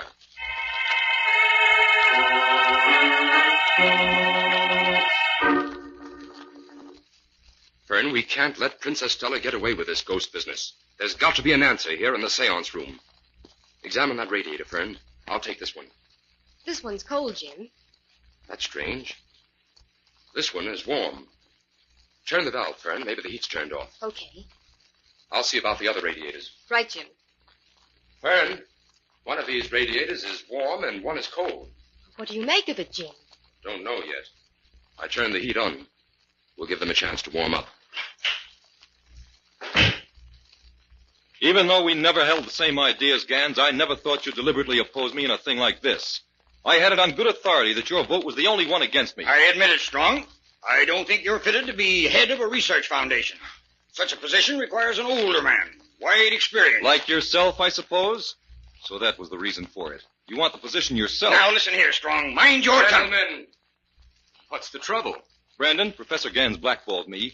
I'd have been elected head of the Lansdowne Foundation if it hadn't been for him and his petty personal ambition. Now, this is a matter between you and me, Strong. Let's keep it that way. I voted in good faith for what I believe to be the good of the foundation. Your day is coming, Gans. I'll get you for this. Are you gentlemen ready to begin? Everyone is waiting. Well, Jordan, I see you've decided to brazen it out. If you have anything to say to me, Professor Gans, say it in private. I'm afraid that won't be possible. My news will be of interest to the public. But I have decided to let you put your show on first. My news can wait. I'll call everyone in then.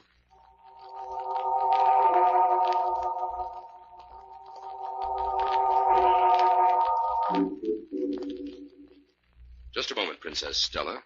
Will you sit at this end of the table today? Very well, Mr. Brandon. It makes no difference to me. Thank you. Turn out the lights, Jordan. I'll keep my flashlight on you. All right. Now, take your place in the circle, and everyone join hands. Hayden will hold my right wrist so that my hand will be free to turn on this flashlight in an instant. There. Are you ready, Princess? I am ready. I call upon some friendly spirit. Let my voice penetrate these walls and travel on wings of wind. Out there in the vast unknown, I seek a friend, a lonely, unhappy spirit. I would call you back from the dark, lost valley of the beyond.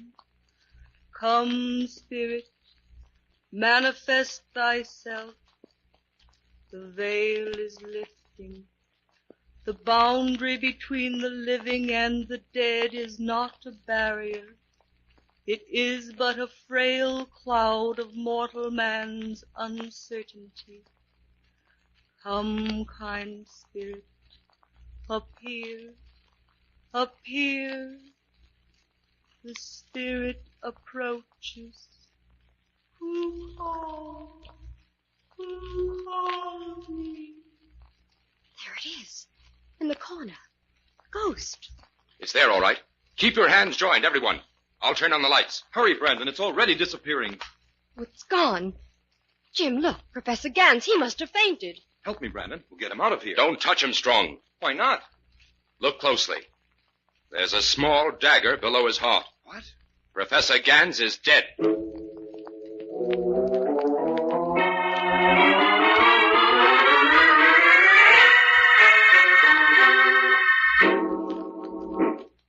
Well, the police have confirmed my suspicions, Vern. Professor Gans was killed by a poisoned dagger. Any prints on it? It was too smudged to be of any value. Jim, up until now, I'd never believed in ghosts. But you'll have to admit that no living person in that room could have thrown that dagger. No one broke the circle for a second. So you're willing to pin this murder on a ghost? Well, how do you explain it then? The ghost is the only one that we can rule out. Because, you see, there wasn't any ghost. There wasn't any. But, Jim, we saw it twice. What we saw was nothing more than a clever mixture of muriatic acid and ammonia vapor, released through tiny holes in the dummy radiator. One radiator at each end of the room was a dummy. But how did the ghost disappear so quickly? The gas was operated by an automatic pressure gauge in the basement. It was timed to last for 10 seconds. And that spiral whirling effect was due to the intermittent release of air, which circulated about the vapor. At the end of 10 seconds, the whole thing was dissolved by a very light spray of ammonia and water, also released from the radiator. Gosh, I almost believed in that ghost, especially after you placed Princess Stella at the opposite end of the table for the second seance. That's why they had 2 sets of radiators in that room, just in case a skeptic made a request like that. But what of the voice, Jim? It didn't come from anyone in the room. It came from the ghost. Well, that's easy. Princess Stella is an accomplished ventriloquist. Well, there goes my ghost story right up the chimney, or I should say right down the radiator. Fern, I don't want any of this revealed until we know who murdered Gans. All right, Jim. But I don't see how we're ever going to find that out. At the moment, neither do I. But we'll keep trying. Is the inspector still questioning Jordan, Strong, and the princess? Yes, but he'll have to let them go for lack of evidence. I wonder if Jordan had time to put on his socks before he went to headquarters. His socks? Yes. Our fashion plate disillusioned me. He appeared at that last seance without any socks. Well, Fern, get your coat. We're going to the gymnasium. Whatever for, Jim? I'm interested in seeing a little professional boxing. I've often heard those French savate boxes are something to see.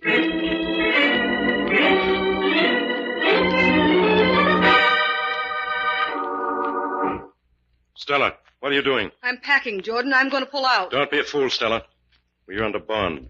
You've got to stay here and stick things out. You suit yourself. I'm leaving. Now listen to me, Stella. We still have a chance to pull through all this and win that $50,000 prize.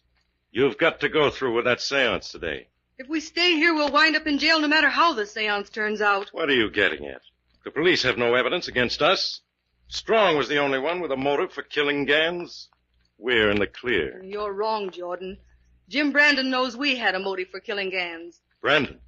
How could he know anything? I heard the inspector tell Brandon to search Gans' apartment. Since Gans knows who we were and all about the trouble that you got us into in Vienna, he must have had some proof of it. Brandon has that proof now, and he's just waiting for the proper time to use it. That does put us in a spot. We've got to get out of here, Jordan. I'm afraid. What are you afraid of, Stella? Did you kill Gans? How dare you say that? Now, take it easy, Stella. Listen, I'll make a deal with you. If you'll stay here and go through with this seance, I promise you have nothing to fear from Brandon. What are you talking about, Jordan? You wouldn't try... Don't worry about what Brandon knows, that's all. Is it a deal? I don't know. How do I know I'm not next on the murderers list? You're being hysterical. Now, come on now. Get things ready for your performance. If you make it a good one, Stella, we'll be on Easy Street.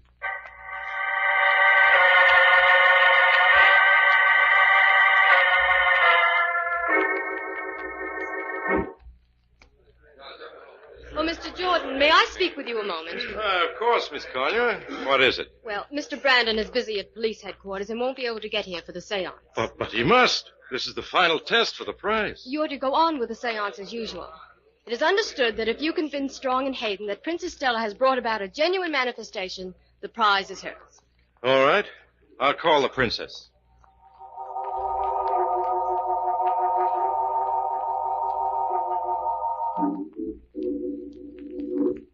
We are ready. Close the door, please, Mr. Jordan, and turn out the lights. Yes, Princess.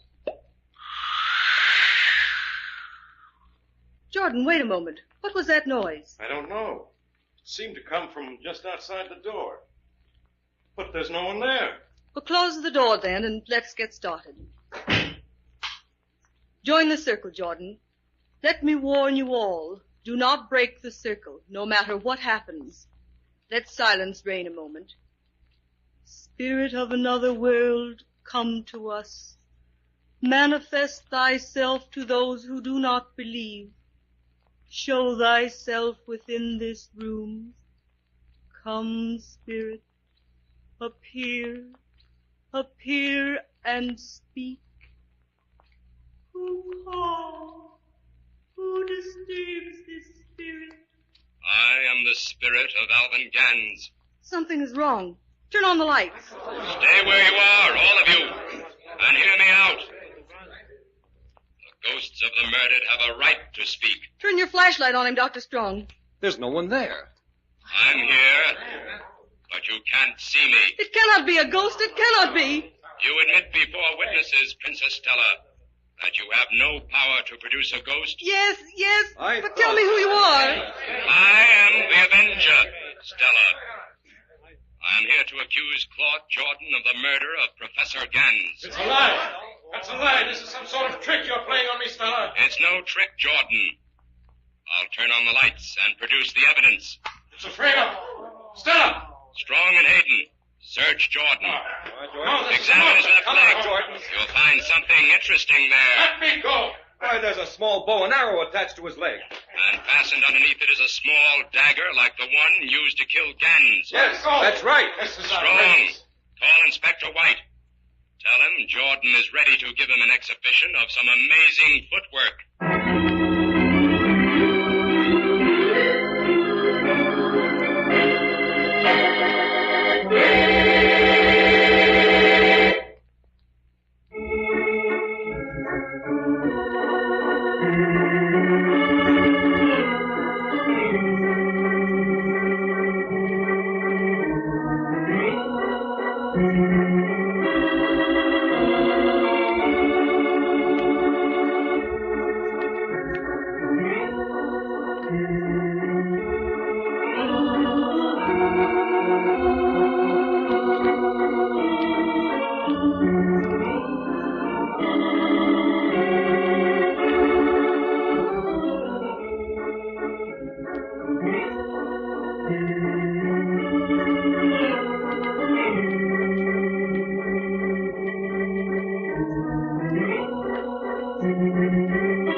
furnished the clue that solved this murder case. I did?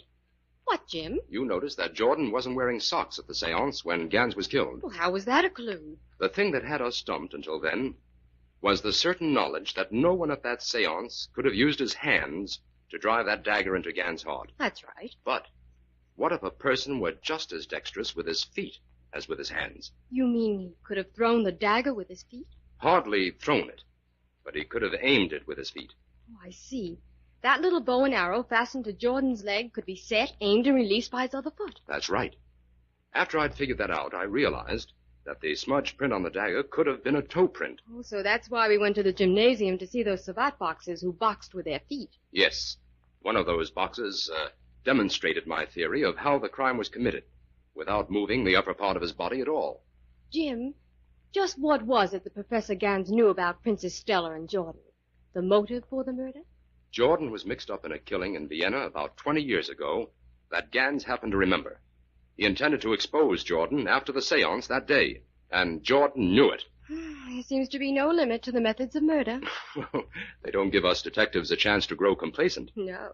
This one really had you on your toes. Oh, a pun, Miss Collier, that some would call a very murderous weapon. All characters, names, places, and plots used in the Avenger program are fictitious. Any similarity to persons living or dead is purely coincidental.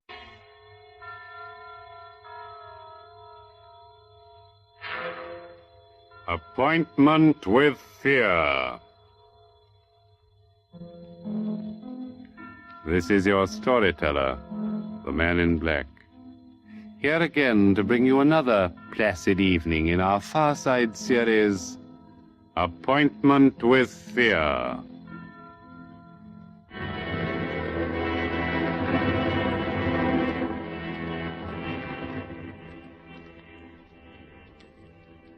This is the story of a man who commits murder and gets away with it. Does the idea shock you? Do you believe that justice must always be done? But you and I needn't be cynics to know that justice is very seldom done in this world. Innocence flinches. Guilt is childish and bland. Innocence is imposed upon. Guilt can compass all things, even a successful murder. And I know this because I was the murderer you asked? They would hardly tell you that if you inquired at Scotland Yard. I was the victim.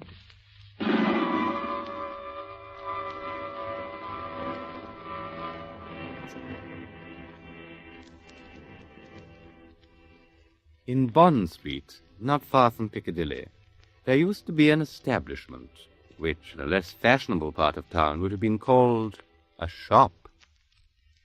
On the windows, in letters as discreet as a visiting card, were the words, Charles Markham, Antique Dealer. 40 years ago, far back it takes us, this antique shop, despite deep carpets and crystal chandeliers, was a dingy place. It rustled with the ticking of 100 clocks. It was shadowed by damascened armor and the colors of tall tapestries. And late one summer night, when the shutters had long been closed on the windows, a four-wheeler drew up at that door in the gas-lit street.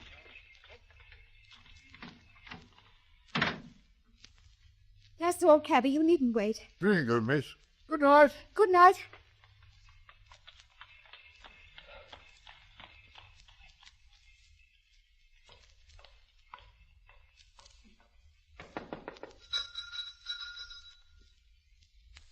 It must be here. It must be. I won't go back to that place. I'll kill myself first. Now, look here, old man, you needn't. I beg your pardon. And I beg yours. I'm not the person you were expecting, am I? No, madam. As a matter of fact, I was expecting a police officer. A police officer? Merely an old friend who often drops in for a talk and a drink. You're are Mr. Markham, aren't you? Yes, my name is Markham. Can I be of any service to you? I want to come in. I want to buy a present for somebody. Really, madam, this is hardly the time. Yes, I know it's late. It's nearly 1 o'clock, madam. Surely tomorrow morning. Oh, that'll be too late. This is a special occasion. It's a birthday present. Yes, it's a birthday present, and I've got to deliver it at breakfast. And Sir George Lisle says this is the only place in London to buy antiques. Sir George flatters me. Won't you let me come in just for 5 minutes? Well, under the circumstances, madam, I think it might be managed. One moment while I put some lights on. No, please. That one little light will be enough. But you won't be able to see anything. That doesn't matter. I'll trust your judgment. Just as you like. This way, madam.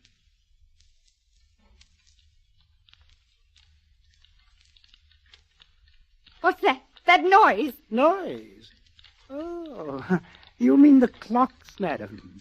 There are more than 100 clocks in this room. I'm very fond of them. Don't they get on your nerves, ticking away together like a nightmare, striking the hours together? They don't strike together. When the hour approaches, you'll hear a musical din that lasts for some time. Might I interest you in perhaps a clock? No, I hate them. Well, all the same, this grandfather clock might amuse you. What about it? Observe the signature. Johannes Carver. Londini Fecit Anno Domini 1752. You could see better, madam, if you raise that veil. I'll keep my veil down, thanks. Just as you please. But look at the clock. I open the glass. I open the glass face. Like this. I push the second hand forward. Like this. And...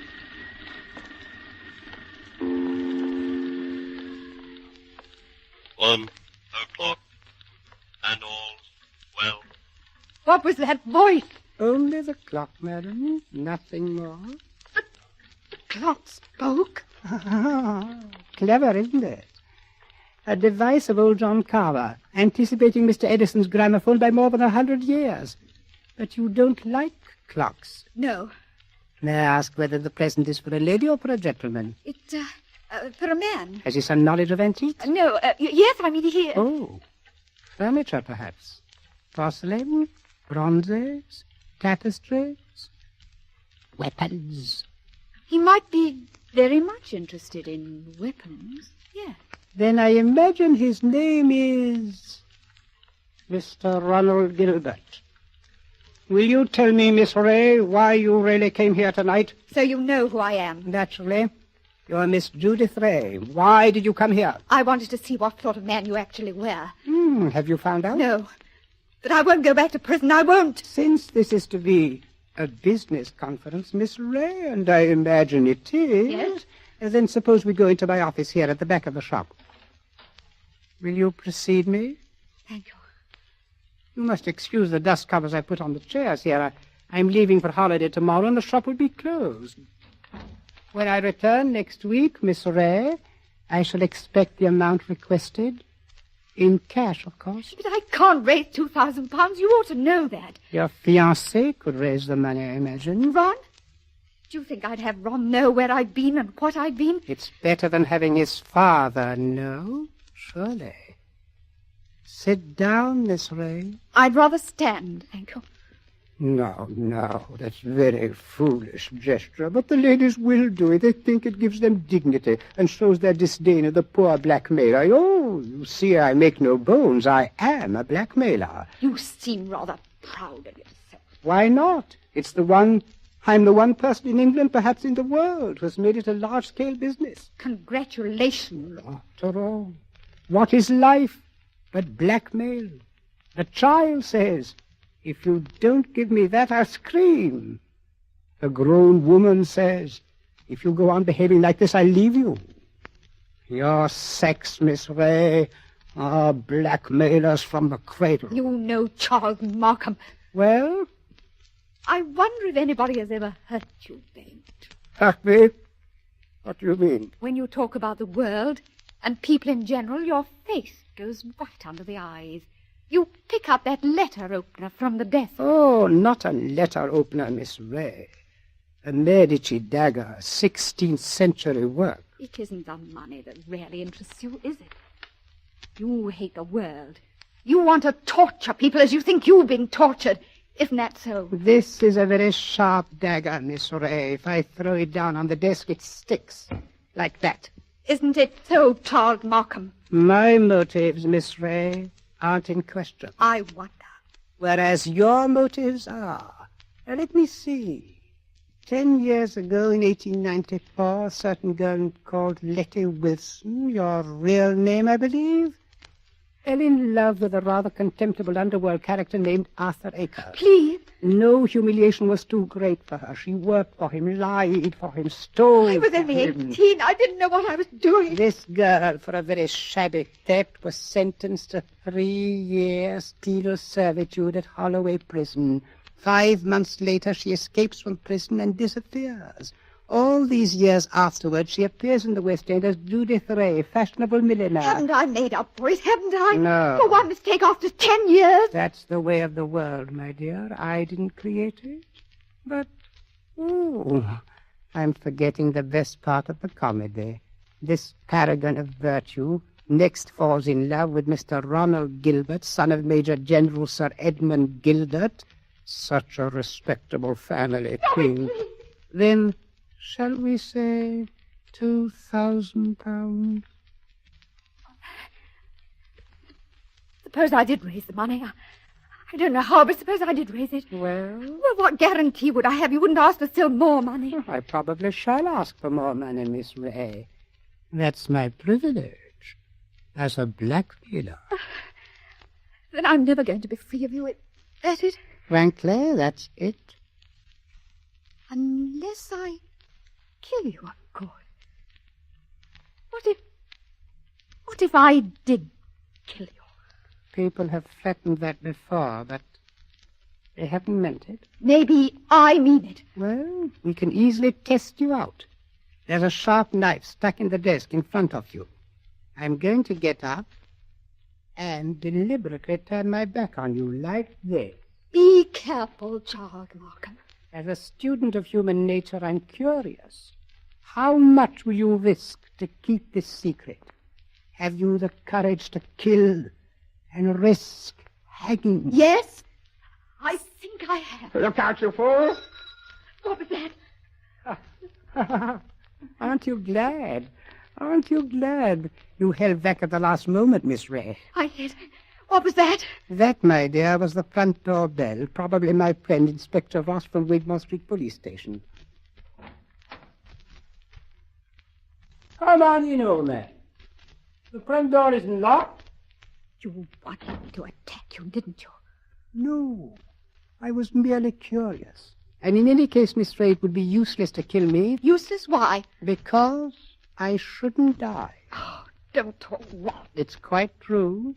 A man in my position must take certain precautions. If you killed me, I should be back to haunt you within half an hour. And I don't happen to be joking. Come in. Now, look here, Markham,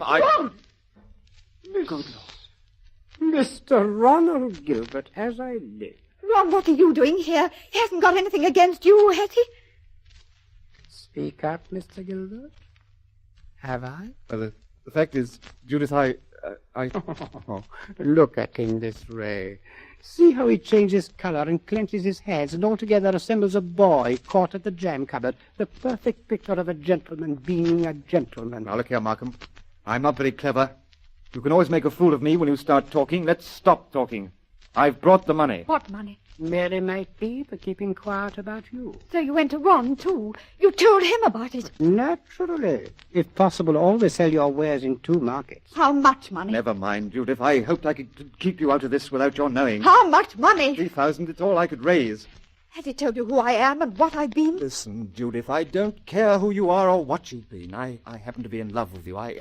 Never mind. Let's get out of here. Oh, Ron is no good. He'll to come back for more money. Know that, but what else can we do? Nothing, I'm afraid. What's that knife doing stuck in the desk? Nothing dangerous, I'll show you. No? Merely a curio. I pick it up like this. I flick it down like this. And pick it up again. Miss Ray was much interested in the dagger? May I have that envelope with the money, please? There you are. Take it. Thank you. As I explained to Miss Ray, I am leaving tomorrow for a holiday, hence the general disarray and the dust covers on the chairs. Before my departure, I'm glad we could settle this affair as you would say, like gentlemen. Before we clear out of here, Markham, there's just one favor I'd like to ask. Of course, old man, ask away. This is your job. I suppose you can't help being what you are, but never again, as long as you live, well, never even say that word, gentleman. Be careful, Ron. Look at his face. Tell me, Mr. Gilbert, how much money is in this envelope? You heard what I said, £3,000. Then take it back, my friend. I find we can't strike a bargain after all. What do you mean? Just what I say. Here's your money. You will now oblige me, both you and Miss Ray, by leaving my shop. What's up? What are you going to do? Tomorrow morning, perhaps even tonight, I'm going to get in touch with the police. I shall tell them where they can find Letty Wilson, alias Judith Ray. You can't do that, Markham. Oh, yes, he can. You hit him where it hurts. £3,000, my friend, is not enough compensation for the way you talk. There's the way, through the shop. Shall I escort you to the front door? No. You prefer to stay here and make a fool of yourself? You're not going to tell the police, Markham, I promise you that. And how are you going to stop me? With this. Ron, put that gun away. It's a funny thing, Judith. I felt a bit of a fool bringing this revolver along. But now I've got a use for it. Oh, yes, I've got a use for it. Maybe the best thing would be to go into the street now and call a policeman. You'll never get to the street, Markham. Are you following me into the shop? Yes. So, both of you, it appears, came here under false pretenses. You said you wanted to pay me some money. The money's still there, but you've lost your chance to get it. And our dear Judith said she wanted to buy a present for you. I showed her this grandfather clock here. This speaking clock. Don't go a step beyond that clock, Markham. I warn you. Nonsense, old man. You wouldn't dare shoot. Wouldn't I? No. And I call your bluff. 1 step. 2 steps. Oh! I know you're silly tried, my friend. You wouldn't risk it. You wouldn't. What's happening to me? Don't try to grab at the clock, Markham. It won't save you. You wouldn't risk your life. You wouldn't risk your family position. You wouldn't. Oh. 1:15, and all well. I had to do it, Judith. Don't you see? I had to do it. Did you? Is he?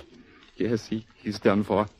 I tell you, I had to do it. Maybe he's not dead, Ron. Go and look at him. He's dead, all right. Please, Ron. Go and look at him. Well?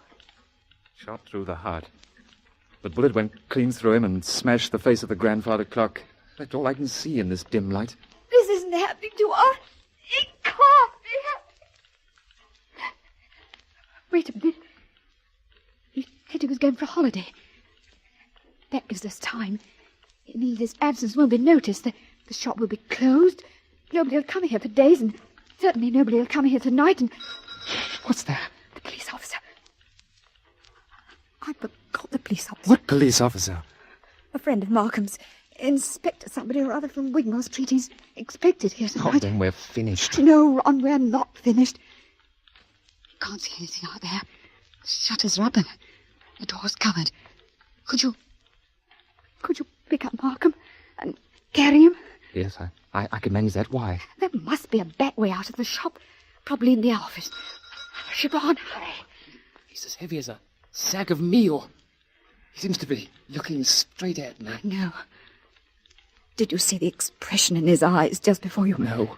He seemed to be looking behind us or beyond us. He said, through the door, quick. This police officer, Judith, he can't get into the shop, can he? Of course he can. The front door isn't locked. Or only hope is the back way. I thought I'd seen the back door. Oh, there it is. Just... sorry, Ron. It's locked. Isn't there a key? No. Maybe in his pockets, on a key ring. Time, Ron. I think I heard the front door open. Now, visitors coming in. I've got it. Dust covers. What? Those white cloth covers that fit over the chairs. Look at them. What on earth are you talking We used to play a game when we were kids. Somebody sits in a big chair, you fit the dust cover over him, and nobody can tell he's sitting there. Don't you see, Judith? That's how we can hide Markham's body. It might work if there's time. There's got to be time. Take the cover off that big wing chair. All right, maybe there's a chance. I'll fit him into it.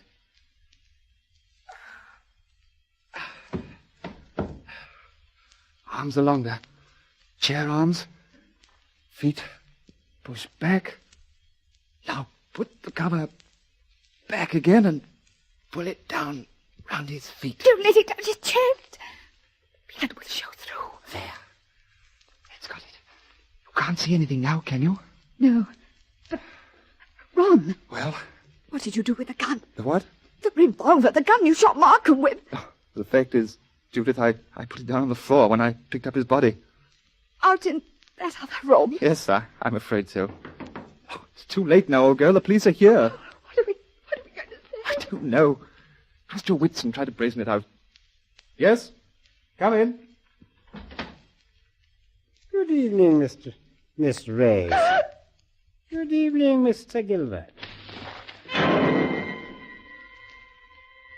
Charles Markham. You're Charles Markham. Correct, Miss Ray, but why should that surprise you? Why do you look as though you were seeing a ghost? Because we are seeing a ghost.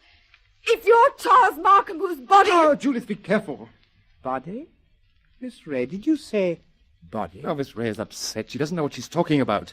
If you killed me, I should be back to haunt you within half an hour. That's what you said. I tell you, Miss Ray isn't herself. She had bad news today. A relative of hers died. I've been trying to make her feel better. Oh, indeed. Did you think it would make her feel better to bring her here? I don't understand. My dear sir, you're very welcome, but the situation is surely a little odd. I come in here and find you two looking as guilty as a pair of murderers in my private office in the middle of the night. Did you see anybody else here? There's nobody here, Mr. Markham. Not a living soul. Then you didn't, by any chance, meet my brother? Your brother? Yes, my brother Robert. You couldn't have mistaken him if you'd seen him. He looks so much like me that few people can tell us apart. Then that's it. Poor Robert often deputizes for me. He's learned to act like me, think like me, talk like me, but he doesn't like the work much. He thinks, poor fellow, my profession is beneath contempt. But he acts the part and acts it well, because I pay him. And I find it useful to have a double who will run risks for me. What have you done with his body? We haven't done anything with him. I see. Oh, well. In that case, all we can do is to sit down and make ourselves comfortable. Will you sit there, Mr. Gilbert? And you, Miss Ray, in that wing chair by the window. What's wrong, Miss Ray? Why don't you sit down? Because I prefer to stand, thank you. Oh. Then perhaps you won't mind if I sit in this wing chair. It's a very comfortable one. My brother always says... Don't sit down there, for the love of God! Don't sit down there! So... That's it. Yes, that's it. It is rather a thick chair. I pressed against the dust cover, and blood comes through. I lift the bottom of the dust cover and... What's the use of going on with this? I killed him. You admit it? Yes, I admit it, but Judith had nothing to do with this. I swear she hadn't. My telephone, you notice, is against the wall. I shall have to turn my back to you when I ring. Ring? Where? Wigmore Street Police Station. Give him a chance. Please, give him a chance. Hello? Operator. I want Regent 0586. I won't let them take you, Ron. I won't. It's no good, Judith. I killed the man. I meant to kill him, and that's all there is to it. A very sensible attitude, my friend. And if the lady has any idea of flying at me with that knife, just notice what I've got here. A .32 revolver. One chamber fired. Picked up off the floor in that other room. Where? Hello? Wigmore Street Police Station. The last time, Mr. Markham, won't you give him a chance? Quiet, Miss Gray. May I speak to Inspector Ross, please? Inspector Ross speaking. Isn't that Mr. Markham? Got it in one, Inspector. Charles Markham here.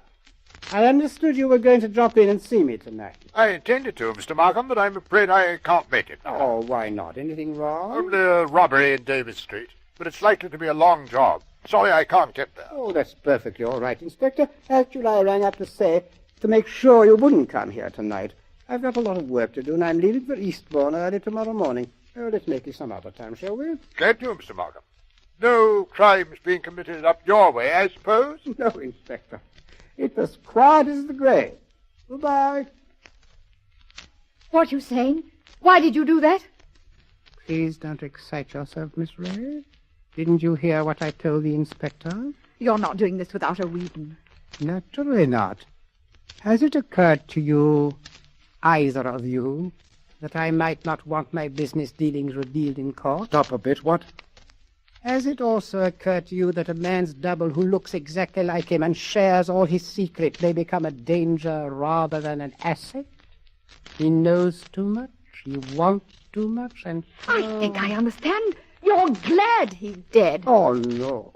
Not glad, my dear. You shocked my brotherly feelings, but definitely relieved. Oh, then what? You may quiet your fears, Mr. Gilbert. You may stop trembling for good, Miss Ray. I shall save your skin because I mean save my own.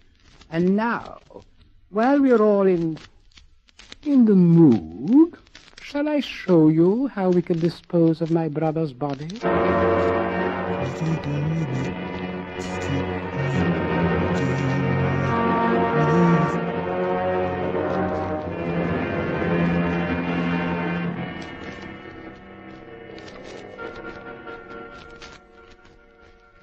This, as I said before, is the story of a man who commits murder and gets away with it. Ronald Gilbert, now an old and honored man, looks back across the years and is still firmly convinced of his own guilt. But of course, Ronald Gilbert never shot anybody. I was the man who committed the murder.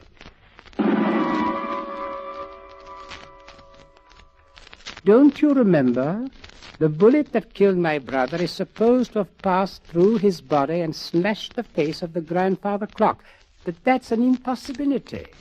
The face of a grandfather clock is much higher than the heart of a man.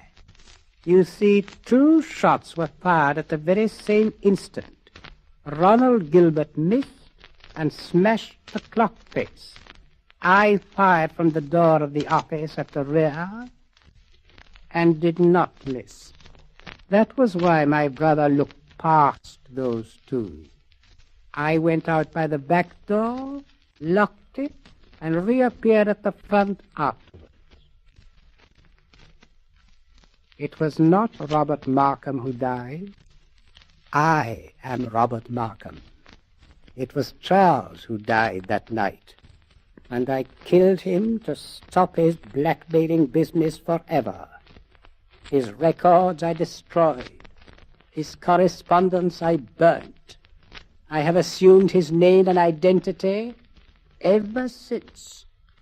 Dare you say, if I stood on trial for murder, that you would condemn me?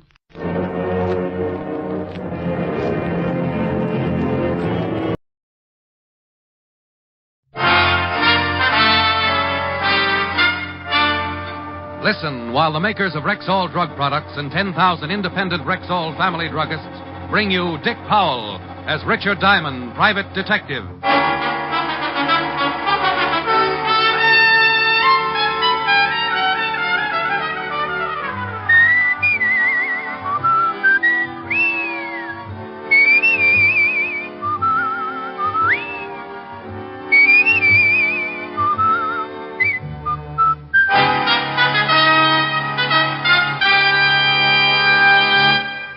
Good evening. This is your Rexall family druggist speaking to you for the 10,000 independent druggists who have made the word Rexall part of our own store names and who recommend and sell the 2,000 or more drug products made by the Rexall Drug Company. Like Rexall aspirin, for example. There's no faster-acting aspirin made than Rexall aspirin. When swallowed with water, Rexall aspirin is ready to go to work for you even before it reaches your stomach. Quality like that is what we family druggists are talking about when we tell you can depend on any drug product that bears the name Rexall. Good health to all from Rexall. Now, your Rexall family druggist brings you a transcribed half hour with Richard Diamond, Private Detective, starring Dick Powell.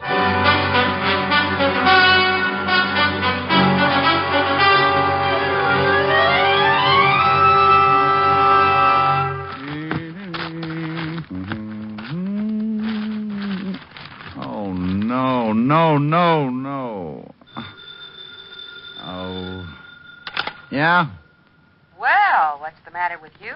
Oh, hello, Helen. Nothing has gone right all day. I called your office, but you left an hour ago. What took you so long getting home? Well, I had to stop by the laundry. Didn't have any clean shirts. Are you forgetting we're supposed to be at my mother's at 7? No, honey, I'm not forgetting. What time is it now? A little after 6. No, nuts. What in the world's wrong? Well, first of all, I haven't seen anything that looks like a client for 2 weeks. That's unusual. I only got 2 hours sleep last night. You're complaining. Oh, no, honey. Then what is it? Well, that stupid laundry gave me the wrong bundle. I can't go over to your mother's with my bare chest hanging out. Well, can't you go back and get the right bundle? Well, it closes at 6. Oh, be practical. It was the laundry's fault, so use one of the shirts out of the wrong bundle. They'll have it clean. Now, what if it doesn't fit? Make it fit. Now, I won't have you being late again. Well, all right. I'll see you at 7. I still love you. Then tell your mother not to suggest Monopoly again. I have to get some sleep tonight. The shirt wasn't bad, a little short in the arms, but with my charm bracelet, no one would notice. I shaved, cussed a little, showered, cussed some more. Really let loose with some choice ones while I got dressed and kept it up all the way over to Helen's. She walked out in a green number that plunged so far it could have been arrested for attempted suicide. Sure cure for cussing. Like it? The guy who went off the Golden Gate didn't have half the drop. Oh, stop perspiring and come on. Helen's mother lived in a 40-room vault on Long Island. We had a wonderful dinner. Soup, salad, pheasant on the glass. The only thing missing was cracked crab. Until Helen's mother suggested Monopoly, then I nearly shelled her and ducked her in the mustard. About 1 o'clock, my eyes felt like 2 3-minute eggs lost in a sand pile, so I gave up and went to sleep right in the middle of a tricky trade for my railroad. Helen apologized, looked at me hatefully when I suggested a piggyback ride to the car, and by 2 o'clock she dropped me in front of my flat on 53rd. You were horrible. Oh, well, how did I know your mother had the electric company, too? No. I'll talk to you tomorrow. All right. Kiss? You can't even keep your eyes open. This is going to stop me. I do my best work with my eyes closed. No. All right. Honey, are you growing a beard? That's my mink coat. Oh. Night. Good night.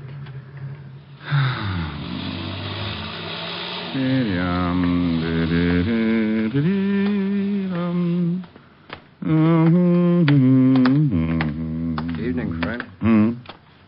Your name Diamond? Yeah. What do you want? I got some laundry that belongs to you. That's nice. Nothing like getting your laundry at 2 o'clock in the morning. You got mine. We'll stop around about noon tomorrow and we'll swap. I'd like it now, friend. I gotta leave town. Oh, look, I'm a little tired, friend. I want the laundry. Yeah, well, you're dealing with a bad customer. I just traded Pennsylvania Avenue for one lousy railroad. What? Come back tomorrow, friend, and I'll give you your laundry and a detailed explanation. I want the laundry now. Now, look. You look. Well, if anything could have opened my little old sleepy blue eyes, it's that lovely gun. You look divine together. Now, let's go up and get the laundry. What's the matter? You got the only long underwear with sequins? Move. And I moved. Up to my little flat with the laundryman sticking close enough so I wouldn't forget the big gun on his hot little hand. We went in and traded bundles. You opened it, huh? Well, what did you want me to do? Put it on a table and offer up prayers? You're a little too wise for your own good, but I got what I wanted. No hard feelings. Yeah, well, I hope your socks fall down. You just stay put until I'm out of the building. Thanks, friend.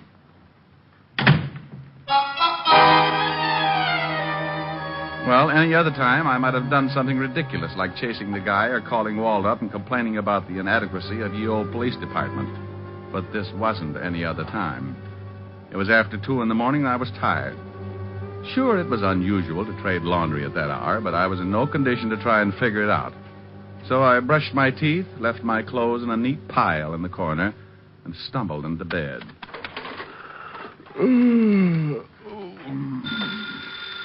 Oh, no, I'll never get any sleep.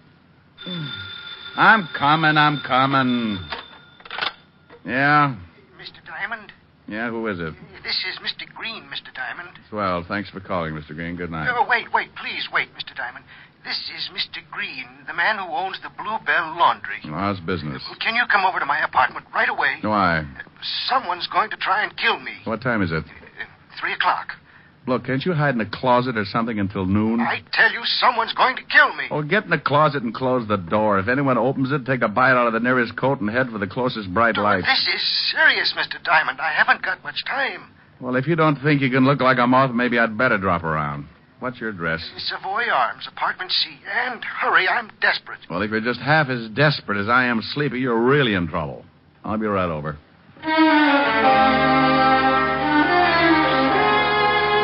I stumbled back into my clothes and downstairs and a quick walk down to Park where I could grab a cab. Then 10 minutes later, I was knocking at the door of apartment C. No answer. I was about to try the door when it opened. Mr. Green? You're too late. Mr. Green. He opened the door all right, but that was as far as he got. He just slid down and stretched out on his stomach, head turned sideways, thick glasses pushed up at an angle, his weak eyes trying hard to see everything there was to see before they closed for good. I kneeled down beside him. Jones. Wrong laundry. Number Jones. Green. Well, everybody dies. He'd been shot just under the heart from the back. A warm breeze made me turn and look out the open window on the far side of the room leading out to a fire escape. I went over and looked out. Nothing. But it was a good bet that the killer had shot Green from there. I put in a call to Walt, and in 10 minutes he was standing over Green. And this is the guy who owns the laundry and gave you the wrong bundle. That's right. How do you always get mixed up in things like this? Well, it's a talent. Did he say who he thought was after him? Oh, he just told me that he was in fear of his life. Now, what about the guy who shoved the gun in your face and took away the bundle of laundry? Oh, about my size. Had a hat on, light gray suit, brown eyes, heavy eyebrows, high cheekbones, very sharp features. Well, let's go down and run through the gallery, see if we can get an identification. Okay. But first, let's take a run down to the Bluebell Laundry. Might be a good idea to find out what this is all about.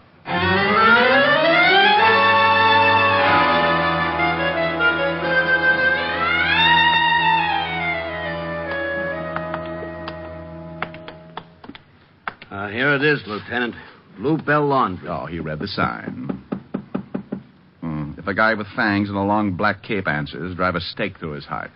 Or shoot him with a silver bullet. You keep your suggestions to yourself, Sergeant, or I'll open this door with your head. These keys are in better shape. I tell you, we can't use them.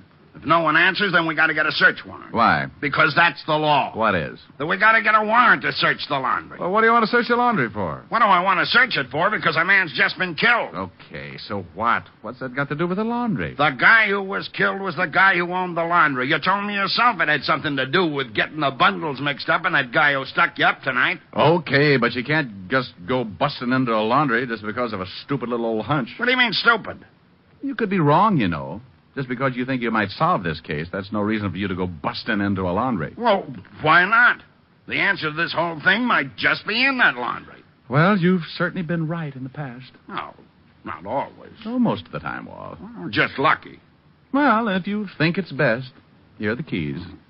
You understand, right? Oh, sure, Walt. Lieutenant. Yeah? Oh, nothing. You stay out here, Sergeant. Well, we're in. I hope the commissioner doesn't hear about it. About what? Breaking and entering. Breaking up? What? Why, you... Fiend? Yes. Walt hopped around for a while until he ran out of steam, and then we went to work and took the laundry apart. The way it stacked up, I had gotten the wrong bundle of laundry. The guy who'd stuck me up at 2 a.m. had gotten mine. So the bundle that I'd gotten by mistake figured to be pretty important. There must have been something else in there besides clean shirts. So, Green, the owner, made a mistake. Oh, but that's kind of hard to do, Walt. You got to have a ticket to get your laundry. Ticket with a number on it? Well, sure. It should correspond with the numbers on those bins. Hey, wait a minute. Before Green died, he said something about a wrong number. And a name. What name? Jones. Now, look, when I brought my laundry in, Green wrote my name and number down in a book. Let's see if we can find that book. Walt took one side of the shop and I took the other. Inside of 10 minutes, we had the book. We turned to the page with deliveries dated for the day before and found my name. Now, here it is. Richard Diamond. Uh-huh. Laundry number 99. That's right. That was the number on the ticket I gave him. Then Green didn't make a mistake. But he'd have to give you the wrong bundle. He couldn't get mixed up with the bins, Mark. Walt, turn that book around. Turn it around? Upside down. Ah. Now, if that number was on a ticket and I handed it to you upside down... 66. Yeah. Who's listed under 66? Let's see, it's not on this page. Here. Well, I'll be... John Jones. No address. John Jones. Green had said Jones before he died. Jones had the laundry ticket marked 66. Green had evidently looked at my ticket upside down and given me Jones's bundle. Green couldn't have known anything important was in that bundle or he wouldn't have made the mistake. And then why was he killed? Doesn't figure. Well, if he was just a go-between, it does. He didn't put the important something in the bundle, or he would have just held the bundle until Jones arrived and then given it to him. Then the bundle came wrapped with the something in it. Now, look, Walt, you know how these small places work. They send their stuff out to a large laundry and cleaning plant. Yeah, but which one? Hey, I got a shirt on it from that wrong bundle. I bet it's got a laundry mark. Should be on the collar. Let's see. Well, let's not strangle me, huh? Maybe unbutton a few buttons. Great Scott. Well, go ahead, Grabby. Let's see. There's some writing on the collar. Read it out and I'll write it down. 86A45L. What kind of a laundry number is that? Find out, and you might have the guy who slipped something in that bundle and was responsible for Green's death.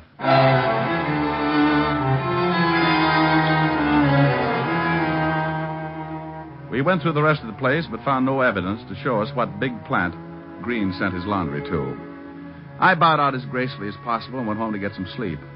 It was 4 a.m. when I stumbled into my flat with just one thought in mind: sleep. And I got it in a hurry.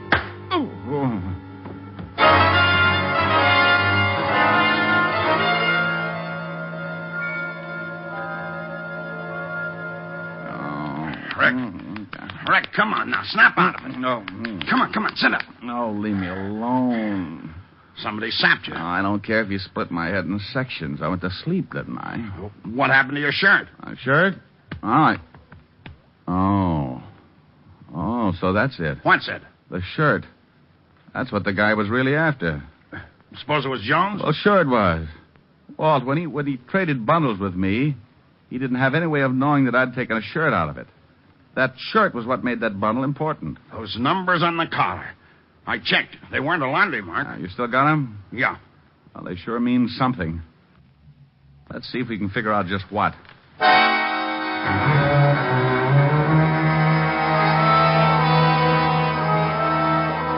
I gave Walt a pencil and paper, and we put our two brilliant minds to work trying to figure out the numbers that had been written on the collar of the shirt. Just numbers with two letters, A and L. Easy problem for two brilliant students of criminology. I got it. You have? Let's take the numbers down to the decoding department. Oh, that's what I like. Perseverance, a sharp mind, and nothing's too tough for us.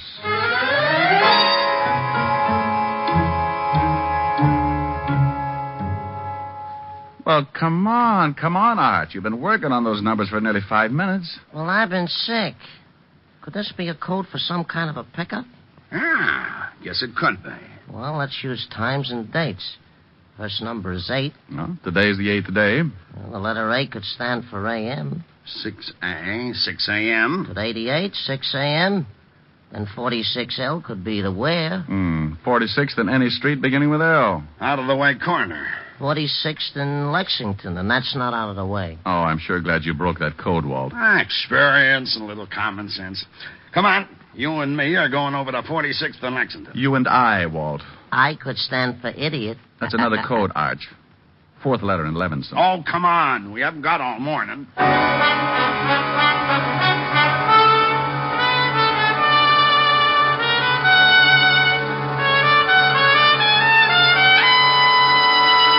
You're listening to Richard Diamond, Private Detective, brought to you by the makers of Rexall Drug Products and your Rexall family druggist. And here he is. Every woman will tell you that the ideal home antiseptic is one that will serve as a mouthwash, gargle, and breath deodorant, all with equal effectiveness. And that's exactly what Rexall MI31 does. Well, now how did you know that? Because I read all about it in your big ad in this week's issue of Life. Say, isn't that a good ad? A whole page crammed full of top-quality Rexall products. Some of them at special bargain prices, good all this month. And every one of them just as reliable as Rexall MI31, America's popular all-round mouthwash. What's more, Rexall gives you a full pint of MI31 at the same price as other leading brands of smaller quantity. That's why I've learned to watch for your ads. I learn all about these wonderful money-saving values. And they always remind me of so many things I need, too. Then maybe I'd better tell our listeners that this same full-page ad is appearing in current issues of Collier's, Look, Saturday Evening Post, and Country Gentleman. Check it carefully. And remember, you can depend on any drug product that bears the name Rexall. And now back to tonight's adventure with Richard Diamond, Private Detective, starring Dick Powell.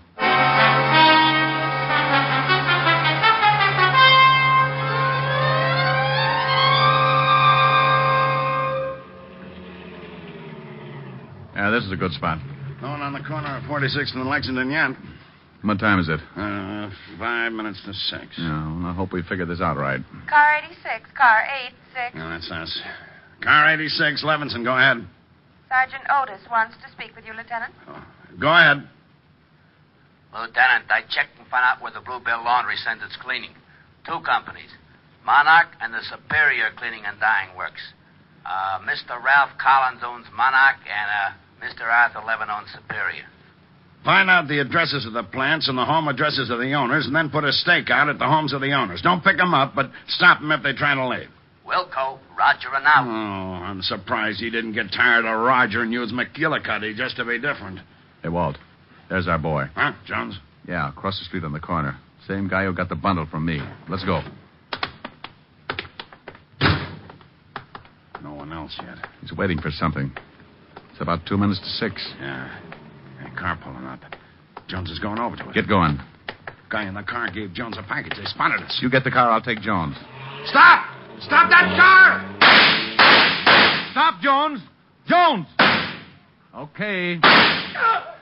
Car got away, but I put some bullet holes in it. Drop the gun, Jones. Okay. Okay, I'm hurt bad. Don't shoot again. Get me an ambulance, will you? Walt, he's got another bundle with him. I'll get back to the car and get the wagon. I think he got me in the stump. You want to talk? Yeah, okay. What's in the bundle you got from the car?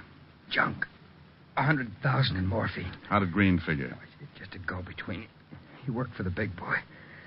Took our money, sent it in with an order for the stuff. Instructions in the collar of one of the shirts. Yeah. You killed Green? Yeah. Who's the big boy? Jones.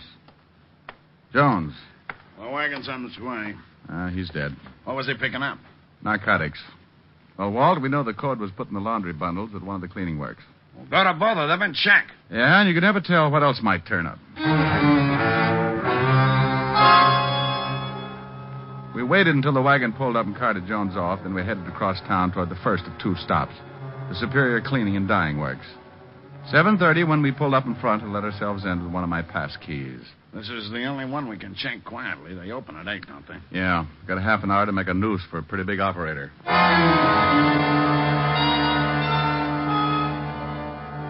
So we went to work on the Superior Laundry. Guys like Jones were caught every day, but the big boys, the ones who dished out the stuff from the top, the big syndicate operators, were tough to catch. And here was a chance to catch one. We got into the office and found the order books. Jones appeared in nearly every one. This was the place where Green had sent Jones's laundry. But it still doesn't prove enough. We've got to prove that the code was slipped in the bundle from this plant. Then we got to find the guy who does it. Well, come on. We got to work fast. This joint opens up in a half an hour. Hey, Walt, hold it. Car pulled up outside. Yeah. I can see it out of the window. Rick, it's the same car that passed the junk to Jones. The one I put the bullets in. Hey, he's coming in. He's coming up here. Get in the other room. Yeah, leave the door open.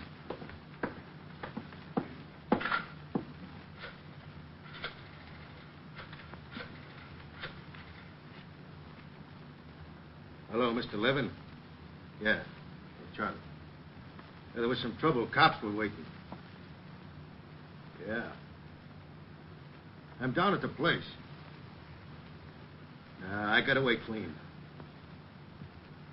Jones had the bundle. I'm sorry. Okay. Yeah, I'll blow. Let's take him. Hey! Hold it. He's making a break. Stop! That's your cover. He's got a gun. Blow him up. Well, he's had it. Yeah. Know him? Charlie Usher. Narcotics record. This sure turned into a mess. Yeah. Let's go see Mr. Arthur Levin of Superior Cleaning and find out what kind of cleaning works he's been running.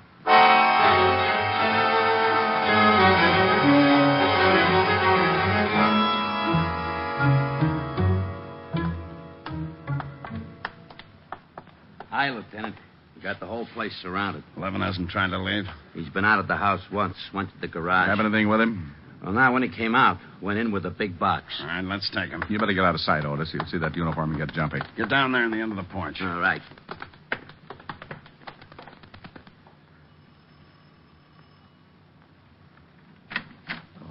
Yes? Police, Mr. Levin, we'd like to talk to you. Oh, well, come in. Thank you. I was just going to my office. Where is your office, Mr. Levin? I own the Superior Cleaning and Dye Works. You do laundry for Mr. Green's Bluebell Laundry? I do work for a lot of laundries. I believe that Mr. Green happens to be one of them. Know a man named Jones? I know more than one Jones. How about a man named Charlie Usher? Charlie... No.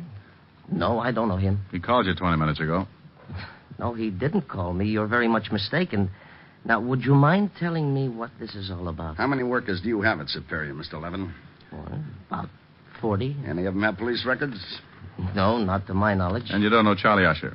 No, I told you I do not know him. Well, he had a key to the front door of your laundry. He used your office phone. I can't help that. He called to Mr. Levin. But I have never talked with a man named Charlie Usher. I what was swear in that box you brought in from the garage? Box? Books.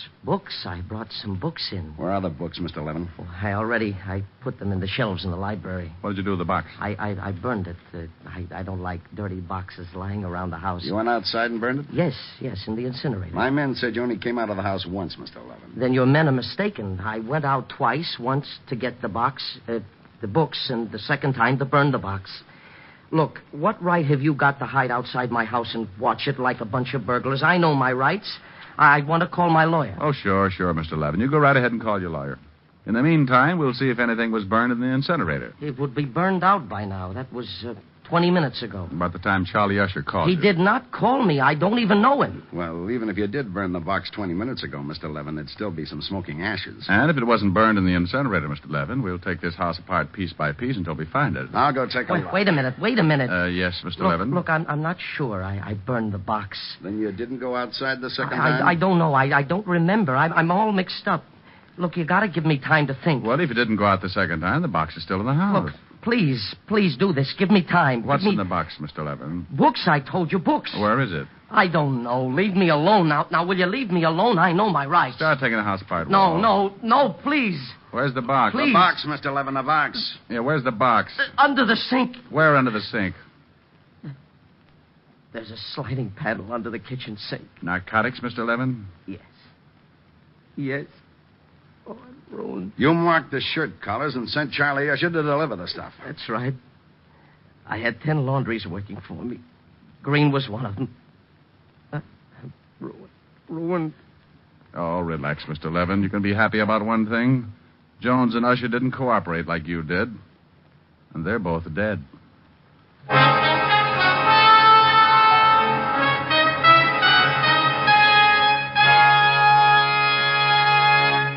Again, here's your Rexall family druggist. If you're often troubled with acid stomach, or if you're looking for a gentle, non-irritating way to achieve regularity, try Rexall Milk of Magnesia. Pure, mild, creamy smooth, and with no unpleasant earthy taste. Rexall Milk of Magnesia is justly popular. Buy the economy size, quart bottle. It costs only 69 cents at Rexall drugstores everywhere. And remember, you can depend on any drug product that bears the name Rexall. Good health to all from Rexall.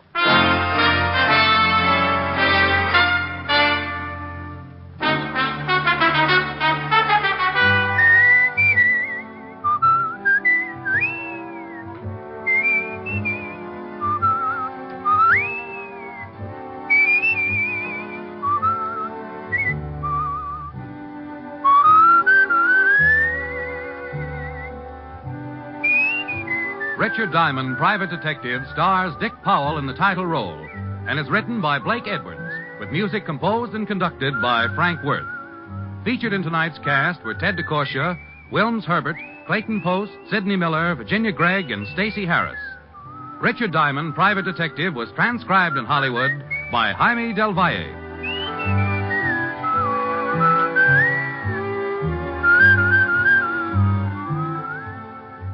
This is Bill Foreman inviting you to be with us next Wednesday at this time when we will again bring you Dick Powell as Richard Diamond, Private Detective.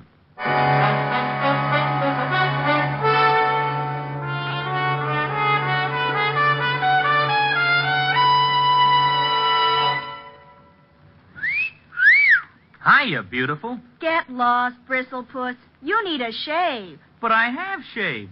What else do you want me to do? Silly boy, she wants you to go Stag. Go Stag? But why? Because Stag is Rexall's exclusive line of men's good grooming aids, like Stag Brushless Shave Cream. No fuss, no massage, just smooth it on, and presto, you get a clean, close shave. Your face stays smooth and whiskerless all day long. I'll do it. I'll go Stag. That's it. Join the Stag line now at Rexall drugstores everywhere. Yes, to make girls care. Go Stag.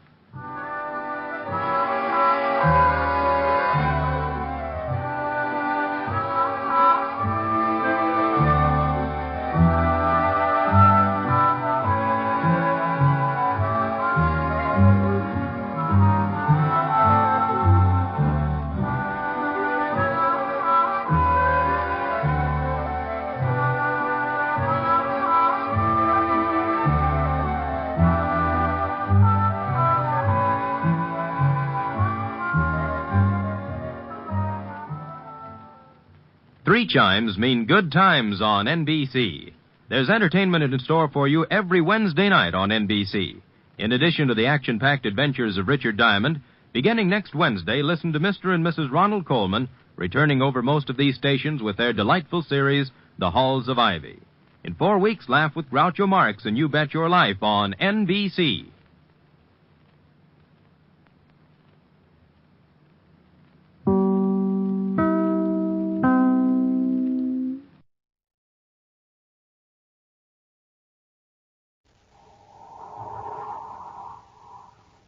Wheat Chex, Rice Chex, and good hot Ralston present Space Patrol! High adventure in the wild, vast reaches of space. Missions of daring in the name of interplanetary justice. Travel into the future with Buzz Corey, Commander-in-Chief of the Space Patrol! In today's transcribed adventure, Buzz and Happy are being held in a cave on Pluto by two criminals who plan to dispose of them. Now the Commander and Happy have managed to get to a spaceophone in the cave. All the meters check, Happy. There's nothing wrong with the spaceophone after all. That's great. We can have a whole squadron of Space Patrol ships out here in a few minutes. This is an emergency call from Commander Corey to Pluto City Space Patrol Unit. Send ships to Sector G-18. Look for my ship, Terra 5, grounded near a steep bluff. Professor Walker, Cadet Happy, and myself are being held by... Use the ray gun quickly! I want to get Corey permanently! We'll return in just a moment with today's Space Patrol adventure, The Prisoners of Pluto.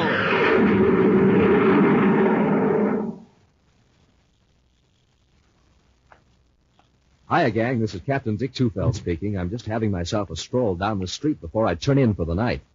Uh-oh, what's that light blinking in the window of that house across the street? Say, I'm going to investigate.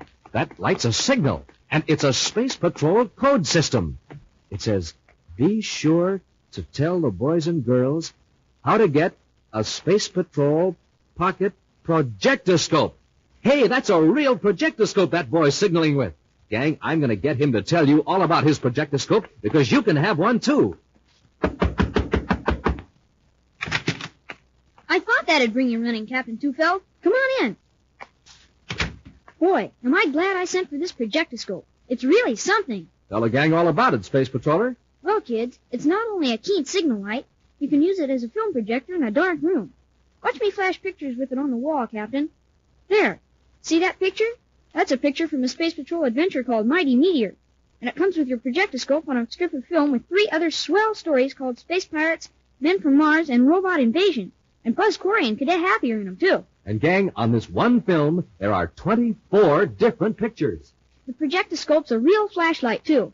A flashlight in the shape of Buzz Corey's rocket ship. And it's a winner for looks. A neat 6 inches long, made of smooth, tough plastic, with 4 big tail fins and a 1-inch radar antenna. Just think, a signal light, flashlight, film projector, and model rocket, all in one. Gang, to get an official Space Patrol projectoscope, complete with bulb, battery, and film, do this. Buy a box of Rice Chex or Wheat Chex, the cereals with a wonderful magic space picture on the inside. And then with your name and address, send 35 cents in coin and a Rice Chex or Wheat Chex box top to Space Patrol, Box 686, St. Louis, Missouri. Don't forget your 35 cents. That's Space Patrol, Box 686, St. Louis, Missouri. And now, today's Space Patrol adventure, The Prisoner of Pluto. Commander Corey and Cadet Happy have been in Pluto City awaiting the arrival of Professor Malcolm Walker, who is from another city on this outer planet. Deeply concerned over the professor's failure to arrive, Buzz has ordered patrol ships to search the dark, constantly frozen surface of Pluto. Several hours later, Buzz and Happy join in the search, scanning rocky crags and valleys of frozen air with infrared probe rays from their ship Terra 5. Finally, Buzz sees the wreckage of a small lab ship at the base of a long slope. Now, in their spacesuits, Buzz and Happy are climbing the slope in order to investigate the wreckage. The ship doesn't look too badly damaged, Commander. Even a tiny hole in the hull would be serious damage here on Pluto, Happy. Unless Professor Walker managed to get into a spacesuit, the intense cold and lack of air would finish him in a few seconds. There doesn't seem to be any sign of life, sir. I don't see any lights in the ship. Let's get the hatch open. Focus your atomo light over here, Hap. Yes, Commander. I'll go in first, Happy. Be ready to open that first aid kit. If the professor's still alive, we'll have to work fast. It's ready, sir. Secure the outer hatch. Hatch secured, sir.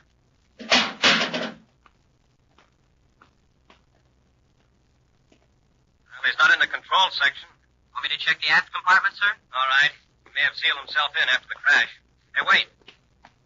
What's this on the control panel? It looks like a note, Commander. Hold your light on it. Ship crashed due to instrument failure. Spacephone equipment damaged by crash. I am not hurt. 2 hours after crash, I thought I saw a flash of light due west.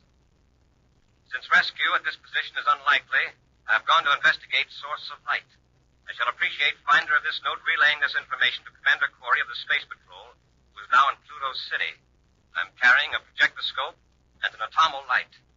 Professor Malcolm Walker. Professor Walker should have stayed with the ship. Well, it's good to know he wasn't hurt. I wonder what caused that flash of light he saw. There's nothing out here in this part of Pluto, unless another search ship has landed here.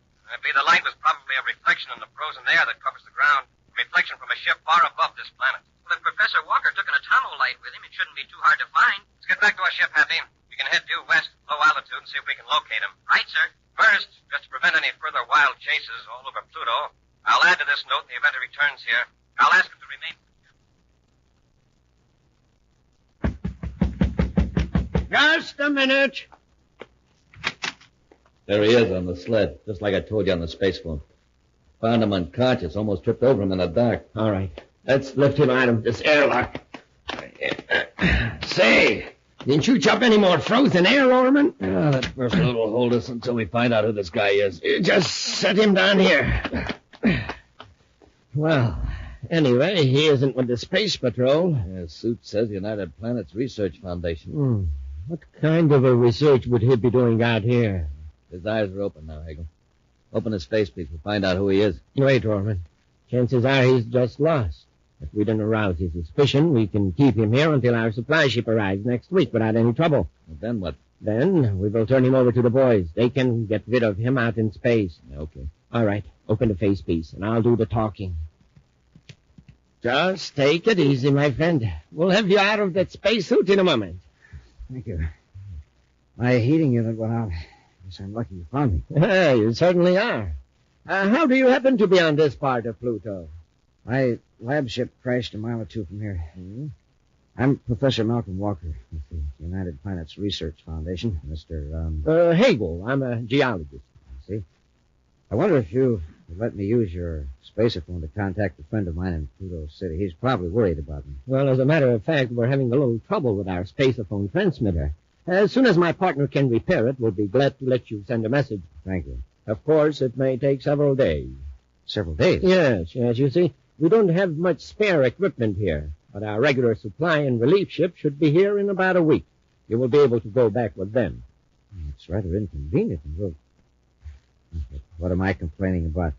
Here I am, recently saved from certain death, and I'm fretting about spending a few days in a warm cave with congenial companions. I understand exactly how you feel. Oh, by the way, was my projectoscope signal light on when you found me? Signal light? No, just the regular Atomo light, and it was turned on. Oh, good. And there may be a chance that a search ship will see the other light. I remember dropping it just before I collapsed. I'm afraid I was so numb with cold that I don't remember exactly. You had a signal light? Yes, as I said. I see. Professor, if you'll come with me, I'll get you something to eat. I'm sure you must be quite hungry after the ordeal you had. If you just go into the next room and make yourself comfortable. Right through the door. I'll be right in. Thank you, Mr. Hagel. I'm most grateful. Oh, you're entirely welcome. Oh, Rorman, can I speak to you for a moment? Yeah, Hagel, what is it? Well, I'm afraid you'll have to go out again and get some more air, after all. Go out there again? Yes, please. The old fool has dropped the signal light. You will have to find it before a search ship spots it. Now get going. A signal light, that's all we need. Yeah, hurry. I'll prepare a snack for our guest.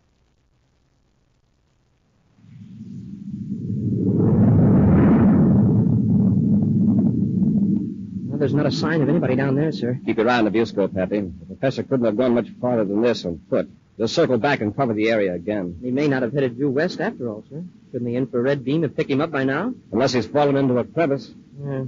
And that would account for our not seeing the lights he said he was carrying. It doesn't look too good. We better send for more search ships. Space upon Pluto City, Happy, but still keep an eye on the viewscope. Yes, sir. Cadet Happy aboard Terra 5 calling Pluto City Space Patrol. Cadet Happy Now, hold aboard... it a minute, Hap. Check your transmitter settings. Yes, sir. Seems all right to me. Oh, I forgot about the new double scrambler circuit. You were on two frequencies, Pluto City and Terra headquarters. Yeah, I'll have to watch that. Terra would probably wonder why we were bothering them with a Pluto search problem. The double scrambler is a good security measure, Hap. You can send the same message in two different codes, and no outsider listening in can tell that the same message is being sent. Now, well, I've got it set for Pluto City alone now, Commander. Fine, Hap. Smoking rockets. There's a projectoscope light, Commander, down there on the ground. That must be Professor Walker's light. Happy, hold that call until we can land and do some investigating. All right, Commander. Why doesn't he turn it back on? Must have seen our ship light. Well, got a rough check on the location. Shouldn't be difficult to find it now.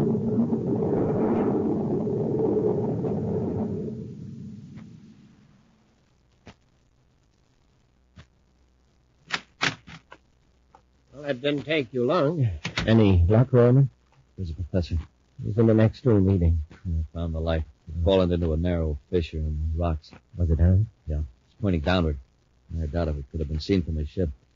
Certainly had a close call at that. What do you mean? Just as I was picking up the light, I caught a glimpse of a spaceship's light over to the north. Quickly shut off the light. You certain they didn't see the light? I'm almost certain. They'd have had to be looking right at it. Anyway, they wouldn't see anything out there now, even with their brightest Atomo search beams on. You're right. They never see the airlock opening unless they landed and stood right in front of it. That was a delicious supper, gentlemen. Thank you very much. Oh, you're quite welcome, Professor. Now, if you'll come with me, I'll show you.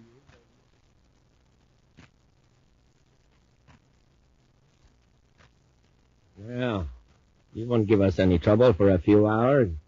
You asleep? Yeah, dropped off the moment he laid down. Look, Hagel, why can't we get the supply ship here quicker?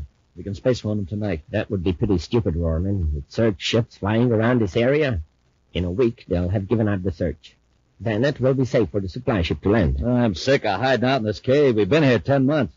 Surely the Space Patrol isn't still looking for us after all that time. Well, I'd rather be here than in some Space Patrol detention center, undergoing suspended animation. Yeah, I'd like to know how this differs from suspended animation.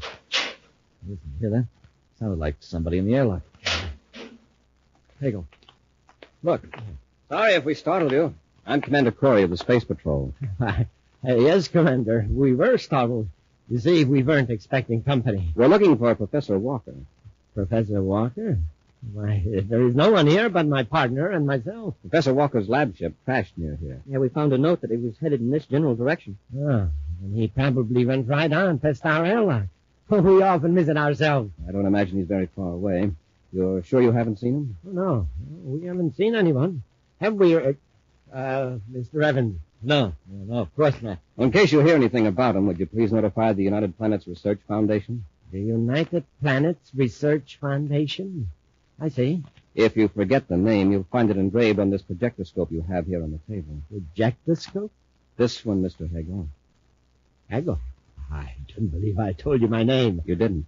You looked familiar to me when I first came in. I just recalled where I'd seen your picture. And where was that, Commander?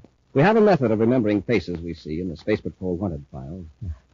I don't believe I understand. It's very simple, but I'm not going to explain it now. If Professor Walker isn't here and you haven't seen him, how do you happen to have his projectoscope? Rorman, get them! Commander! Here we are, Cadet. Nice work, Rorman. I saw the commander edging toward the projectoscope. I couldn't grab it in time. It's probably just as well. Corey and the cadet have forced our hand. Now we'll have to play it safe. Lock them up. We'll get rid of them and the professor, too. We'll be back with Space Patrol in just a moment. Hi, gang. This is Captain Dick Tufeld speaking from the Interplanetary School Stadium on Terra. I just saw a swell baseball game here. Listen to that crowd cheer the winners. Yes, it sure is fun when you're a winner and hear something like that. But remember, to be a winner, you have to get supercharged. And here's the way to take care of that. Eat a good breakfast with Rice Chex or Wheat Chex, the bite-sized super cereals that help to supercharge you. Delicious! And there's plenty of zing in that Rice Chex flavor. And man, oh man, Rice Chex biscuits are toasted and toasted to make them crisper and crisper. And Wheat Chex? Ah, there's a flavor you'd fly to the moon for. Now, gang, remember, it's fun to be a winner, and hear this. So, move right up and be a winner. Move right up to the breakfast table for the breakfast that supercharges you. A power breakfast with the super cereals, Rice Chex or Wheat Chex. The cereals with Buzz Corey or Cadet Happy on the outside, and the wonderful magic space picture on the inside. And now back to today's Space Patrol adventure, The Prisoner of Pluto. Buzz Corey and Cadet Happy have been led to a secret cave on the dark, frozen planet Jupiter by a projectoscope signal lamp dropped by Professor Walker when he collapsed in his spacesuit near the cave airlock. Confronted by the commander, the two criminals, Hagel and Rorman, first denied they had seen the professor. But when Buzz discovered the professor's telltale projectoscope, the two fugitives rendered Buzz and Happy helpless with a paralyzer ray gun. Now, still under the effect of the paralyzer rays, Buzz and Happy have been carried to a cave room next to the one in which Professor Walker lies sleeping. Okay, come on, let's get going. Paralyzer's ray ought to hold them for another half hour. That'll be plenty of time. Did you hear that, Happy? Yes, Commander. Try moving your arms and legs. I've already tried, sir. My paralyzer ray seems to have worn off. Good. The spacesuits protect us from the full effect. Let's try to locate a spaceophone and alert Pluto City. How about the spacephones in our spacesuits? Remember, we're inside a cave. A long distance from Pluto City. The signal won't carry. Oh, that's right, sir. Well, Hagel must have a spacephone in here. We'll search the cave first and find Professor Walker, and we'll see what we can do about a spacephone.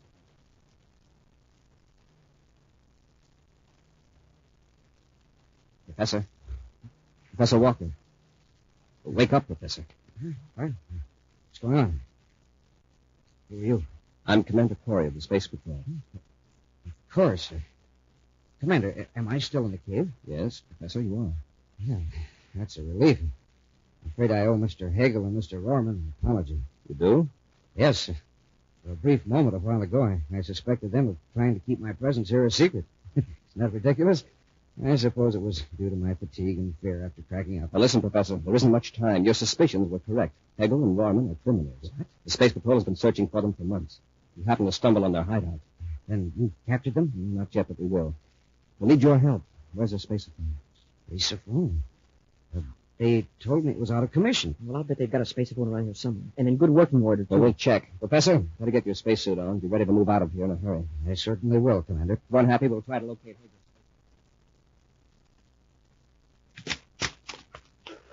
Put this stuff down here. We can store it away later. Okay, Hegel. Say, this is a real haul. We got quite a load of supplies out of their ship, didn't we? Yeah, we sure did. Now, let's get the three of them and put them on Corey's ship. Have your ray gun handy. We may have to give them another blast. All right. Are you sure you can make the ship crack up look like an accident? Just leave it to me. We'll take Corey and the cadet to the ship first. Then come back for the professor. Wait. What is it? I hear voices in the spaceophone here. Be quiet. I'm going to open the door.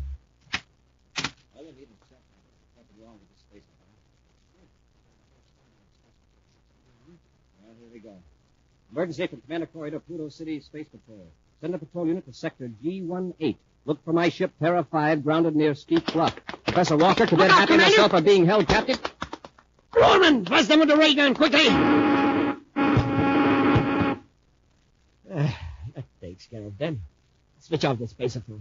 We got to get them to the ship in a hurry now. Space Patrol, Pluto City, calling Commander Corey. Message Hegel, I heard you. We have established a fix on your location in Sector G18. Rescue ships will be dispatched immediately. Space Patrol Unit, Pluto City out. Confound it. Hegel, what are we going to do now? We can't wreck Corey's ship. Those rescue ships would eventually locate the cave. We contact Jackson and Trask. Maybe they can get here before the Space Patrol arrives. We can do better than that. We can get away from here in Corey's ship. Yeah, but who's going to pilot it? Where will we go? You don't know astrogation, neither do I. Oh, I can get it spaceborne. After we're off Pluto, we'll wait till Corey and the cadet come out of the ray gun effect. Then we'll force them to take over and take us to Mars. Yeah, but what about the professor? If we take Corey, we'll have to take Walker, too. There'll be a good protection for us in case we're intercepted before Corey revives. All right. Let's get him into Corey's ship. It won't take long for the patrol ships to get here. We'd better be gone.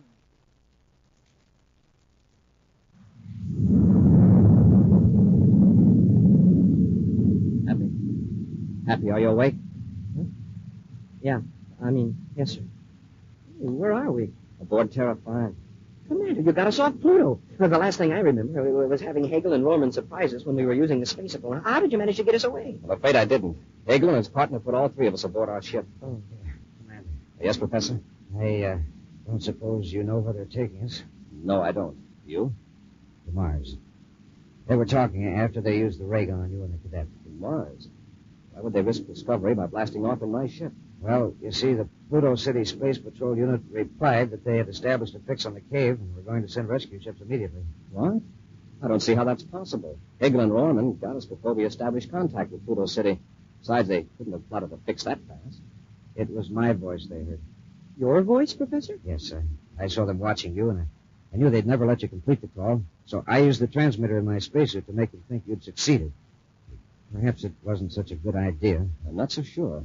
At any rate, it was very quick thinking, Professor. But it didn't have the effect I hoped it would. I thought perhaps if they thought their position was hopeless, Hegel would surrender without harming us. Well, at least it got us off Pluto, Professor. But we're still their prisoners. And we've still got a chance. So I hear somebody in the next compartment. Oh, you've come out of it, eh? Come on, Commander. You and the cadet have work to do. And if we refuse? Roman and I can easily find a way to change your mind. All we want you to do is to plot an astrogation vector that'll take us to Mars. Can't you do it? I wouldn't be asking you if I could. There's a lot about this ship that I don't understand. And listen, Corey, don't try any tricks. I'll know Mars when we're close enough to see it. And don't forget, whatever happens to this ship happens to you, too. All right, Hegel. Okay, after the control compartment, then. Professor, you'll stay here.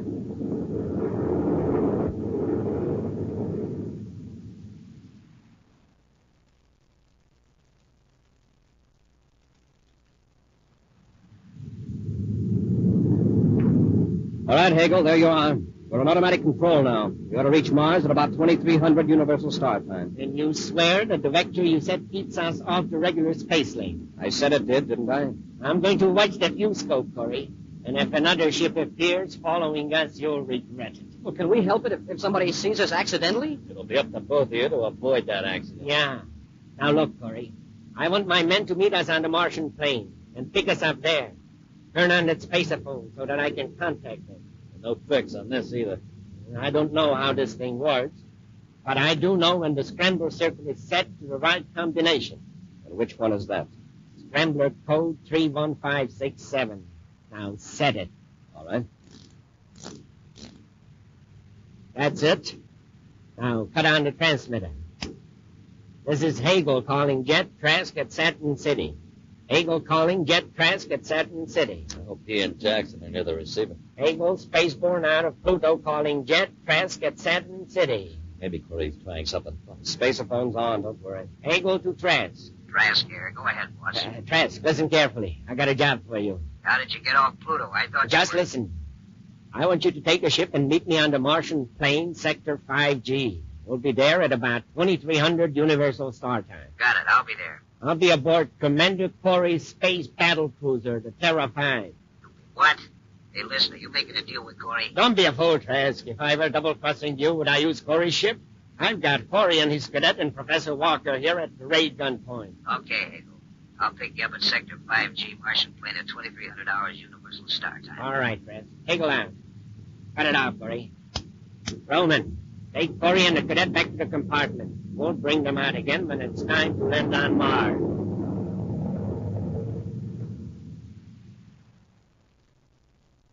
Nice landing, Corey. And now this is where we say goodbye. Yeah, we'll miss you. You won't miss a thing from now on. Yeah, this is it. For all three of you. Let's finish them before Trask lands so we won't waste any time getting away from them. There's just one thing I want to do first, Hagel. Yeah?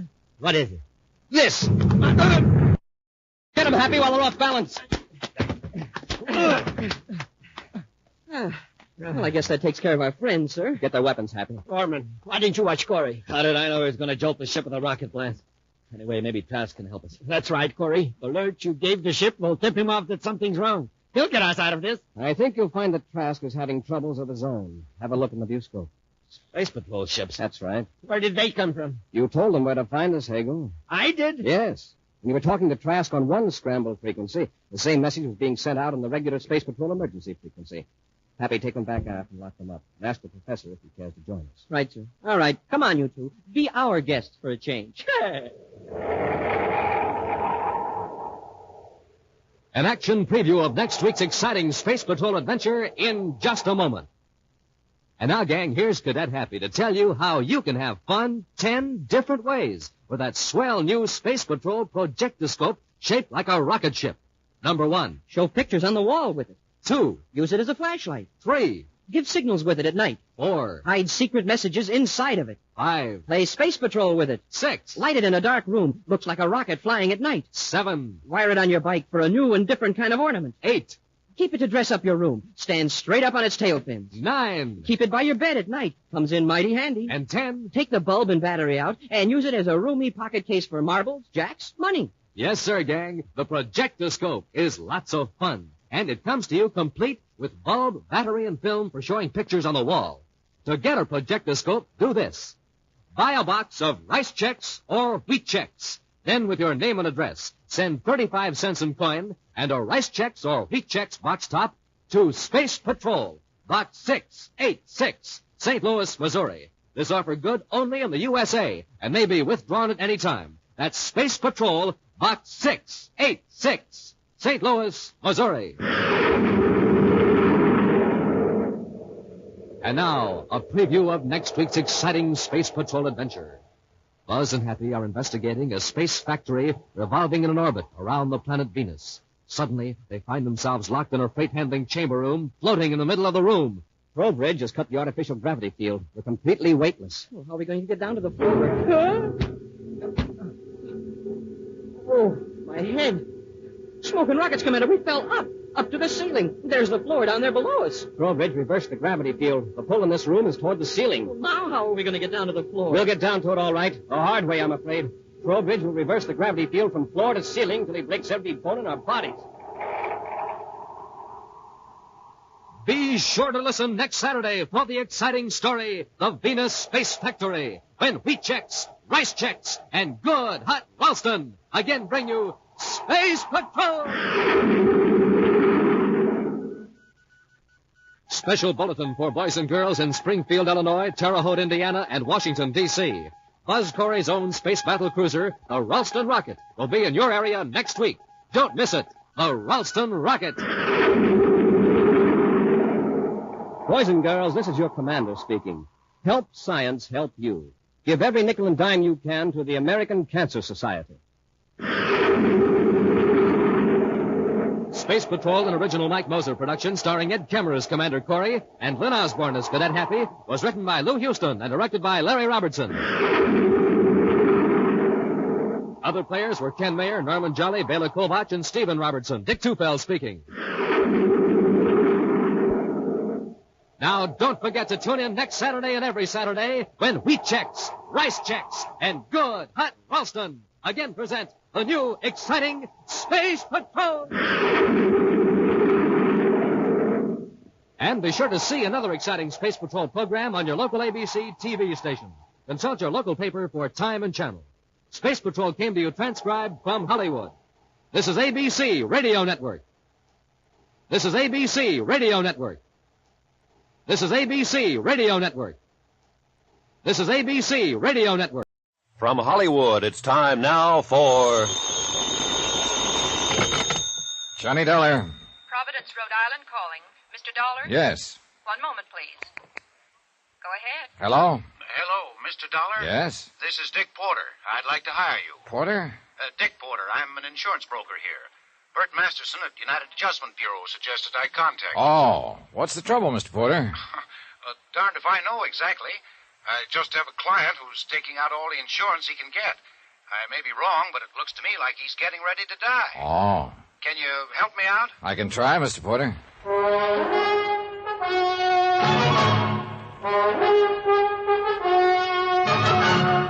Tonight, and every weekday night, Bob Bailey in the transcribed adventures of the man with the action-packed expense account, America's fabulous freelance insurance investigator. Yours truly, Johnny Dollar.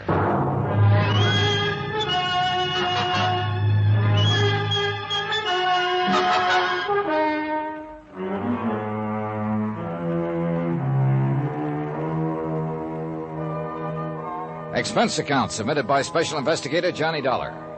To Richard Porter, 480 Webster Boulevard, Providence, Rhode Island. The following is an accounting of expenditures during my investigation of the Shepard matter. Expense account item 1, $15. Airfare and incidentals, Hartford to Providence. I arrived at 2:30 in the afternoon and was in my hotel room by 3:15. At 5 o'clock, I was having a quiet drink with Porter, who turned out to be a 24-year man in the insurance brokerage business and seemed to know what he was about. I've never had anything like this happen to me, and I didn't quite know what to do about it. I'm glad I can get some expert advice from you. Well, I don't know how expert the advice will be, but I'll do what I can for you, Mr. Porter. Want another one of these? No, I'm fine for now, thank you. I'll try to explain this matter as far as I know. 2 days ago, Dr. Shepard called me up and inquired about rates on straight life insurance. Mm-hmm. He's carried about $20,000 worth of policies, 10 years or better. I have the figures in my office. Mm-hmm. I gave him the prices for coverage, and he said he'd take $80,000, which would bring him up to an even $100,000. Now, Shepard's a single man. The beneficiary on his other policies is his mother, Claire Shepard. She lives over in Pawtucket. His only dependent. He wants to name her beneficiary again. I see. Now, where do matters stand with Dr. Shepard right now? I told him it'd take a few days to draw the policies up. He sent me a check for the first payment and told me to do what had to be done. I don't want to act on his application until I know it's okay. Yeah, sure. Well, what can you tell me about Dr. Shepard? Very little. He seems to have a good practice here in town and does his share of charity work and so on. As far as I know, he's above question. Would have to be, of course, to practice medicine here. He has an apartment above his offices, owns the building, all of his equipment. Know anything about his friends? No. Now, let me understand this about Dr. Shepard. He called you. You didn't call him. He wanted to buy the insurance. You didn't try to sell it. That's about it, yes. And that's why I'm worried. Give me 100 people, and I'll show you 99 out of that 100 who will never call up an insurance broker and say, I want to buy some life insurance. Yeah. People have to be sold life insurance. They'll go out and shop around for fire, theft coverage, automobile insurance, health, almost any kind. But straight life insurance, that has to be sold.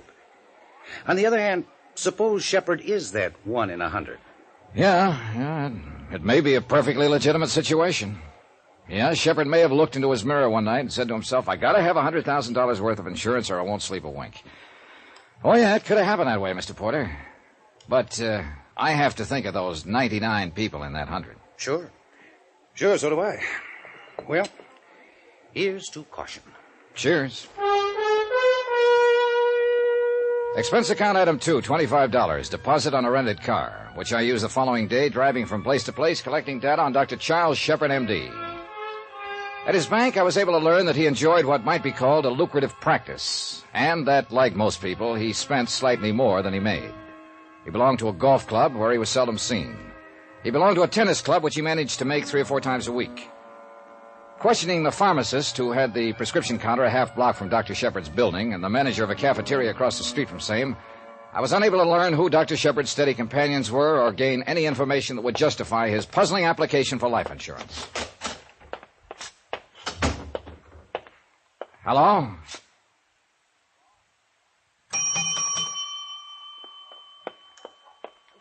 Good morning. Oh, good morning. I'd like to see Dr. Shepard, please. Do you have an appointment? No, I don't. Well, may I have your name, please? Johnny Dollar. Dollar. Are you a regular patient of Dr. Shepard's, Mr. Dollar? No, I'm not. I didn't think I recalled your name. I've been with Dr. Shepard almost 5 years. Who recommended Dr. Shepard? No one.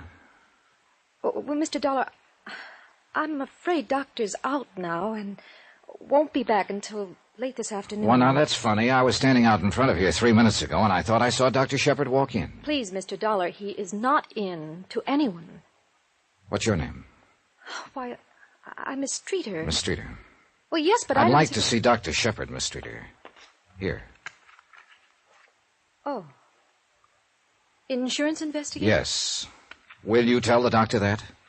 Please? Why, yes, I'm sorry I had to tell your doctor was out. He asked me to say that to everyone who came in. I'm afraid the doctor's been acting strangely all day. I'm very much concerned over him. Excuse me. The tall, pale, brunette girl in the crisply starched uniform was certainly concerned about something.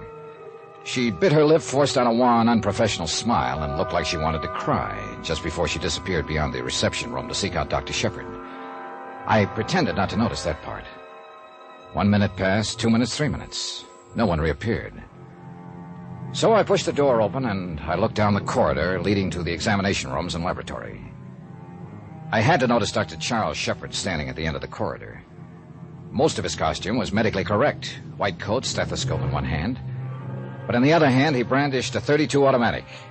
And the safety was off. Stay where you are, mister, and get your hands up. What pocket do you keep your credentials in? Left inside. I'll get them. Insurance investigator. For whom? At the moment, for Mr. Porter. Dick? Yeah. Here, I'm sorry, Mr. Dollar. I guess I'm very nervous these days. Oh. Mr. Dollar, I'd like to get your address and phone number before you... That's all right, Corinne. Don't you think this might be a good time to go out and get a bite? Well, it's a little early, Doctor. I have some lab tests. Go ahead, Corinne, like a good girl, and lock up, huh? Yes. Goodbye, Mr. Dollar. Yeah, goodbye. Very fine girl, Corinne. She's been with me 5 years, she told me. Oh. I don't know how I'm going to explain meeting you in the hallway with this in my hand. Yes. Well, before you try, suppose you snap the safety on. Oh, yes. I look somewhat foolish, I guess. You want to come in my office? Sure. You say Mr. Porter sent you. Mr. Porter told me you made an application for $80,000 worth of life insurance. We look into things like that, Doctor. Investigate me because I want to buy life insurance? Yeah. You're a single man with few responsibilities. Well, I don't know whether to be irritated or not. Am I going to get my insurance? I wouldn't be irritated, Doctor. Put yourself in the insurance company's position. They're just not used to this kind of application. Oh, you may get it, I don't know. But obviously you're in some kind of trouble, gun and all. Well, the whole thing is a ridiculous mess. Mr. Dollar, my life has been threatened by a man who has definite homicidal tendencies. I suppose I've been acting very strangely lately. I don't know whether to leave town or give up my practice. All you have to do is pick up that telephone and call the police and tell them about it. A threat in your life comes under police business, Doctor. I know that, and I would go to the police, only, well, it's a very delicate matter. I have a patient's welfare to think of. You can't very well treat any patient if you're dead. I suppose you sit down and tell me all about it. All right. Several months ago, I treated a woman named Forbes. A thorough examination and consultation disclosed that her poor physical condition was not based on any organic disorder, but rather upon her own emotional instability. Not an uncommon diagnosis this hectic day and age. You've heard of things like this, Mr. Dollar? Oh, I've heard of semantics and neurotics and psychotics, but I'm not a doctor. Well, let me tell you, the psychotherapeutic side of medicine is by far the most challenging, and one in which I've had considerable experience. Consequently, I undertook to treat Mrs. Forbes, hoping to effect a cure. Are you a psychiatrist, Doctor? No, I am not. Don't misunderstand me, Mr. Dollar. In the process of treating Mrs. Forbes' physical ailments, I urged her to recount a variety of experiences, talked to her from day to day, probing all the while for the source of her trouble. It has been my intention from the first to place her in the hands of a competent neurologist. I suspected her trouble early in the treatment. She's married to an erratic, ruthless, ill-tempered man, Paul Forbes. Oh. I made a grave error when Mrs. Forbes pressed me last week to... Well, I could only tell her to move out and divorce him immediately. That's pretty extreme advice, Doctor. I know, but I also know the advice was right. Oh, you aren't in sympathy with me, I can see, but let me tell you that any competent psychiatrist would have advised her the same. I approached her husband on the matter a few days ago. What? I explained to him that Mrs. Forbes' health, her very life, is in jeopardy, that more is involved here than just keeping intact a union which has nothing but legality as a binding force. And Mr. Forbes doesn't care for semantics. He doesn't care for Mrs. Forbes, Mr. Dollar. He ranted and raved and accused me of trying to break up his home, and finally he attacked me. I managed to get away. Did he threaten you then? Yes, he said he'd kill me. Who else was there? What do you mean? Who heard him say these things? Why, Mrs. Forbes was there, and a servant in their home. Yes, a servant. Upton's his name, I believe. You should have called the police. I should have done a lot of things differently in my lifetime, but I didn't call the police. My primary concern is for Mrs. Forbes. Further shock and guilt complex could be totally disastrous to her. So you're going to creep around here with a gun in your hand? I don't know whether I'd even know how to use it. Now, why the application for all the insurance? Well, I wondered if Forbes might get me. I wanted to be sure my mother was taken care of. I don't know whether anyone's ever threatened your life, and you knew for certain he'd try to carry out the threat, but that is the position I am in. Well, what are you going to do? I don't know. I'll think of something. But what about my insurance? That's up to Mr. Porter. If what you say is true, I wouldn't insure you. What do you mean, if it's true? Of course it's true. Doctor, I don't believe it. I left him standing there in the corridor, staring after me. A lonely man. Somehow not as frightened a man as he tried to let me believe. I wondered about that. I was still wondering about it when I went to sleep that night.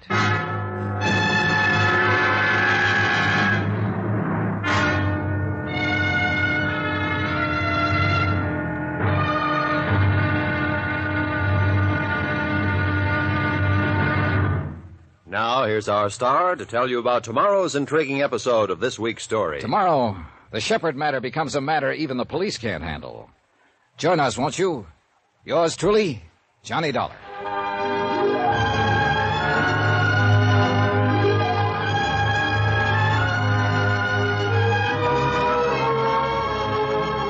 Yours truly, Johnny Dollar, starring Bob Bailey, is transcribed in Hollywood.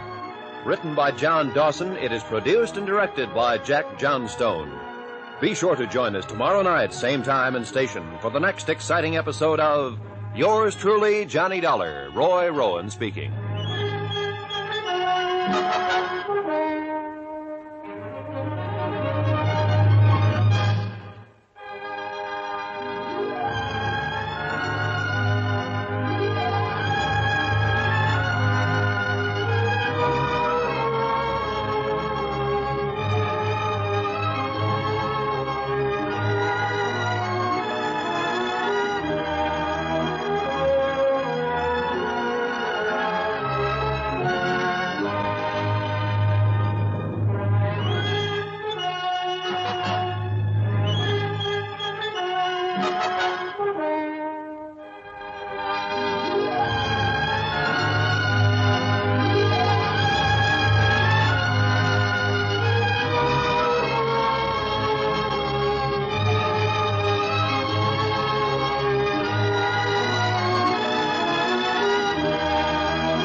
From Hollywood, it's time now for Johnny Dollar. Dick Porter, Mr. Dollar. Hi. Did you check on Dr. Shepard? Yeah. Do I write up his policies? Well, that's up to you, Mr. Porter. Dr. Shepard's life has been threatened. What? That's according to him. And the man who threatened his life has definite homicidal tendencies, also according to Dr. Shepard. Well, well, what do you think? Porter, I think Dr. Shepard's a liar.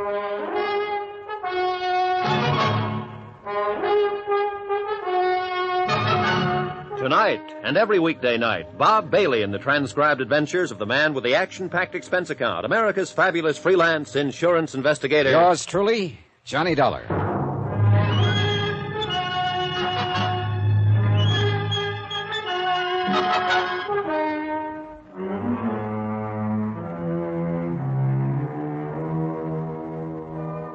Expense account submitted by Special Investigator Johnny Dollar to Richard Porter, 480 Webster Boulevard, Providence, Rhode Island. The following is an accounting of expenditures during my investigation of the Shepard matter. More expenses. Item 3, 26 cents. 1 bottle of aspirin for Mr. Porter. I felt he was going to need it. I hope you aren't trying to be funny, Mr. Dollar. I'm not, Mr. Porter. I think you've got a tough decision to make. I know that the commission on $80,000 worth of insurance would be high. Sit down. Oh, thanks. Mr. Porter, Dr. Shepard told me he bought, or tried to buy, all that insurance because he thought a man named Forbes was going to kill him. He bought it, he said, to make certain his mother is well provided for. He was carrying a .32 Colt. Now, he spoke of treating Forbes' wife and of advising her that divorce would settle her health problem. Mr. Forbes didn't like that and accused Shepard of trying to wreck his home, and, well, that's about it. Now, what have we got? Well, your Dr. Shepard is either nuts or an idiot or the cleverest man alive. I don't know. I do know I believed about one half of what he told me, maybe less. Well, what reason would he have to lie? Beats me. If someone threatened your life or mine, we'd turn to the police for help. Now, Shepard won't do that. Insists that it would probably be hazardous in the case of his patient, Mrs. Forbes. Well, I don't want to write up this policy if what he says is true. But I don't want to pass up the commission if it isn't true. Can you stick around town for another day or two and find out about it? I'll do what I can, Mr. Porter. Go ahead. Have an aspirin. He had an aspirin, and I had a car ride. Once again, out to the offices of Dr. Shepard.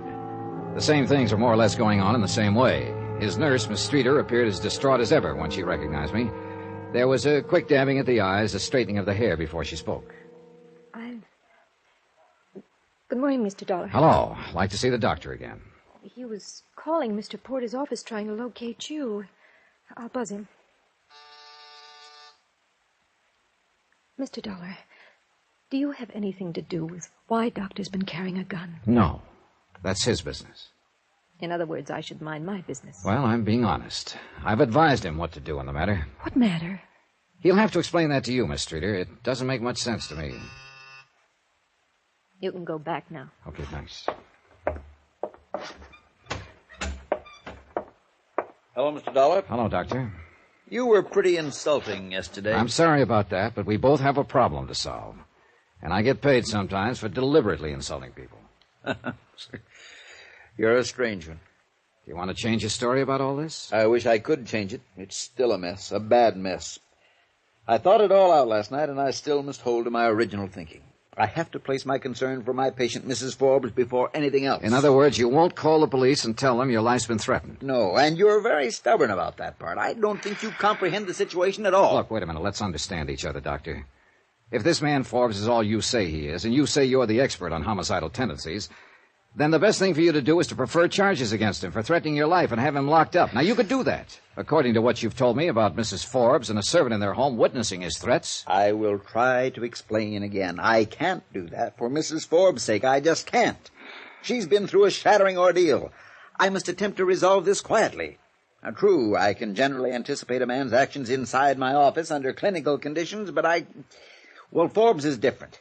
That's why I tried to contact you today. Someone like you could approach Forbes and possibly persuade him to discard his ideas of violence. Probably do it in a quiet way, too. What does Mr. Porter pay you? Well, what's that got to do with it? I'm willing to pay you. I mean, you and I don't seem to get along very well, but I phoned Porter, and he tells me you're one of the best men in your line of business. I'll pay you to go to Paul Forbes and talk to him as I've described. I can't figure you, Doctor. Now, let's you and I not get into any personality arguments. Will you do this for me for your regular fee? I was going to do it anyhow, for Mr. Porter and the fee he pays me. I just wanted to check you first. I'll do it, but I still think it's a matter for the police. All right, let's leave it this way. You go talk to Forbes. If you think he means to kill me, then I'll call the police and prefer charges against him, patient or no patient. How's that? That sounds a little more sensible, Doctor.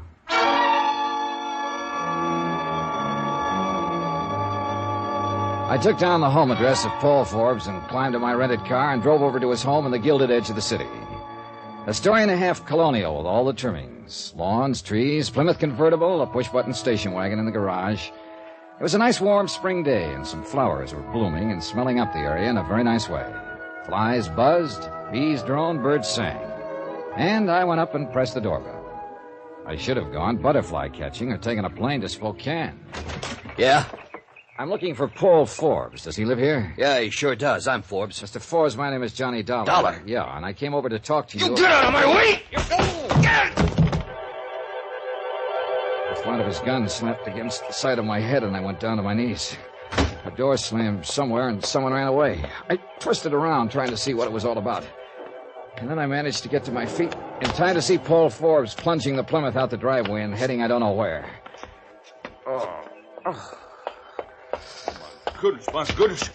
What happened here? Where's Mr. Forbes? You hurt? Yeah, I'll be... Oh, Miss Forbes! Miss Forbes! Oh, let me help you, sir. Yeah, give me your arm. Yeah. We better sit you down over here. Okay, thanks. Oh, my goodness gracious, sir. How did this happen? Mr. Forbes swung a gun at me. Oh, no, sir, no, sir. Oh, no, sir. No, easy, sir. Easy. Thanks, Now, thanks. let's sit down here. What happened here? I'm afraid Mr. Forbes attacked this gentleman, Miss Forbes. Call the doctor up. Then go to my medicine chest and get some swabs and a pan of cold water. Right away, ma'am. Wait, the doctor isn't necessary. It just made me dizzy. Your cut. It might be deep. Well, get the first aid things and some brandy, Upton. Right away, ma'am. This is unforgivable, just unforgivable conduct. Please, I don't know who you are. Are you a friend of Paul's? No, I'm Johnny Dollar. I wanted to discuss with your husband something. I take it you're Mrs. Forbes. Yes. Oh, Upton, set them right here. Yes, ma'am. Yes, ma'am. You feeling a little better, sir? I don't know yet. Hey, let me try some of that. Yes, certainly, sir, certainly. Here we go, sir. Easy now. Easy. Thanks. How does it look to you, Upton? Well, I believe it's not too deep, Mrs. Forbes. How's it feel, Mr. Dollar? No, I don't think it's very deep. I'll be all right in a minute. Upton, go telephone Dr. Shepard and tell him to come over here immediately. Yes, ma'am. Mr. Dollar, I can't tell you how sorry I am for this. You can bring suit against us. You can do anything you want to, Mr. Dollar. Paul's temper is just ungovernable these days. He could have killed you. He took the car and ran. Yeah. I don't know what's gotten into him. 2 nights ago, he attacked my personal physician, threatened to kill him. And now he's attacked you for no reason at all. Any idea where he might have gone? Heaven only knows. Mad. That's what he is, Mr. Dollar. He's mad.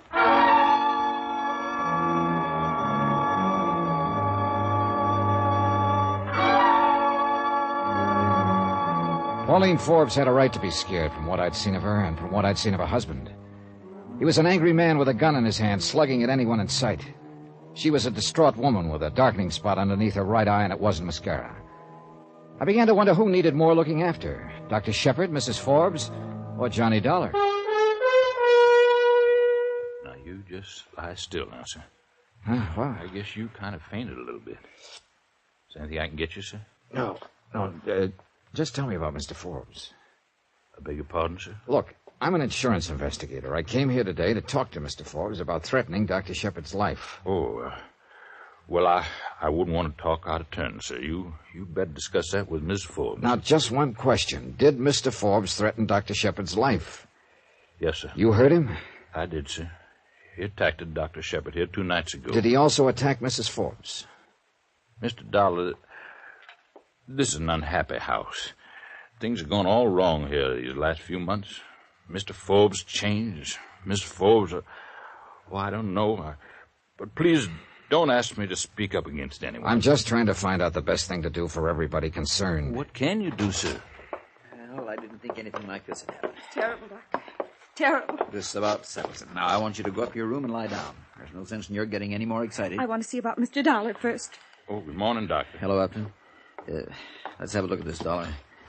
Get that light. Yes, sir. Mm-hmm. How is it? Well, I don't think it's anything worse than a cut. How do you feel, Dollar? Oh, an aspirin might straighten me out. I hope so. Upton? Yes, I'll get some, sir. Dollar, I should have taken your advice yesterday. I'm going to take it now. I'm going to call the police and have this man arrested. He might kill somebody next time. Yeah, am I all right? Sit up. Dizzy? Yeah, a little.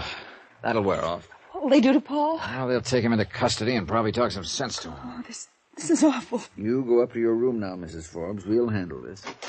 Oh, Upton, take Mrs. Forbes upstairs. Yes, sir. You just come along, Miss Forbes. Thank you.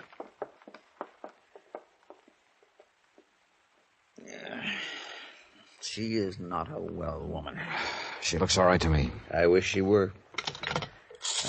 I want to get an x-ray on that head. Can you come by the office this afternoon? Yeah, I guess so. Give me the police. I doubt if it's concussion or anything like that, but it's best to play safe. You're a safe player all the time, aren't you, Doctor? What does that mean? I don't know. Now, look here. I'm not... Hello? Yes. I want to talk to somebody about a threat on my life. My name is Shepard. Dr. Charles Shepard. When I left him, he was reporting Paul Forbes to the police. He gave them Forbes' description and the license number of the Plymouth Forbes was driving. I didn't stay beyond that. Maybe I should have. Maybe I should never have left that house. I'm not sure, but if I hadn't left, I might have saved a life.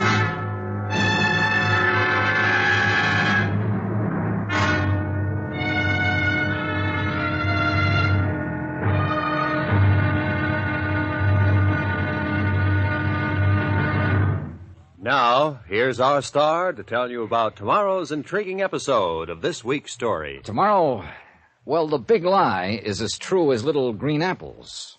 Join us, won't you, when I bite into one and spit out a bullet. Yours truly, Johnny Dollar.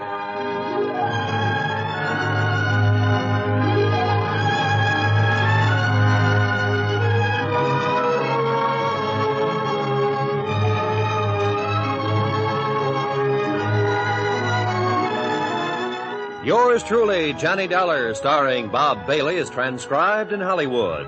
Written by John Dawson, it is produced and directed by Jack Johnstone. Be sure to join us tomorrow night, same time and station, for the next exciting episode of Yours truly, Johnny Dollar. Roy Rowan speaking.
From Hollywood, it's time now for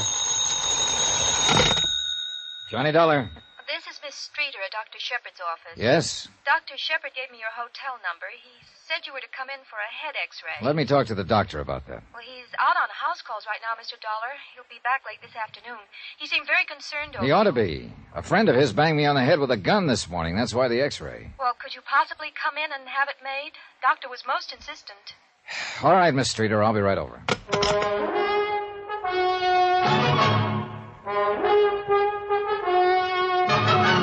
Tonight, and every weekday night, Bob Bailey in the transcribed adventures of the man with the action-packed expense account, America's fabulous freelance insurance investigator. Yours truly, Johnny Dollar.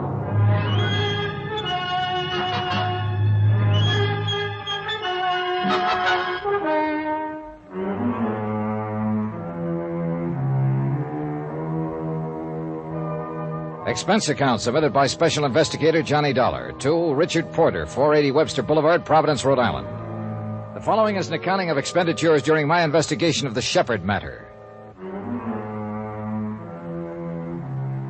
Expense account item 4, $1 cab fare from my hotel to Richard Porter's office. Porter was sympathetic. You know, I feel very responsible for this, Mr. Dollar. I hired you to look into all this. It'll go away. I've been hit on the head before.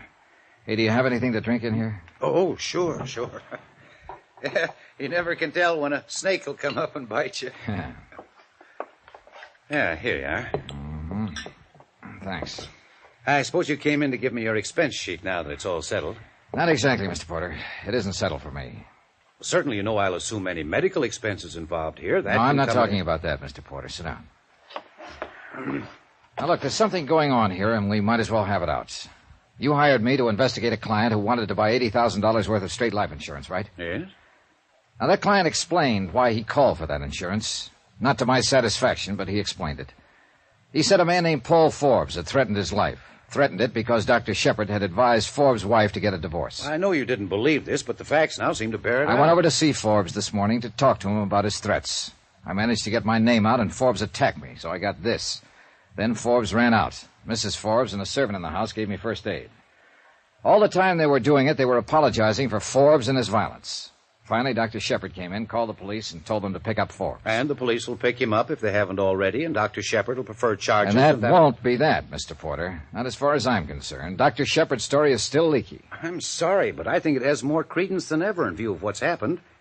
You told me yourself his wife and the servant admitted Forbes had threatened Dr. Shepard's life. Oh, I believe that part. But Shepard lies so much you can get to believing him. What lies, for heaven's sake? Oh, for one thing, his reason for not calling the police right away. I mean about how delicate Mrs. Forbes' condition was. She looked pretty healthy to me this morning. Another thing, he described Forbes as a man with homicidal tendencies. Now, Dr. Shepard's supposed to be an expert on behavior. And he thought that if I talked to Forbes, I might settle the matter peaceably. But Forbes attacked me as soon as I told him my name. I didn't get a chance to talk. Well, Dr. Shepard has no control He felt pretty sure I could talk to Forbes. If you don't like that, let me go on. What reason did Forbes have to hit me? He didn't know me from a load of coal. Somebody put him up to it. Who? Now, who do you think? Shepard, for some reason? Shepard was the only one who knew I was going right over there. But why? I don't know. What would he gain? My business for an x-ray. You're joking now. I suppose I am, but I got a headache. I feel off. Oh, here. How about Mrs. Forbes? Oh, here. Thanks. Oh, she seemed like a genuine enough person. Not sick the way I expected her to be. Someone slugged her recently. There was a bruise under one eye. Shepard said her husband was an erratic, ruthless, violent man. Well, look, I'm stubborn, Mr. Porter. I still think Shepard's been lying to me. If for no other reason than I think I know the breed. What's all this got to do with the insurance application? Well, that's another thing I don't know. Expense account item 5, $3 cab fare to Dr. Shepard's one-story building to have my head x-ray. Shepard was still out, but Miss Streeter did the honors, almost in silence. Outside of sit still and hold it, nothing much was said. Well, the picture's okay. okay, Mr. Dollar. I looked at it. I didn't see anything wrong. Of course, the doctor will call you when he's had a chance to see it. Swell. You must have got quite a blow. That's a nasty bruise you have. Oh, it's pretty good, all right. He swung his gun hard. Well, the doctor will be back about mid-afternoon. He can call you at your hotel? Yes. Well, thank you for coming in. I want to ask you a question, Miss Streeter. Yes? Are you in love with him? What? Are you in love with Dr. Shepard? Well, that's rather my own business, isn't it? Unless, of course, in your investigation of whatever you're investigating, for some reason I'm under your scrutiny. Well, I suppose it is, and I suppose I can take that to say yes. I'd become rather angry with you, Mr. Dollar, but frankly, you seem rather ridiculous. I suppose so. He's a liar, isn't he? I mean, Shepard. One more question. I told you on the phone a friend of Dr. Shepard's did this to my head. Now, did you ever ask me who that friend was? Well, I'd think you'd be curious about a thing like that, Miss Streeter. I think I have a great deal of work to do, Mr. Dollar.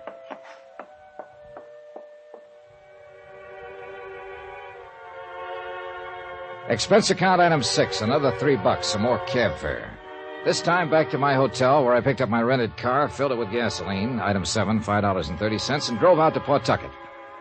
At the home of Mrs. Clara Shepard, I explained my name and business to an elderly man who answered the door. He asked me to wait a moment, then returned and said Mrs. Shepard would see me. She was a bright-looking, gray-haired woman in her mid-60s, elegantly groomed and obviously well cared for. We went through the politenesses, then got down to business. My son applied for $80,000 worth of life insurance and named me beneficiary. That's about it. I wonder what he's up to. So do we. You mean so do I. You don't trust anyone, do you, Mr. Dollar? He said his life had been threatened. He told me he wanted to make certain you were well taken care of in case anything happened to him. Oh. He was lying, wasn't he? I haven't seen him, talked to him, even had a Christmas card from him in 3 years. Maybe he does worry about his poor old mother now and then. I'm flattered. What you're saying about him isn't very flattering. Oh, I don't think Charles ever thought much of me as a mother. Still doesn't, I'm sorry to admit. But then I don't think too much of him as a son. So there we are. Is it too early for a cocktail, Mr. Dollar? How do you explain him already having a $20,000 policy on himself and wanting to kick it up to $100,000? You the beneficiary. No explanation. That's why I suggested a cocktail. To my friends here, Charles is a successful doctor in Providence who calls me faithfully every day, sends me gifts, and is always assured that I am well and happy and occupied in my old age. I guess I like you, Mr. Dollar, perhaps because, with all your gruffness, you might be nice to your mother. No, Charles and I aren't close. Never have been. I can tell you this. I don't need his closeness, at least not in a financial way.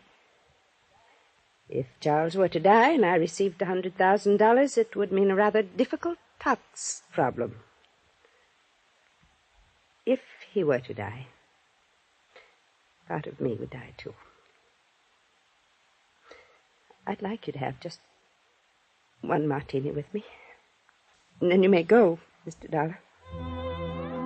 I had the one martini with the tall, stately woman who struggled against tears. It was an old struggle with her, increasingly difficult, I guessed, as the years kept on. We talked no more of her son, or the insurance, or the threat on his life. I left there about 4 o'clock in the afternoon. I drove back over to Providence and got to Dr. Shepard's office about 5:45. A broad-shouldered man in a tweed suit was in the reception room. He got to his feet when I walked in. Dr. Shepard? No. Don't I know you? I was thinking the same. Wait a minute. Yeah, your name is Dollar. You're an insurance investigator. Yeah, you're Phil Phil Crosby, yeah. Providence Police. Well, I met you in New Hartford once. Oh, I didn't know you were down here. Hey, you must be the one. As Dr. Shepard called downtown about a threat in his life and said an insurance investigator had been slugged trying to help him out of it. Yeah, that's right. Well, where is he? I don't know. I rang that buzzer. There's no one around at all. What's this all about? Well, a man named Paul Forbes threatened the doctor's life. He slugged me. You got a pickup out on him yet? No, not yet. Try to pin the doctor down all day long. Been out on house calls, emergencies, everything else. We have to get his signature on a complaint. I thought that was all taken care of by now. Well, hello. Oh, hello. Hello, Mr. Dollar. Hello, Miss Streeter. This is Phil Crosby from the police department. Police? I'd like to see Dr. Shepard, miss. Is anything the matter? Just want to see him. Oh, goodness, he was here 10 minutes ago. He sent me over to the pharmacy to pick up these things. Oh. What? We had an emergency. 1213 Putnam Street. Got a note from him? Yes. May I see it, please? There's no name on this, Miss Streeter. You recognize the address at all? No, I don't. Doctor wouldn't take a random emergency unless it were very unusual. This might be unusual, Phil. This is down by the water. How bad off do you think Forbes is? Mad, had a gun, plenty rough. I rode down in the police car with Phil Crosby. I had a feeling about the acuteness of that emergency. As a matter of fact, I had a feeling about the acuteness of everything that had happened that day, from the time a half-crazed man had slugged me with a gun. The feeling was heavier than ever when we hit the neighborhood. Come on. All right. Wait. How what? 1213 Putnam Street. That'd have to be that vacant lot over there. This is 1240 here. The rest belongs to the warehouse. Yeah. Phil. Huh? That car empty on the plates. Yeah. Yeah, that's Dr. Shepard's car. Motor's still warm. Must be around here somewhere looking for the address. That's a dead end there. I better call in for some help.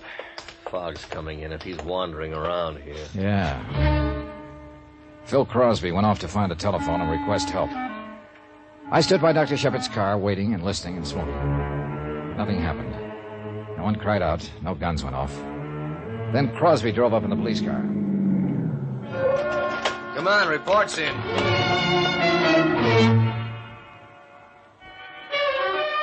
A report was in, all right. We drove 2 blocks down the street where a small, curious crowd of people had already gathered in the cheerless fog. A uniformed man from the Harbor Division was standing over what appeared to be a bundle of clothes lying in a heap. We bent over it, and Phil looked up at me with a question mark. That Shepard, Johnny? Yeah, that's him. Yep. I'd say he's been dead less than half an hour.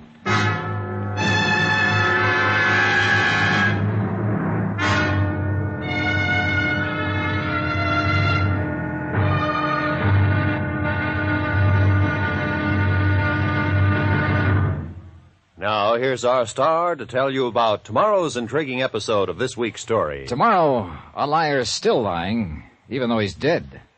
Join us, won't you, and I'll tell you all about it. Yours truly, Johnny Dollar.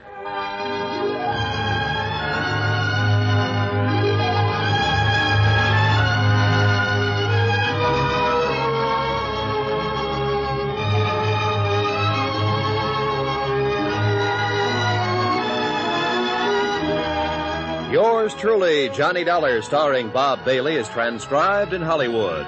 Written by John Dawson, it is produced and directed by Jack Johnstone. Be sure to join us tomorrow night, same time and station, for the next exciting episode of Yours truly, Johnny Dollar. Roy Rowan speaking.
From Hollywood, it's time now for...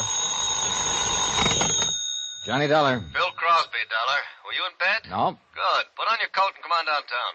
Can't it wait till morning? Nope. Want me to send somebody out to pick you up? Are you talking about an arrest? I might be, Dollar. Whatever I have to do to keep you around. I'll make it under my own steam, pal. 15 minutes. Room 203, City Hall, okay? I may take 16 minutes if I feel like it. And maybe you'll need longer. I want a real good story about Paul Forbes. A better one than you've told so far.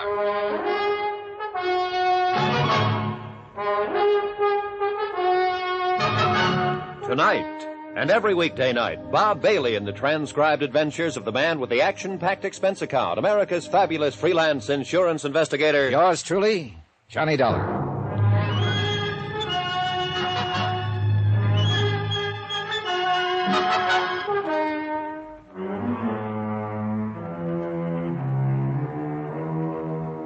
Expense account submitted by Special Investigator Johnny Dollar to Richard Porter, 480 Webster Boulevard, Providence, Rhode Island. The following is an accounting of expenditures during my investigation of the Shepard matter. Swindle sheet item 7, 10 cents, one newspaper. It carried the story of Dr. Shepard's murder and told how his life had been threatened by Paul Forbes earlier in the week.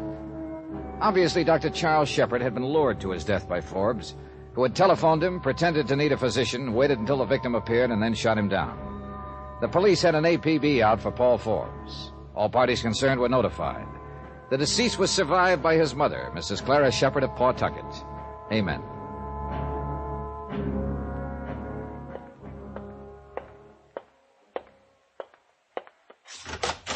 Come right in, Dollar. Sit down.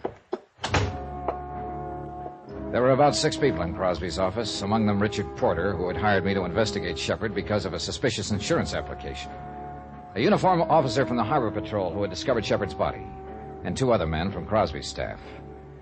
I told them how I had been hired, that I didn't believe all of Shepard's story about the threat on his life. I told them about Forbes slugging me for no apparent reason. I also mentioned the insurance matter had never been satisfactorily explained. Well, it's never going to be explained as far as I can see, Dollar. Oh, I'll find an explanation, Phil. You solve your murder, and I'll do what I have to do. We've got it solved. All we have to do is pick up Forbes. You know that. I don't know anything. You get huffy with me on the phone, and you start talking about arrest, and I don't know anything. You said that when you went to see Shepard yesterday morning, he waved a gun at you, a .32. That's right. It wasn't on his body. He knew Forbes hadn't been picked up. His life was in as much danger as ever. Why didn't he carry the gun? You know, that's a pretty good question, Phil. Yeah. What else? He allegedly went out on an emergency call tonight. No little black bag in his car. No little black bag by his body. What doctor goes out on any call without his bag? Oh, I wouldn't let that worry me so much. I'd find out if it was an emergency, or he knew who was going to meet him when he went out. I thought you might have some ideas. Have you talked to Mrs. Forbes? Of course I've talked to her. She hasn't any idea where her husband might be hiding. She's sure he killed Dr. Shepard. That servant in the house is sure. He told me about Shepard being threatened by Forbes. Shepard told you about being threatened. Forbes slugged you, slugged Mrs. Forbes. Been running around town like a madman all day. But everything you say and every way you say it, it comes out Shepard was lying. I did it on purpose. I wanted to worry you to death. Yeah. Well, every officer in this town has Forbes' description and the license of his car. We ought to get him before the night's out. He's the boy. Good luck, Phil. He was a good policeman with a lot of doubts, and he was mad about them. And that's what it generally takes to get matters straightened out.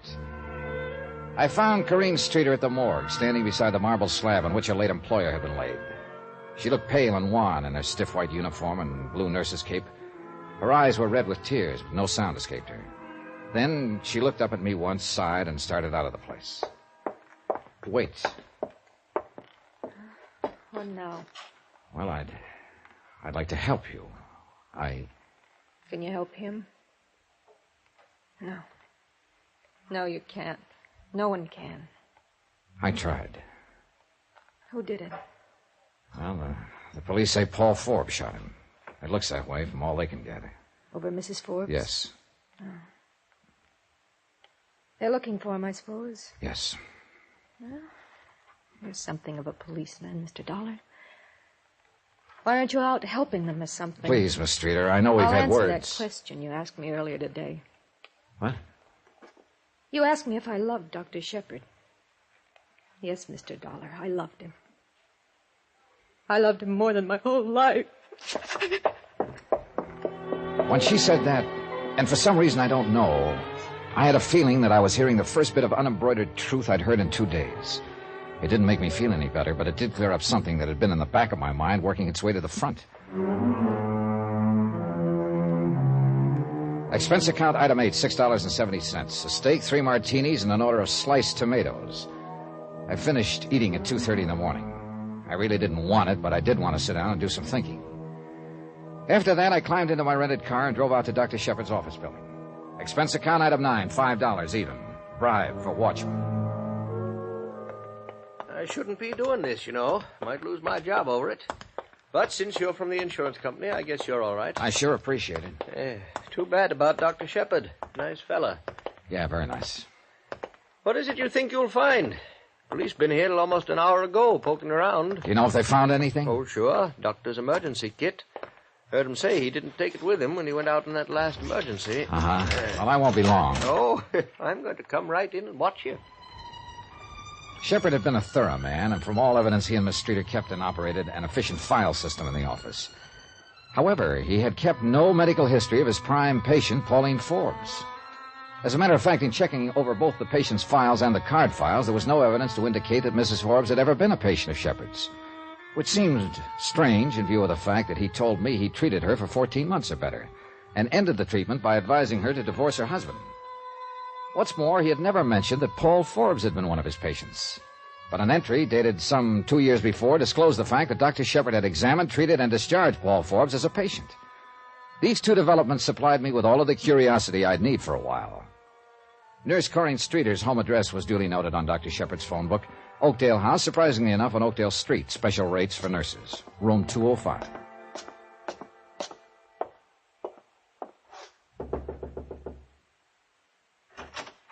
Yes? Oh, Mr. Dollar. How do you feel? Not too good, Mr. Dollar. I only got home about 15 minutes ago. They kept me down there pretty long. Then Dr. Shepard's mother came. Do you want to come in? Yeah, thanks. It isn't much of a place, is it? I mean, I haven't straight... Well, things like tonight aren't easy, I know, but... Look, Miss Streeter, I wish you'd help me and tell me who Dr. Shepard was intending to marry.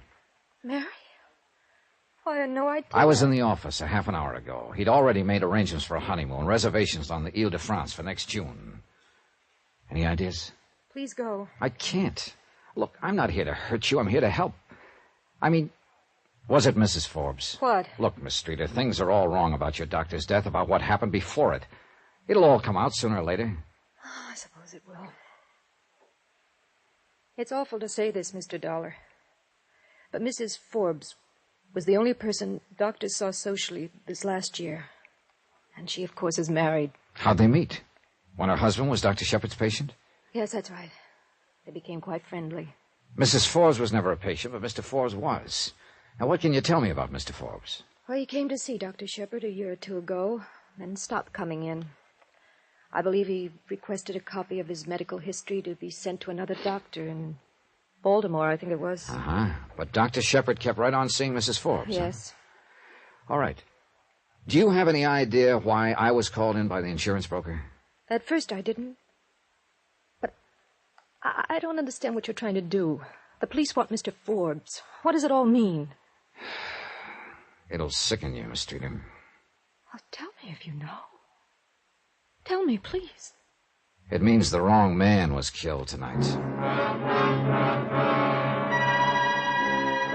I was pretty sure of what I meant when I said that. And I was also pretty sure that Phil Crosby and the police department had recognized the setup.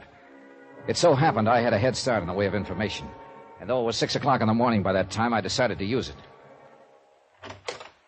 Mr. Dollar. Hello, Mrs. Forbes. I'd like to come in. What is it? I should have tumbled to it right away, but your husband fit the part too well. Look here.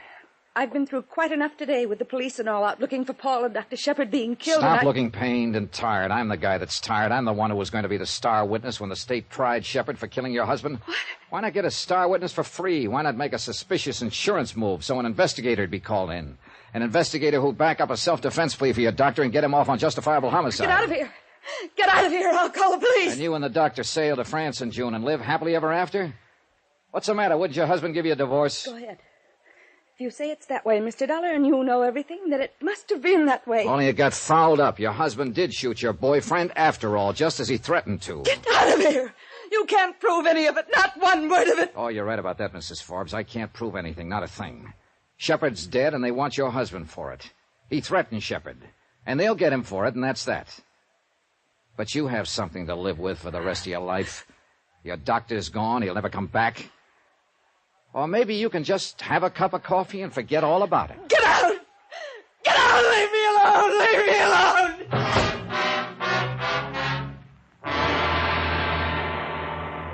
What? Yeah, that's it, Phil. That's what was supposed to happen. Shepard had it planted all over town how Forbes had threatened his life. He had witnesses. He had me, even. All he had to do was go out and shoot Forbes any place, any time. But Forbes got him first. Can people get by with this kind of thing in our courts of law? If and when you get your hands on Paul Forbes, will he have any kind of defense? Oh, he'll get him, Dollar. The other I can't answer. What you just told me can't be proven. I don't see how a lawyer can do much for a guy who threatens another man's life and then finally guns him down, do you? But it was Forbes who was the marked man all this time. He was supposed to die. If it could be proved that Forbes was a patsy, that the doctor intended to gun him down... The judge and jury, Johnny. When we get Forbes, he'll be arraigned and indicted for first-degree murder. Don't worry about that part. The rest is up to the court, out of our hands. After all, we're pretty sure Forbes shot and killed Dr. Shepard. Hang up that phone, Dollar. You still on the wire, Johnny? Hang it up or I'll blow your head off. Paul Forbes looked the part of a fugitive. His coat was ripped in several places. The knuckles on his left hand were torn and raw. There was mud on his shoes and pant legs. His eyes told the rest of the story. He was blazing mad. He had a gun, and he wasn't afraid to use it.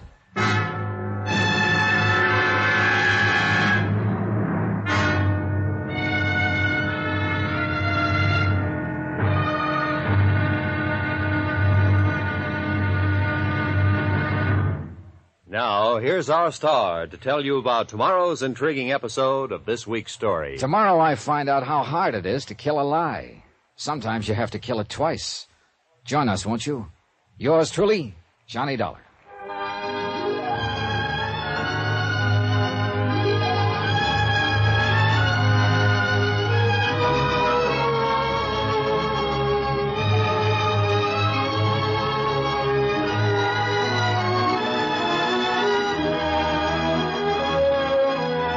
Yours truly, Johnny Dollar, starring Bob Bailey, is transcribed in Hollywood. Written by John Dawson, it is produced and directed by Jack Johnstone. Be sure to join us tomorrow night, same time and station, for the next exciting episode of Yours truly, Johnny Dollar. Roy Rowan speaking.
From Hollywood, it's time now for... Johnny Dollar. This is the hotel operator, Mr. Dollar. Were you cut off? Tell her not to let any more calls in here.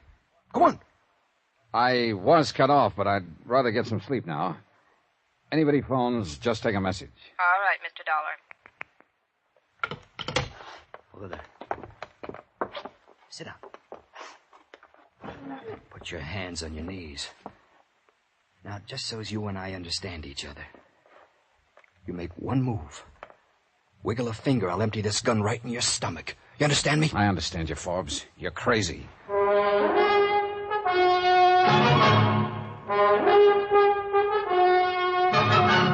Tonight, and every weekday night, Bob Bailey in the transcribed adventures of the man with the action-packed expense account, America's fabulous freelance insurance investigator. Yours truly, Johnny Dollar.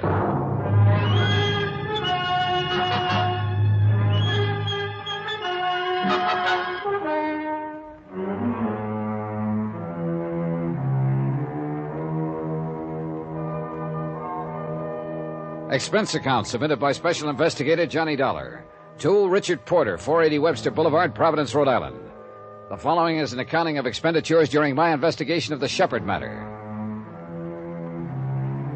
I was pretty sick of it and with it when I had Paul Forbes visit me in my hotel room about 7 o'clock in the morning. He'd used a gun in front of me once before to crack my skull.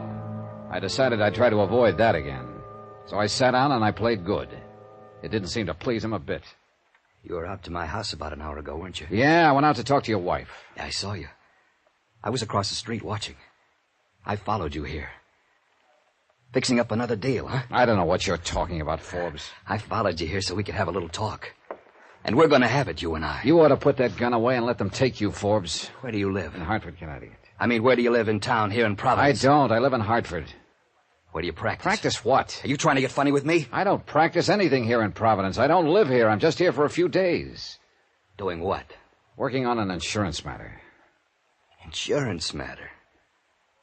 You're licensed to practice law in Rhode Island? Oh, you've got something all wrong, Forbes. I don't practice law. I'm not a lawyer. I'm an insurance investigator.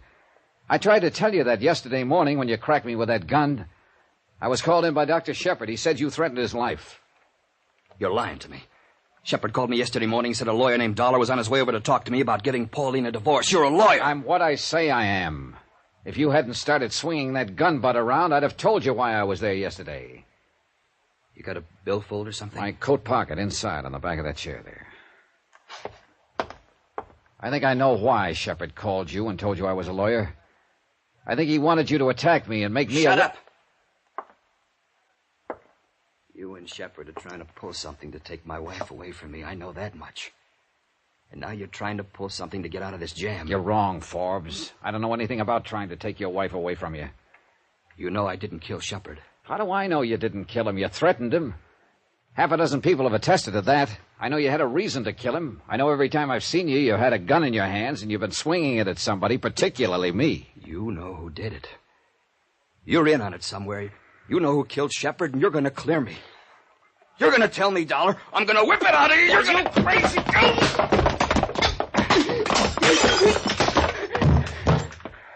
go. All right. Get on your feet.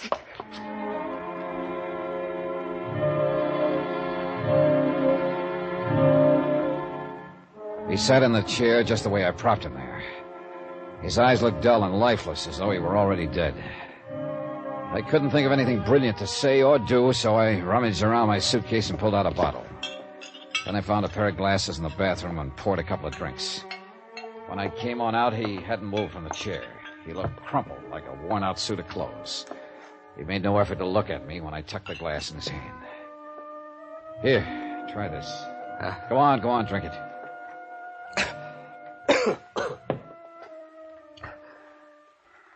Why don't you call the police? Now, you say you followed me here to have a talk and find out what's what. Now's the time to talk, pal. This thing isn't the best conversation piece in the world. Leave me alone. Call him in. You have something going for you here. This gun hasn't been fired. Do you have another one? No. No, Dollar, I didn't kill Dr. Shepard. I wanted to more than anything in the world. But I didn't kill him. Now, look, I want some facts. So let's start with last night. Where were you when Shepard was shot? How do I know where I was? I don't even know what time he was shot. All right, let's start with yesterday morning. You slugged me, ran out of the house, jumped in a car, and what happened? Go on, take it from there. I drove over to Dr. Shepard's office. I was going to have it out with him. He was breaking up my home. Well, go on. Did you see him? No. I parked down the street from his office, and then I saw him jump in his car, and I followed him. He came back over here. I knew my wife must have called him to take care of you. What happened then?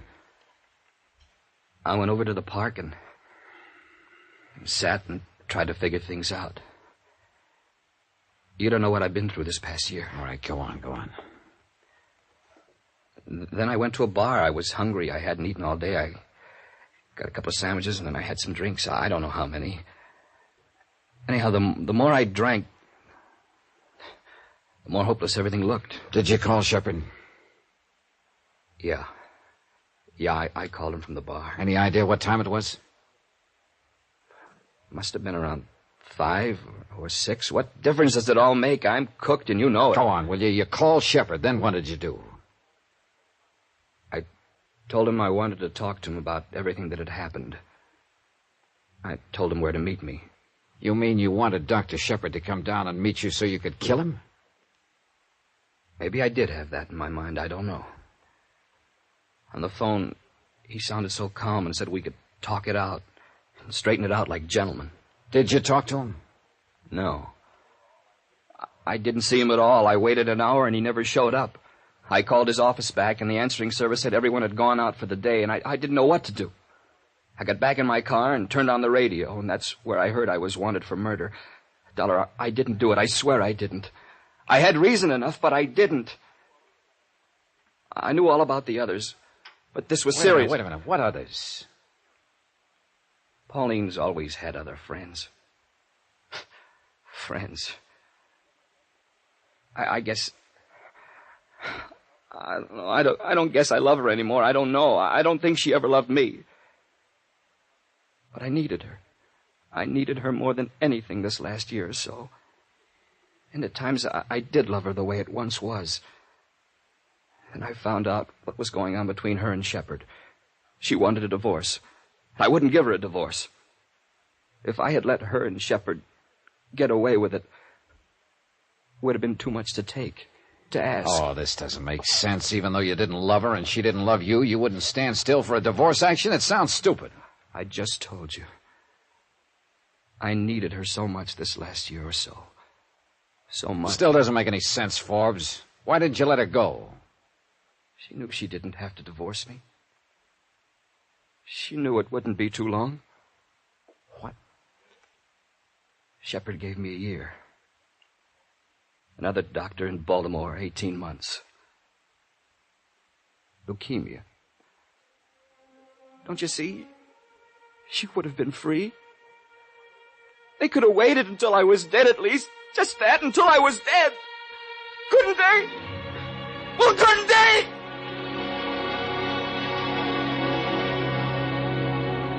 Expense account item 10, $2, sleeping pills. I fed them to him along with a cup of hot chocolate. He looked pretty worn out, and within 15 minutes he was sound asleep in my bed. Item 11, $4.16, one long-distance phone call to a Baltimore clinic where I spoke with a Dr. Franz Mueller. Dr. Mueller confirmed what Forbes had said. Forbes was doomed with an incurable ailment. Item 12, 20 cents, another phone call, this one from the hotel lobby to the coroner's office. I learned that Shepard had been killed by .32 caliber slugs. Forbes' gun, a .32, had not been fired or hastily cleaned. His story was checking out. That left just one small item to be cleared up. Expense account item 13, $4. Taxi fare from my hotel back to the Oakdale home. Special rates for nurses. Hello. I thought you'd be back to see me. Somehow I'm glad it's you, Mr. Dollar. Go ahead. It's an old story. Terribly old and corny. I applied for a job as Dr. Shepard's nurse 5 years ago, and I fell in love with him that very day. I've loved him every day from that time on. 5 years. Go on. I don't know when it was, when he started up with Mrs. Forbes. I knew she was trying to get a divorce. I knew Mr. Forbes wouldn't stand for it. Then one day, last week I guess it was, I heard Doctor talking to her on the phone. He said, there's a way to get rid of him.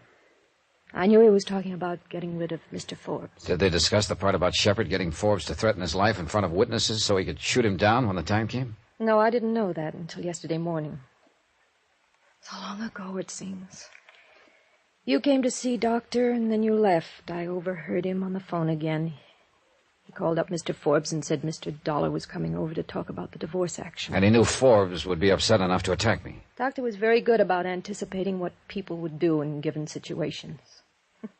Even me. I was in the office when Mr. Forbes called last night. I saw Doctor put the gun in his coat. I knew he was going down to meet Mr. Forbes and shoot him, so I followed him. He was walking around in the dark looking for Mr. Forbes with a gun in his hand. I ran up to him and pleaded with him not to be crazy, that Mrs. Forbes wasn't worth it. Then he said he was going to kill me, too. We struggled. The gun went off. I don't know how many times. I can help you, Corinne. You didn't mean to kill him. He meant to shoot you. When all these other details come out, the most they can charge you with is second-degree justifiable or manslaughter. No, you're nice. But I can't get off. Huh? I guess the police haven't found her yet. I went over and killed Mrs. Forbes an hour ago.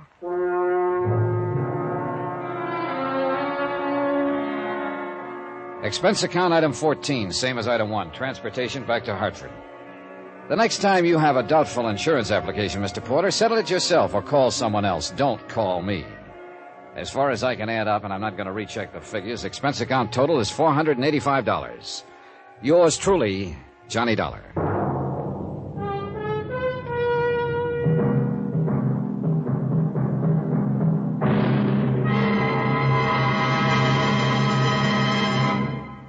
Now, here's our star to tell you about next week's intriguing story. Next week, the case of a lonely heart that found plenty of company in the nearest morgue. Join us, won't you? Yours truly, Johnny Dollar.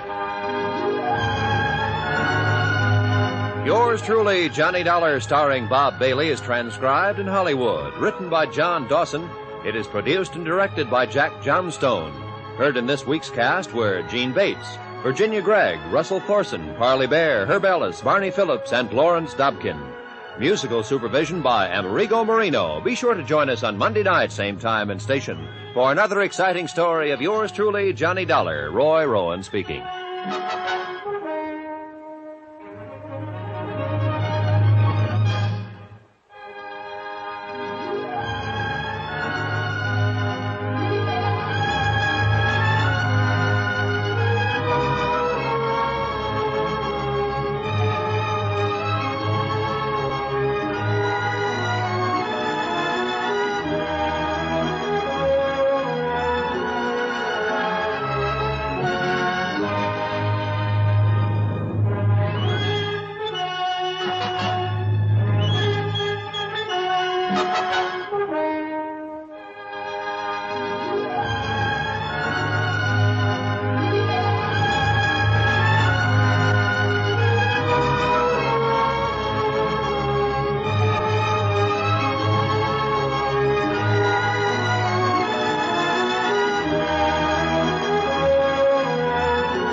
Frontier Town, the saga of the Roaring West.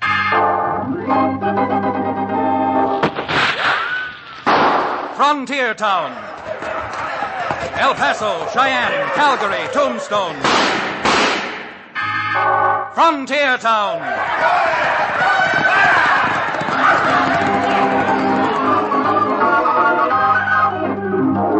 Here is the adventurous story of the early West, the tamed and the untamed. From the Pecos to Powder River, Dodge City to Poker Flat, these are the towns they fought to live in and lived to fight for. Teeming crucibles of pioneer freedom. Frontier Town!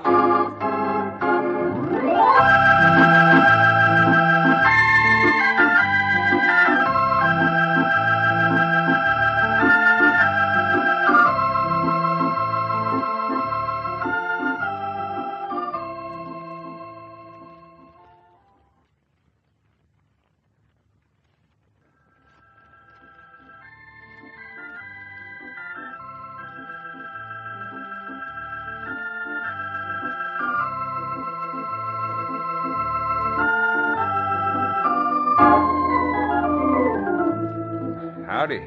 I'm Chad Remington, lawyer. The only lawyer in the little frontier town I live in, Dos Rios.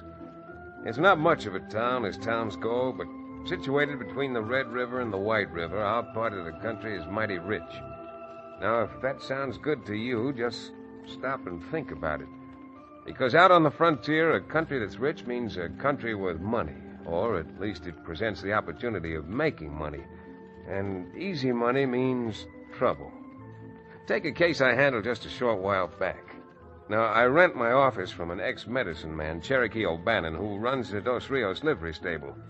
And this particular day, Cherokee and I were riding back toward Dos Rios after having made an offer on some horses the O'Bannon wanted for his livery stable. Well, we were indulging in our favorite pastime, chin-flapping, and not paying too much attention to anything around us. Chad, my boy, how do you feel about that filly? What's that, Cherokee? I said, how do you feel about that filly? How do you think? I'm aiming on marrying her. You're aiming on... My dear counselor, I will admit that fillies get hitched to buckboards, stagecoaches, and rigs. What? But yours will be the first instance where a filly got hitched to a lawyer. Hey, now, wait a minute. What filly are you talking about? Well, that chestnut filly we just saw over at Jed Rogers' place. Who were you talking about? I guess I got nobody to blame but myself. I thought you were referring to Libby. Libby! Why, for shame. I would never refer to that handsome young woman in anything but the most dignified terms. I'll be... Hey, Cherokee, look, is that a posse riding toward us from town? Well, I do believe it is. That's certainly the marshal, Ed Bingham, riding up front. That's funny. I wonder who they could be coming after out this way. Yes. The only place around here belongs to that sheep herder. That Mexican fellow. What's his name? Felipe something or other? Yeah, Felipe Gomez. Wonder what's up. Hey, Marshal. Hey, Ed, rein up. Hold it, boy. Howdy, Ed. Howdy, boy. Howdy, man. Hi. What are you doing out here, Marshal? Come to make an arrest, Chad. Herman Sims, the banker, was found shot to death this morning. 4 holes, plumb through his back. Well, if you've come out to make an arrest, apparently you know who you're looking for. Who is it? That sheep herder down the road, Gomez. What? What's the matter? Don't you believe me? Frankly, I can't say that I do. From a little I've seen of Felipe, he's so mild he wouldn't even slap a mosquito if it were bothering him. That's what I say. Well, wait, now, what makes you suspect Gomez, Ed? He was in the bank yesterday trying to borrow some money from Herman Sims. And when Sims wouldn't lend it to him, Gomez threatened him. Threatened him right in front of witnesses. Well, that's evidence, all right, but circumstantial. Scarcely enough to justify a charge of murder. Well, as far as I'm concerned, it's plenty to hold a man on for questioning. Come on, boys. Well, now, wait a minute. Just a minute, Marshal. If Gomez will permit me, I'd like to handle his case. Is it all right with you if I go on ahead and talk to him? Well, I didn't come out here for any chin fest. By the sacred horns of Satan, how long can it take? And besides, it may mean the life of an innocent man. Oh, okay, Chet. Make it short. And don't try any tricks. We'll be outside watching the house.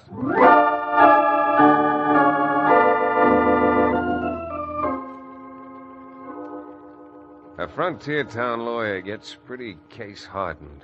But standing in that little cabin looking at Felipe and Manuela, his wife, and their 5 little ones, well, I don't mind telling you I had trouble talking for the lump in my throat. Poor little fella. Never seen a man actually shake before. Senor Remington, how else can I say? I make oath on a holy Bible I never see Senor Sims after I leave the bank. Senor, it is the very truth of God. Last night when you said killing happened, Felipe is out working. Ah, and if he was working, then he has an alibi. Well, he sure has an alibi. Now, tell me, Felipe, what work were you doing? Where were you? I was working for a neighbor of mine, Senor Babson. Root Babson? Si. Senor Babson, he come here yesterday afternoon and tell Felipe coyotes come down from the hills and kill flock. Tell Felipe he pay him to go out last night with him and try for kill coyotes. Why, man alive, if you were with Root Babson all that time, this thing's a lead pipe cinch. Oh, Senor, I am not with Senor Babson all the time. He ride one way and I ride the other. Well, certainly that's not going to make any difference. Now, what I want to know is... Hey, Remington, we can't wait out here all day. You going to turn our prisoner over to us, or do we have to come in and take him? Oh, no, Felipe, no. No, look, we'll have to let the marshal take him, Mrs. Gomez, but don't you worry any. Cherokee and I'll ride right over and see Ruth Babson and get this thing squared away. Precious. Your beautiful face is only half so beautiful when you cry, Mamacita. You don't make the worry. Senor Remington had me back home in time for your good supper. Don't try to stand. I'm through waiting. All right, Eddie's coming. Come on, Cherokee. We got a bit of real riding to do.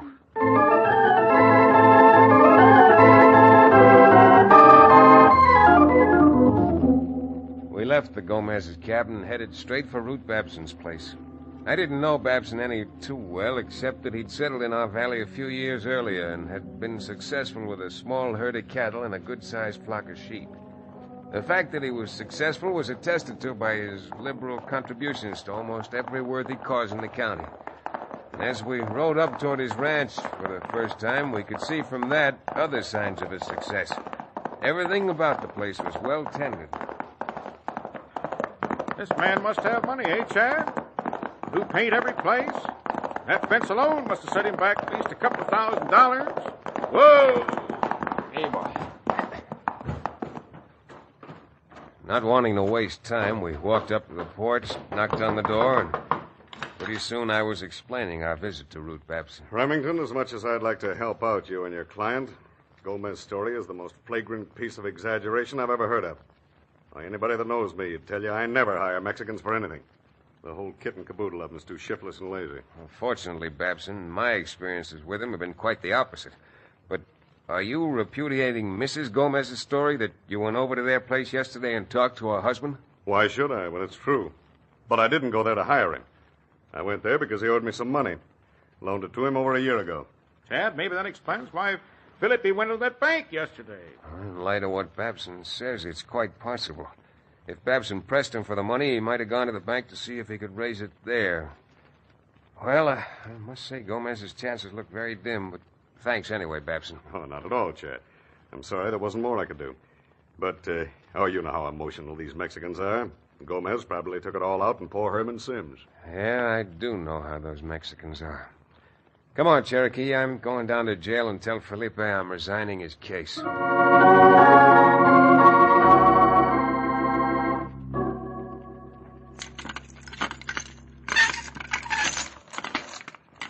What is happening, Marshal? You letting me out? Yeah, I'm letting you out for 5 minutes to talk to Remington. Come on. Thanks, Ed. Okay, Chad. Felipe, I talked to Ruth Babson. Oh, see. Then you know the truth. Yeah. I'm sorry to tell you that now that I know the truth, I've decided not to defend you. Oh, Senor, I'm so glad to hear that. What did you say? I said after talking to Babson, I'm not going to defend you. He said you weren't with him last night. And when he came to your house yesterday, he came to collect some money you owe him. Madre de Dios, absolutamente. El Senor Babson, he lied right in your face. Oh, I don't know, Felipe. It all ties together. He came to you in the morning to ask for the money you owe him, and in the afternoon you went down to the bank to try to get it. But, Senor, that is not so. He come to my house in the afternoon after I have been to the bank. And he do not ask me for money because I do not owe him money. Well, I'll tell you what, Felipe. Someplace between your story and Babson's story, the truth must lie. I'm going to talk to a few people before I tell you definitely that I have refused your case. Gracias, Senor. Mil gracias. Mil gracias.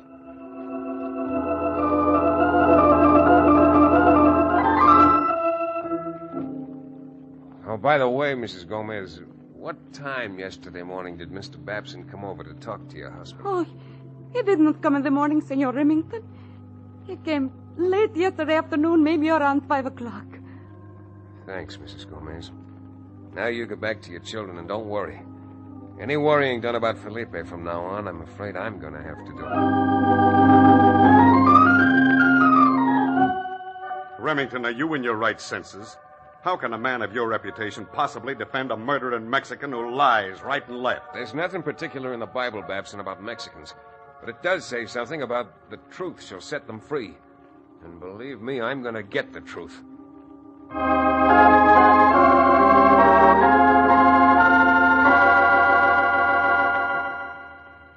Well, Cherokee, who'd you talk to? What did you find out? Well, even though all I know about police work is from the receiving end, I found out something quite interesting, Chad. But, it took a bit of doing, and cost a little money. All right. I'll give you back the money. Well, fine. Come on. What did you spend the money on? Well, that is, I spent it at the tavern across the street for some excellent Maryland rye. You mean to say you've been wasting your time drinking? Wasting my time, nothing. I was entertaining Dan Symes, the teller at the bank. And not only did I pump him, but I even out Detective Alan Pinkerton. I got some real information. Well, what? Dan told me that most of the money Ruth Babson has deposited doesn't come from the packing houses at all. It's in cash, and a lot of it brand new folding money. Well, now, that is interesting. What little money other folks around here deposit are checks they get for the sale of their livestock.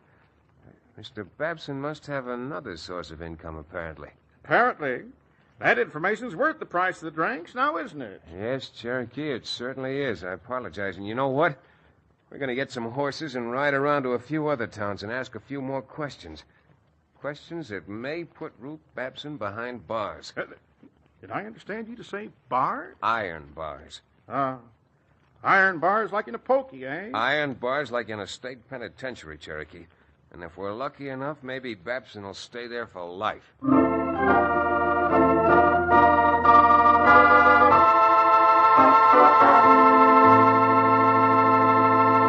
We'll return to the second act of Return of the Badmen, our exciting frontier town adventure, in just a few moments.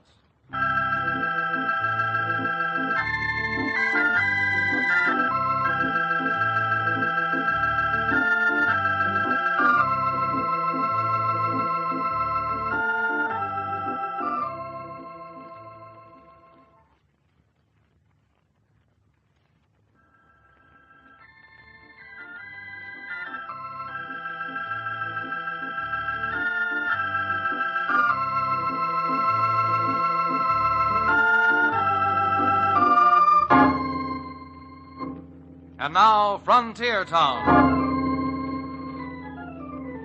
Well, with the news Cherokee had pumped out of the Dos Rios bank teller, creating more than a little curiosity about the sources of Ruth Babson's income, the O'Bannon and I were soon on the trail heading out of town, optimistically hoping that someplace, somewhere, we'd run across someone else who might possibly throw some light on Ruth Babson's outside connections.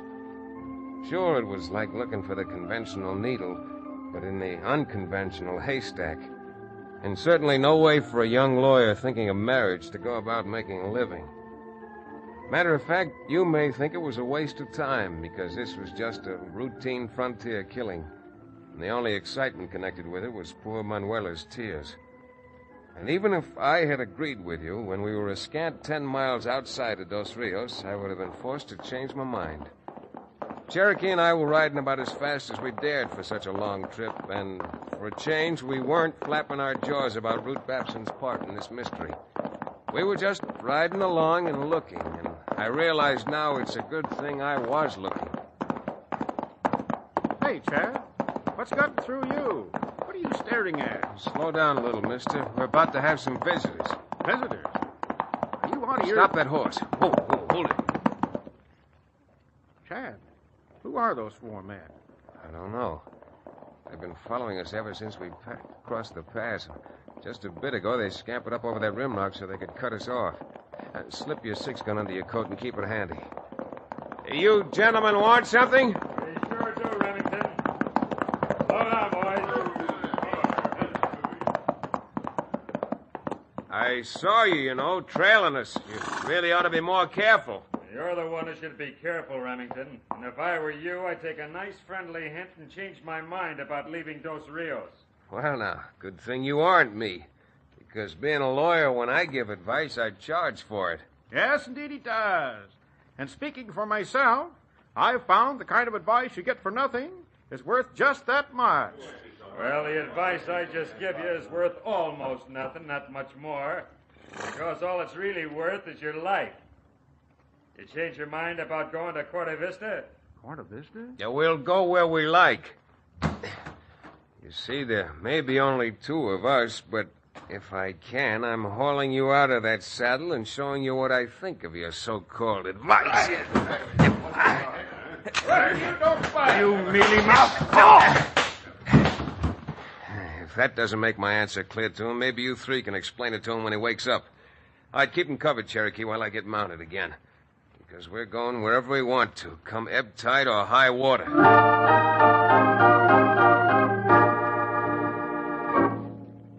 As risky as the spot was that those 4 gun-handy gents put us in, certainly it made a lot of our work easy. For some reason, they didn't want us to go to Corte Vista. Now, Corte Vista being more than 400 miles away was one town I had no intention of visiting originally. But seeing as it was important to them, it became important to us. And Cherokee and I knocked down our horses to make time. Those highbinders must work for Ruth Babson, Chad. Except for Libby and Mrs. Gomez. Only Babson knew what we were up to. You see the way Cherokee, quick, behind those rocks. What's going on? They've decided to make sure we don't get to Corte Vista. Come on, get that carbine out of your saddle boot and use it. Chad, they're hiding behind those trees and closing in on us. Look out, Cherokee. One of them's trying to get behind you. Chad, I knocked him smack out of his saddle. Nice shooting, Cherokee. It slowed him up. Now let's rush him. Get up there, boy. Come on.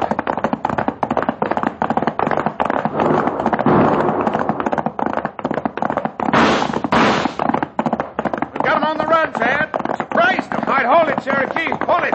There's the maverick you wounded lying on the ground. I got an idea if we can get him to talk, we might save ourselves a long trip. Whoa.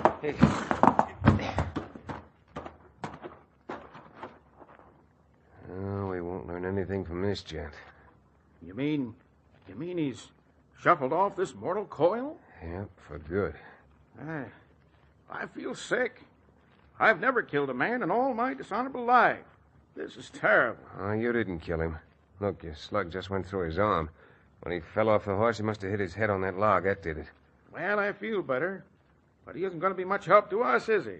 Not unless we can find something on him. Come on, if you're not too squeamish, help me look him over.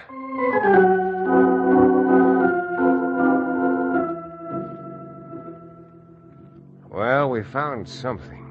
It was a label in his shirt, that's all. But it was the label of a furnishing store in Corte Vista. Even though we could read the jigsaw, we couldn't see the picture. All the pieces were there, but as yet they didn't fit together. We wasted no time getting to Corte Vista and went directly to the sheriff's office. That's about all we know, Sheriff. Well, from the description you give me of this here Ruth Babson, it's hard to say if I ever knowed him or not. Clean shaven, you say? Yes, he is, but why do you ask? Oh, well, sir, just sort of putting 2 and 2 together.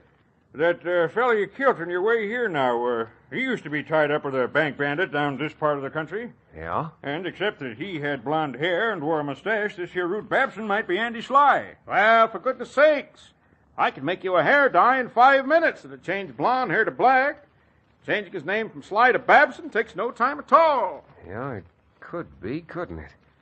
But how are you going to prove from that slim evidence that Babson murdered Herman Sims? Did you say Herman Sims?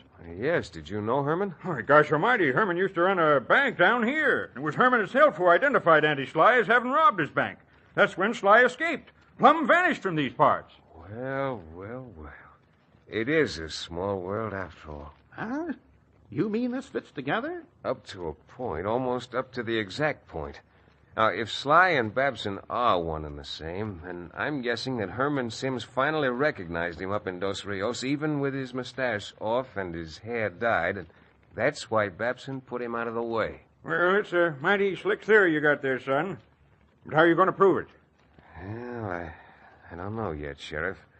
But I sure can do a heap of thinking on the way back to Dos Rios. That's exactly what I'm proposing to do. All right, Cherokee, come on. Let's go.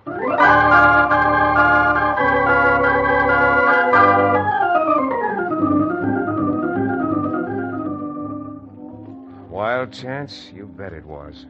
And being a wild chance, it called for a wild idea. It was a cinch that with Herman Sims dead, nobody in our state could identify Babson if he was Andy Sly. But all this about going to Corte Vista made me think he must be. So it was up to me to figure out some devious way of getting Babson to admit himself that he was the missing bandit and had killed Sims, taking advantage of the row poor Felipe Gomez had had with Sims to blame it on him. Well, it took a bit of talking on my part, but finally Ed Bingham, the Dos Rios marshal, threw in with me. And carefully surrounding the place with a hand-picked posse, I went up and called Babson outside of his house. Remington, all I can tell you is you're talking through your hat. Oh? Well, let me put it to you this way. Now, if I give up Gomez's defense, he'll be found guilty and hanged. Yeah?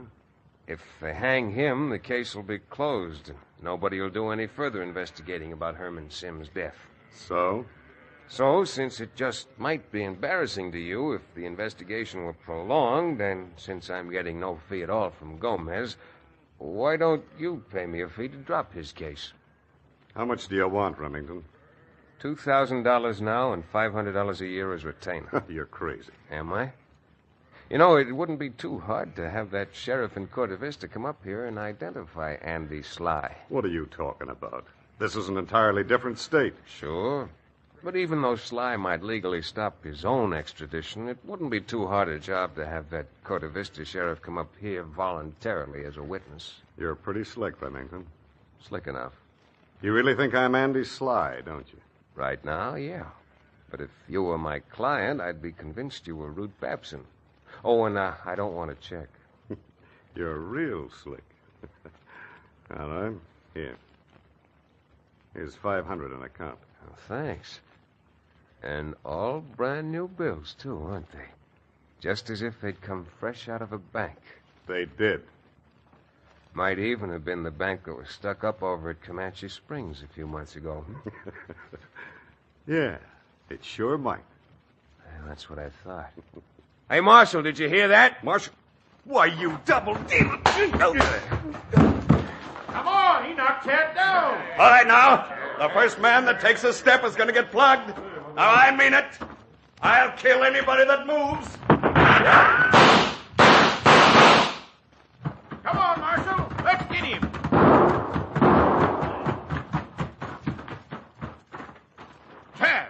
Chad, are you all right? Buzzard can punch, all right. Where'd he go? He run for the barn, locked himself in. Huh? The only way to get him out of there is to starve him. Well, I'm going in after him. Chad, you won't have a chance. I will if you stand here out front.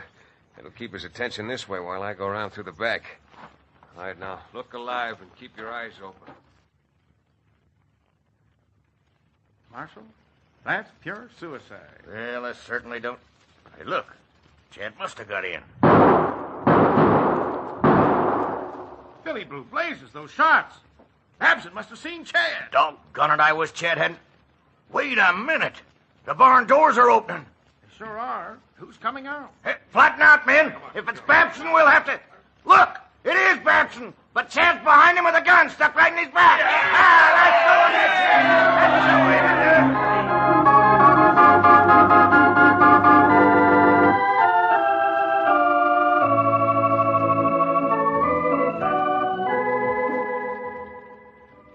Senor Remington, never we will be able to repay you. Oh, no, Manuela.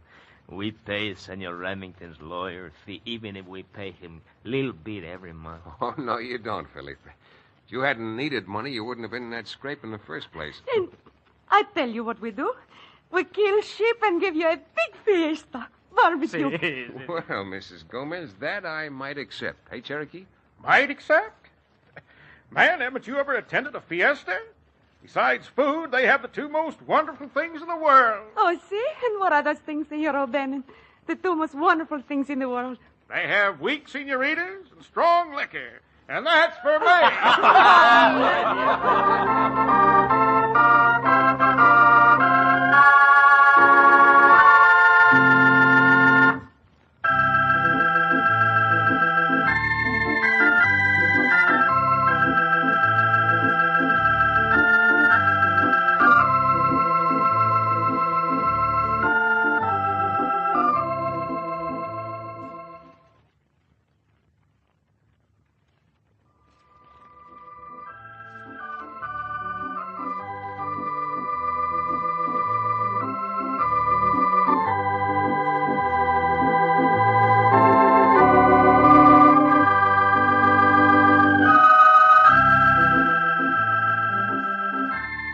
Frontier Town, starring Tex Chandler, is a Bruce Ells production.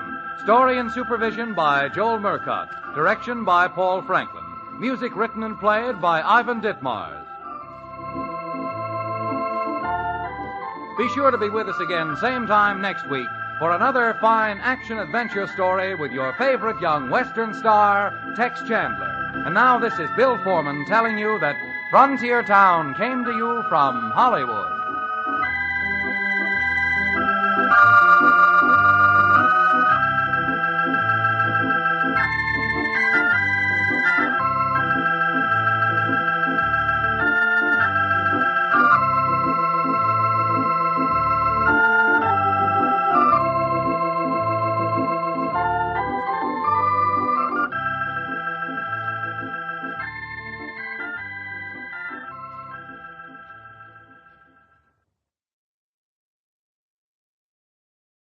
Now, Roma Wines, R-O-M-A, made in California for enjoyment throughout the world. Roma Wines present Suspense. Tonight, Roma Wines bring you Mr. Paul Henreid as star of The Angel of Death, a suspense play produced, edited, and directed for Roma Wines by William Spear. Suspense, radio's outstanding theater of thrills, is presented for your enjoyment by Roma Wines. That's R-O-M-A, Roma Wines. Those excellent California wines that can add so much pleasantness to the way you live, to your happiness in entertaining guests, to your enjoyment of everyday meals. Yes, right now a glassful would be very pleasant, as Roma Wines bring you Mr. Paul Henreid in a remarkable tale of suspense. December 31st, New Year's Eve. I shall identify myself as John Forsyth, my true name, as I have no reason to fear its being known or to assume one of a different character. My early life has no place in this narrative, save only to point out with the utmost objectivity that I've always been possessed since my tenderest youth of extraordinary intellectual powers. As witness my acquisition at the age of 16 of degrees from not one, but 3 of the leading universities of Europe, where, despite my British nativity, I spent my formative years. But this fact has no special significance other than as it applies to those events which were set in motion on another New Year's Eve in London 15 years ago. For it was on that evening, as I had planned some weeks before it should be, that I stood outside a door and listened for confirmation of the relationship I knew existed between my best friend and my wife. Darling, darling, darling. No, it's all right, Pam. It's all over now. Yes. Are you happy? Yes, now that we've decided, yes. Almost for the first time since I can remember. I know, darling, and I suppose we should feel sorry for him, but I can't, not after the way he's treated you. Raymond, what do you suppose he'll do? It doesn't matter, darling. Tomorrow we'll be on the Atlantic Ocean, and within a month we'll be on my uncle's plantation in Brazil, where he couldn't find us if he looked for 100 years. No, I suppose it doesn't Now, matter, how but- long will it take you to pack? Oh, an hour. Well, I ought to be back by then. I've just got to pick up the tickets and a few things. All right, hurry, darling. I will. Goodbye, darling. Goodbye.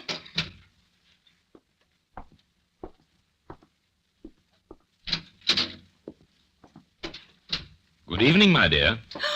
John! Why? What's the matter, Pamela? You look as though you'd seen a ghost. Why, nothing. You startled me, that's all.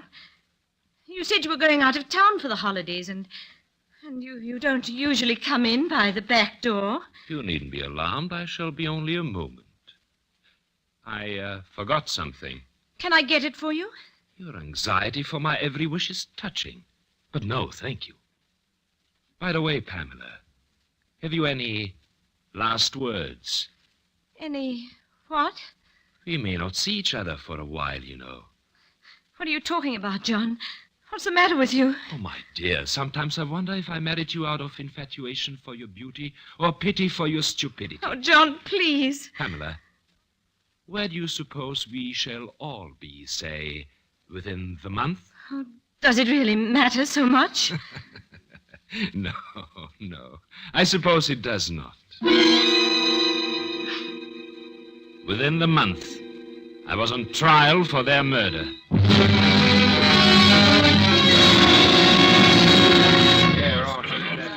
You are Henry Jenkins, proprietor of the Crown and Lion, number 17 Buxton Street. I'm that one, sir. I am. Henry Jenkins, sole owner Thank and... you.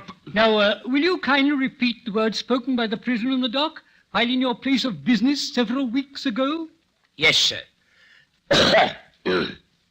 Well, about 2 weeks ago one night, Mr. Forsyth there, who's a steady customer of mine, sir, although he's not what you call a sociable man. Yes.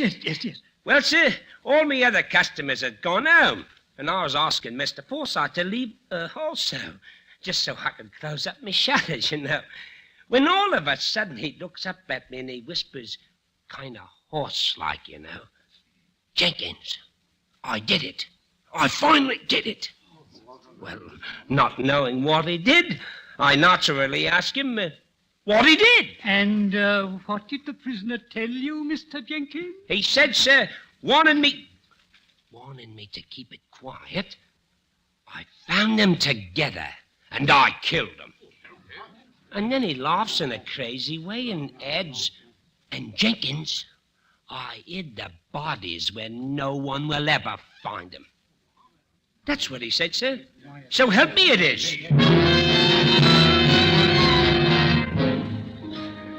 I saw him burning what looked to be a lot of bloody clothes. In the furnace it was.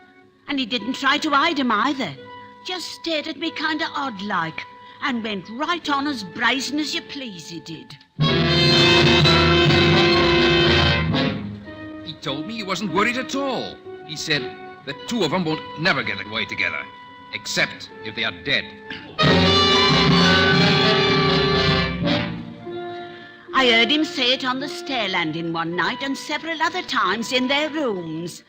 "Pamela," he says, "if you don't stop leering at Raymond Tillotson with those evil eyes of yours, I'll see the two of you in your graves. I warn you."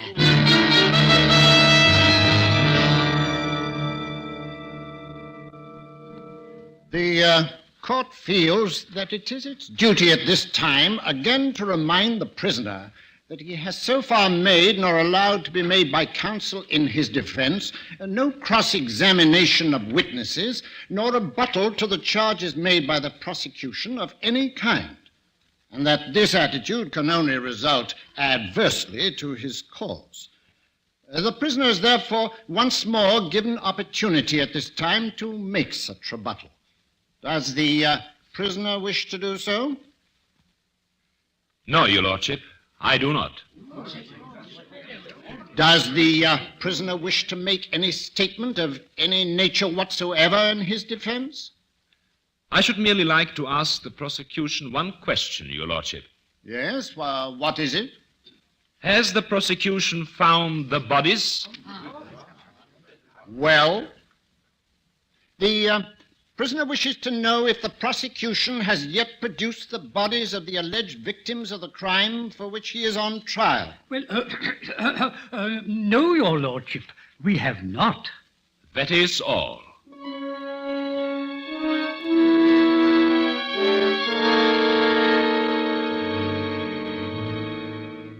To kill them had been my plan and my intention, naturally. But not in the usual stupid way such things are done, where men gamble their own lives against the lives of those whom they destroy. Every faculty of my intelligence revolted against such a thought. And so for me the gambler's risk was needless. So I had planned it. It was therefore without fear or question that I stood before the court to hear the verdict, which, in all the writing of it, I had contrived against myself. Order! John Forsyth, the court has given most careful consideration to the fact that the bodies of the named victims have not been presented to this court as due evidence and a surety of murder, a fact which admittedly must alter the circumstances of guilt.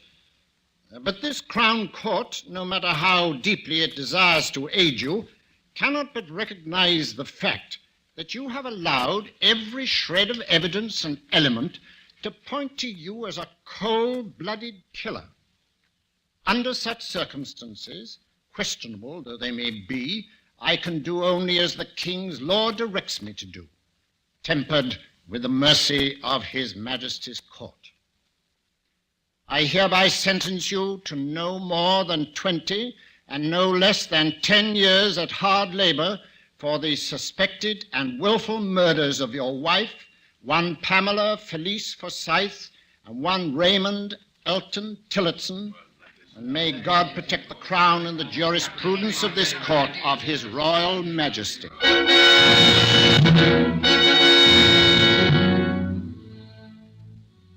10 to 20 years. It was perhaps a bit more than I expected, but I was content. And it may be that there was even the trace of a smile upon my lips as I left the courtroom. Certainly it was justified, if only by the looks of awe and admiration turned in my direction by the spectators.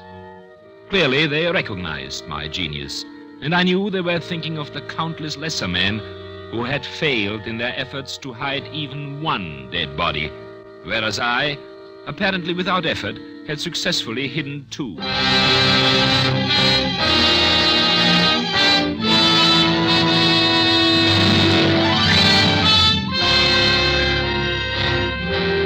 For Suspense, Roma Wines are bringing you a star, Paul Henry, in The Angel of Death by Alan Cameron. Roma Wines' presentation tonight in radio's outstanding theater of thrills, Suspense.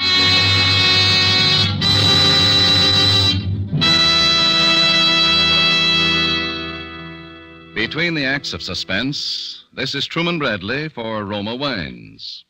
With the holiday excitement over, most of us are glad to enjoy evenings at home again, taking it easy and economizing.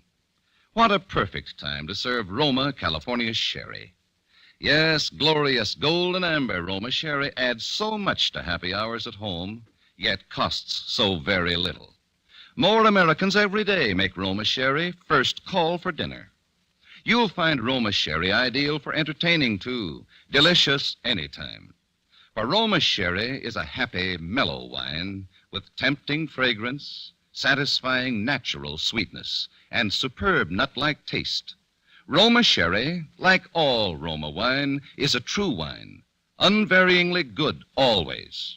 Crushed from choicest grapes, grown in California's finest vineyards, then unhurriedly guided to tempting perfection by Roma's ancient winemaking skill. Bottled at the winery. Get Roma sherry tomorrow, now selling at lowest prices in years. Insist on Roma, R-O-M-A, Roma wine, for uniformly fine quality at low cost. Remember, more Americans enjoy Roma than any other wine. And now Roma Wines bring back to our Hollywood soundstage Paul Henry as John Forsythe in The Angel of Death, a play well calculated to keep you in suspense.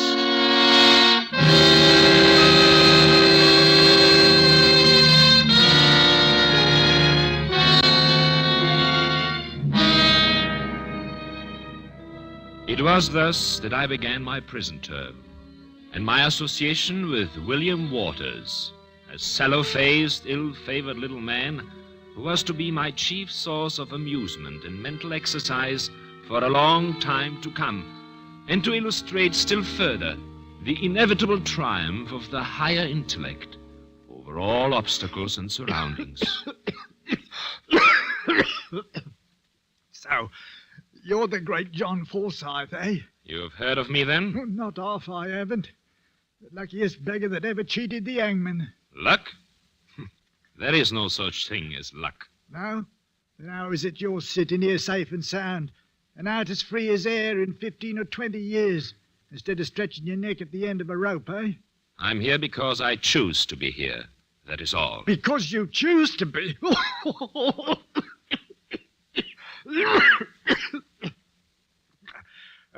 Tell me, Forsythe, just between the two of us, how did you do it?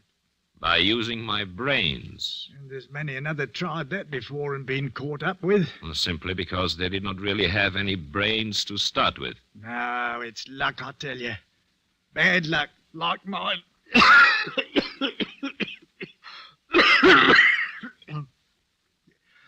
You want to hear the worst bit of luck that ever ruined a man's life? If you wish to call it that, why not? It was like what happened to you, in a way. A sweetheart, Agnes her name was, with the biggest, bluest eyes. Oh, the prettiest little thing you'd ever hope to see. And you killed her. I didn't mean to. It was the usual, you know. I'd caught her dead to rights, but she laughed at me. That was the trouble. Threw it in my face, she did. Next thing I knew, something snapped.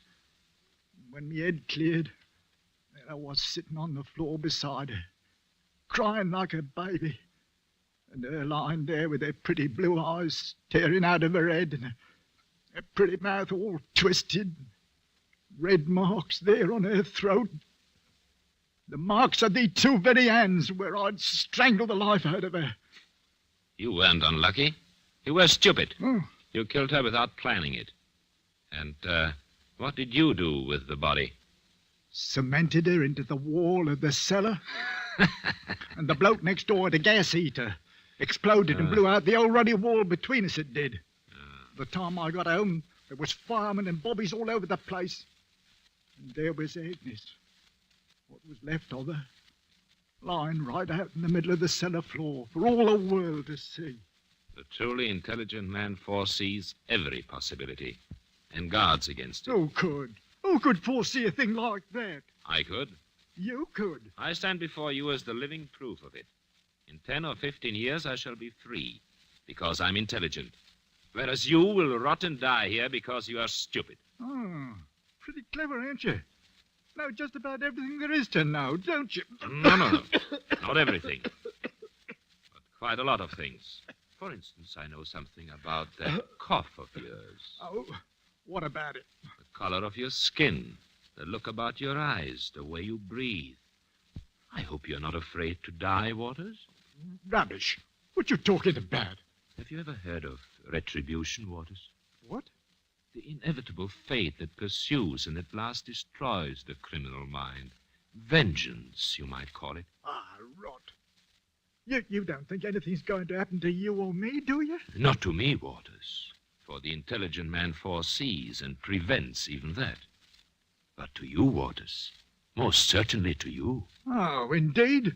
And who's going to do all this? Oh, he's known by various names, Waters, but best known as the Angel of Death.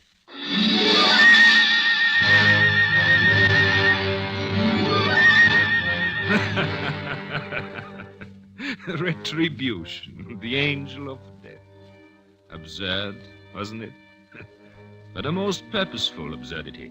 For the intellectual stimulus so necessary to remaining mentally alert during the prison years ahead was here delivered into my hand. An experiment, and one almost impossible under any other conditions. And William Waters would be my guinea pig. An experiment to determine just how far a man might succeed through sheer superiority of intelligence in breaking down and destroying the mind and the body of another by the simple power of suggestion.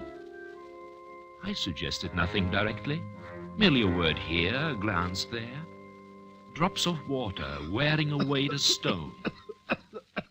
I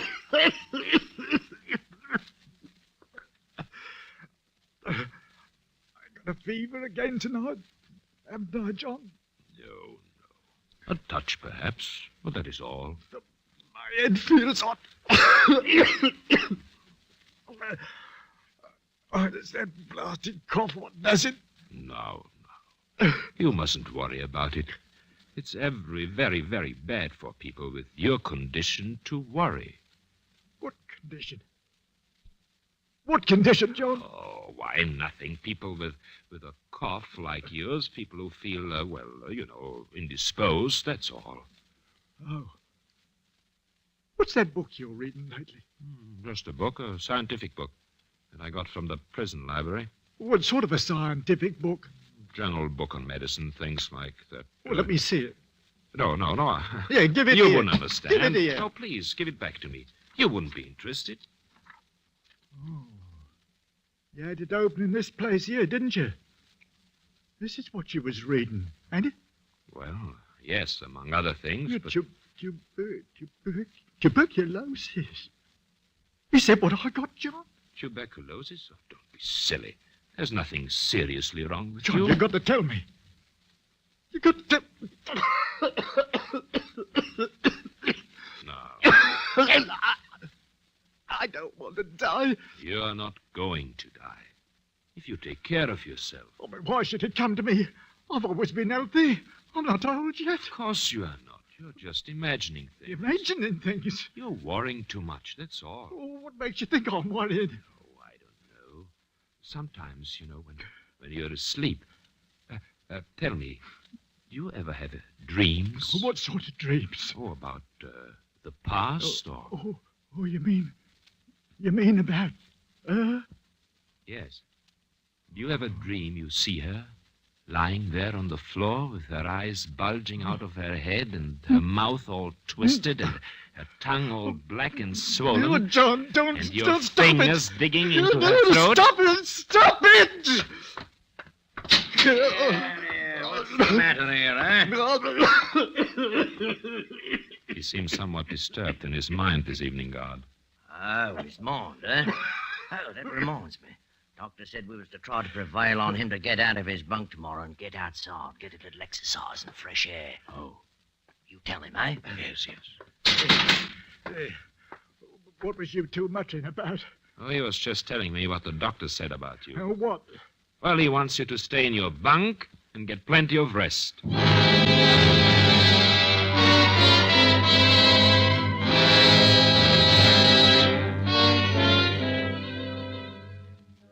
The time was drawing near, I knew. The time for what I had planned as the culmination of my experiment.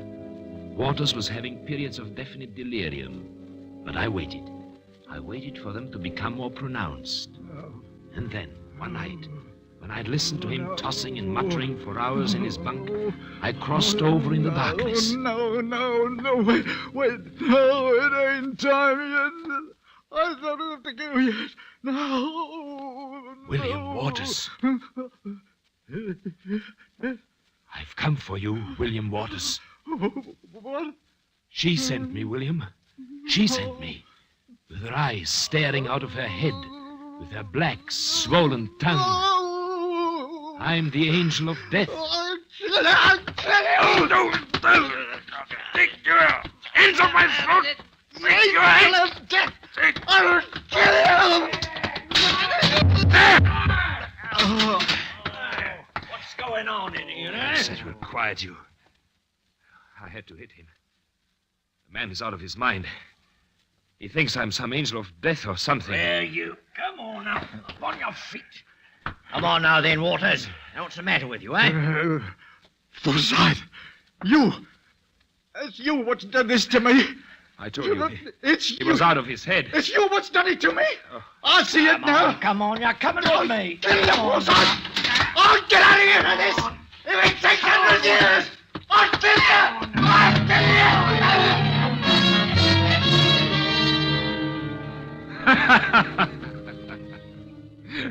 It was interesting while it lasted. And I've always believed that, given a little more time, I could have ended my experiment successfully. But I had other plans to make now. Plans for the day when I would be free. And at last it came. At last I was walking away from the prison gate, a free man. Now began my search. It was not difficult. It led me at last to Paris, to a small apartment, where I went tonight, December 31st, New Year's Eve. Yes? Good evening. Well, good evening. Did you wish to see someone? Don't you recognize me? Well, I do, of course, but are you a friend of Pam's? I am indeed. Who is it, darling? It's a friend of yours, dear. A friend of both of you. John. Yes. Huh? In fact, your husband, my dear, and Raymond's best friend. John, it's been... 15 years, yes. You only returned to Paris recently, didn't you? Yes, a short time ago. And you never knew that I was convicted and sentenced to prison for your double murder, did you? Murder? Oh, that was quite as I planned it. I knew where you were, but the authorities did not. John. But perhaps you have heard of a curious legal technicality which provides that a man cannot be convicted twice for the same crime. So you see, I've already paid for your murders. And now I've come to collect an ancient debt. Put down that gun.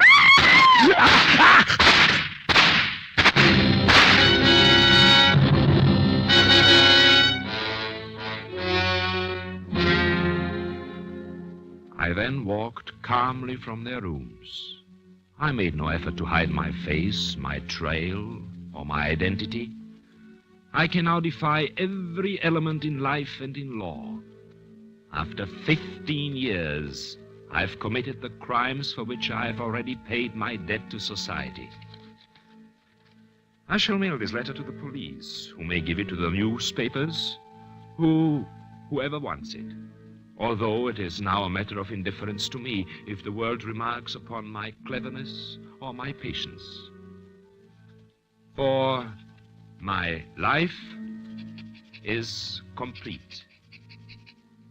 No man has ever known such happiness. John Forsyth. Yes, come in, Madame Leclerc. I have a letter now ready. I wish you to mail for me. I've come for you, John Forsyth. Waters. I'm not Waters any longer. How did you get out? They said I was insane. So I hadn't been responsible when I killed her. And then they said I was cured, sane again. And then they let me out. But there was one thing they never knew. They never knew who I really was. What are you talking about? That's why I've come for you, John Forsyth. Me? I am the chosen messenger of an higher power. Look here, Waters. Die, John Forsyth!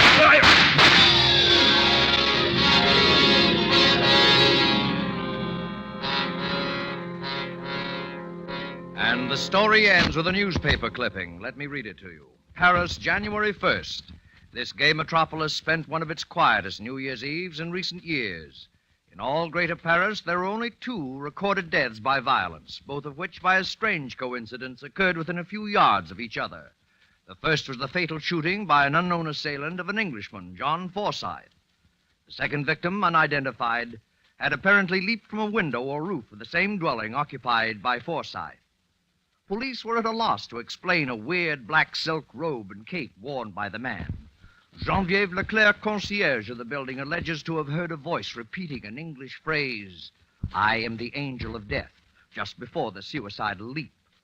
However, this can hardly have any bearing on the case, since the said phrase was undoubtedly uttered by New Year's revelers in the neighborhood.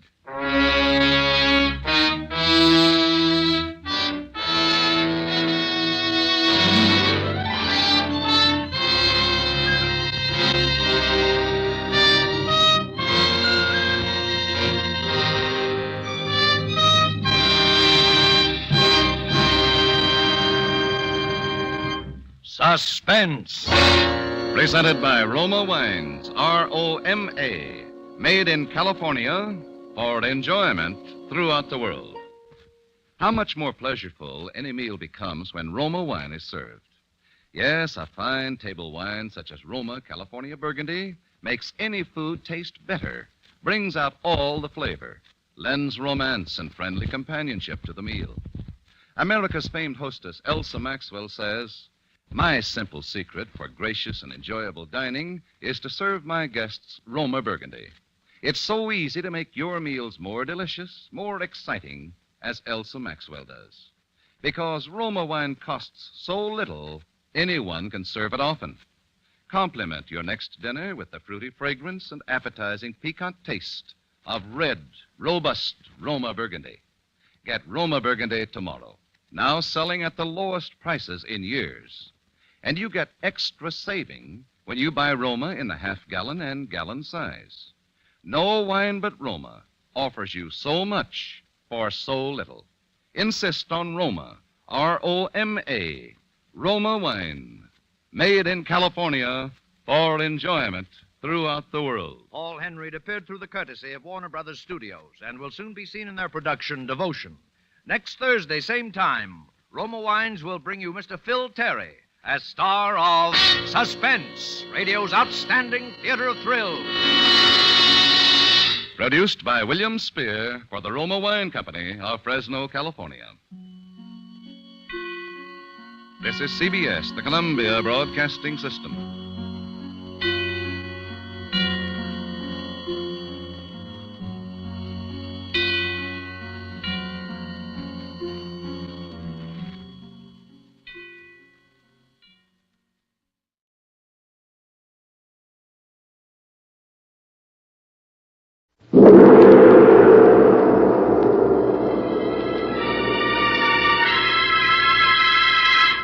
The Sealed Book.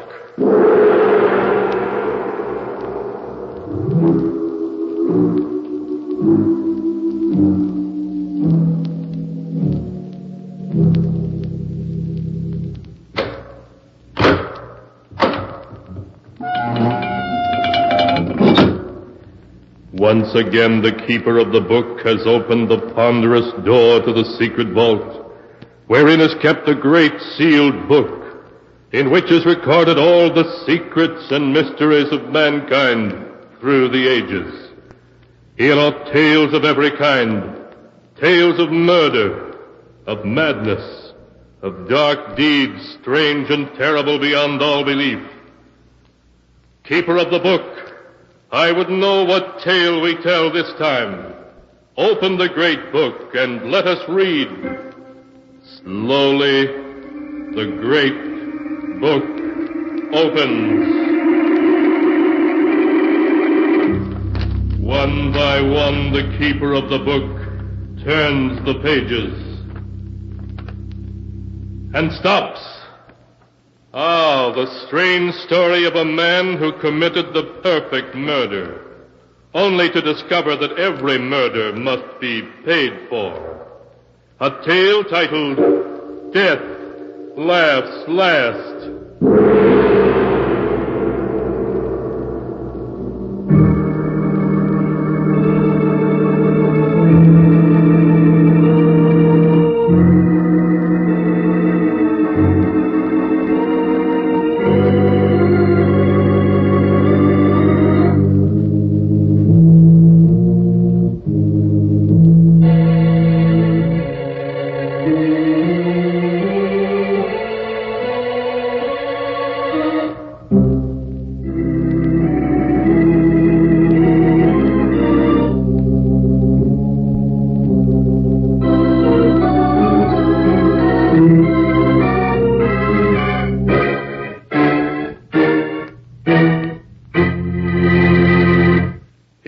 Tale, Death Laughs Last, as it is written in the pages of the sealed book. Our story begins in the office of Dr. Robert Smith.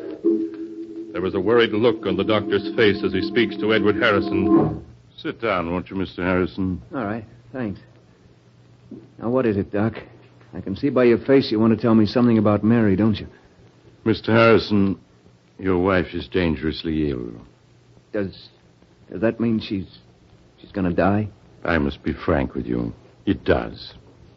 Unless... Unless what, Doctor? Tell me. If there's a chance in the world, she's got to have it, see? Her only hope is a brain operation. A very difficult and delicate operation. Without it, well, I could only give her 6 months, a year at most. No, it mustn't be. She's got to have the operation, you hear? I must tell you, Mr. Harrison, that only one man in this country has the necessary skill for the operation your wife needs. He is Dr. Howard Richards. I don't care who he is. Get him. I was going to say, naturally, he's in great demand. His average fee for an operation is about $1,500. $1,500? Now, of course, if you can't afford that, he might consider the circumstances. No, I can't afford it. I can afford anything Mary needs. Then I'll get in touch with him at once. Yes, sure. You make the arrangements right away. I'll get a hold of the money. I'll get it to you by tomorrow, sure.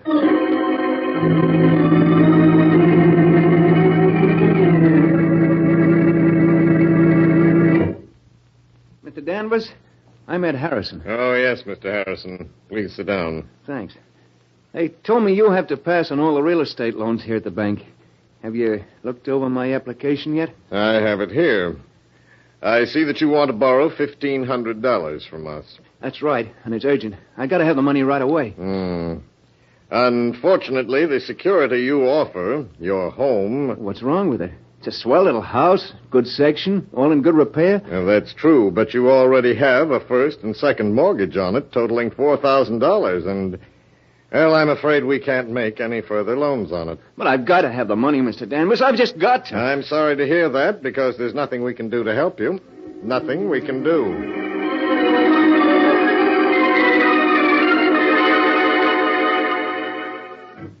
You say you're not employed, Mr. Harrison? No, I own a shop. I'm a locksmith. That means you're never certain of your income. If you had a job now, a regular income you could depend on... What are you getting at? You mean you're not going to let me have the money? I certainly wish I could, but under the circumstances, I'm sorry, very sorry, but there's nothing I can do to...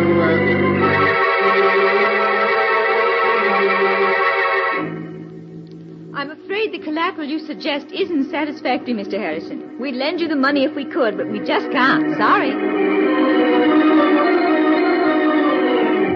Sorry. Sorry.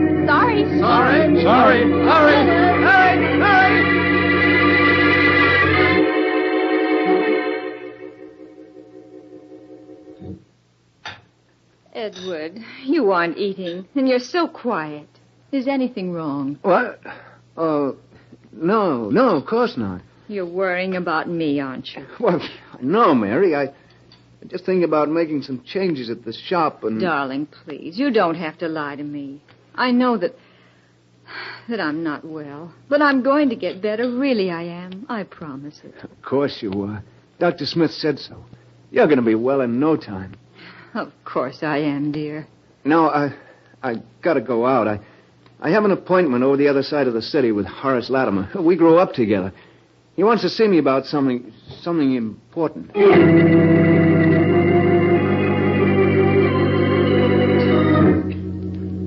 Edward had no appointment with Horace Latimer, but he went to see Horace anyway, for he and Horace had been boyhood friends. Then their paths had separated. Horace had grown wealthy. But in his desperation, Edward Harrison hoped that Horace would remember the past and would lend him the money he'd been trying to raise all day. Horace could spare it easily, but would he? $1,500? Well, that's rather a lot of money, Ed. I know it is, Horace, but it's for Mary.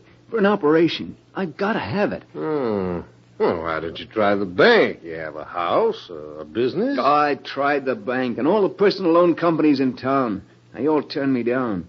Said the security wasn't good enough. I see. Well, that's too bad. Now, you can bet I'd lend it to you, Ed, if I had it. Well, that's the trouble. I haven't any ready cash. The income tax, and a couple of shaky investments that I had to bolster up lately. All right, Horace. Never mind explaining. I get the idea. You're not going to lend me the money. Well, really, Ed, I would if I could, but I can't. I'm sorry. Save your sorrow for somebody else. I don't need your money, you hear? I'll get it someplace else. Yes, I'll get it. Somehow.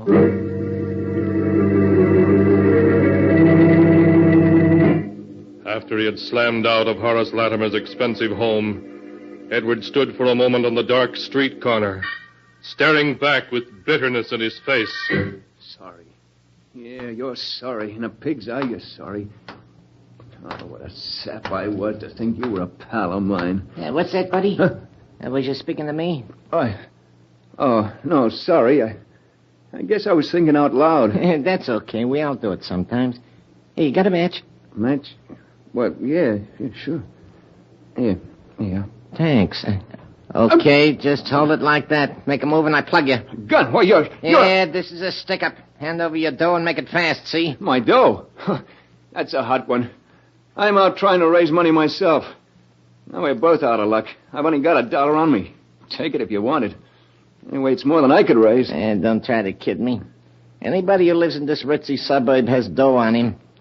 Stand still while I see what you got in your pockets. A wallet and a leather case of some kind. You'll find just $1 in that wallet. And I don't live in this neighborhood. I came here to try to borrow some money from a friend. $1. One measly buck. What a lousy break. But I bet you got a roll hidden in this leather case. It's heavy enough. You'll lose your bet. There's nothing in there but my emergency kit. Yeah? Well, I'll just see for myself. Hey, this kit's full of skeleton keys and picklocks and stuff. What are you, anyway, a second-story waker? I'm a locksmith and safe repairman, if it's anything to you. Oh. Were you on the level just now when you said you was trying to raise dough? What's it to you? Yeah, you'd be surprised, pal. Okay, I'm putting the gun away, but you ain't leaving yet.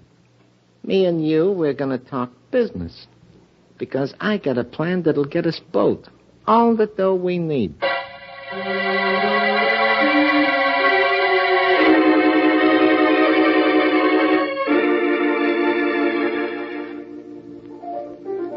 Two more beers, waiter. Well, is the deal on my proposition? I don't know, Mike. Sure you do. There's nothing to it. You can open locks and safes. I know where there's a house with plenty of dough in it. But burglary? I've never stolen anything in my life. Now, listen, you said you needed dough bad, didn't you? And so do I, plenty bad. But all you gotta do is get the back door open and then the safe. In half an hour, you'll have your 1,500 and more. How else you ever gonna get it? Answer me that. I don't know. You sure the money's there, Mike? Positive. I was casing the joint and looked in the window in time to see the old geezer put a whole roll of bills in a safe that's no stronger than a bread box. Hey, you can open it with your teeth. Gotta get the money somehow. All right. I'll do it.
And now to continue the story, Death Laughs Last, as it is written in the sealed book.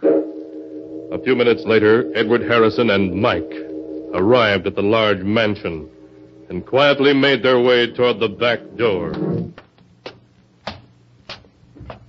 Okay, this is it. Everybody's hit the hay long ago. It'll be a cinch. The lock looks easy. But I shouldn't be doing this. There must be some other way to get the money. Don't be a sucker all your life. You're gonna take what you want in this world. If you don't, you never get it. Well... Come on, get that door open. We gotta get inside before we're spotted. All right. Only take a second. I think... Yeah. There, it's unlocked. Okay, get inside. The safe's in the library down this way. Don't make any noise. You Sure, there's only 2 of them in the house. Yeah, the old guy and his butler. Probably both of them deaf as posts. Here's the library. Come on, the safe's behind the picture on the wall. This picture? Yeah, that's it. I'll lift it down. There you are. That safe is just a kid's toy. Go ahead, get it open. It won't be that easy. I'll have it open inside a half an hour.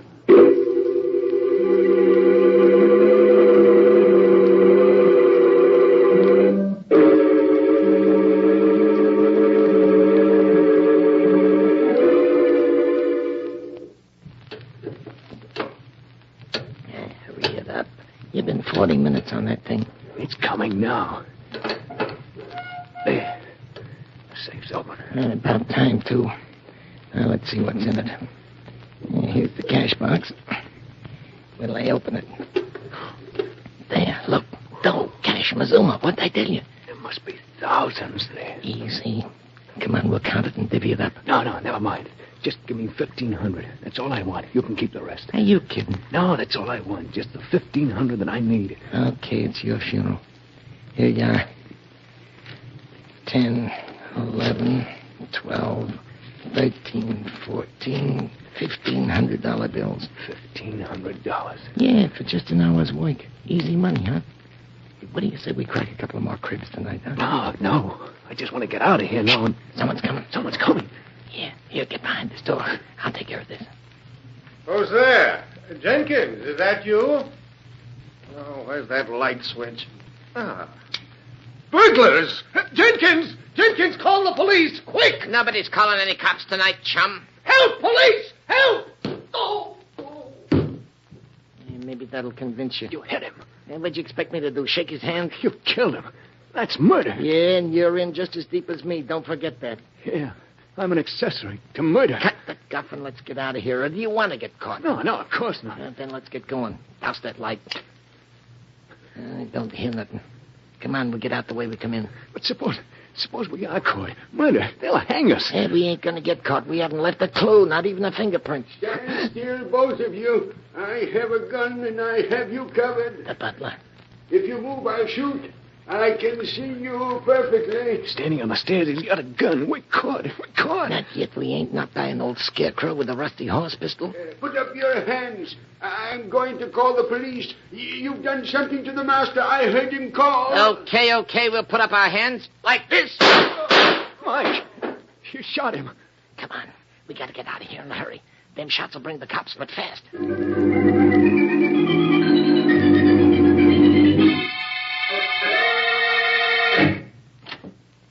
Okay, here we are. Come on in. But why did you make me come here?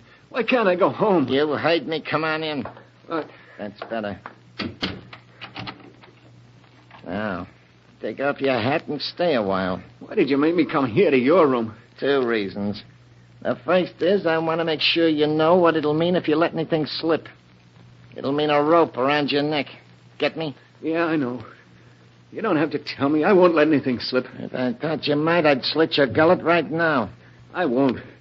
I have to live. For my wife's sake. Okay. And the second reason you're here is so you and me can have a little talk. Talk? What kind of a talk? Well, chum, I like the way you got that door and that safe open tonight. You and me got a future together. What? As soon as the heat's off, we're going to do another little job together. No. I won't do it. I won't. Sure you will. I won't do it. You can't make me. Oh, yes, I can. If you don't, I can always send a little note to the cops, telling them it's you they want for them killings tonight. You wouldn't. They'd get you, too. I'd be a long ways away by then. But you can't get away. You got a business here and a sick wife. You couldn't leave them. Well, you're going to do what I say? You devil. You... Don't say it. You don't think you can just dip into crime and then back out again without getting your hands dirty, do you? You don't think you can pull a job and then go on as if nothing had happened? You're mixed up in murder, and somebody's always got to pay for murder, one way or another. I only did it for Mary's sake. It don't matter why you did it. You're in it now, and you can't get out. Not without paying in some way. I've got a good mind to go to the police, to confess, to get it off my chest. No, you don't. You see this gun? I'd plug you in a second if I thought... No, you don't. Get away from me. Let go of my hand. Let go. You got me into this. You're not going to make me go any further with it. I'll take that gun away from you and I'll... You fool. Let go or I'll plug you out. Mike. Mike! He's dead. I killed him.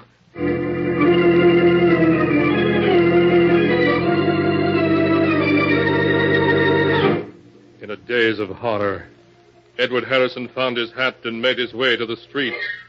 His mind in a whirl, he stumbled into a tiny bar a few blocks away. Struggling to control his shaking hands and to keep his voice normal, he ordered a double whiskey and gulped it down. Then, as his senses cleared a little, he heard the radio at the end of the bar broadcasting a warning to the city. Attention all residents of the city. Attention all residents. The police department is asking you to be on the lookout for the following man, wanted for a brutal double murder committed in the Buxton Park section less than an hour ago. Please make a note of the following description. No. The man was... Hey, buddy, what's the idea? What'd you shut the radio off for? Because I was sick of listening to it, that's why. Oh, is that so? Well, I'm not, see? And I got an idea maybe there was some other reason you didn't want to hear it. So I'm going to turn it back on, see? No, you mustn't. Well, I'm gonna. If you try to make a break for it, I got a gun right here under the bar, see? So now let's hear what that dirty killer looked like. I repeat, be on the lookout for a man of medium height, lean and wiry, with reddish-brown hair, wanted for the double murder in Buxton Park earlier this evening. If you see such a man, report at once to headquarters. We now turn you back to our regular night owl program of popular dance tunes. Lean and wiry with reddish-brown hair, huh? Well, that ain't you. You're heavy-set and black-haired. For a minute there, you had me going. I was positive you was the killer, the way you didn't want me to hear the description. Just jumpy, huh? Well, here, have another drink. On the house. Thanks, but I got to get home. I need some sleep. Yeah, that's what I need. Some sleep.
And now to continue the story.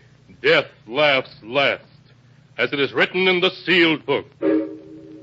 As Edward Harrison left the bar and hurried home, he was aghast at how close he'd come to giving himself away. It was Mike the police were looking for, not Edward Harrison. It was Mike whose description they had. Edward Harrison was safe. Safe. Hardly able to believe in his own good luck, Edward reached his home and let himself in. Mary was asleep. Quietly, he got into bed and at long last fell asleep. When he awoke, it was morning, and Mary was already preparing breakfast. Good morning, darling. What time did you get home anyway? I waited up for you until almost 2. I was pretty late. I stopped at the shop and did a little work. Forgot to watch the time, I guess. Oh, and this morning you look terrible. I know you're worrying about me. Oh, but you mustn't, darling. I'm going to be all right. Really, I am. Of course you are. I'm going to see to that. What do you think? Dr. Smith called up last night. He wanted to talk to you. He said he had some good news for you. Good news? Yes, but he wouldn't tell me what it was. I don't know why. He asked for you to stop in at his office this morning. I think I know what it is. Yeah, sure. I'll go right over and see him. But, darling, you're going to eat breakfast first, aren't you? I'll eat when I get back. I want to see the doctor first. Anyway, I'm not very hungry. Well, all right, Edward. But please, hurry back. I want to know, too, what the doctor said. Yeah, sure, Mary. I'll be right back. But everything's okay now. Everything's okay. After he left the house, Edward bought a morning paper. Big headlines told of the murders the night before, but he scarcely saw them. His eyes hurried through the story until he found what he was looking for. The news that Mike's body had been found.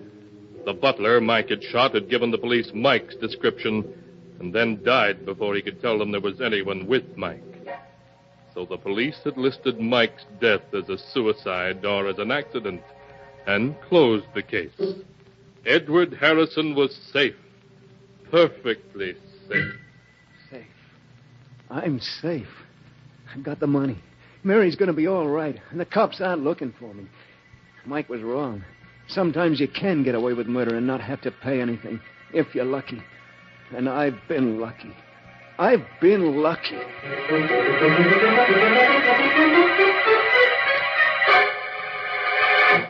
Good morning, Doctor. Mary said you'd phoned and had some good news. Oh, yes, Mr. Harrison.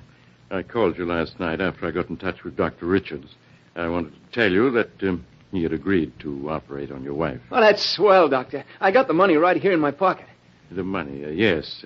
I was also going to tell you that Dr. Richards had said not to worry about it. You could take as long as you wanted to pay it. As long as I wanted? Then it wasn't necessary. I didn't have to do it. I didn't have to do it. Well, I'm afraid I don't understand. Never mind, Doc. I mean, I've got the money. I want to pay it. He's got to take it right away. Well, what's the matter? What are you looking at me like that for? The operation is going to save Mary's life, isn't it? You said it would. You can't go back on your word. You can't, do you hear? It's not that, Mr. Harrison. Yes, the operation would save your wife's life. But unfortunately, Dr. Richards was the only man in this country able to perform it. Well, so what? He said he'd do it, didn't he? And I've raised the dough to pay it. So what's the hitch? Mr. Harrison, Dr. Richards can't perform the operation now. But you said that... Yes, I know. But he was tragically murdered last night by a burglar who broke into his home in Buxton Park.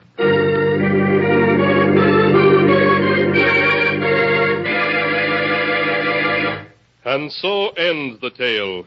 Death laughs last, as it is written in the sealed book. In an effort to save his wife's life, Edward Harrison had helped kill the one man who might have saved her.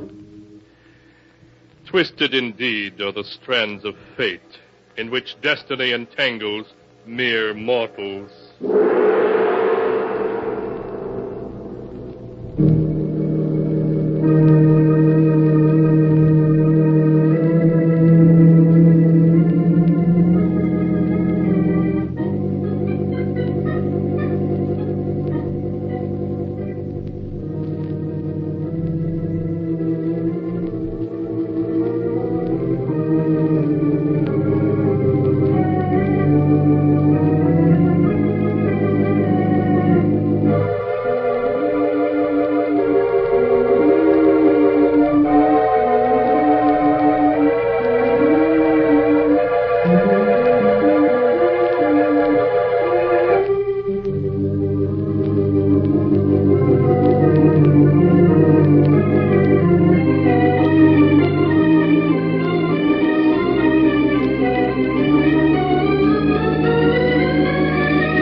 And now, keeper of the book, before you close the great volume, Show us the tale we tell next time. This one. Ah, yes.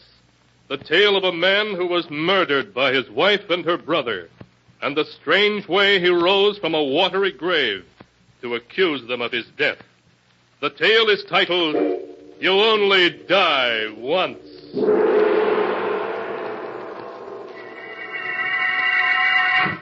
Be sure to be with us again next time, when the sound of the great gong heralds another strange and exciting tale from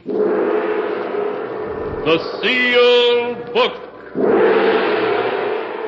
The Sealed Book, produced and directed by Jock McGregor, is written by Bob Arthur and David Cogan.